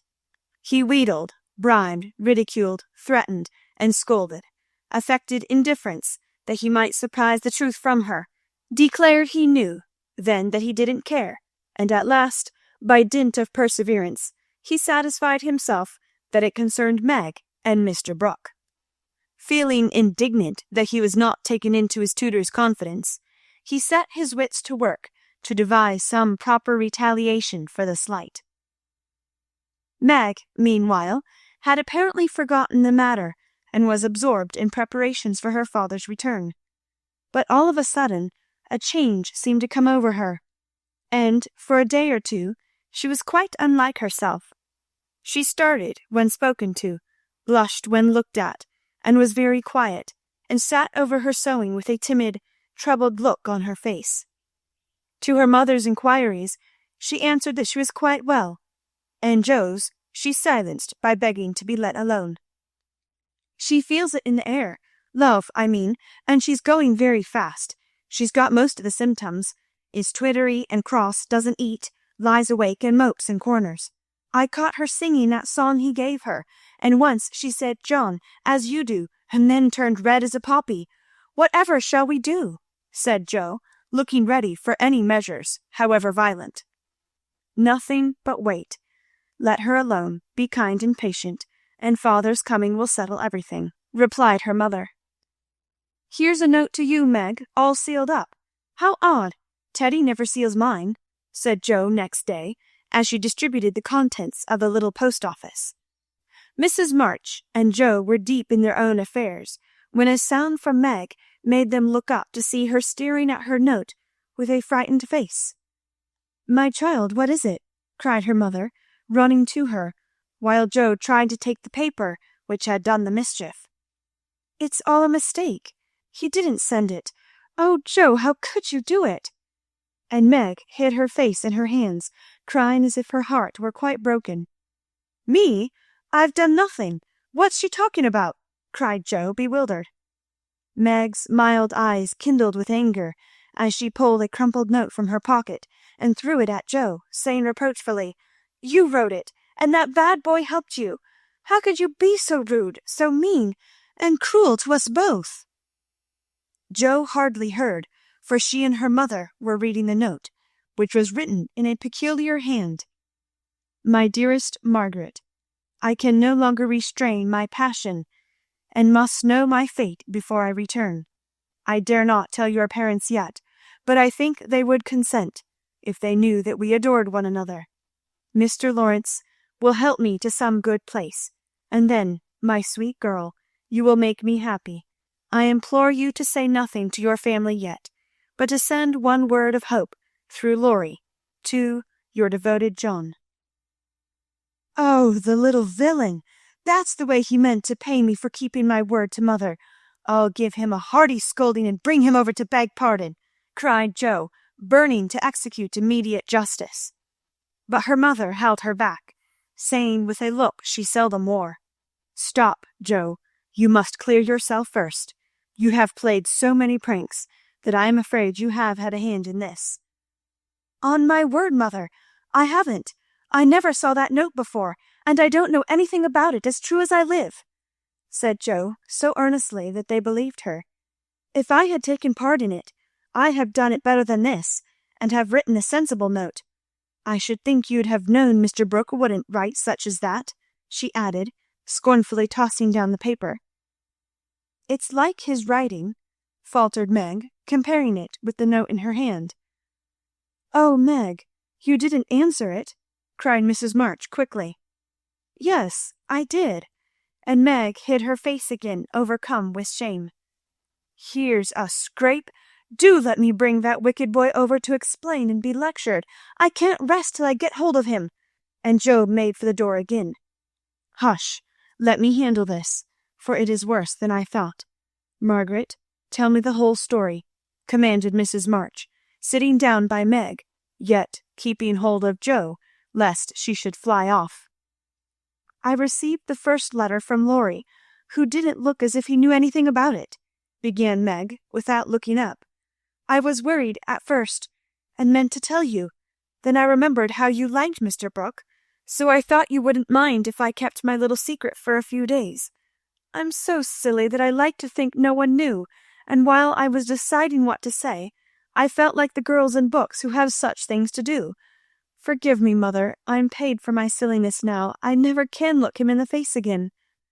What did you say to him? Asked Mrs. March. I only said I was too young to do anything about it yet, that I didn't wish to have secrets from you, and he must speak to father. I was very grateful for his kindness, and would be his friend, but nothing more for a long while. Mrs. March smiled, as if well pleased, and Jo clapped her hands, exclaiming with a laugh, You are almost equal to Caroline Percy, who has a pattern of prudence. Tell on, Meg, what did he say to that? He writes in a different way entirely, telling me that he never sent any love letter at all, and is very sorry that my roguish sister Jo should take liberties with our names. It's very kind and respectful, but think how dreadful for me. Meg leaned against her mother, looking the image of despair, and Jo tramped about the room, calling Laurie names. All of a sudden, she stopped, caught up the two notes, and after looking at them closely, said decidedly, I don't believe Brooke ever saw either of these letters. Teddy wrote both, and keeps yours to crow over me with, because I wouldn't tell him my secret. Don't have secrets, Jo. Tell it to mother and keep out of trouble, as I should have done, said Meg, warningly. Bless you, child, mother told me. That will do, Jo. I'll comfort Meg, while you go and get Laurie. I shall sift the matter to the bottom, and put a stop to such pranks at once. Away ran Jo, and Mrs. March gently told Meg Mr. Brooke's real feelings.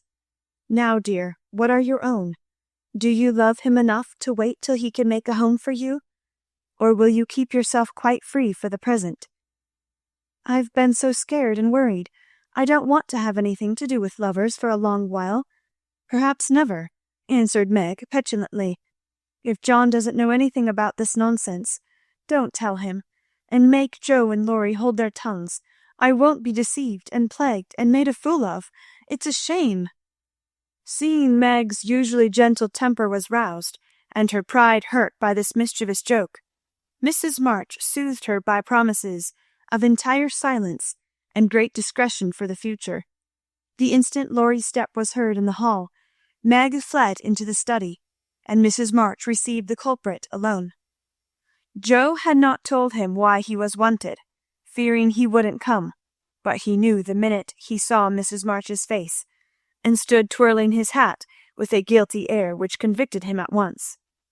Jo was dismissed, but chose to march up and down the hall like a sentinel, having some fear that the prisoner might bolt.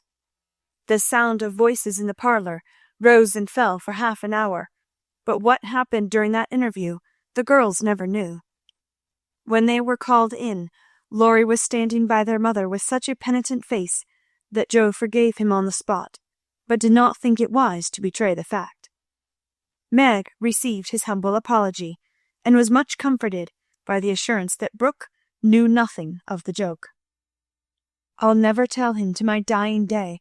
Wild horses shan't drag it out of me, so you'll forgive me, Meg, and I'll do anything to show how out-and-out sorry I am," he added, looking very much ashamed of himself. "I'll try, but it was a very ungentlemanly thing to do. I didn't think you could be so sly and malicious, Laurie," replied Meg, trying to hide her maidenly confusion under a gravely reproachful air. "It was altogether abominable, and I don't deserve to be spoken to for a month. But you will, though, won't you?" And Laurie folded his hands together with such an imploring gesture as he spoke in his irresistibly persuasive tone that it was impossible to frown upon him in spite of his scandalous behavior. Meg pardoned him, and Mrs. March's grave face relaxed, in spite of her efforts to keep sober, when she heard him declare that he would atone for his sins by all sorts of penances, and abase himself like a worm before the injured damsel. Joe stood aloof, meanwhile, trying to harden her heart against him, and succeeding only in primming up her face into an expression of entire disapprobation. Laurie looked at her once or twice, but as she showed no sign of relenting, he felt injured, and turned his back on her till the others were done with him, when he made her a low bow and walked off without a word. As soon as he had gone, she wished she had been more forgiving, and when Meg and her mother went upstairs, she felt lonely and longed for Teddy. After resisting for some time, she yielded to the impulse, and armed with a book to return, went over to the big house. "Is Mr. Lawrence in?" asked Joe of a housemaid who was coming downstairs. "Yes, miss, but I don't believe he's seeable just yet." "Why not? Is he ill?" "La, no, miss, but he's had a scene with Mr. Laurie, who is in one of his tantrums about something, which vexes the old gentleman, so I dursn't go nigh him." "Where is Laurie?" "Shut up in his room, and he won't answer though I've been a-tapping. I don't know what's to become of the dinner, for it's ready, and there's no one to eat it." "I'll go and see what the matter is. I'm not afraid of either of them." Up went Joe, and knocked smartly on the door of Laurie's little study. "Stop that, or I'll open the door and make you," called out the young gentleman in a threatening tone. Joe immediately knocked again. The door flew open, and in she bounced before Laurie could recover from his surprise. Seeing that he really was out of temper, Joe, who knew how to manage him, assumed a contrite expression, and going artistically down upon her knees, said meekly, "Please forgive me for being so cross. I came to make it up, and can't go away till I have." "It's all right. Get up and don't be a goose, Joe," was the cavalier reply to her petition. "Thank you, I will. Could I ask what's the matter? You don't look exactly easy in your mind." "I've been shaken, and I won't bear it," growled Laurie indignantly. "Who did it?" demanded Joe. "Grandfather. If it had been anyone else I'd have—" And the injured youth finished his sentence by an energetic gesture of the right arm. "That's nothing. I often shake you, and you don't mind," said Joe soothingly. "Pooh, you're a girl, and it's fun, but I'll allow no man to shake me." "I don't think anyone would care to try it, if you looked as much like a thundercloud as you do now. Why were you treated so?" "Just because I wouldn't say what your mother wanted me for. I'd promised not to tell, and of course I wasn't going to break my word." "Couldn't you satisfy your grandpa in any other way?" "No, he would have the truth, the whole truth, and nothing but the truth. I'd have told my part of the scrape, if I could, without bringing Meg in. As I couldn't, I held my tongue, and bore the scolding till the old gentleman collared me. Then I bolted for fear I should forget myself." "It wasn't nice, but he's sorry, I know, so go down and make up. I'll help you." Hanged if I do. I'm not going to be lectured and pummeled by everyone, just for a bit of a frolic. I was sorry about Meg and begged pardon like a man, but I won't do it again when I wasn't in the wrong. He didn't know that. He ought to trust me and not act as if I was a baby. It's no use, Joe. He's got to learn that I'm able to take care of myself and don't need anyone's apron string to hold on by. What pepper pots you are, sighed Joe. How do you mean to settle this affair? Well, he ought to beg pardon, and believe me when I say I can't tell him what the fuss is about. Bless you, he won't do that. I won't go down till he does. Now, Teddy, be sensible. Let it pass and I'll explain what I can. You can't stay here, so what's the use of being melodramatic? I don't intend to stay here long anyway. I'll slip off and take a journey somewhere, and when Grandpa misses me he'll come round fast enough.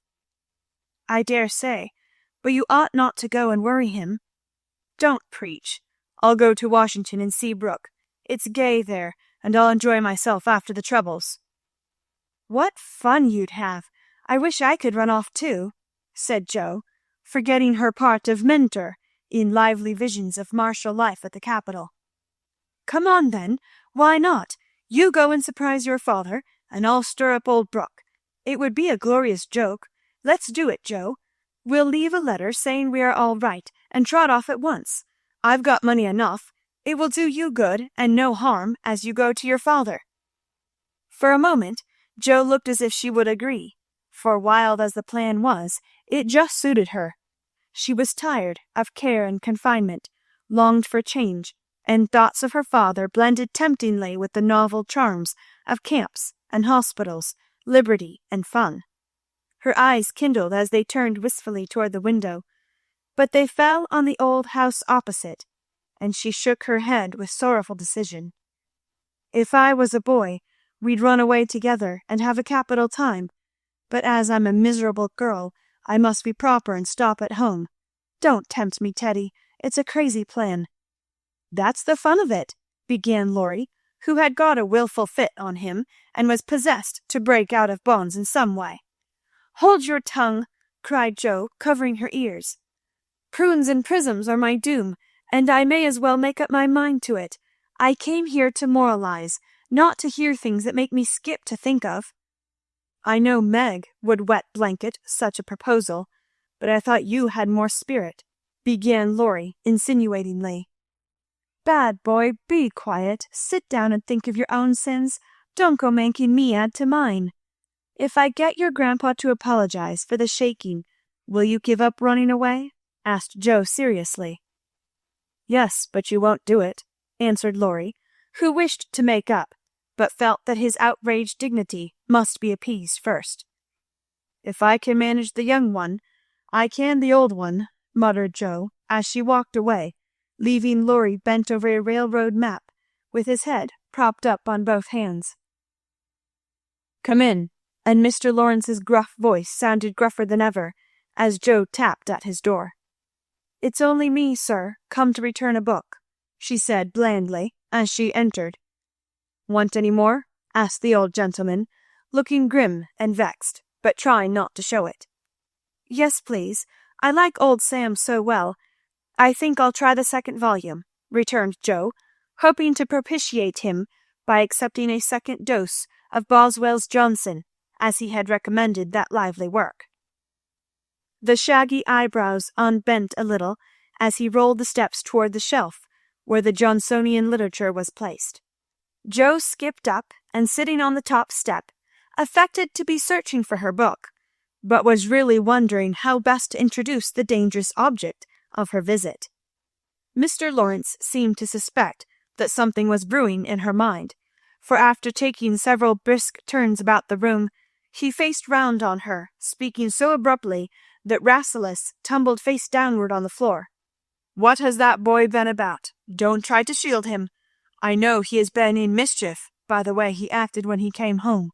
I can't get a word from him, and when I threatened to shake the truth out of him, he bolted upstairs and locked himself into his room. He did wrong, but we forgave him, and all promised not to say a word to anyone, began Joe reluctantly. That won't do. He shall not shelter himself behind a promise from you soft-hearted girls. If he's done anything amiss, he shall confess, beg pardon, and be punished. Out with it, Joe. I won't be kept in the dark."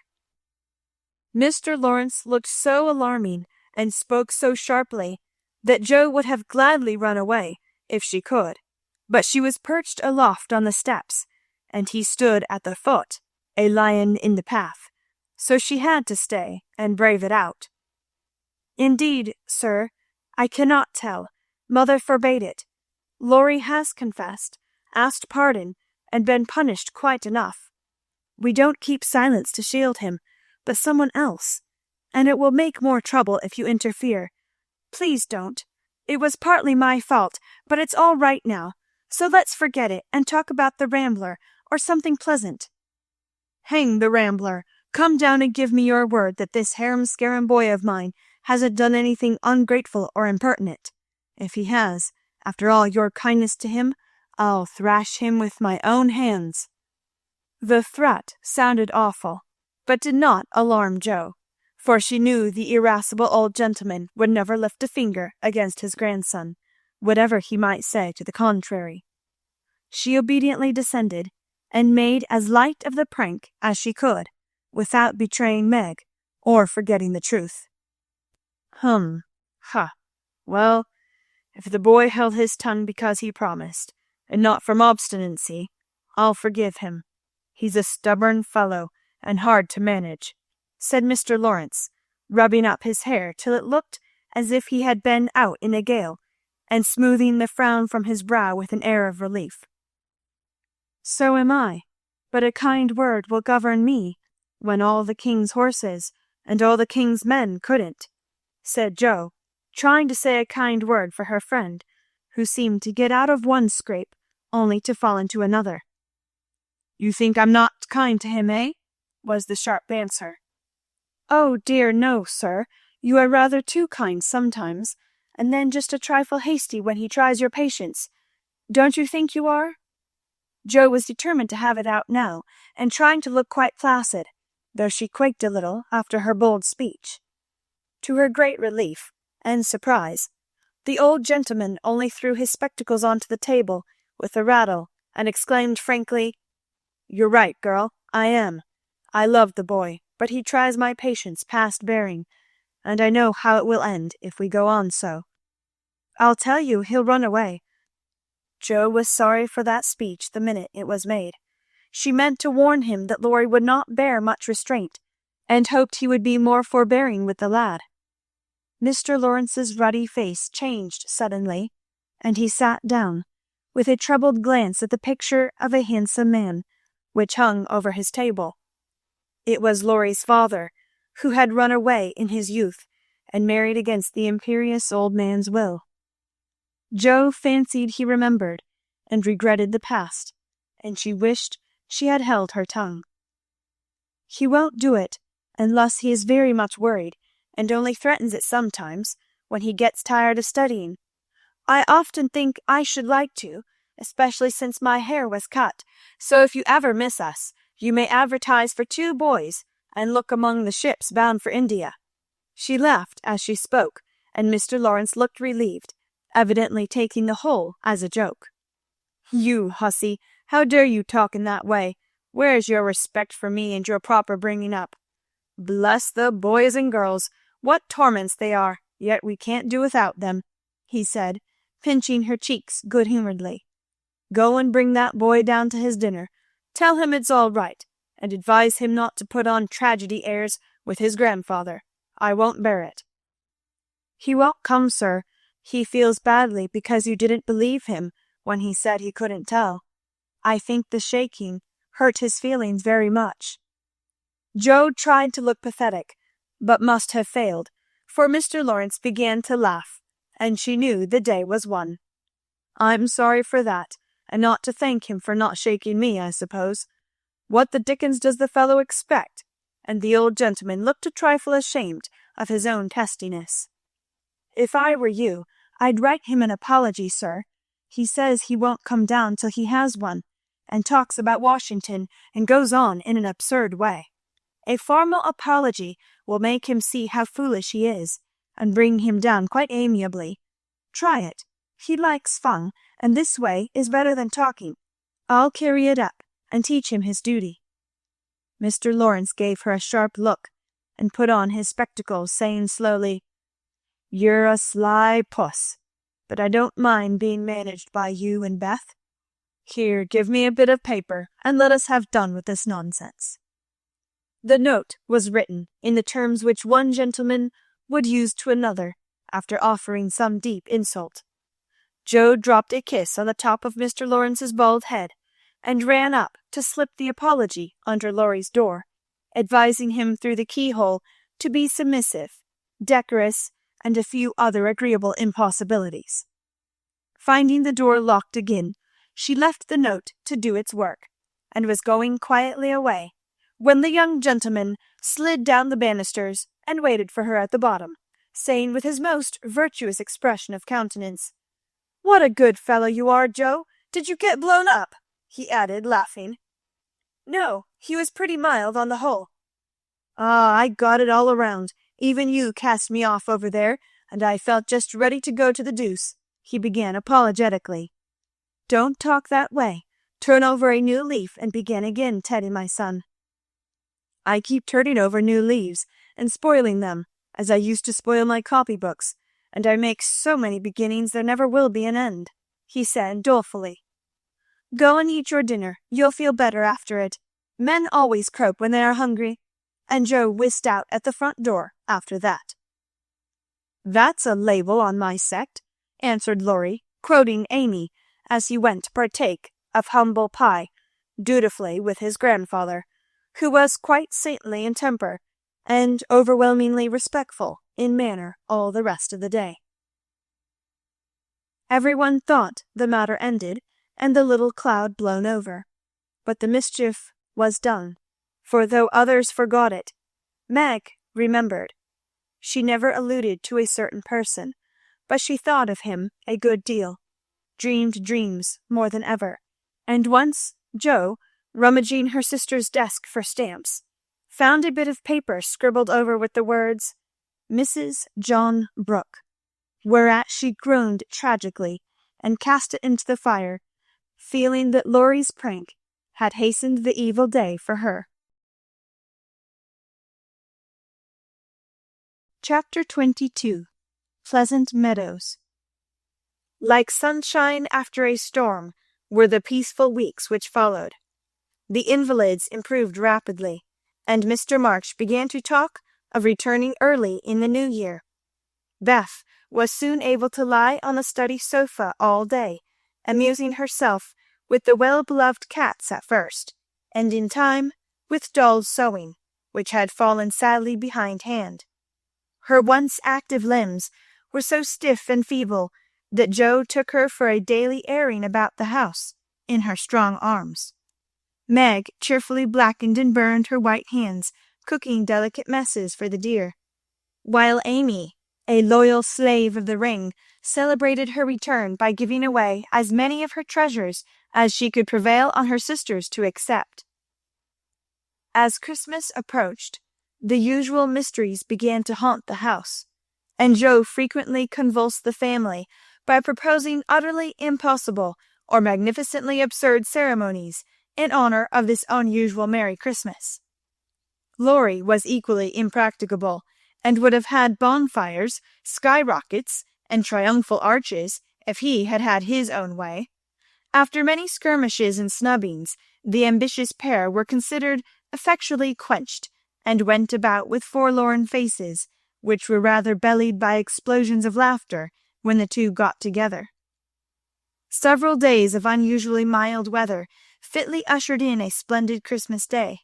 Hannah felt in her bones that it was going to be an unusually fine day, and she proved herself a true prophetess, for everybody and everything seemed bound to produce a grand success. To begin with, Mr. March wrote that he should soon be with them. Then Beth felt uncommonly well that morning, and being dressed in her mother's gift, a soft crimson merino wrapper, was borne in high triumph to to the window to behold the offering of Joe and Laurie. The unquenchables had done their best to be worthy of the name, for like elves they had worked by night and conjured up a comical surprise. Out in the garden stood a stately snow maiden, crowned with holly, bearing a basket of fruit and flowers in one hand, a great roll of music in the other, a perfect rainbow of an afghan round her chilly shoulders, and a Christmas carol issuing from her lips on a pink paper streamer. The Jungfrau to Beth. God bless you, dear Queen Bess, may nothing you dismay, but health and peace and happiness be yours this Christmas day. Here's fruit to feed our busy bee, and flowers for her nose. Here's music for her peony, and Afghan for her toes. A portrait of Joanna, see, by Raphael No. 2, who labored with great industry to make it fair and true. Except a ribbon red, I beg, for Madame Purr's tail, and ice cream made by lovely Peg, a Mont Blanc in a pail. Their dearest love my makers laid within my breast of snow. Accept it, and the Alpine maid, from Laurie and from Joe. How Beth laughed when she saw it! How Laurie ran up and down to bring in the gifts, and what ridiculous speeches Joe made as she presented them. I'm so full of happiness that if father was only here I couldn't hold one drop more, said Beth, quite sighing with contentment, as Joe carried her off to the study to rest after the excitement, and to refresh herself with some of the delicious grapes the Jungfrau had sent her. So am I, added Joe, slapping the pocket wherein reposed the long-desired Undinen Sintram. I'm sure I am, echoed Amy, poring over the engraved copy of the Madonna and Child which her mother had given her in a pretty frame. Of course I am, cried Meg, smoothing the silvery folds of her first silk dress, for Mr. Lawrence had insisted on giving it. How can I be otherwise? Said Mrs. March, gratefully, as her eyes went from her husband's letter to Beth's smiling face, and her hand caressed the brooch made of grey and golden, chestnut and dark brown hair which the girls had fastened on her breast. Now and then, in this workaday world, things do happen in the delightful storybook fashion, and what a comfort it is! Half an hour after everyone had said they were so happy they could only hold one drop more, the drop came. Laurie opened the parlor door and popped his head in very quietly. He might just as well have turned a somersault and uttered an Indian war whoop, for his face was so full of suppressed excitement, and his voice so treacherously joyful, that everyone jumped up, though he only said, in a queer breathless voice, "Here's another Christmas present for the March family." Before the words were well out of his mouth, he was whisked away somehow, and in his place appeared a tall man, muffled up to the eyes, leaning on the arm of another tall man, who tried to say something and couldn't. Of course, there was a general stampede, and for several minutes everybody seemed to lose their wits, for the strangest things were done, and no one said a word. Mr. March became invisible in the embrace of 4 pairs of loving arms. Jo disgraced herself by nearly fainting away, and had to be doctored by Laurie in the china closet. Mr. Brooke kissed Meg entirely by mistake, as he somewhat incoherently explained, and Amy, the dignified, tumbled over a stool, and never stopping to get up, hugged and cried over her father's boots in the most touching manner. Mrs. March was the first to recover herself, and held up her hand with a warning, "Hush, remember Beth." But it was too late.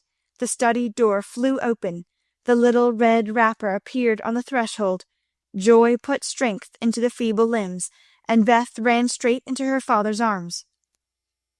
Never mind what happened just after that, for the full hearts overflowed, washing away the bitterness of the past, and leaving only the sweetness of the present. It was not at all romantic, but a hearty laugh set everybody straight again, for Hannah was discovered behind the door, sobbing over the fat turkey which she had forgotten to put down when she rushed up from the kitchen. As the laugh subsided, Mrs. March began to thank Mr. Brooke for his faithful care of her husband, at which Mr. Brooke suddenly remembered that Mr. March needed rest, and seizing Laurie, he precipitately retired. Then the two invalids were ordered to repose, which they did, by both sitting in one big chair and talking hard. Mr. March told how he had longed to surprise them, and how, when the fine weather came, he had been allowed by his doctor to take advantage of it, how devoted Brooke had been, and how he was altogether a most estimable and upright young man. Why Mr. March paused a minute just there, and after a glance at Meg, who was violently poking the fire, looked at his wife with an inquiring lift of his eyebrows, I will leave you to imagine. Also, why Mrs. March gently nodded her head and asked, rather abruptly, if he wouldn't like to have something to eat. Joe saw and understood the look, and she stalked grimly away to get wine and beef tea, muttering to herself as she slammed the door, I hate estimable young men with brown eyes. There never was such a Christmas dinner as they had that day. The fat turkey was a sight to behold when Hannah sent him up, stuffed, browned, and decorated. So was the plum pudding, which melted in one's mouth. Likewise the jellies, in which Amy revelled like a fly in a honey-pot. Everything turned out well, which was a mercy, Hannah said, for my mind was that flustered, mum, that it's a miracle I didn't roast the pudding and stuff the turkey with raisins, let alone bilin' of it in a cloth. Mr. Lawrence and his grandson dined with them, also Mr. Brooke, at whom Joe glowered darkly, to Laurie's infinite amusement.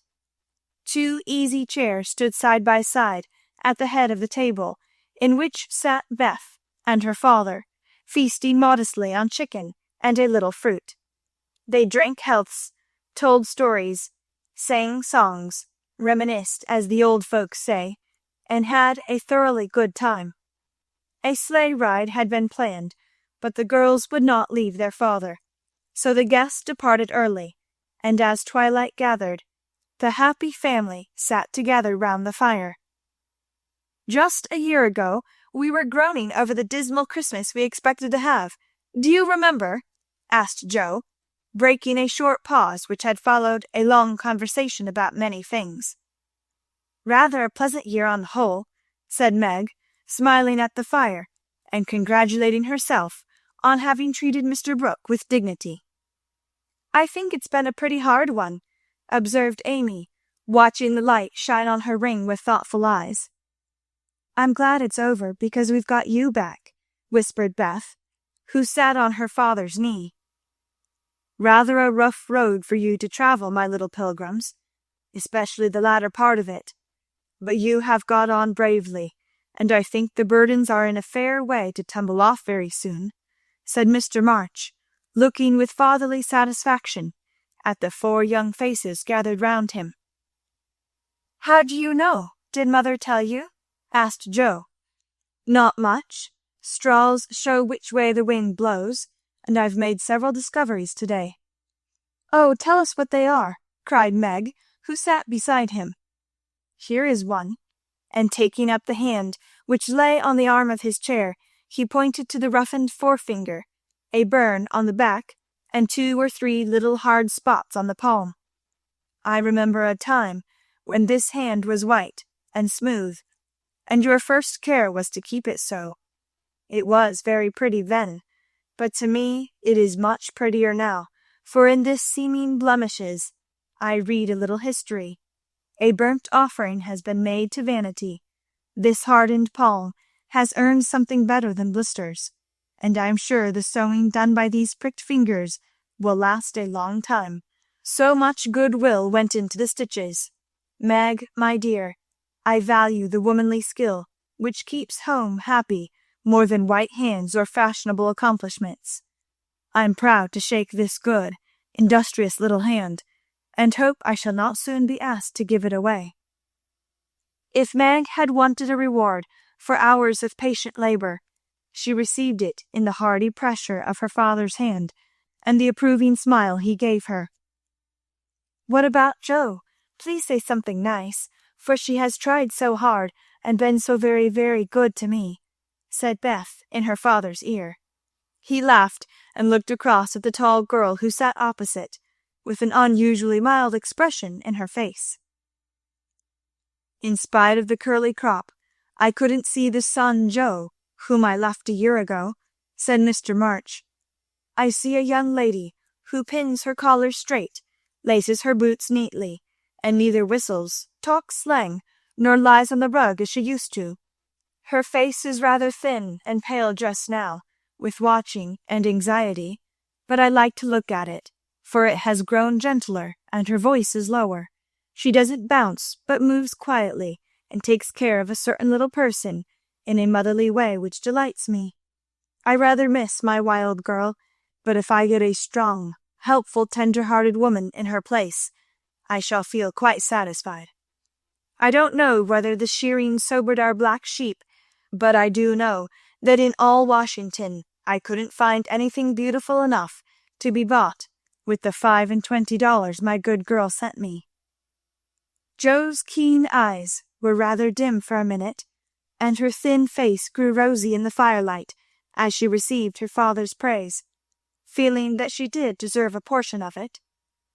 "Now, Beth," said Amy, longing for her turn, but ready to wait. "There's so little of her, I'm afraid to say much, for fear she will slip away altogether, though she is not so shy as she used to be," began their father cheerfully. But recollecting how nearly he had lost her, he held her close, saying tenderly, with her cheek against his own, "I've got you safe, my Beth, and I'll keep you so, please God." After a minute's silence, he looked down at Amy, who sat on the cricket at his feet, and said with a caress of the shining hair, "I observed that Amy took drumsticks at dinner, ran errands for her mother all the afternoon, gave Meg her place tonight, and has waited on every one with patience and good humour. I also observe that she does not fret much, nor look in the glass, and has not even mentioned a very pretty ring which she wears, so I conclude that she has learned to think of other people more and of herself less, and has decided to try and mold her character as carefully as she molds her little clay figures. I am glad of this, for though I should be very proud of a graceful statue made by her, I shall be infinitely prouder of a lovable daughter with a talent for making life beautiful to herself and others." "What are you thinking of, Beth?" asked Jo, when Amy had thanked her father and told about her ring. "I read in Pilgrim's Progress today how, after many troubles, Christian and Hopeful came to a pleasant green meadow where lilies bloomed all year round, and there they rested happily as we do now, before they went on to their journey's end," answered Beth, adding, as she slipped out of her father's arms and went to the instrument, "It's singing time now, and I want to be in my old place. I'll try to sing the song of the shepherd boy, which the Pilgrims heard. I made the music for father, because he likes the verses." So, sitting at the dear little piano, Beth softly touched the keys, and in the sweet voice they had never thought to hear again, sang to her own accompaniment the quaint hymn, which was a singularly fitting song for her. "He that is down need fear no fall, he that is low no pride, he that is humble ever shall have God to be his guide. I am content with what I have, little be it or much, and Lord, contentment still I crave, because thou savest such. Fullness to them a burden is, that go on pilgrimage. Here little, and hereafter bliss, is best from age to age." Chapter 23. Aunt March Settles the Question. Like bees swarming after their queen, mother and daughters hovered about Mr. March the next day, neglecting everything to look at, wait upon, and listen to the new invalid, who was in a fair way to be killed by kindness. as he sat propped up in a big chair by Beth's sofa, with the other three close by, and Hannah popping in her head now and then to peek at the dear man, nothing seemed needed to complete their happiness. But something was needed, and the elder ones felt it, though none confessed the fact. Mr. and Mrs. March looked at one another with an anxious expression, as their eyes followed Meg. Jo had sudden fits of sobriety, and was seen to shake her fist at Mr. Brooke's umbrella, which had been left in the hall. Meg was absent-minded, shy, and silent, started when the bell rang, and coloured when John's name was mentioned. Amy said, "Every one seemed waiting for something, and couldn't settle down, which is queer, since father was safe at home." And Beth innocently wondered why their neighbours didn't run over as usual. Laurie went by in the afternoon, and seeing Meg at the window, seemed suddenly possessed with a melodramatic fit, for he fell down on one knee in the snow, beat his breast, tore his hair, and clasped his hands imploringly, as if begging some boon. And when Meg told him to behave himself and go away, he wrung imaginary tears out of his handkerchief, and staggered round the corner as if in utter despair. "What does the goose mean?" said Meg, laughing and trying to look unconscious. "He's showing you how your John will go on by and by. Touching, isn't it?" answered Jo scornfully. "Don't say, 'my John.' It isn't proper or true." But Meg's voice lingered over the words, as if they sounded pleasant to her. "Please don't plague me, Jo. I've told you, I don't care much about him, and there isn't to be anything said, but we are all to be friendly and go on as before." "We can't, for something has been said, and Laurie's mischief has spoiled you for me. I see it, and so does mother. You are not like your old self a bit, and seem ever so far away from me. I don't mean to plague you, and will bear it like a man, but I do wish it was all settled. I hate to wait. So if you mean ever to do it, make haste and have it over quickly," said Jo pettishly. "I can't say anything till he speaks, and he won't because father said I was too young," began Meg, bending over her work with a queer little smile, which suggested that she did not quite agree with her father on that point. "If he did speak, you wouldn't know what to say, but would cry or blush, or let him have his own way, instead of giving a good, decided no. I'm not so silly and weak as you think. I know just what I should say, for I've planned it all, so I needn't be taken unawares. There's no knowing what may happen, and I wish to be prepared." Jo couldn't help smiling at the important air which Meg had unconsciously assumed, and which was as becoming as the pretty colour varying in her cheeks. "Would you mind telling me what you'd say?" asked Jo, more respectfully. "Not at all. You are 16 now, quite old enough to be my confidant, and my experience will be useful to you by and by, perhaps in your own affairs of this sort." "Don't mean to have any. It's fun to watch other people philander, but I should feel like a fool doing it myself," said Jo, looking alarmed at the thought. "I think not, if you liked anyone very much and he liked you." Meg spoke as if to herself, and glanced out at the lane, where she had often seen lovers walking together in the summer twilight. "I thought you were going to tell your speech to that man," said Jo, rudely shortening her sister's little reverie. "Oh, I should merely say, quite calmly and decidedly, 'Thank you, Mr. Brooke, you are very kind, but I agree with father that I am too young to enter into any engagement at present, so please say no more, but let us be friends as we were.'" That's stiff and cool enough. I don't believe you'll ever say it, and I know he won't be satisfied if you do. If he goes on like the rejected lovers in books, you'll give in rather than hurt his feelings." "No, I won't. I shall tell him I've made up my mind, and shall walk out of the room with dignity." Meg rose as she spoke, and was just going to rehearse the dignified exit, when a step in the hall made her fly into her seat and begin to sew as fast as if her life depended on finishing that particular scene in a given time.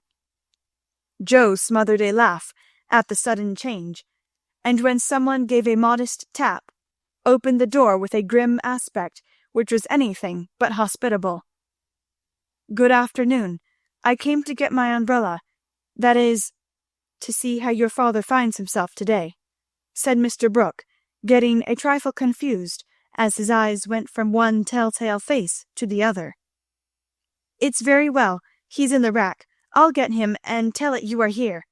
And having jumbled her father and the umbrella well together in her ply, Jo slipped out of the room to give Meg a chance to make her speech and air her dignity.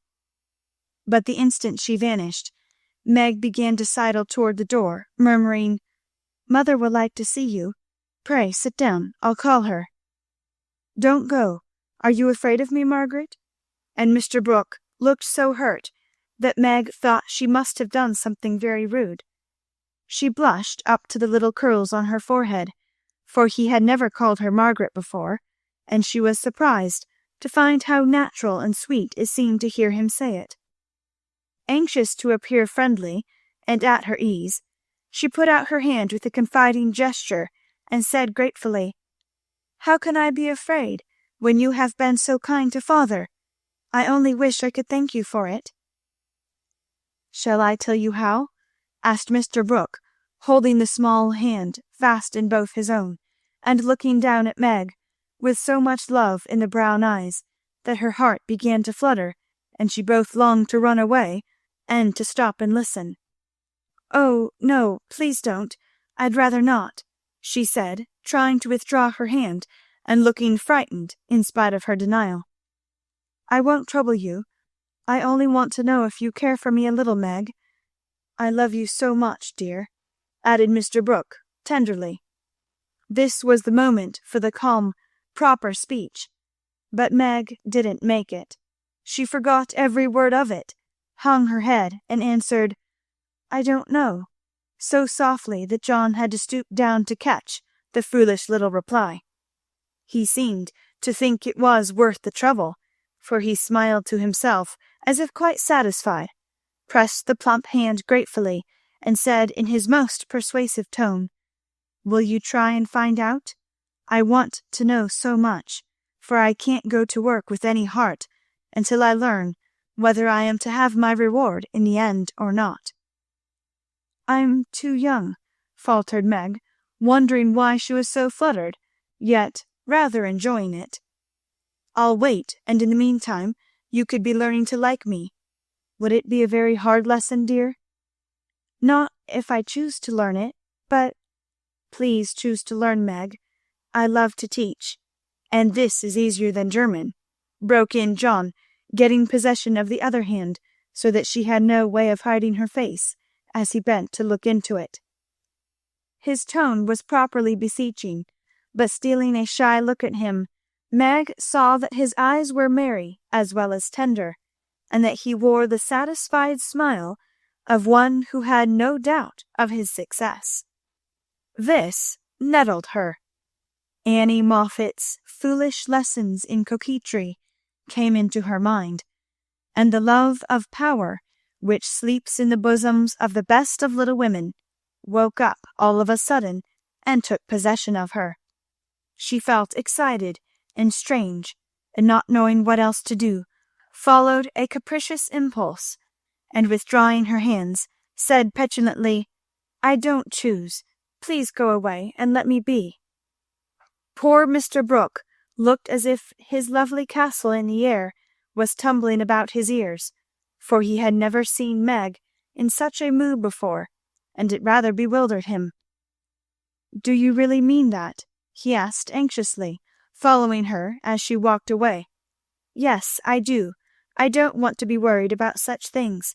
Father says I needn't. It's too soon, and I'd rather not." "Mayn't I hope you'll change your mind by and by? I'll wait and say nothing till you have had more time. Don't play with me, Meg. I didn't think that of you." "Don't think of me at all. I'd rather you wouldn't," said Meg, taking a naughty satisfaction in trying her lover's patience and her own power. He was grave and pale now, and looked decidedly more like the novel heroes whom she admired, but he neither slapped his forehead nor tramped about the room as they did. He just stood, looking at her so wistfully, so tenderly, that she found her heart relenting in spite of herself. What would have happened next, I cannot say, if Aunt March had not come hobbling in at this interesting minute. The old lady couldn't resist her longing to see her nephew, for she had met Laurie as she took her airing, and hearing of Mr. March's arrival, drove straight out to see him. The family were all busy in the back part of the house, and she had made her way quietly in, hoping to surprise them. She did surprise 2 of them, so much that Meg started as if she had seen a ghost, and Mr. Brooke vanished into the study. "Bless me, what's all this?" cried the old lady, with a rap of her cane as she glanced from the pale young gentleman to the scarlet young lady. "It's father's friend. I'm so surprised to see you," stammered Meg, feeling that she was in for a lecture now. "That's evident," returned Aunt March, sitting down. "But what is father's friend saying to make you look like a peony? There's mischief going on, and I insist upon knowing what it is," with another rap. "We were only talking. Mr. Brooke came for his umbrella," began Meg, wishing that Mr. Brooke and the umbrella were safely out of the house. "Brooke? That boy's tutor? Ah, I understand now. I know all about it. Joe blundered into a wrong message in one of your father's letters, and I made her tell me. You haven't gone and accepted him, child," cried Aunt March, looking scandalized. "Hush, he'll hear. Shan't I call mother?" said Meg, much troubled. "Not yet. I've something to say to you, and I must free my mind at once. Tell me, do you mean to marry this cook? If you do, not 1 penny of my money ever goes to you. Remember that, and be a sensible girl," said the old lady impressively. Now Aunt March possessed in perfection the art of rousing the spirit of opposition in the gentlest people, and enjoyed doing it. The best of us have a spice of perversity in us, especially when we are young and in love. If Aunt March had begged Meg to accept John Brooke, she would probably have declared she couldn't think of it. But as she was peremptorily ordered not to like him, she immediately made up her mind that she would. Inclination as well as perversity made the decision easy, and being already much excited, Meg opposed the old lady with unusual spirit. "I shall marry whom I please, Aunt March, and you can leave your money to anyone you like," she said, nodding her head with a resolute air. "Highty-tighty, is that the way you take my advice, miss? You'll be sorry for it by and by, when you've tried love in a cottage and found it a failure." "It can't be a worse one than some people find in big houses," retorted Meg. Aunt March put on her glasses and took a look at the girl, for she did not know her in this new mood. Meg hardly knew herself. She felt so brave and independent, so glad to defend John and assert her right to love him if she liked. Aunt March saw that she had begun wrong, and after a little pause, made a fresh start, saying as mildly as she could, "Now, Meg, my dear, be reasonable and take my advice. I mean it kindly, and don't want you to spoil your whole life by making a mistake at the beginning. You ought to marry well and help your family. It's your duty to make a rich match, and it ought to be impressed upon you." "Father and mother don't think so. They like John, though he is poor."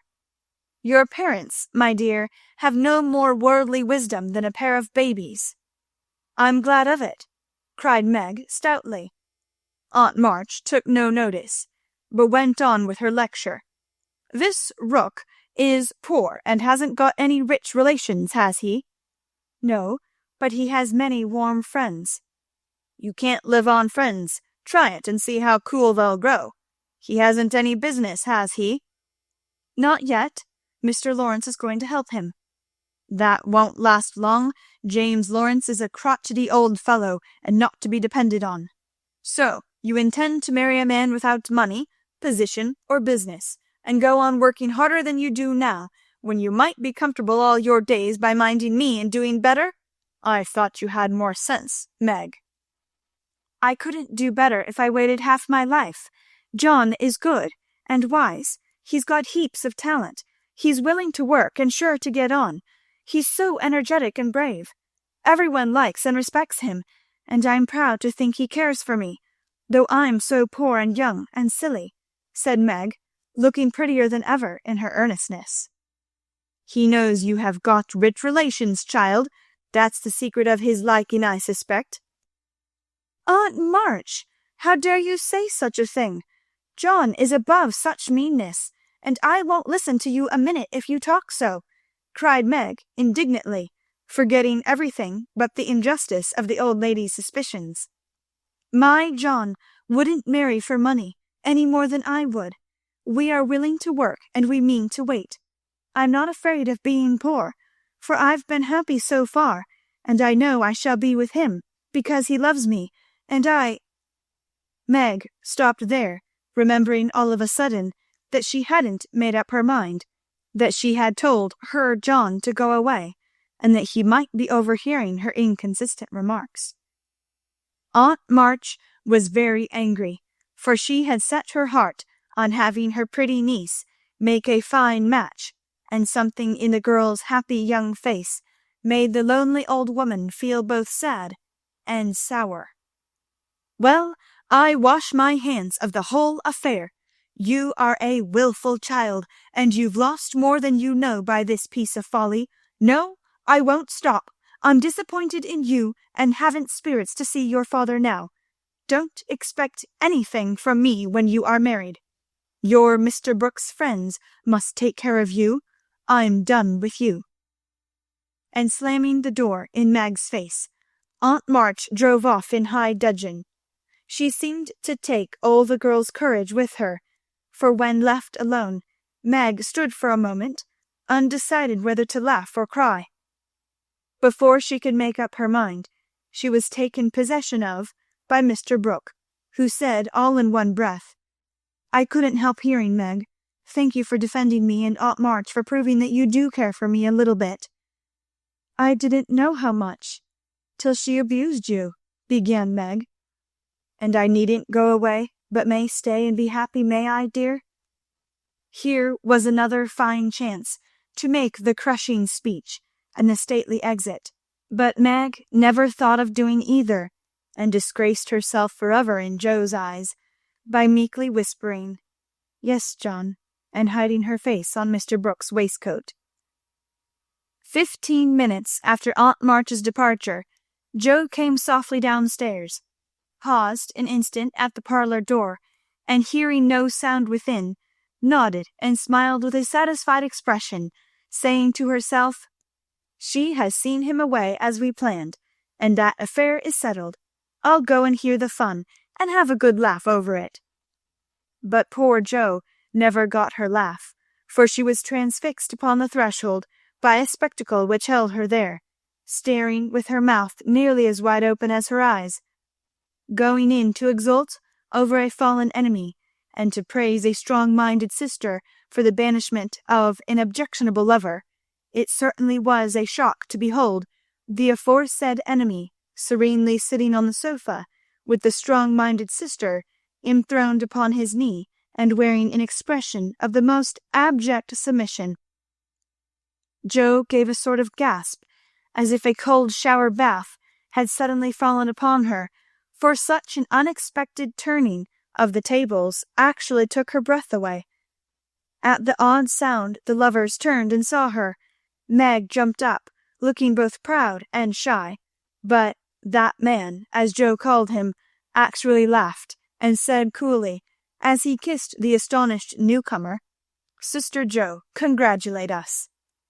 That was adding insult to injury. It was altogether too much, and making some wild demonstration with her hands, Joe vanished without a word. Rushing upstairs, she startled the invalids by exclaiming tragically as she burst into the room, "Oh, do somebody go down quick! John Brooke is acting dreadfully, and Meg likes it." Mr. and Mrs. March left the room with speed, and casting herself upon the bed, Joe cried and scolded tempestuously as she told the awful news to Beth and Amy. The little girls, however, considered it a most agreeable and interesting event, and Jo got little comfort from them, so she went up to her refuge in the garret and confided her troubles to the rats. Nobody ever knew what went on in the parlour that afternoon, but a great deal of talking was done, and quiet Mr. Brooke astonished his friends by the eloquence and spirit with which he pleaded his suit, told his plans, and persuaded them to arrange everything just as he wanted it. The tea bell rang before he had finished describing the paradise which he meant to earn for Meg, and he proudly took her in to supper, both looking so happy that Jo hadn't the heart to be jealous or dismal. Amy was very much impressed by John's devotion and Meg's dignity. Beth beamed at them from a distance, while Mr. and Mrs. March surveyed the young couple with such tender satisfaction that it was perfectly evident Aunt March was right in calling them as unworldly as a pair of babies. No one ate much, but everyone looked very happy, and the old room seemed to brighten up amazingly when the first romance of the family began there. "You can't say nothing pleasant ever happens now, can you, Meg?" said Amy, trying to decide how she would group the lovers in a sketch she was planning to make. "No, I'm sure I can't. How much has happened since I said that? It seems a year ago," answered Meg, who was in a blissful dream, lifted far above such common things as bread and butter. "The joys come close upon the sorrows this time, and I rather think the changes have begun," said Mrs. March. "In most families there comes, now and then, a year full of events. This has been such a one, but it ends well after all." "Hope the next will end better," muttered Jo, who found it very hard to see Meg absorbed in a stranger before her face, for Jo loved a few persons very dearly, and dreaded to have their affection lost or lessened in any way. "I hope the 3rd year from this will end better. I mean it shall, if I live to work out my plans," said Mr. Brooke, smiling at Meg, as if everything had become possible to him now. "Doesn't it seem very long to wait?" asked Amy, who was in a hurry for the wedding. "I've got so much to learn before I shall be ready, it seems a short time to me," answered Meg, with a sweet gravity in her face never seen there before. "You have only to wait. I am to do the work," said John, beginning his labours by picking up Meg's napkin, with an expression which caused Jo to shake her head, and then say to herself, with an air of relief as the front door banged, "Here comes Laurie. Now we shall have some sensible conversation." But Jo was mistaken, for Laurie came prancing in, overflowing with good spirits, bearing a great bridal-looking bouquet for Mrs. John Brooke, and evidently labouring under the delusion that the whole affair had been brought about by his excellent management. "I knew Brooke would have it all his own way. He always does, for when he makes up his mind to accomplish anything, it's done though the sky falls," said Laurie, when he presented his offering and his congratulations. "Much obliged for that recommendation. I take it as a good omen for the future, and invite you to my wedding on the spot," answered Mr. Brooke, who felt at peace with all mankind, even his mischievous pupil. "I'll come if I'm at the ends of the earth, for the sight of Jo's face alone on that occasion would be worth a long journey. You don't look festive, ma'am. What's the matter?" asked Laurie, following her into a corner of the parlour, whither all had adjourned to greet Mr. Lawrence. "I don't approve of the match, but I've made up my mind to bear it, and shall not say a word against it," said Jo solemnly. "You can't know how hard it is for me to give up Meg," she continued with a little quiver in her voice. "You don't give her up, you only go halves," said Laurie consolingly. "It can never be the same again. I've lost my dearest friend," sighed Jo. "You've got me, anyhow. I'm not good for much, I know, but I'll stand by you, Jo, all the days of my life. Upon my word I will." And Laurie meant what he said. "I know you will, and I'm ever so much obliged. You are always a great comfort to me, Teddy," returned Jo, gratefully shaking hands. "Well, now don't be dismal, there's a good fellow. It's all right, you see. Meg is happy. Brooke will fly round and get settled immediately. Grandpa will attend to him. And it will be very jolly to see Meg in her own little house. We'll have capital times after she is gone, for I shall be through college before long, and then we'll go abroad on some nice trip or other. Wouldn't that console you?" "I rather think it would, but there's no knowing what may happen in 3 years," said Joe thoughtfully. "That's true. Don't you wish you could take a look forward and see where we shall all be then? I do," returned Laurie. "I think not, for I might see something sad, and everyone looks so happy now, I don't believe they could be much improved." And Joe's eyes went slowly round the room, brightening as they looked, for the prospect was a pleasant one. Father and mother sat together, quietly reliving the first chapter of the romance which for them began some 20 years ago. Amy was drawing the lovers, who sat apart in a beautiful world of their own, the light of which touched their faces with a grace the little artist could not copy. Beth lay on her sofa, talking cheerily with her old friend, who held her little hand as if he felt that it possessed the power to lead him along the peaceful way she walked. Jo lounged in her favourite low seat, with the grave quiet look which best became her, and Laurie, leaning on the back of her chair, his chin on a level with her curly head, smiled with his friendliest aspect, and nodded at her in the long glass, which reflected them both. So the curtain falls upon Meg, Jo, Beth, and Amy. Whether it ever rises again depends upon the reception given the first act of the domestic drama called Little Women. Chapter 24. Gossip. In order that we may start afresh and go to Meg's wedding with free minds, it will be well to begin with a little gossip about the Marches. And here let me premise that if any of the elders think there is too much lovering in the story, as I fear they may, I'm not afraid the young folks will make that objection. I could only say with Mrs. March, what can you expect when I have 4 gay girls in the house and a dashing young neighbour over the way? The 3 years that have passed have brought but few changes to the quiet family. The war is over, and Mr. March safely at home, busy with his books, and the small parish which found in him a minister by nature as by grace, a quiet, studious man, rich in the wisdom that is better than learning, the charity which calls all mankind brother, the piety that blossoms into character, making it august and lovely. These attributes, in spite of poverty and the strict integrity which shut him out from the more worldly successes, attracted to him many admirable persons, as naturally as sweet herbs draw bees, and as naturally he gave them the honey into which 50 years of hard experience had distilled no bitter drop. Earnest young men found the grey-headed scholar as young at heart as they. Thoughtful or troubled women instinctively brought their doubts to him, sure of finding the gentlest sympathy, the wisest counsel. Sinners told their sins to the pure-hearted old man, and were both rebuked and saved. Gifted men found a companion in him.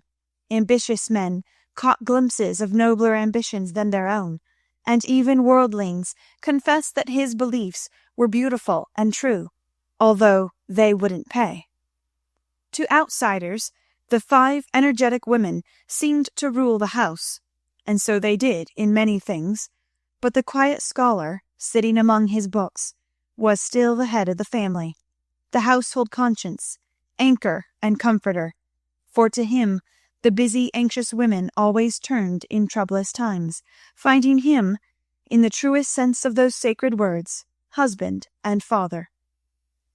The girls gave their hearts into their mother's keeping, their souls into their father's, and to both parents who lived and laboured so faithfully for them, they gave a love that grew with their growth and bound them tenderly together by the sweetest tie which blesses life and outlives death.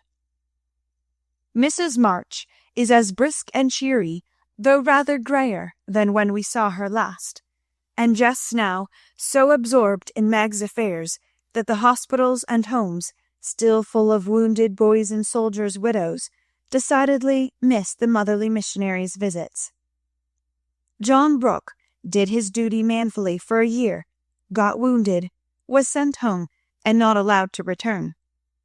He received no stars or bars, but he deserved them, for he cheerfully risked all he had, and life and love are very precious when both are in full bloom. Perfectly resigned to his discharge, he devoted himself to getting well, preparing for business, and earning a home for Meg. With the good sense and sturdy independence that characterized him, he refused Mr. Lawrence's more generous offers, and accepted the place of bookkeeper, feeling better satisfied to begin with an honestly earned salary than by running any risk with borrowed money. Meg had spent the time in working as well as waiting, growing womanly in character, wise in housewifely arts, and prettier than ever, for love is a great beautifier. She had her girlish ambitions and hopes, and felt some disappointment at the humble way in which the new life must begin. Ned Moffat had just married Sally Gardner, and Meg couldn't help contrasting their fine house and carriage, many gifts and splendid outfit, with her own, and secretly wishing she could have the same. But somehow envy and discontentment soon vanished when she thought of all the patient love and labor John had put into the little home awaiting her, and when they sat together in the twilight, talking over their small plans, the future always grew so beautiful and bright that she forgot Sally's splendor and felt herself the richest, happiest girl in Christendom. Jo never went back to Aunt March, for the old lady took such a fancy to Amy that she bribed her with the offer of drawing lessons from one of the best teachers going, and for the sake of this advantage, Amy would have served a far harder mistress. So she gave her mornings to duty, her afternoons to pleasure, and prospered finely. Jo, meantime, devoted herself to literature, and Beth, who remained delicate long after the fever was a thing of the past. Not an invalid exactly, but never again the rosy, healthy creature she had been, yet always hopeful, happy, and serene, and busy with the quiet duties she loved, everyone's friend, and an angel in the house, long before those who loved her most had learned to know it. As long as the Spread Eagle paid her $1 a column for her rubbish, as she called it, Jo felt herself a woman of means, and spun her little romances diligently. But great plans fermented in her busy brain and ambitious mind, and the old tin kitchen in the garret held a slowly increasing pile of blotted manuscript, which was one day to place the name of March upon the roll of fame. Laurie, having dutifully gone to college to please his grandfather, was now getting through it in the easiest possible manner to please himself. A universal favorite, thanks to money, manners, much talent, and the kindest heart that ever got its owner into scrapes by trying to get other people out of them, he stood in great danger of being spoiled, and probably would have been, like many another promising boy, if he had not possessed a talisman against evil in the memory of the kind old man who was bound up in his success, the motherly friend who watched over him as if he were her son, and last but not least, by any means, the knowledge that 4 innocent girls loved, admired, and believed in him with all their hearts. Being only a glorious human boy, of course he frolicked and flirted, grew dandified, aquatic, sentimental, or gymnastic, as college fashions ordained, hazed and was hazed, talked slang, and more than once came perilously near suspension and expulsion. But, as high spirits and the love of fun were the causes of these pranks, he always managed to save himself by frank confession, honorable atonement, or the irresistible power of persuasion which he possessed in perfection. In fact, he rather prided himself on his narrow escapes, and liked to thrill the girls with graphic accounts of his triumphs over wrathful tutors, dignified professors, and vanquished enemies. The men of my class were heroes in the eyes of the girls, who never wearied of the exploits of our fellows, and were frequently allowed to bask in the smiles of these great creatures when Laurie brought them home with him. Amy especially enjoyed this high honour, and became quite a belle among them, for her ladyship early felt and learned to use the gift of fascination which she was endowed. Meg was too much absorbed in her private and particular John to care for any other lords of creation, and Beth too shy to do more than peep at them and wonder how Amy dared to order them about so. But Jo felt quite in her own element, and found it very difficult to refrain from imitating the gentlemanly attitudes, phrases, and feats, which seemed more natural to her than the decorums prescribed for young ladies. They all liked Jo immensely, but never fell in love with her, though very few escaped without paying the tribute of a sentimental sigh or two at Amy's shrine. And speaking of sentiment brings us very naturally to the Dovecote. That was the name of the little brown house Mr. Brooke had prepared for Meg's first home. Laurie had christened it, saying it was highly appropriate to the gentle lovers who went on together like a pair of turtle doves, with first a bill and then a coo. It was a tiny house, with a little garden behind, and a lawn about as big as a pocket handkerchief in the front. Here Meg meant to have a fountain, shrubbery, and a profusion of lovely flowers, though just at present the fountain was represented by a weather-beaten urn, very like a dilapidated slop bowl. The shrubbery consisted of several young larches, undecided whether to live or die, and the profusion of flowers was merely hinted by regiments of sticks, to show where seeds were planted. But inside it was altogether charming, and a happy bride saw no fault from garret to cellar. To be sure, the hall was so narrow, it was fortunate that they had no piano, for one never could have got in whole. The dining room was so small that 6 people were a tight fit, and the kitchen stairs seemed built for the express purpose of precipitating both servants and china pell-mell into the coal-bin. But once got used to these slight blemishes, and nothing could be more complete, for good sense and good taste had presided over the furnishing, and the result was highly satisfactory. There were no marble-topped tables, long mirrors, or lace curtains in the little parlour, but simple furniture, plenty of books, a fine picture or two, a stand of flowers in the bay window, and scattered all about the pretty gifts which came from friendly hands, and were the fairer for the loving messages they brought. I don't think the Parian Psyche Laurie gave lost any of its beauty because John put up the bracket it stood upon. That any upholsterer could have draped the plain muslin curtains more gracefully than Amy's artistic hand, or that any storeroom was ever better provided with good wishes, merry words, and happy hopes, than that in which Jo and her mother put away Meg's few boxes, barrels, and bundles, and I am morally certain that the spandy new kitchen never could have looked so cozy and neat if Hannah had not arranged every pot and pan a dozen times over, and laid the fire all ready for lighting the minute Mrs. Brooke came home. I also doubt if any young matron ever began life with so rich a supply of dusters, holders, and piece-bags, for Beth made enough to last till the silver wedding came round, and invented 3 different kinds of dishcloths for the express service of the bridal china. People who hire all these things done for them never know what they lose, for the homeliest tasks get beautified if loving hands do them, and Meg found so many proofs of this that everything in her small nest, from the kitchen roller to the silver vase on her parlour table, was eloquent of home love and tender forethought. What happy times they had planning together, What solemn shopping excursions, what funny mistakes they made, and what shouts of laughter arose over Laurie's ridiculous bargains. In his love of jokes, this young gentleman, though nearly through college, was much of a boy as ever.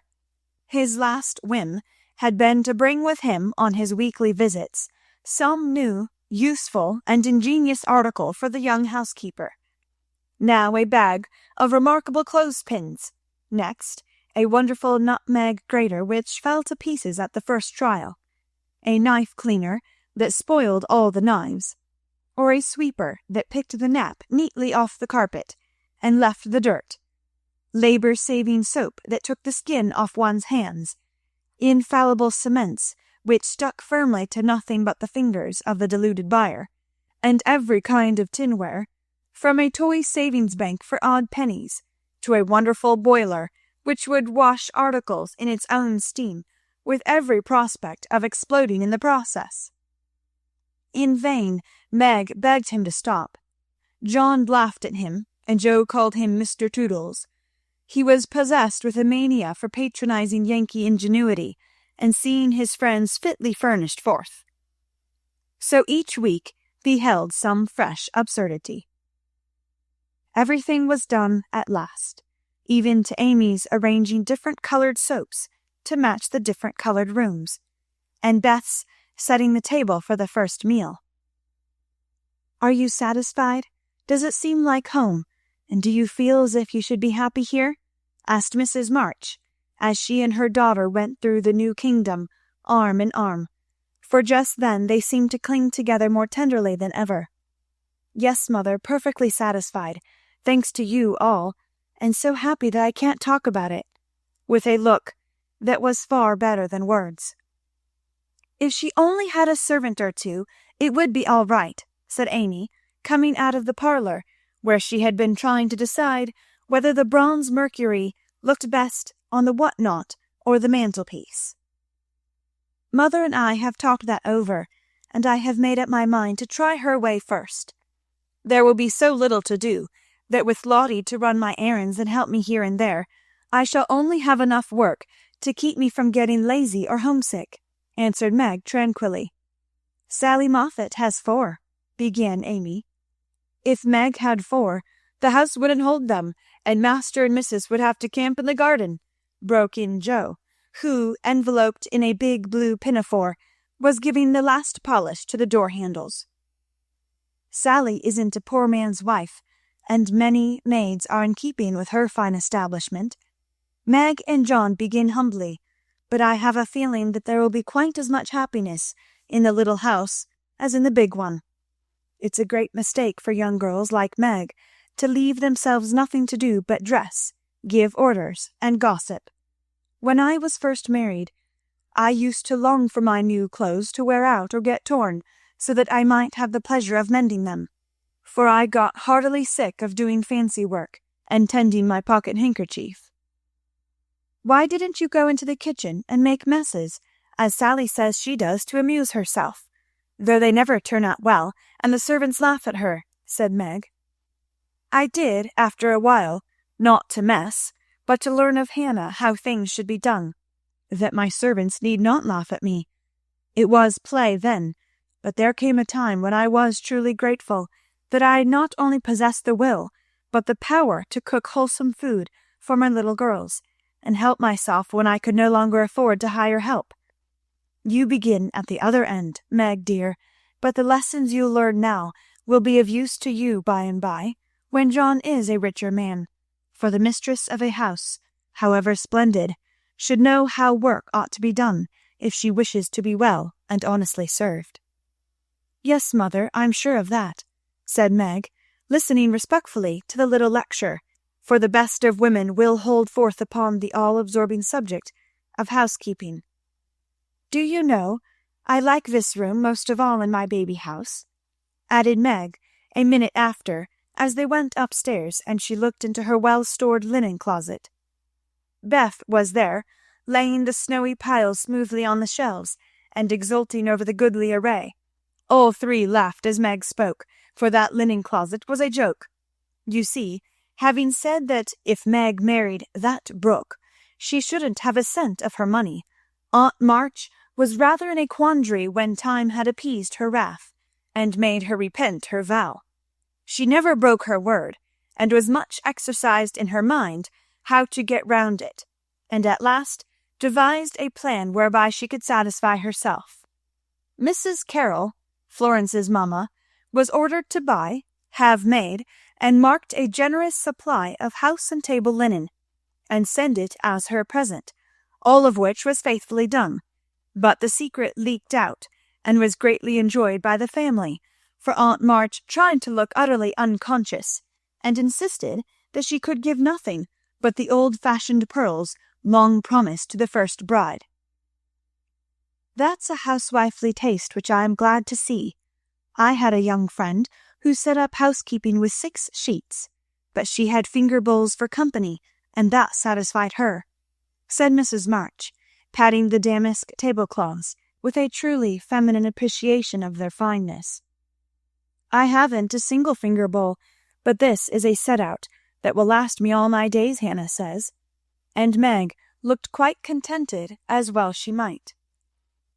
A tall, broad-shouldered young fellow, with a cropped head, a felt basin of a hat, and a fly-away coat, came tramping down the road at a great pace, walked over the low fence without stopping to open the gate, straight up to Mrs. March, with both hands out, and a hearty, "Here I am, mother."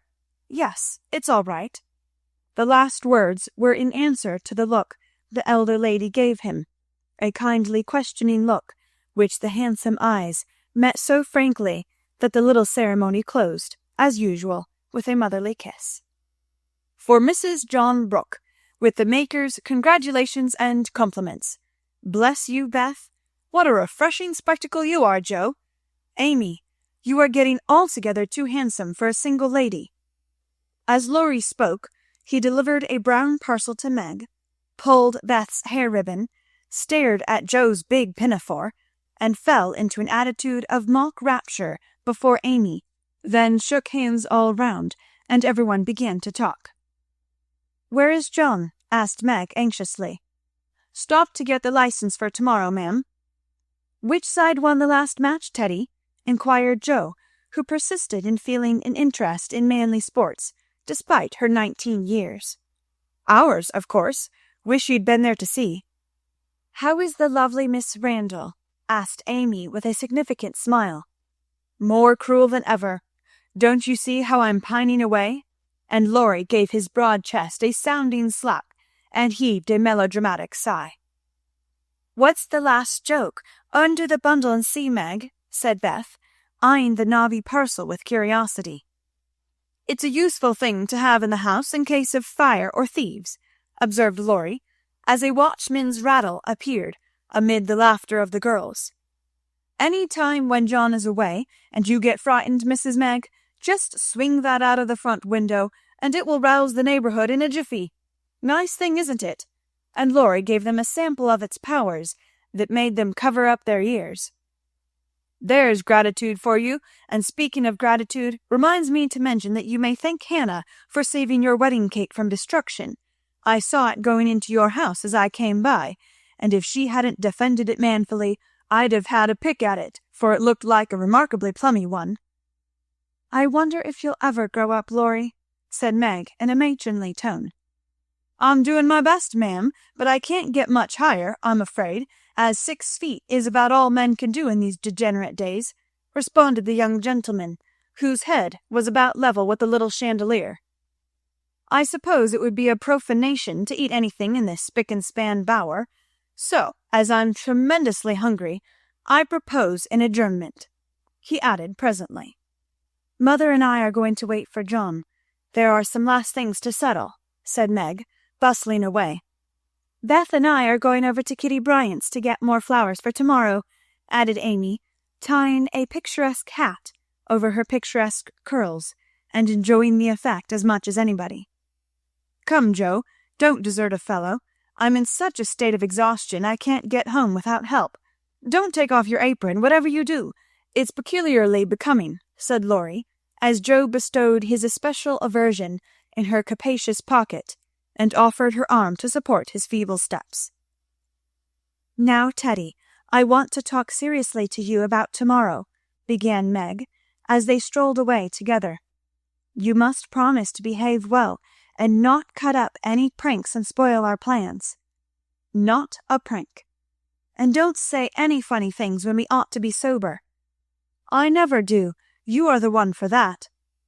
"And I implore you not to look at me during the ceremony. I shall certainly laugh if you do." "You won't see me. You'll be crying so hard that the thick fog round you will obscure the prospect." "I never cry unless for some great affliction." "Such as fellows going to college, hey?" cut in Laurie with a suggestive laugh. "Don't be a peacock. I only moaned a trifle to keep the girls company." "Exactly. I say, Joe, how is Grandpa this week? Pretty amiable?" "Very." "Why, have you got into a scrape and want to know how he'll take it?" asked Joe rather sharply. "Now, Joe, do you think I'd look your mother in the face and say, 'All right,' if it wasn't?" And Laurie stopped short with an injured air. "No, I don't." "Then don't go and be suspicious. I only want some money," said Laurie, walking on again, appeased by her hearty tone. "You spend a great deal, Teddy." "Bless you, I don't spend it. It spends itself somehow, and is gone before I know it." "You are so generous and kind-hearted that you let people borrow and can't say no to anyone. We heard about Henshaw and all you did for him. If you always spent money in that way, no one would blame you," said Joe warmly. "Oh, he made a mountain out of a molehill. You wouldn't have me let that fine fellow work himself to death just for want of a little help, when he is worth a dozen of us lazy chaps, would you?" "Of course not. But I don't see the use of your having 17 waistcoats, endless neckties, and a new hat every time you come home. I thought you'd got over the dandy period, but every now and then it breaks out in a new spot.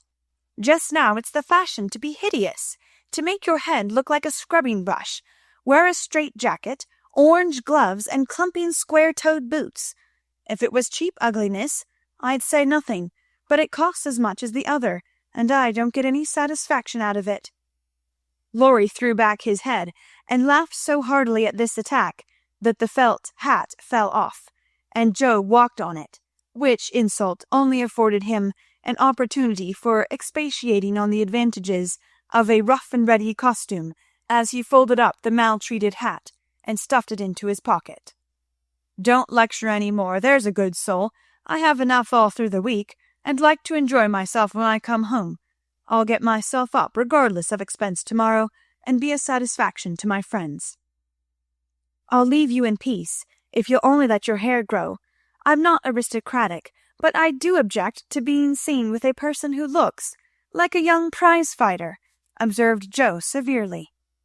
"This unassuming style promotes study.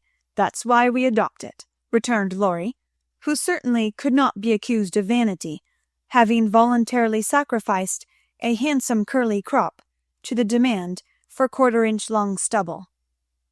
"By the way, Joe, I think that little Parker is really getting desperate about Amy. He talks of her constantly, writes poetry, and moons about in a most suspicious manner. He'd better nip his little passion in the bud, hadn't he?" added Laurie in a confidential elder brotherly tone, after a minute's silence. "Of course he had. We don't want any more marrying in this family for years to come. Mercy on us, what are the children thinking of?" And Joe looked as much scandalized as if Amy and little Parker were not yet in their teens. "It's a fast age, and I don't know what we are coming to, ma'am. You are a mere infant, but you'll go next, Joe, and will be left lamenting," said Laurie, shaking his head over the degeneracy of the times. "Don't be alarmed. I'm not one of the agreeable sort. Nobody will want me, and it's a mercy, for there should always be one old maid in a family." "You won't give anyone a chance," said Laurie, with a sidelong glance and a little more colour than before in his sunburned face. "You won't show the soft side of your character, and if a fellow gets a peep at it by accident, and can't help showing that he likes it, you treat him as Mrs. Gummidge did her sweetheart, throw cold water over him, and get so thorny no one dares touch or look at you." "I don't like that sort of thing. I'm too busy to be worried with nonsense, and I think it's dreadful to break up families so. Now don't say any more about it. Meg's wedding has turned all our heads, and we talk of nothing but lovers, and such absurdities. I don't wish to get cross, so let's change the subject." And Joe looked quite ready to fling cold water on the slightest provocation. Whatever his feelings might have been, Laurie found a vent for them in a long low whistle, and the fearful prediction as they parted at the gate, "Mark my words, Joe, you'll go next." Chapter 25. The First Wedding. The June roses over the porch were awake bright and early on that morning, rejoicing with all their hearts in the cloudless sunshine, like friendly little neighbors as they were. Quite flushed with excitement were their ruddy faces, as they swung in the wind, whispering to one another what they had seen, for some peeped in at the dining-room windows where the feast was spread. Some climbed up to nod and smile at the sisters as they dressed the bride. Others waved a welcome to those who came and went on various errands in garden, porch, and hall. And all, from the rosiest full-blown flower to the palest baby bud, offered their tribute of beauty and fragrance to the gentle mistress who had loved and tended them so long. Meg looked very like a rose herself, for all that was best and sweetest in her heart and soul seemed to bloom into her face that day, making it fair and tender with a charm more beautiful than beauty. Neither silk, lace, nor orange flowers would she have. "I don't want a fashionable wedding, but only those about me whom I love, and to them I wish to look and be my familiar self." She made her wedding gown herself, sewing into it the tender hopes and innocent romances of a girlish heart. Her sisters braided up her pretty hair, and the only ornaments she wore were the lilies of the valley, which her John liked best of all the flowers that grew. "You do look just like our own dear Meg, only so very sweet and lovely that I should hug you if it wouldn't crumple your dress," cried Amy, surveying her with delight when all was done. "Then I am satisfied. But please hug and kiss me, every one, and don't mind my dress. I want a great many crumples of this sort put into it today." And Meg opened her arms to her sisters, who clung about her with April faces for a minute, feeling that the new love had not changed the old. "Now I'm going to tie John's cravat for him, and then stay a few minutes with father, quietly in the study." And Meg ran down to perform these little ceremonies, and then to follow her mother wherever she went, conscious that, in spite of the smiles on the motherly face, there was a secret sorrow hid in the motherly heart at the flight of the first bird from the nest. As the younger girls stand together, giving the last touches to their simple toilette, it may be a good time to tell of a few changes which 3 years have wrought in their appearance, for all are looking their best just now. Jo's angles are much softened. She has learned to carry herself with ease, if not grace. The curly crop has lengthened into a thick coil, more becoming to the small head atop of the tall figure. There is a fresh color in her brown cheeks, a soft shine in her eyes, and only gentle words fall from her sharp tongue today. Beth has grown slender, pale, and more quiet than ever. The beautiful, kind eyes are larger, and in them lies an expression that saddens one, although it is not sad itself. It is the shadow of pain which touches the young face with such pathetic patience, but Beth seldom complains, and always speaks hopefully of being better soon. Amy is with truth considered the flower of the family, for at 16 she has the air and bearing of a full-grown woman, not beautiful, but possessed of that indescribable charm called grace.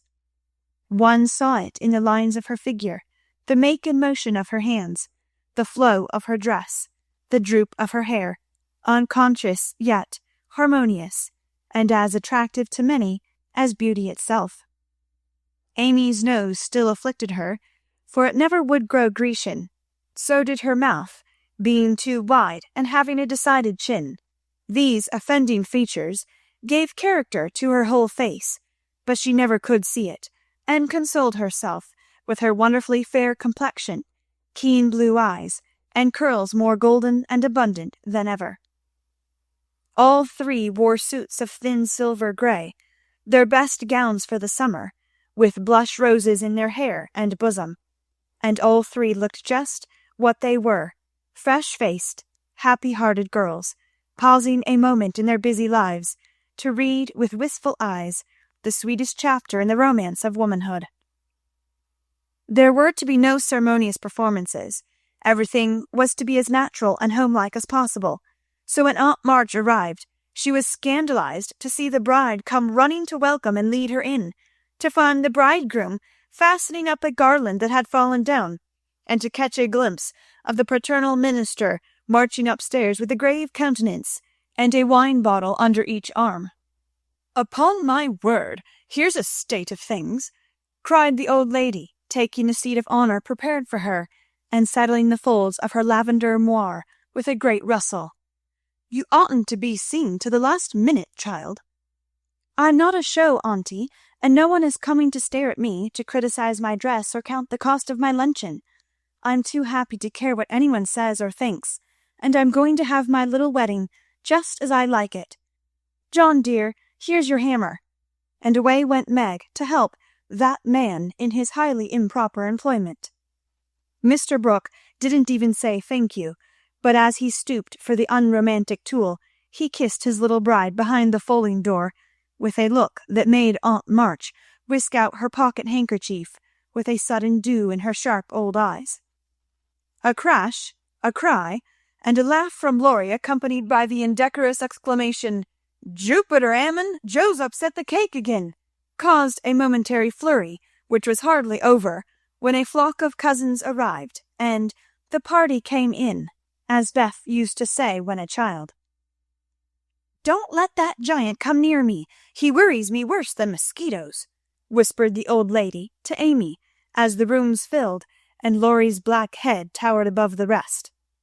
"He has promised to be very good today, and he can be perfectly elegant if he likes," returned Amy, and gliding away to warn Hercules to beware of the dragon, which warning caused him to haunt the old lady with a devotion that nearly distracted her. There was no bridal procession, but a sudden silence fell upon the room as Mr. March and the young couple took their places under the green arch.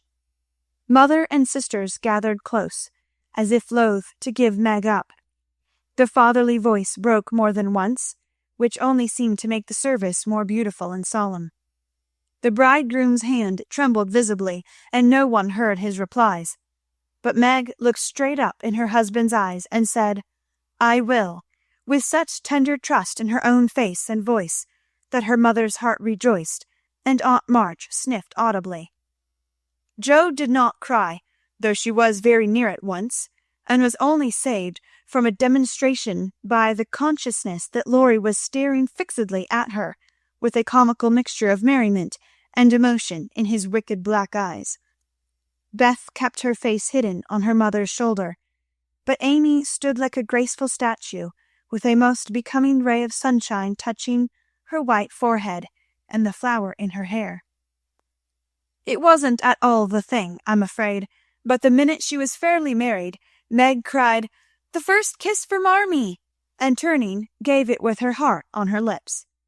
During the next 15 minutes, she looked more like a rose than ever, for everyone availed themselves of their privileges to the fullest extent, from Mr. Lawrence to old Hannah, who, adorned with a headdress fearfully and wonderfully made, fell upon her in the hall, crying with a sob and a chuckle, "Bless you, dearie, 100 times. The cake ain't hurt a mite, and everything looks lovely." Everybody cleared up after that, and said something brilliant, or tried to, which did just as well, for laughter is ready when hearts are light. There was no display of gifts, for they were already in the little house, nor was there an elaborate breakfast, but a plentiful lunch of cake and fruit dressed with flowers. Mr. Lawrence and Aunt March shrugged and smiled at one another when water Lemonade and coffee were found to be the only sorts of nectar which the three Hebes carried round. No one said anything till Laurie, who insisted on serving the bride, appeared before her with a loaded salver in his hand and a puzzled expression on his face.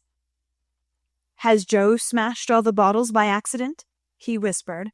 "Or am I merely labouring under a delusion that I saw some lying about loose this morning?" "No, your grandfather kindly offered us his best, and Aunt March actually sent some, but father put away a little for Beth, and dispatched the rest to the soldiers' home. You know, he thinks that wine should be used only in illness, and mother says that neither she nor her daughters will ever offer it to any young man under her roof." Meg spoke seriously, and expected to see Laurie frown or laugh, but he did neither, for after a quick look at her he said in his impetuous way, "I like that, for I've seen enough harm done to wish other women would think as you do." "You are not made wise by experience, I hope?" And there was an anxious accent in Meg's voice. "No, I give you my word for it. Don't think too well of me either. This is not one of my temptations. Being brought up where wine is as common as water, and almost as harmless, I don't care for it. But when a pretty girl offers it, one doesn't like to refuse, you see." "But you will, for the sake of others, if not for your own. Come, Laurie, promise, and give me one more reason to call this the happiest day of my life." A demand so sudden and so serious made the young man hesitate a moment, for ridicule is often harder to bear than self-denial. Meg knew that if he gave the promise he would keep it at all costs, and feeling her power, used it as a woman may for her friend's good. She did not speak, but she looked up at him with a face made very eloquent by happiness, and a smile which said, "No one can refuse me anything today." Laurie certainly could not, and with an answering smile he gave her his hand, saying heartily, "I promise, Mrs. Brooke." "I thank you very, very much." "And I drink long life to your resolution, Teddy," cried Joe, baptizing him with a splash of lemonade, as she waved her glass and beamed approvingly upon him. So the toast was drunk, the pledge made, and loyally kept in spite of many temptations, for with instinctive wisdom the girls seized a happy moment to do their friend a service, for which he thanked them all his life. After lunch people strode about by twos and threes through the house and garden, enjoying the sunshine without and within. Meg and John happened to be standing together in the middle of the grass plot, when Laurie was seized with an inspiration which put the finishing touch to this unfashionable wedding. "All the married people take hands and dance round the new-made husband and wife, as the Germans do, while we bachelors and spinsters prance in couples outside," cried Laurie, promenading down the path with Amy with such infectious spirit and skill that everyone else followed their example without a murmur. Mr. and Mrs. March, Aunt and Uncle Carroll began it, others rapidly joined in, even Sally Moffat, after a moment's hesitation, threw her train over her arm and whisked Ned into the ring. But the crowning joke was Mr. Lawrence and Aunt March, for when the stately old gentleman chassayed solemnly up to the old lady, she just tucked her cane under her arm and hopped briskly away to join hands with the rest and dance about the bridal pair, while the young folks pervaded the garden like butterflies on a midsummer day. Want of breath brought the impromptu ball to a close, and then people began to go. "I wish you well, my dear, I heartily wish you well, but I think you'll be sorry for it," said Aunt March to Meg, adding to the bridegroom as he led her to the carriage, "You've got a treasure, young man. See that you deserve it." "That is the prettiest wedding I've been to for an age, Ned, and I don't see why, for there wasn't a bit of style about it," observed Mrs. Moffat to her husband as they drove away. "Laurie, my lad, if you ever want to indulge in this sort of thing, get one of those little girls to help you, and I shall be perfectly satisfied," said Mr. Lawrence, settling himself in his easy chair to rest after the excitement of the morning. "I'll do my best to gratify you, sir," was Laurie's unusually dutiful reply as he carefully unpinned the posy Joe had put in his buttonhole. The little house was not far away, and the only bridal journey Meg had was the quiet walk with John from the old home to the new. When she came down, looking like a pretty Quakeress in her dove-coloured suit and straw bonnet tied with white, they all gathered about her to say good-bye as tenderly as if she had been going to make the grand tour.